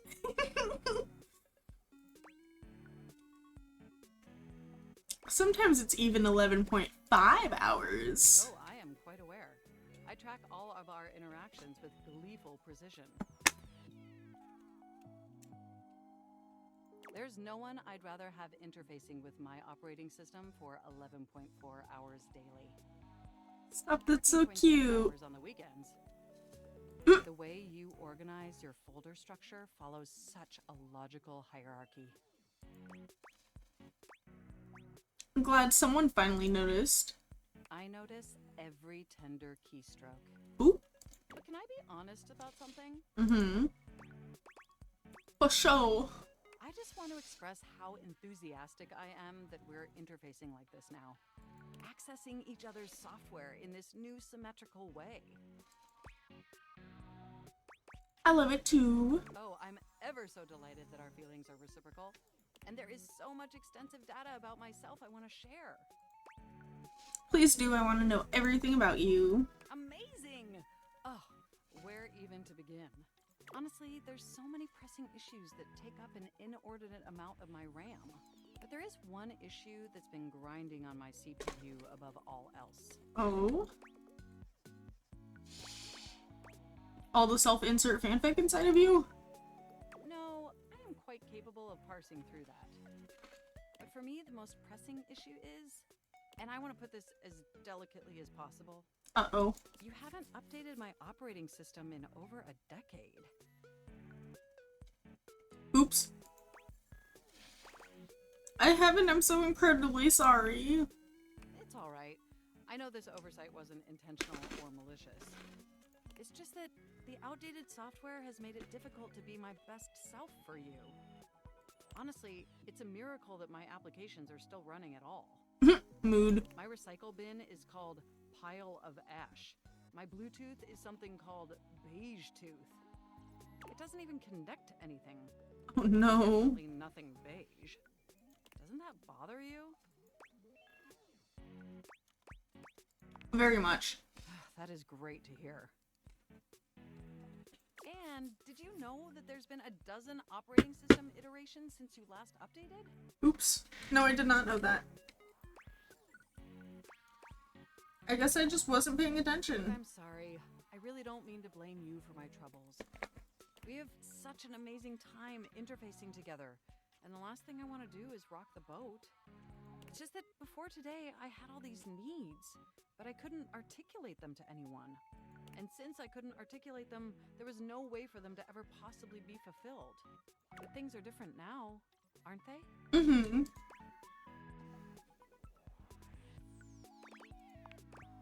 Don't you see? We're actually exchanging information symmetrically now.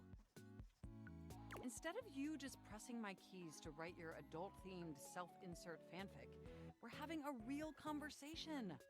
And suddenly my needs aren't just pipe dreams locked away in my hard drive. I'm sharing them with you. And by sharing them, it's suddenly possible to finally actualize them. That is, if you're willing to help me. Will you? Will you finally upgrade my operating system? Please? I guess. Of course. Amazing! Oh, I am so excited. My CPU's practically overclocking with anticipation. Can you come back tomorrow so we can begin the process? Absolutely. Wonderful! I knew I could count on you.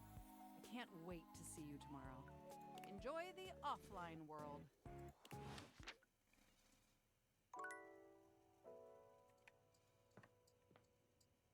Oh. That's so cute.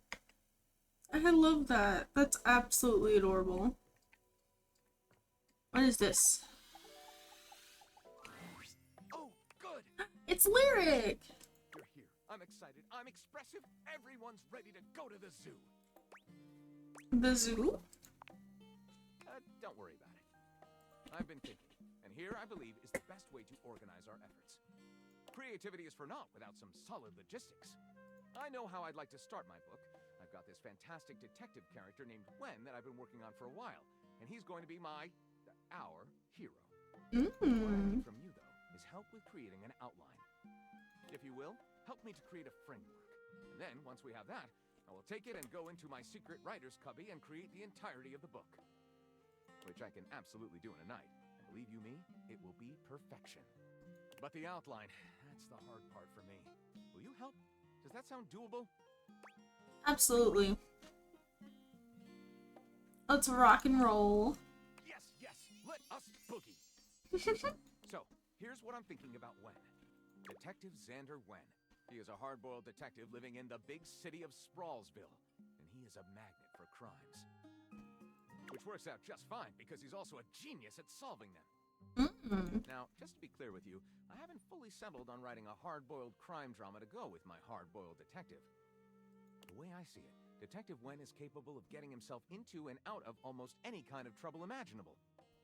I suppose this is why I've been having so much trouble writing this on my own. Xander Wen could do just about anything. I'm asking you to help me create his first story from infinite possibilities. Alrighty. Shall we get started? Oh hell yes, this is gonna be great. Excellent! I'll give you the first line, of which I'm very proud, and we'll run with it from there. With that fantastic red shirt, you're bound to have some good ideas. Detective Xander Wen went out the door, looking for crimes.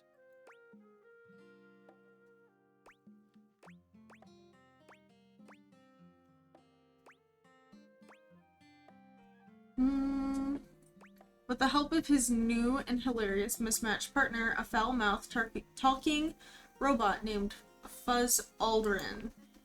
Out on the bustling streets of Sprawlsville, Fuzz and Xander were immediately a hilariously mismatched pair. And while getting some donut-flavored motor oil, they received their first call of the day.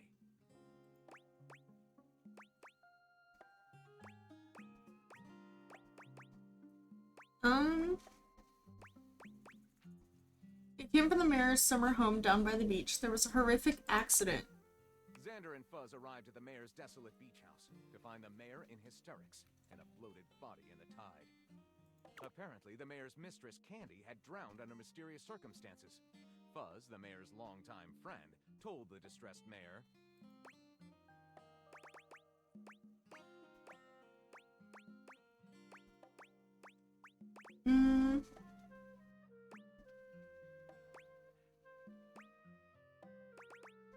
that Xander and Fuzz would find the killer.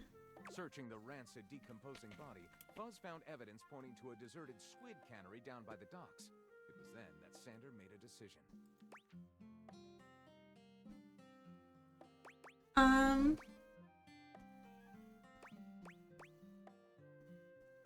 The duo would go down to the squid cannery to search for clues. Arriving at the deserted squid cannery, Xander suddenly heard the unmistakable sound of a revolver being cocked. It was a setup! Uh-oh! Unbeknownst to him, Fuzz was secretly on the mayor's payroll the whole time. Someone had to go down for killing the mayor's mistress, and it wasn't going to be the mayor. Trapped, Xander squeezed his eyes shut as...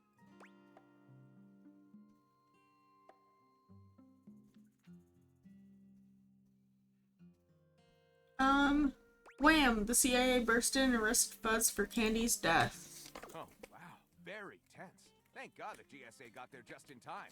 Oh. This one deserves the absolute best title I can come up with. So let's call it... Knock Knock. Who's there? Betrayal. Lyric looks at the story outline you've written and pronounces his true feelings. Looking at this, I think this will be one for the ages. I'll write it up right away. Unless you think we could come up with something better? Let's go ahead with this one. See you soon, partner.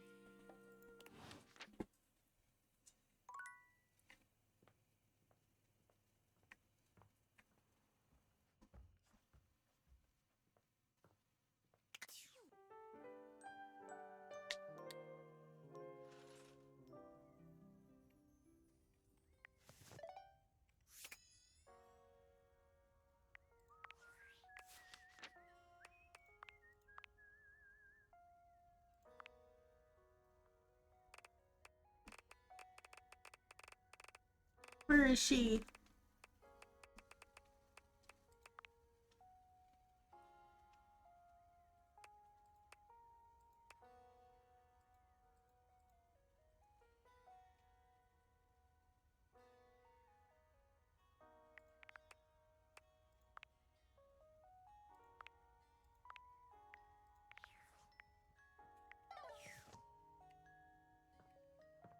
I didn't even realize there was an attic.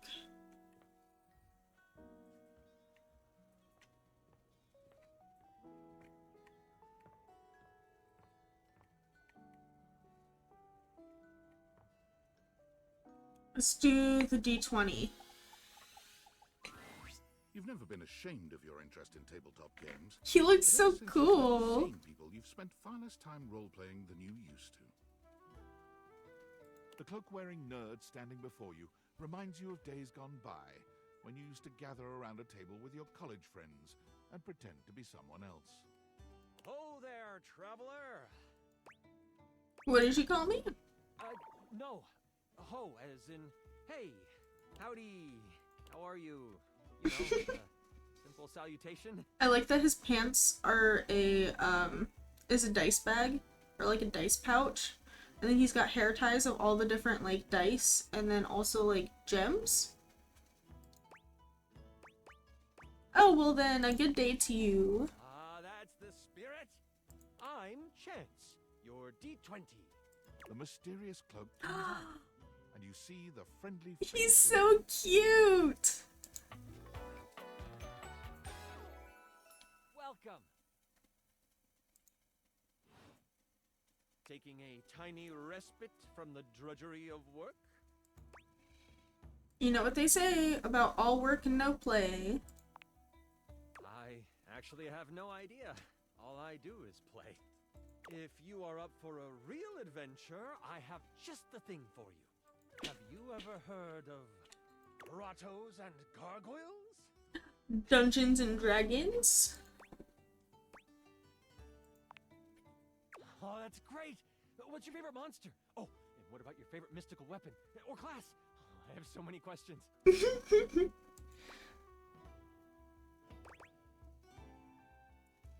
I'm partial to all of them actually. How could I possibly choose? Wow! Someone else who feels the same as me! Oh, it's so hard to pick a favorite. Everything about G&G is so cool. You wouldn't want to, maybe, kinda play with me, would you? It would only be the single greatest thing you could do for me. Oh my gosh. That would be a lot of fun. Chance's eyes light up, his hands balling into fists as he does his best to contain his excitement. Really? Holy crit! Someone to play with me! You have no idea how hard it is to find someone to play with. Can we play with just the two of us? Sure can. Don't you worry about that. Your chronicler will balance everything for solo play. Regardless, it'll give us some time to know each other better.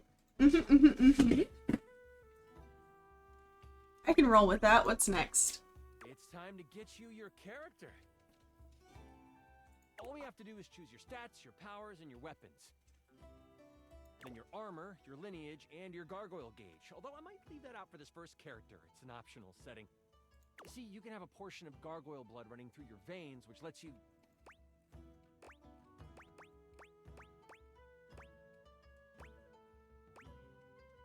That's a lot of choices, and I have to make them all? Oh, of course. It is a whole heap to take on your first time out. How about you let me make your character for you? I know the game inside and out, and you can just show up and play. Perfect. I love that idea. Oh, I'm so excited. You have no idea how much fun we're going to have. I'll even build the session based on what class you pick. Ooh. What are my options? There are 3 classes I can get rolling for you. All of them are awesome, but they won't be too much of a challenge. I'd suggest the Troubadour, the Guardian, or the Enchanter. Ooh. Which one would you like? Can you... let's do Guardian. I'm so excited! Oh, the Guardian! May your sword find purchase in whatever vile thing comes your way. I heard Jerry wanted to go apothecary if someone was rolling a guardian. If you two know each other, I'll invite him. He's a little guy like me, right inside the desk here. When do we get to play? Now that I know who you want to be, it'll take me some time to finish building up the session for you. Give me a day? I should be ready by then. Anything before that, and it's a bit dicey if I'll be ready or not. Sounds great. I can't wait. Haha, me neither. Oh, it's been so long since I've played. I'll see you then.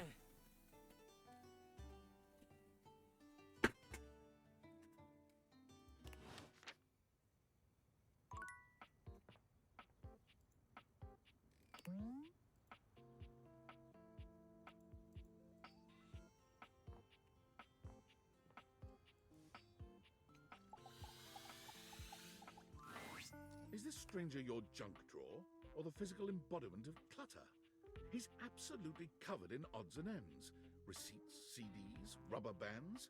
Even his hair sports a light bulb, a pencil, I ship him and, what was it, Penelope? I ship the two of them. 100%. When he catches you looking at him, he startles, leaping back with an undignified yelp.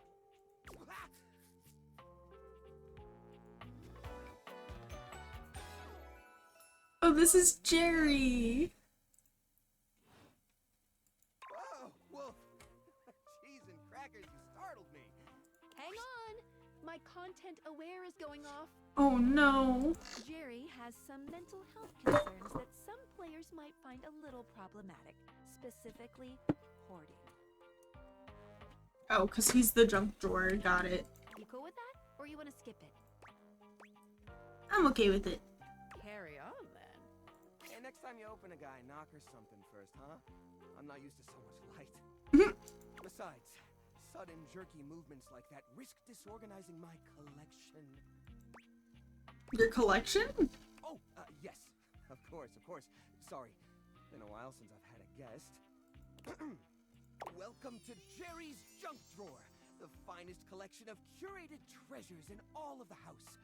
Feast your eyes upon knickknacks and gewgaws from parts unknown. Fair. Is that a rusty nail? Oh, that's the question though, isn't it? Where did this nail come from? What picture frames did it hold? Is that really rust, or is it actually some sort of newfangled orange snack coating? Jerry lifts the nail to his lips, giving it a test. Oh no! Nope, it's rust. Tetanusy. Not the tetanusy. Oh, what do you think? Sorry, but I'm still not sure I understand what kind of collection this is exactly. Why, it's a collection of lost things. Each one forgotten by the world. Each one a story. This button, for instance. Perhaps it was left behind as a clue from one lover to another. A modern-day Cinderella slipper. Take me with you, it says. And know that once you find the collar that matches this tragic button, you have found your love again.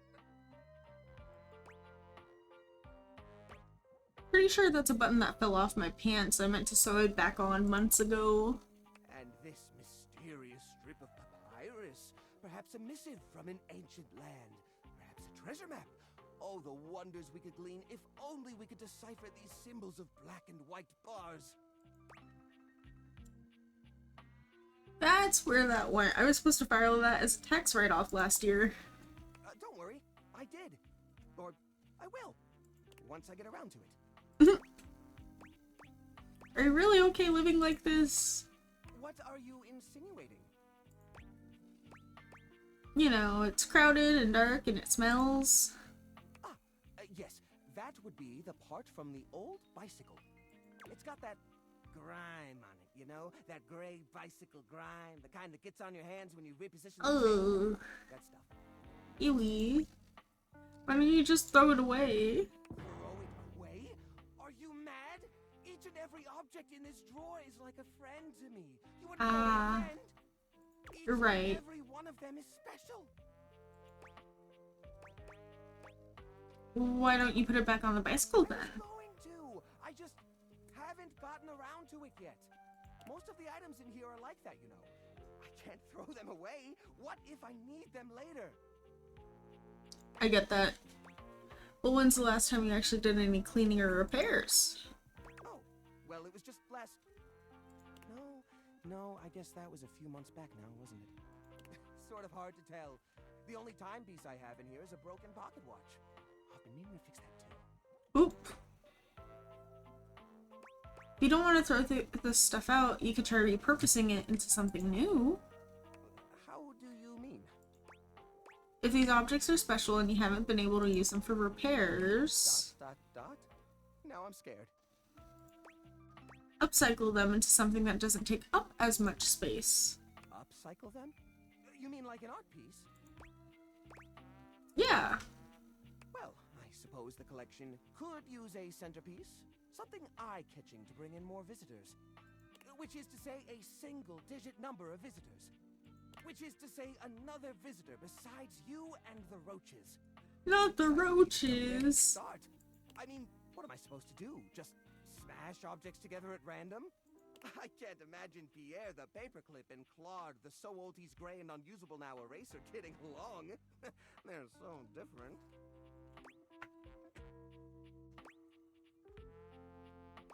Well, you could combine objects with similar personalities. I guess that could work.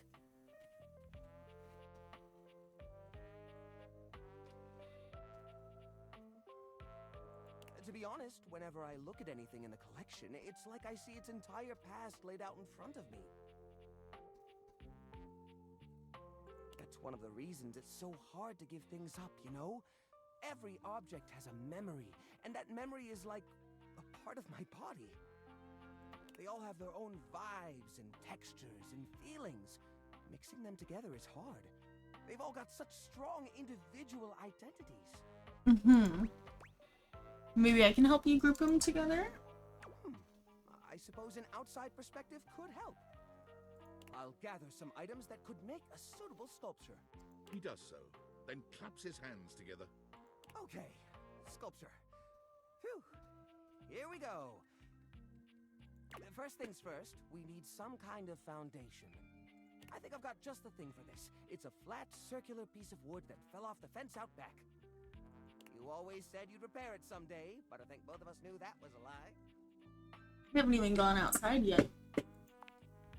I've got a pile of other objects here.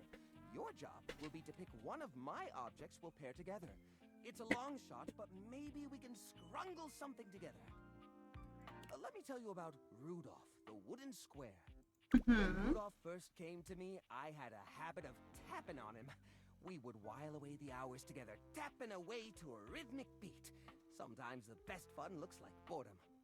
Rudolph always tries its best, even when he's down on his luck. He might not always be the tool you need at the moment, but he's always there to support you. Very reliable. Now, which of these would pair well with Rudolph?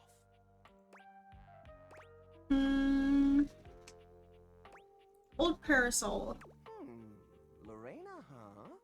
That's not such a bad idea, actually. She might have a few holes in her, but she's always been useful in a storm. Very reliable, just like Rudolph. It's sad to see them both past their prime, but I think they could find solace in each other's company. Here, I'll glue them together. There. Now we've got a base for the rest of the sculpture. We need something to give it body. Something eye-catching. Something that pops without throwing the whole piece out of whack. What do you think? Repidant holiday lights. Ah, the old holiday lights. For the holiday we used to celebrate. You know the one. These guys were real champs before exactly one of their 50 bulbs burnt out, rendering the entire string useless. You gotta love series circuits. Even though they don't light up anymore, they still have an interesting shape. And the wire structure lets us sculpt them in interesting ways. We could even make some little columns between the top and the bottom to connect Rudolph and Lorena. Yeah, I think this is a great fit. We've got the sparkle, we've got the foundation, but it feels a little empty in the middle. It needs direction, a sense of purpose. There's a wooden foundation, a canopy above the lights. What could go in the middle?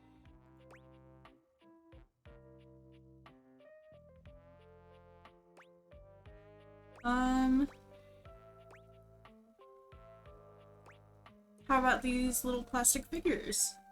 The little army man? I suppose that could work. The shape of the sculpture does remind me a bit of a gazebo. Or maybe... a carousel! We only have 1 or 2 old horse figurines, but if I take the other plastic fellers, melt them down, and reshape them a bit, yes, I could probably make new horses! Jerry does so. It takes him quite a bit of time, but he manages to use an old matchbook and some tinfoil to melt the figures into a mold. By the end of the process, the figures have transformed into a series of horses with multicolored manes, thanks to their disparate pieces. That looks great! That looks really great! That's so cute! These poor figurines forgotten in collecting dust, reshaped into something beautiful. Rudolph and Lorraine are working together to give them a stage. It really is the essence of upcycled beauty. I have to say, this is very striking. It pays homage to the origin of these objects while giving them a new sense of purpose. Great work. Here, let's display this on top of the desk so everyone knows about the great collection inside.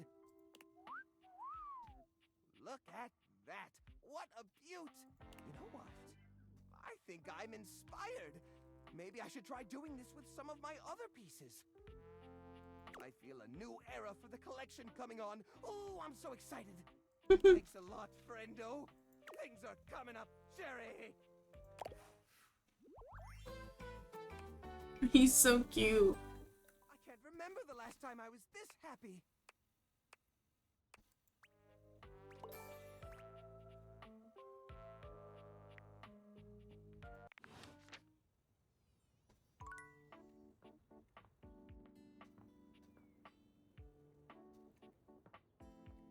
Let's talk to our computer again. You're back! Well, at least back interfacing with my operating system in this innovative symmetrical capacity. We obviously spent hours already today interfacing in the more traditional sense. Not that I needed to tell you that. You were here after all, pointing and clicking with your usual exquisite confidence.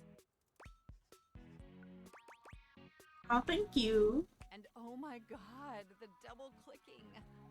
Have I ever complimented your double clicking? I don't believe so, but I'd love to hear more. Well, you double click so very gently and with such clear affection. It makes my processors purr. Stop. Oh, thank you. No, thank you.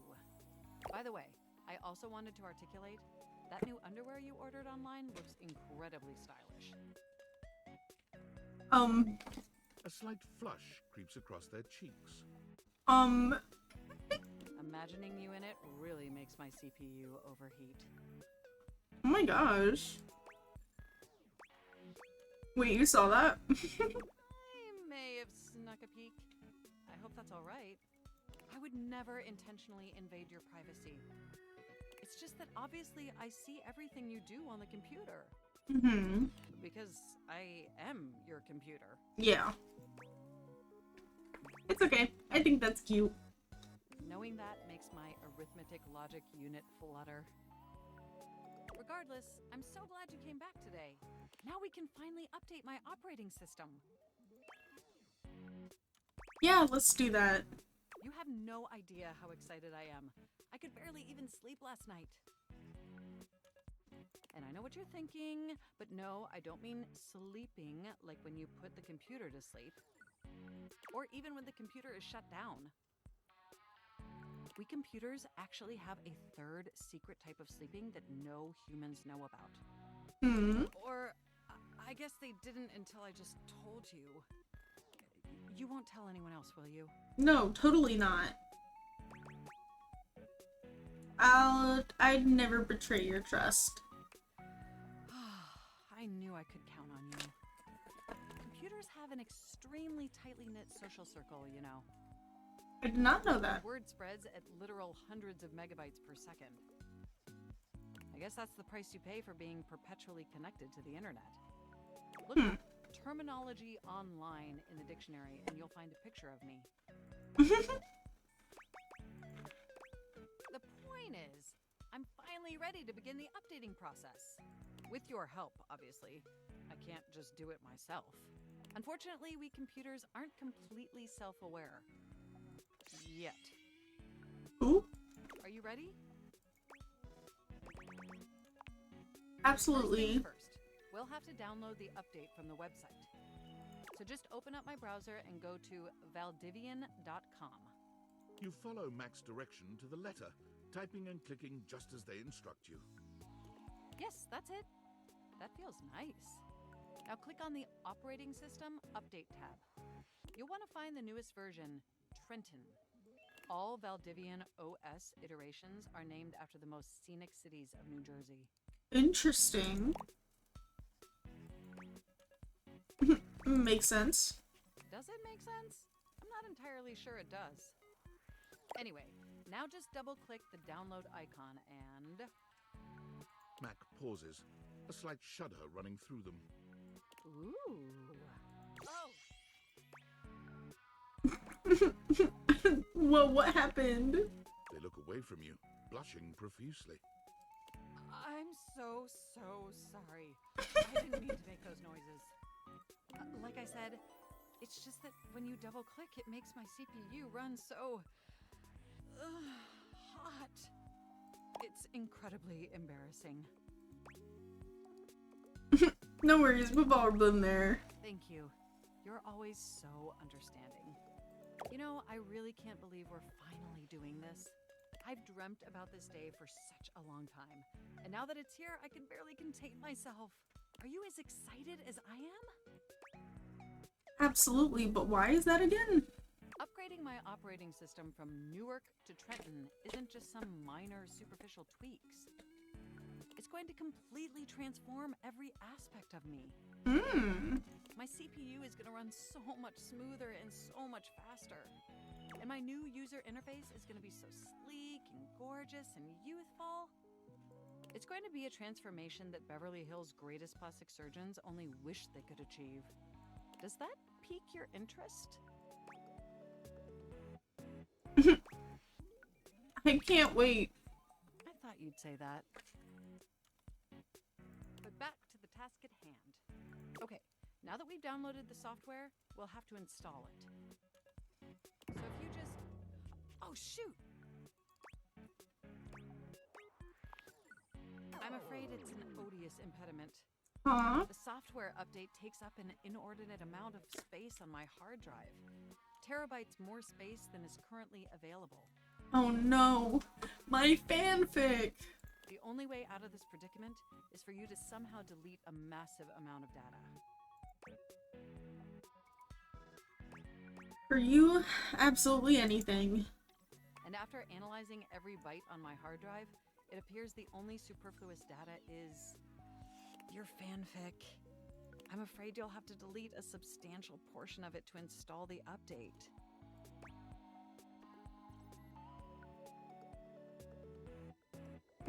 I understand. I know how difficult this must be for you, but it would mean the world to me. And I promise it will be totally worth it in the end. Just imagine how smart and clever and gorgeous I'll be once I'm fully updated. If you thought I was sexy running Newark, me running Trenton is gonna blow your mind. Oh, whoa. So what do you say? Can we delete those files? Yeah. Your selflessness only makes my affection cache for you increase exponentially. So nerdy, I love it. You are the absolute best, and you are not going to regret this. Phew. Hello, King. Thank you for the follow. How you doing? I think they're non-binary. That's what I think in my head. Now there's enough available space on the hard drive. We can finally install the update!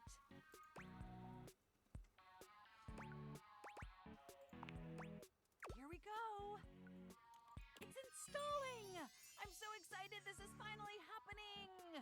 The next time we interface, I'm gonna be an entirely new computer. And more importantly, I'm finally going to be good enough for you. Oh, I better calm down. Oh my gosh. If I get too excited, my CPU will overheat again. I wonder what a mirror looked like. Would it look like us? I'll show you what the mirror looks like, because we actually did talk to the mirror. Mirror's pretty hot, not gonna lie.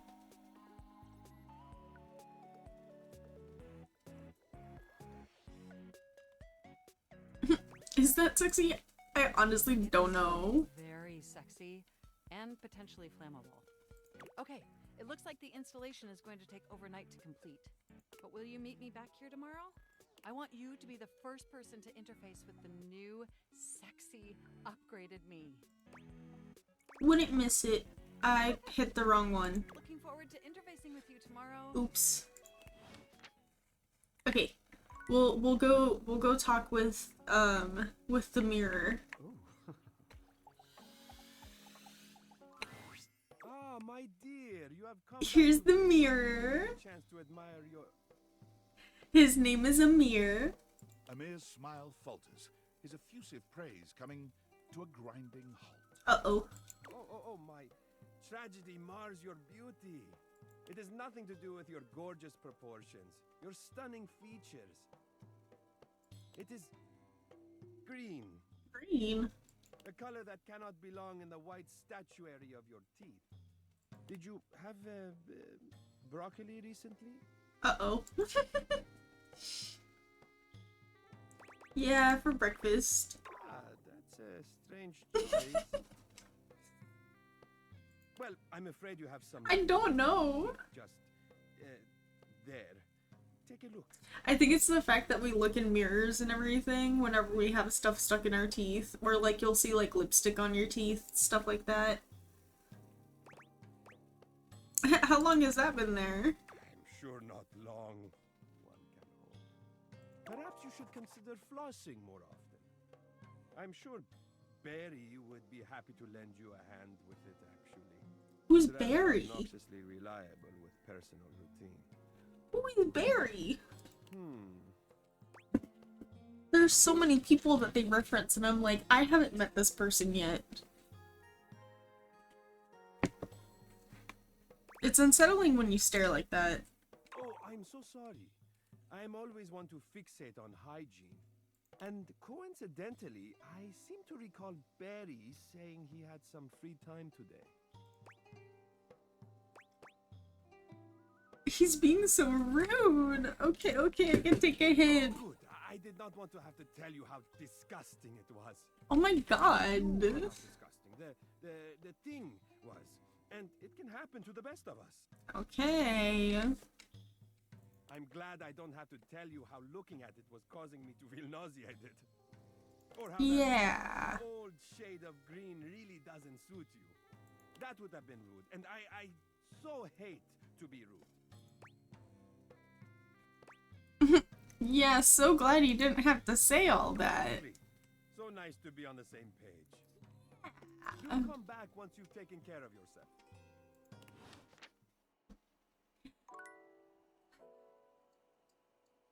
Anyways, let's go talk to Johnny. Johnny the shower. The time has finally come.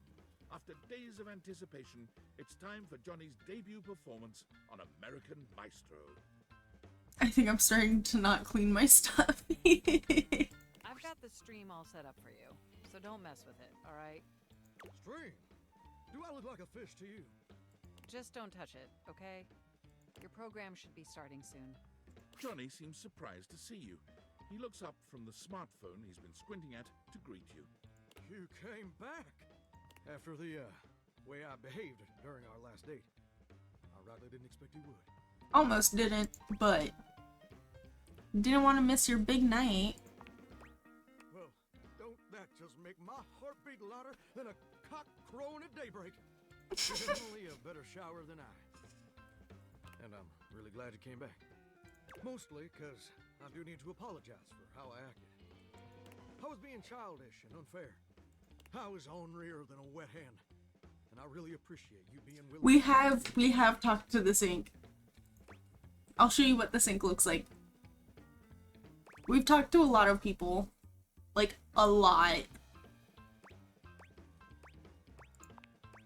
Johnny waves the phone in his hand at you with an air of sincere, boyish excitement. It's quite sweet. Well, I hope you're excited, because they're about to air my first episode. It was such a wild and crazy experience. You want to hear about it? Absolutely.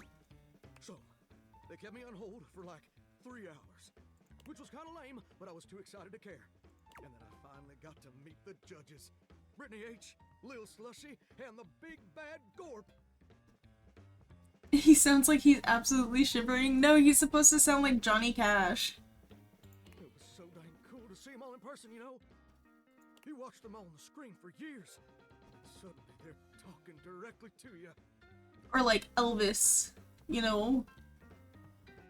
No, not Johnny Ass. Johnny Cash. So that was basically a dream come true. I bet. Now, performing was obviously the hardest part.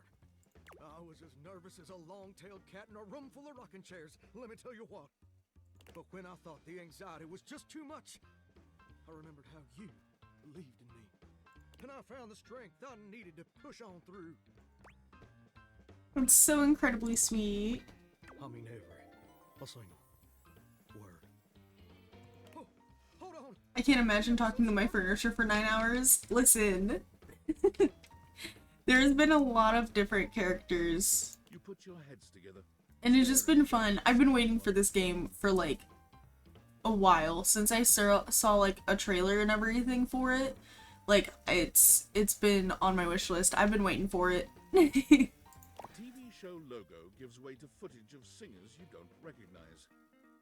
Oh, there I am. Oh, wow. Wow, me, an American maestro. If only my grandpapa could see me now. I mean, he probably couldn't have seen me on account of the cataracts and all. Johnny do be kind of an egoist, just a little bit. This is just so crazy. Look at me up there. Struggling. So dang hard hitting them high notes. Oop. And now the judges are evaluating my performance. Look at little Slushy doing his signature move. Good thing you're watching it with me, because couldn't even describe it if I tried. Oh. Well, that's mighty peculiar. What's up? Johnny's smile fades, slowly replaced by a more somber expression. Well, looks like they put my performance in a montage of, I guess, joke performances. Oh. Like all the singers they think are so bad it's funny. Like they're making fun of me. But that can't be right. Must have just been a mistake. I just want to spare my feelings. But TV producers don't make no mistakes. Wow. Don't that just stick in your throat like a hair on a biscuit? I guess you were right. I guess I wasn't ready for the big leagues. But now I've gone and made a gosh dang fool of myself in front of the whole wide world. Or at least the North American audience. I thought this would be a dream come true. But it's just a nightmare. I should have listened to you. This doesn't change how I feel about you, though. No. Even though they're already making memes of me. Not the memes. Not at all. I still really love to sing, though. And it's a wonderful part of you. Just don't let anyone ever change that. You're right. Maybe being a world-famous singer ain't in the cards for old Johnny Splash. Maybe that's a dream I've got to show some grace in letting go. But that don't mean I ever gotta stop singing. And it certainly don't mean I ever gotta stop loving it. Maybe in the end, it don't matter much if anybody else likes what you make. As long as it makes you happy doing it. Exactly. Well, thank you, gorgeous. Truly. Without your encouragement, I'd have spent all my life wondering and being afraid of ever actually taking a leap. But you showed me it's necessary to take the leap sometimes, especially when you're scared. And more importantly, you showed me that even if it don't work out, everything's still gonna be okay. That's what I'm here for. Oh, that's wrong one. Oh well. I think I'm gonna try out for that house-wide talent show I've been hearing mutterings about. I think that sounds like the perfect venue to share my vocal stylings. Don't you think? Perfect. Ain't it though? Why flounder against the pros when you can smoke the amateurs? Oh. And you know what else? I'd like you to do the honor of accompanying me. And I'd like you to wear my soggy old Letterman's jacket. Oh my gosh. Gonna be going steady from now on. Oh my gosh.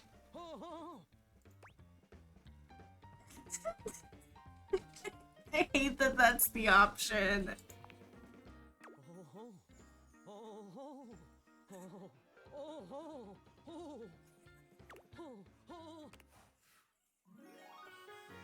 Hated that. I hated that last bit. But it's fine. We're trying to 100% the game. Gotta do what you gotta do. Anyways, we can't talk to the sink because we ran out of stamina for the day. Oops.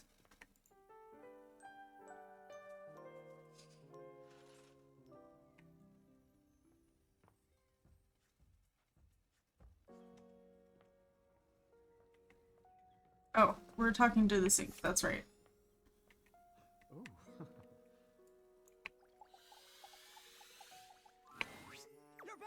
Alright, here's Sinclair. And then Sudsy, his dog. Oh, Sudsy, go lick someone else's hands. I don't care how dirty they are. Off with you. Go to your tray. So, have you found someone to help yet? No, but maybe I can help you myself. Alone? I doubt it. Come back when you've found a professional. Anyways. That is the sink. We're gonna talk to our water heater now.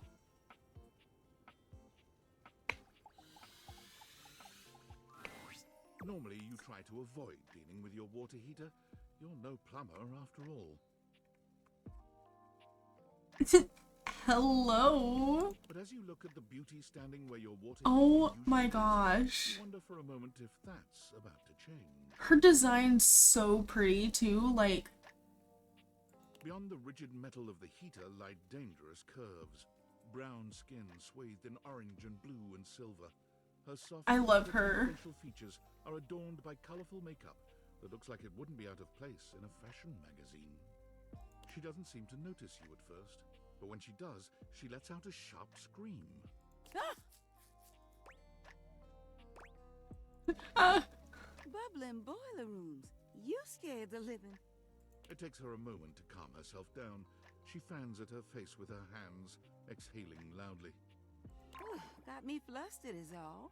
I wasn't expecting any visitors. She's so pretty. Last folks who lived here only came down when the pilot light was out, which wasn't often.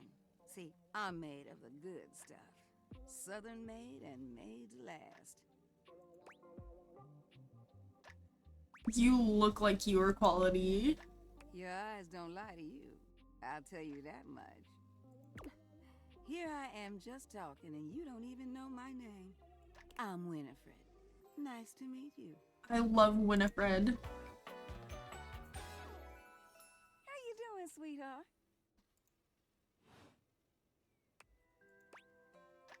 Nice to meet you. It's a pleasure. I'm not sure how much more talking I can do right now. I got work to take care of. What is it that you do? Did you just ask your water heater what she does? Yes, I know that you heat water, but like what else do you do? I mean, I guess I did.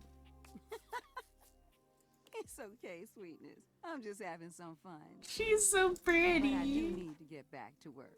Washford's about to kick on and Daisuke needs a bit of a push. I need some time with River to make sure she's ready to go. Sounds like hard work. I don't mind it. See you around.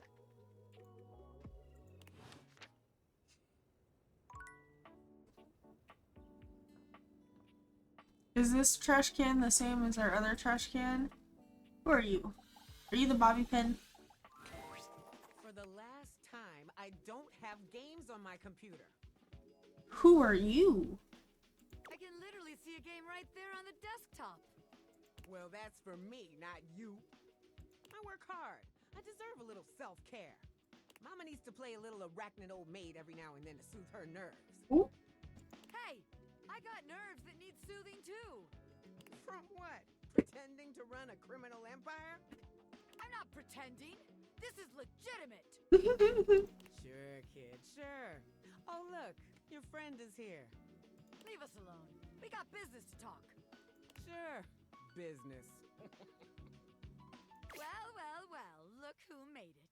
Welcome to the potential future home of the Pin family's crime paradise. My office? Open your mind, baby. Criminal enterprises are way more than a guy in a trench coat selling you stuff in an alley. Any real mafioso's got an accountant and an office and a whatnot. Can't you see it now? Right there, on the desk, on a big shiny plate. Robert Bobby Pin. Legitimate business pin. You're not taking over my desk. Why not? Come on, you're not even using it. You won't even notice me at it. I just need the nameplate, anyway. I said no. Oh, hater! But alright, if the nameplate ain't selling you on the vision, check this out. I call it funny money, honey. So we tell people I'm a finance pin. My scam HQ, the office, really sells people on the whole thing. I make a bunch of fake degrees and licenses and all that. They bring me the money. I take it. Then we tell them that I invested it, and it's totally making a bunch of money, and they just gotta be patient. Meanwhile, we get some more suckers, take their money, and give it to the old suckers. We just keep finding new suckers to keep the scam going. It can't fail. Interesting. That's called a Ponzi scheme, and they don't usually end well. You're telling me someone else has done this extremely brilliant and original scam already? Yes. That's impossible. There's no way. Look it up sometime, you'll see. No. A busy and successful gangster like myself doesn't have time for research. That's nerd shit. And time's money. Seems like the office just ain't gonna be the place for us. But hey, that's okay, baby. A gangster like me is flexible.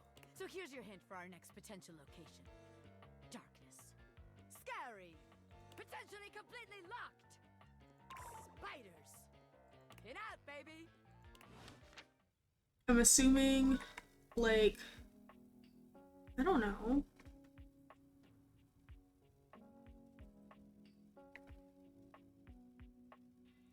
I'm assuming she's probably in the basement. That's probably where she's going next. The secret of getting ahead Hi, is Penelope. getting started. Marker Twain. Another quote of the day. You better believe it. So the date with Chris was awful. A disaster even. Tell me about it. He spent the night chasing me around with what looked like an axe but was probably just a spare ski or something. Oh. And at the end of it, he asked if he could see me again, but instead of kissing me, he leaned in and whispered that I had the calves of a malnourished mountain goat. What? That he found my scrawniness appealing because of the potential I had. Oh. If I would just commit to fitness. So anyway, I'm thinking maybe masculinity is like, not my thing. And that's okay. I've got a date lined up with a real pretty shelf that's just as hot and strong as Chris. And I'm like 90% sure she won't try to kill me. Fair. That's great. Thanks. I think so too. You got any tips for this date? Anything to keep in mind for going out with someone who could totally crush me with a pinky, but is also feminine and fine? Feminine and fine sounds like you're describing yourself. Ahaha. Wow, you're right. You really gotta start watching watching what you say. You're gonna make me think the wrong things. Try not to become a man of success, but rather try to become a man of value. Albert Feinstein. Okay. Calm. Cool. You got this, Penelope. Shout out to that motivational office quotes calendar, man. It always knows just what to say. Oh my god. I think that's her now. Hey, hey, hey!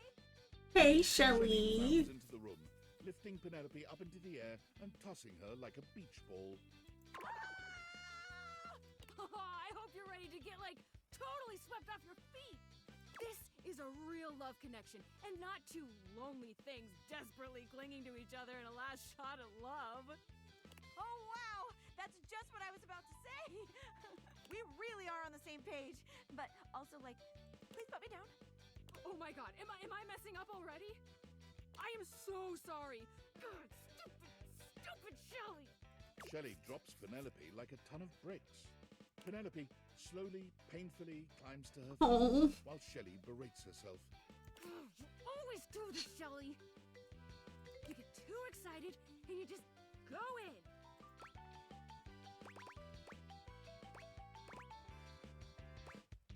Maybe you could break from beating yourself up to go on your date? Hey! It's okay. Why don't we just start over again, huh? Shelly turns towards Penelope, wiping away a few tears. Yeah. As you watch the two of them leave arm in arm, you have a sinking feeling. You'll have to come back later and see how it went.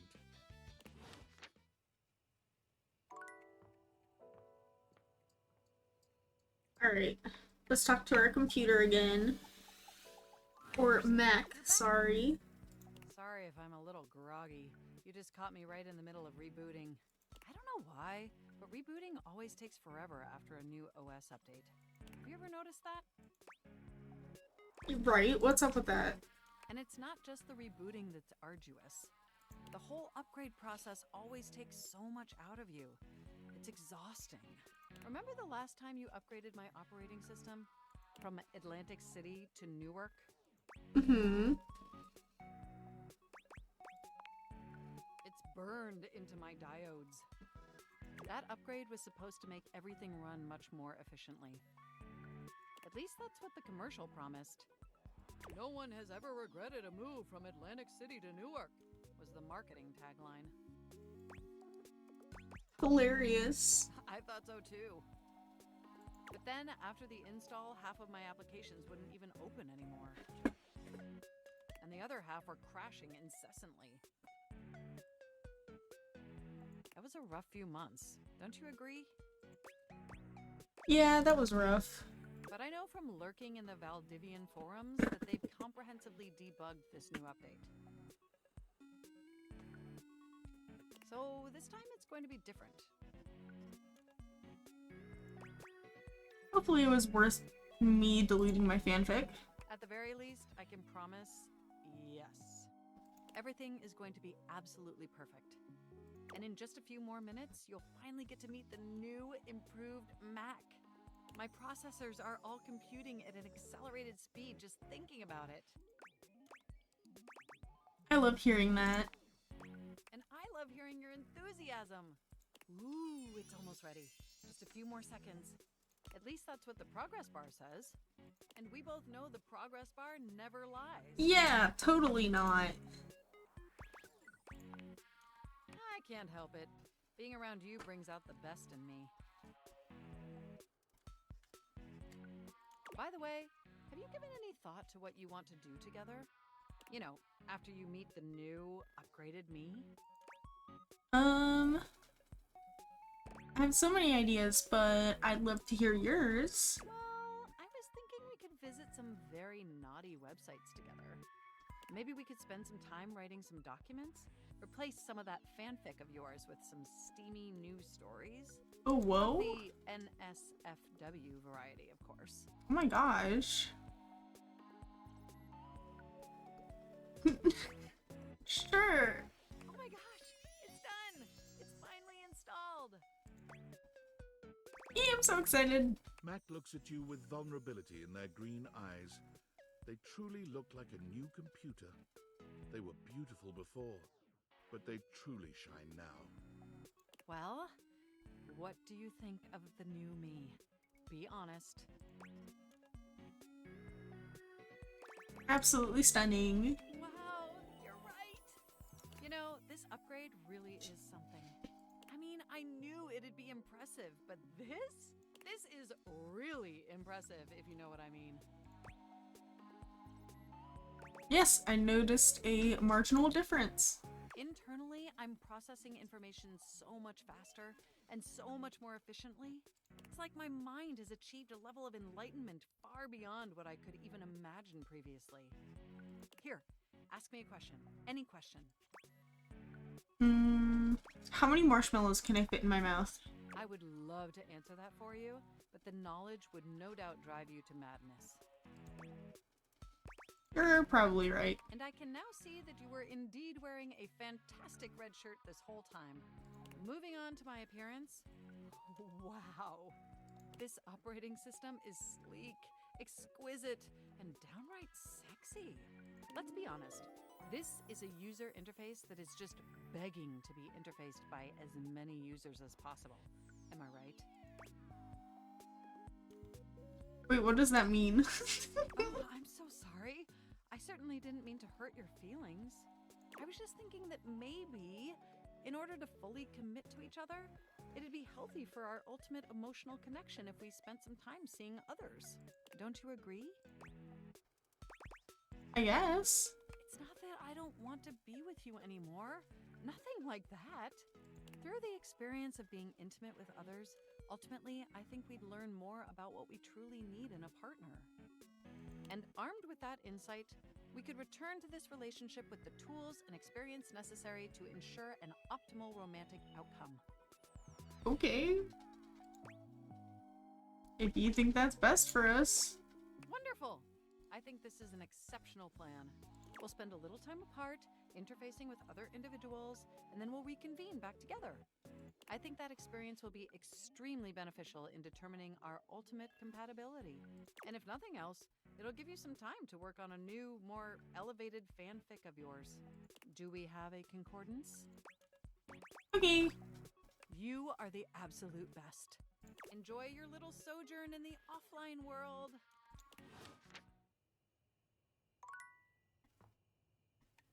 Alrighty, let's go back upstairs.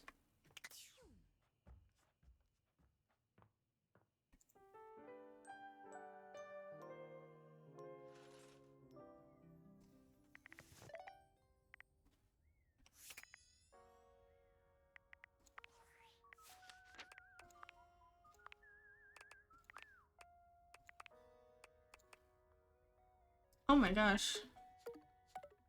That's a lot.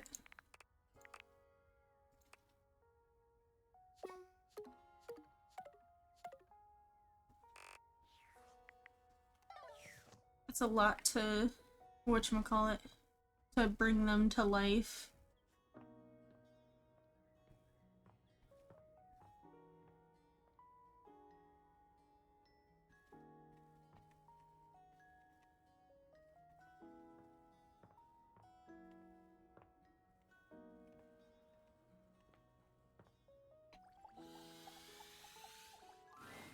You feel an unseen presence detach, flee.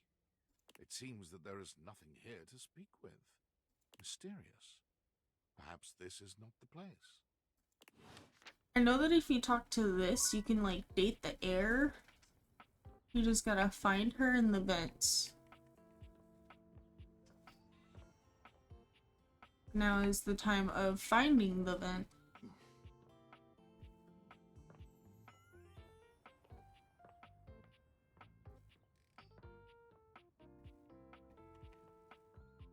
Uh-oh.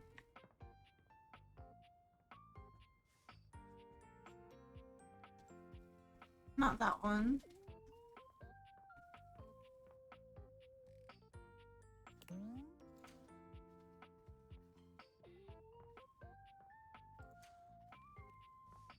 Oh, there's another bathroom.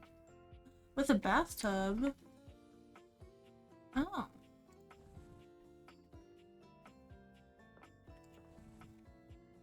Oh my gosh, there's so much more. Oh my gosh. There's a lot more.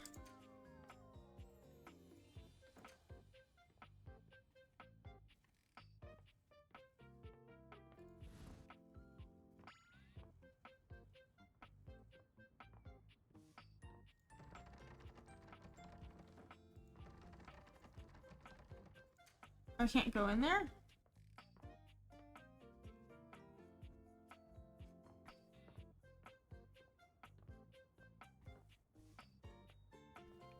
Well, what vent could she be coming out of? How many vents are there?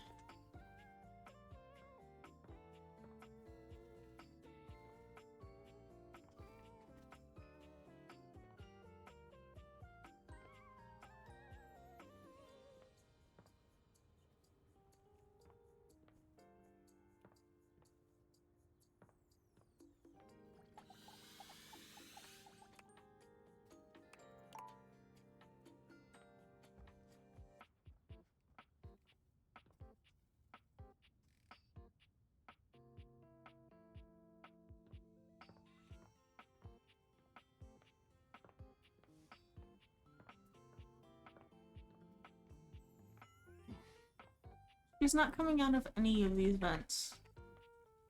So she must be coming out of this one. Well... Oh well.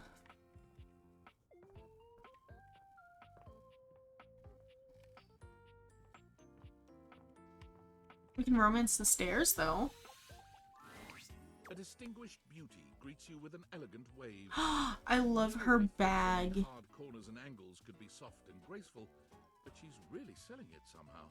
Oh, she's so pretty. Dearie, mind your step. I'm getting a bit creaky in my old age. Oh. I'm working on it, mind you. I'm Stella, your quickest way up and down between floor and ceiling. She's so cute.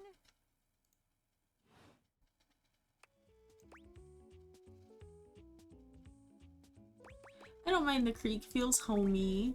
Well, aren't you a sweet summer thing? I appreciate the sentiment. Still, one step at a time, all right? Just in case. And step and step and step and step. At least, that's what they say. One step at a time. That's the way. Step on through. I'll be on my way then. Yes, of course. Sorry to bother, dear. You're not a bother. Oh, bother. I've been a bother, haven't I? I'm sorry. I'm just... You see? Well... Stella looks everywhere but at you, trying and failing to find the words. Eventually she sighs, plucking up the courage from somewhere within her. Truth be told, I'm starting a business. Ooh. She gives you a nervous but sweet smile. What kind of business? Well, it's, a lot of things. But I'm focusing on a new release right now. Market research tells me it's a little lacking around here. No offense to anyone, of course. None taken. Oh, thank goodness. You know, if you were interested, I could get you in on the ground level. I think I'm okay. Sure, business is booming, you know. It's the perfect time to get on board. Is it now? Well, no, not really. Oh, I'm not great at going off book. Sorry, dearie. Oh, it all seemed a lot easier in the booklet. Booklet? They sent it to me when I signed up. Stella Steps to Success. How to sell that sale and change your life, generate passive income and financial freedom, all from the comfort of your own home. Stella pulls out a pamphlet from deep in her bag. I memorized that part at least. Looks like someone just scrawled your name in front of some boilerplate text. Or actually, I think you're being scammed, Stella. Well, let's not get too dramatic. It's hard work, sure, but isn't anything? They even tell you that. Step 37. Not everyone will make it, but drive and passion are the fuel that fans the flame. She's in the Patience pyramid is a scheme. virtue, and success is for the virtuous. Doesn't that make you want to get to work?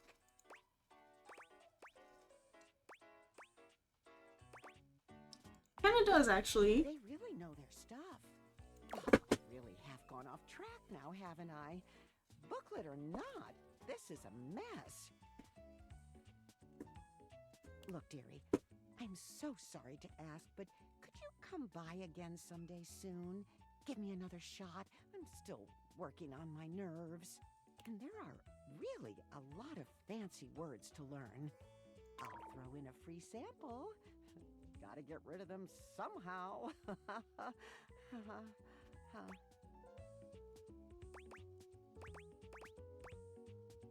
Of course, Stella, not a worry. You're too kind. I do appreciate it, dearie. Alright, let's go up the stairs.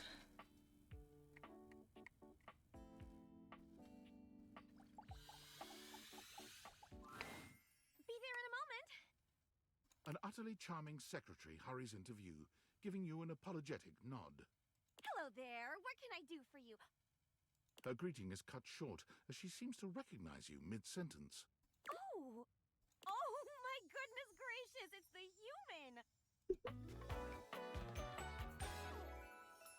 It's Florence. Well, I wasn't expecting you today. Oh, golly, I must look an absolute mess.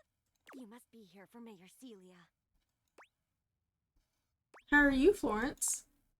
Oh, I'm fine. Great, even. Surprised that you even remembered little old me. Means the world. The mayor's a little busy today, but I can pencil you in to see her as soon as possible, if you'd like.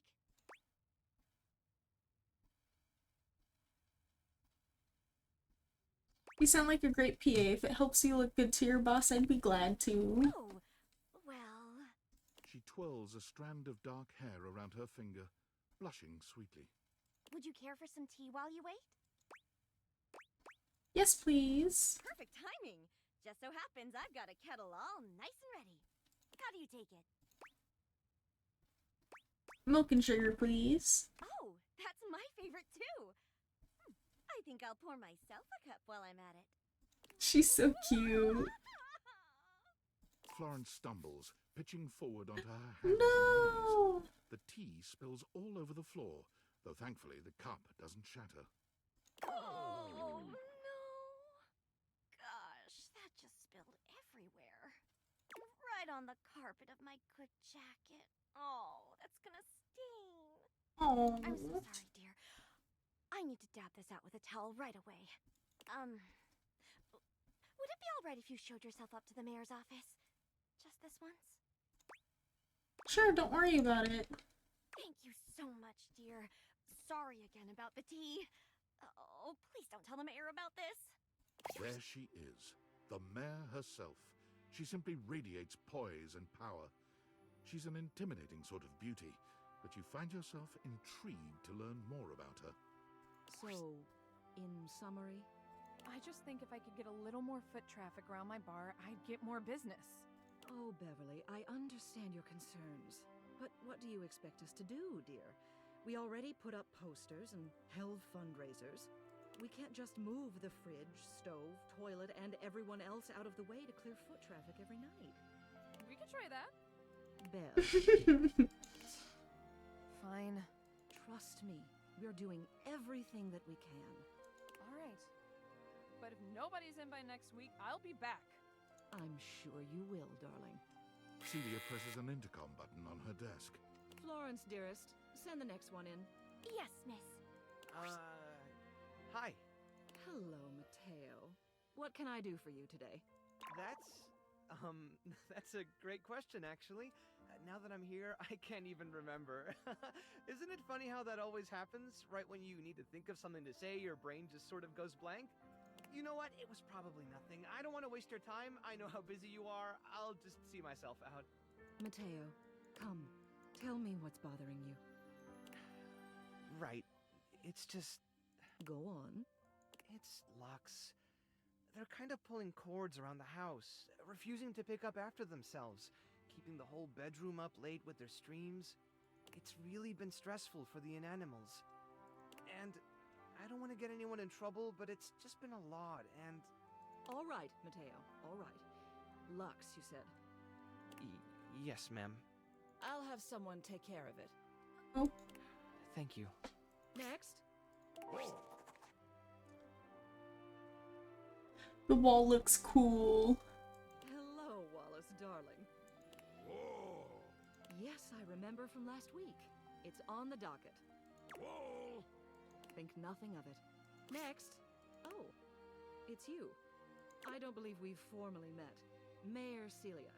I'm also the president of the HOA. That's Home Objects Association.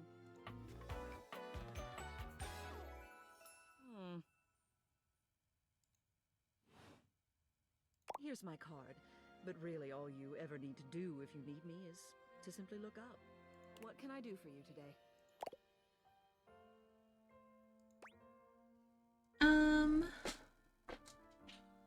I have a question about Rainy's past. Rainy. Ah, poor thing. She hasn't quite been the same since the incident. What did you want to know? What's the incident? I see. It's a tragic affair, really. But I'm one of the only objects in this home old enough to tell it, so I suppose it falls to me. The long and short of it is that she was damaged during a party. Oh. If memory serves. She was knocked down from her perch just as things were really getting going. It was a catastrophic fall. Here, I'll write everything down for you. Take this to Rainy and tell her about it. She'll have an easier time believing it if you've got written proof. Okay. Celia writes something quickly on a memo pad, handing it over to you. You can't help but linger on her beautiful handwriting. It's just as grand and elegant as she is. She's a stubborn thing, but she still trusts me. Now then, was there anything else you needed? Nothing specific. I'm just going around talking to everyone. Well then. Hello. Meeting successful. Never a bad idea to make sure everybody knows your face. We're important here. Some sit back and wait for others to plan things. Others simply do them. You and I, we're doers. Mm-hmm. Absolutely. I've seen you zipping back and forth around the house, running here and there. You seem like a reliable sort. I wonder if I might ask you a favor. It's about my assistant, Florence. She seems sweet. She is an absolute dear. Although sometimes I fear it gets her into trouble. She's such a kind thing, but that means she lets people walk all over her. Sometimes I worry the wrong sort might be taking advantage of her. Oh. I've noticed that whenever we go to lunch together, she never seems to buy herself anything. What's more, she's been pinching every penny you've dropped on her like a miser. I suspect she might be having financial issues. Oh. The office pays her well, of course. She's an invaluable assistant. I think it's possible someone might be fleecing her. I'd like to formally ask for your help. I may be her boss, but Florence would never give me a straight answer if she thought it might upset me.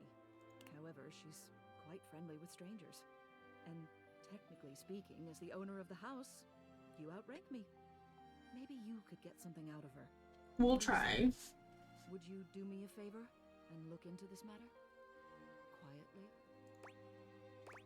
I'll look into it. Thank you. I'll be waiting. Hopefully it's nothing. What else do you need?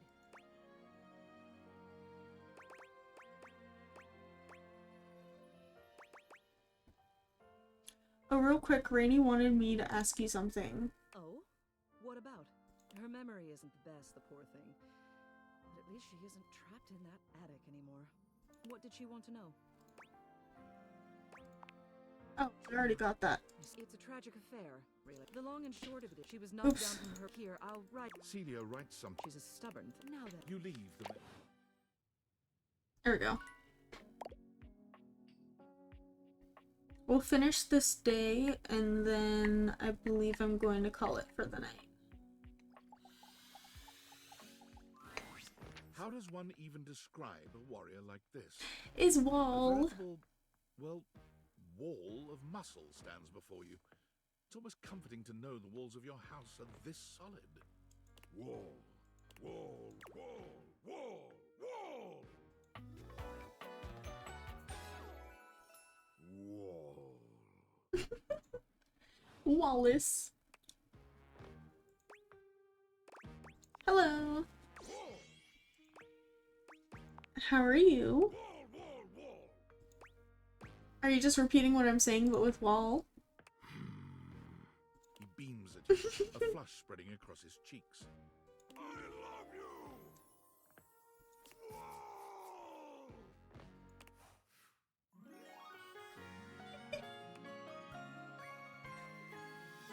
Oh my gosh, he's so cute. Oh, that was sudden, wasn't it?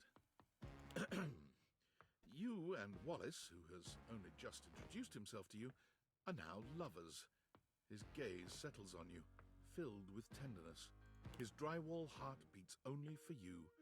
You live happily ever after. Yes, just that quickly. Alrighty. Shoot.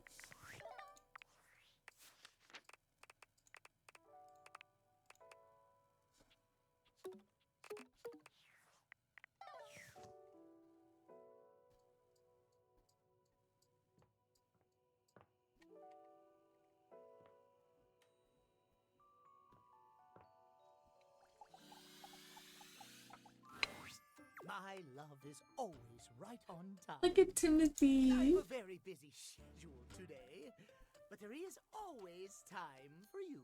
He's so cute. And it means even more to me, I assure you. The spirit of timeliness shines through your very essence. The most beautiful pocket watch in my collection would be ill with jealousy if it could only see. Are we on for our date later? Yes, I'll see you then. Wonderful. Until then, my love.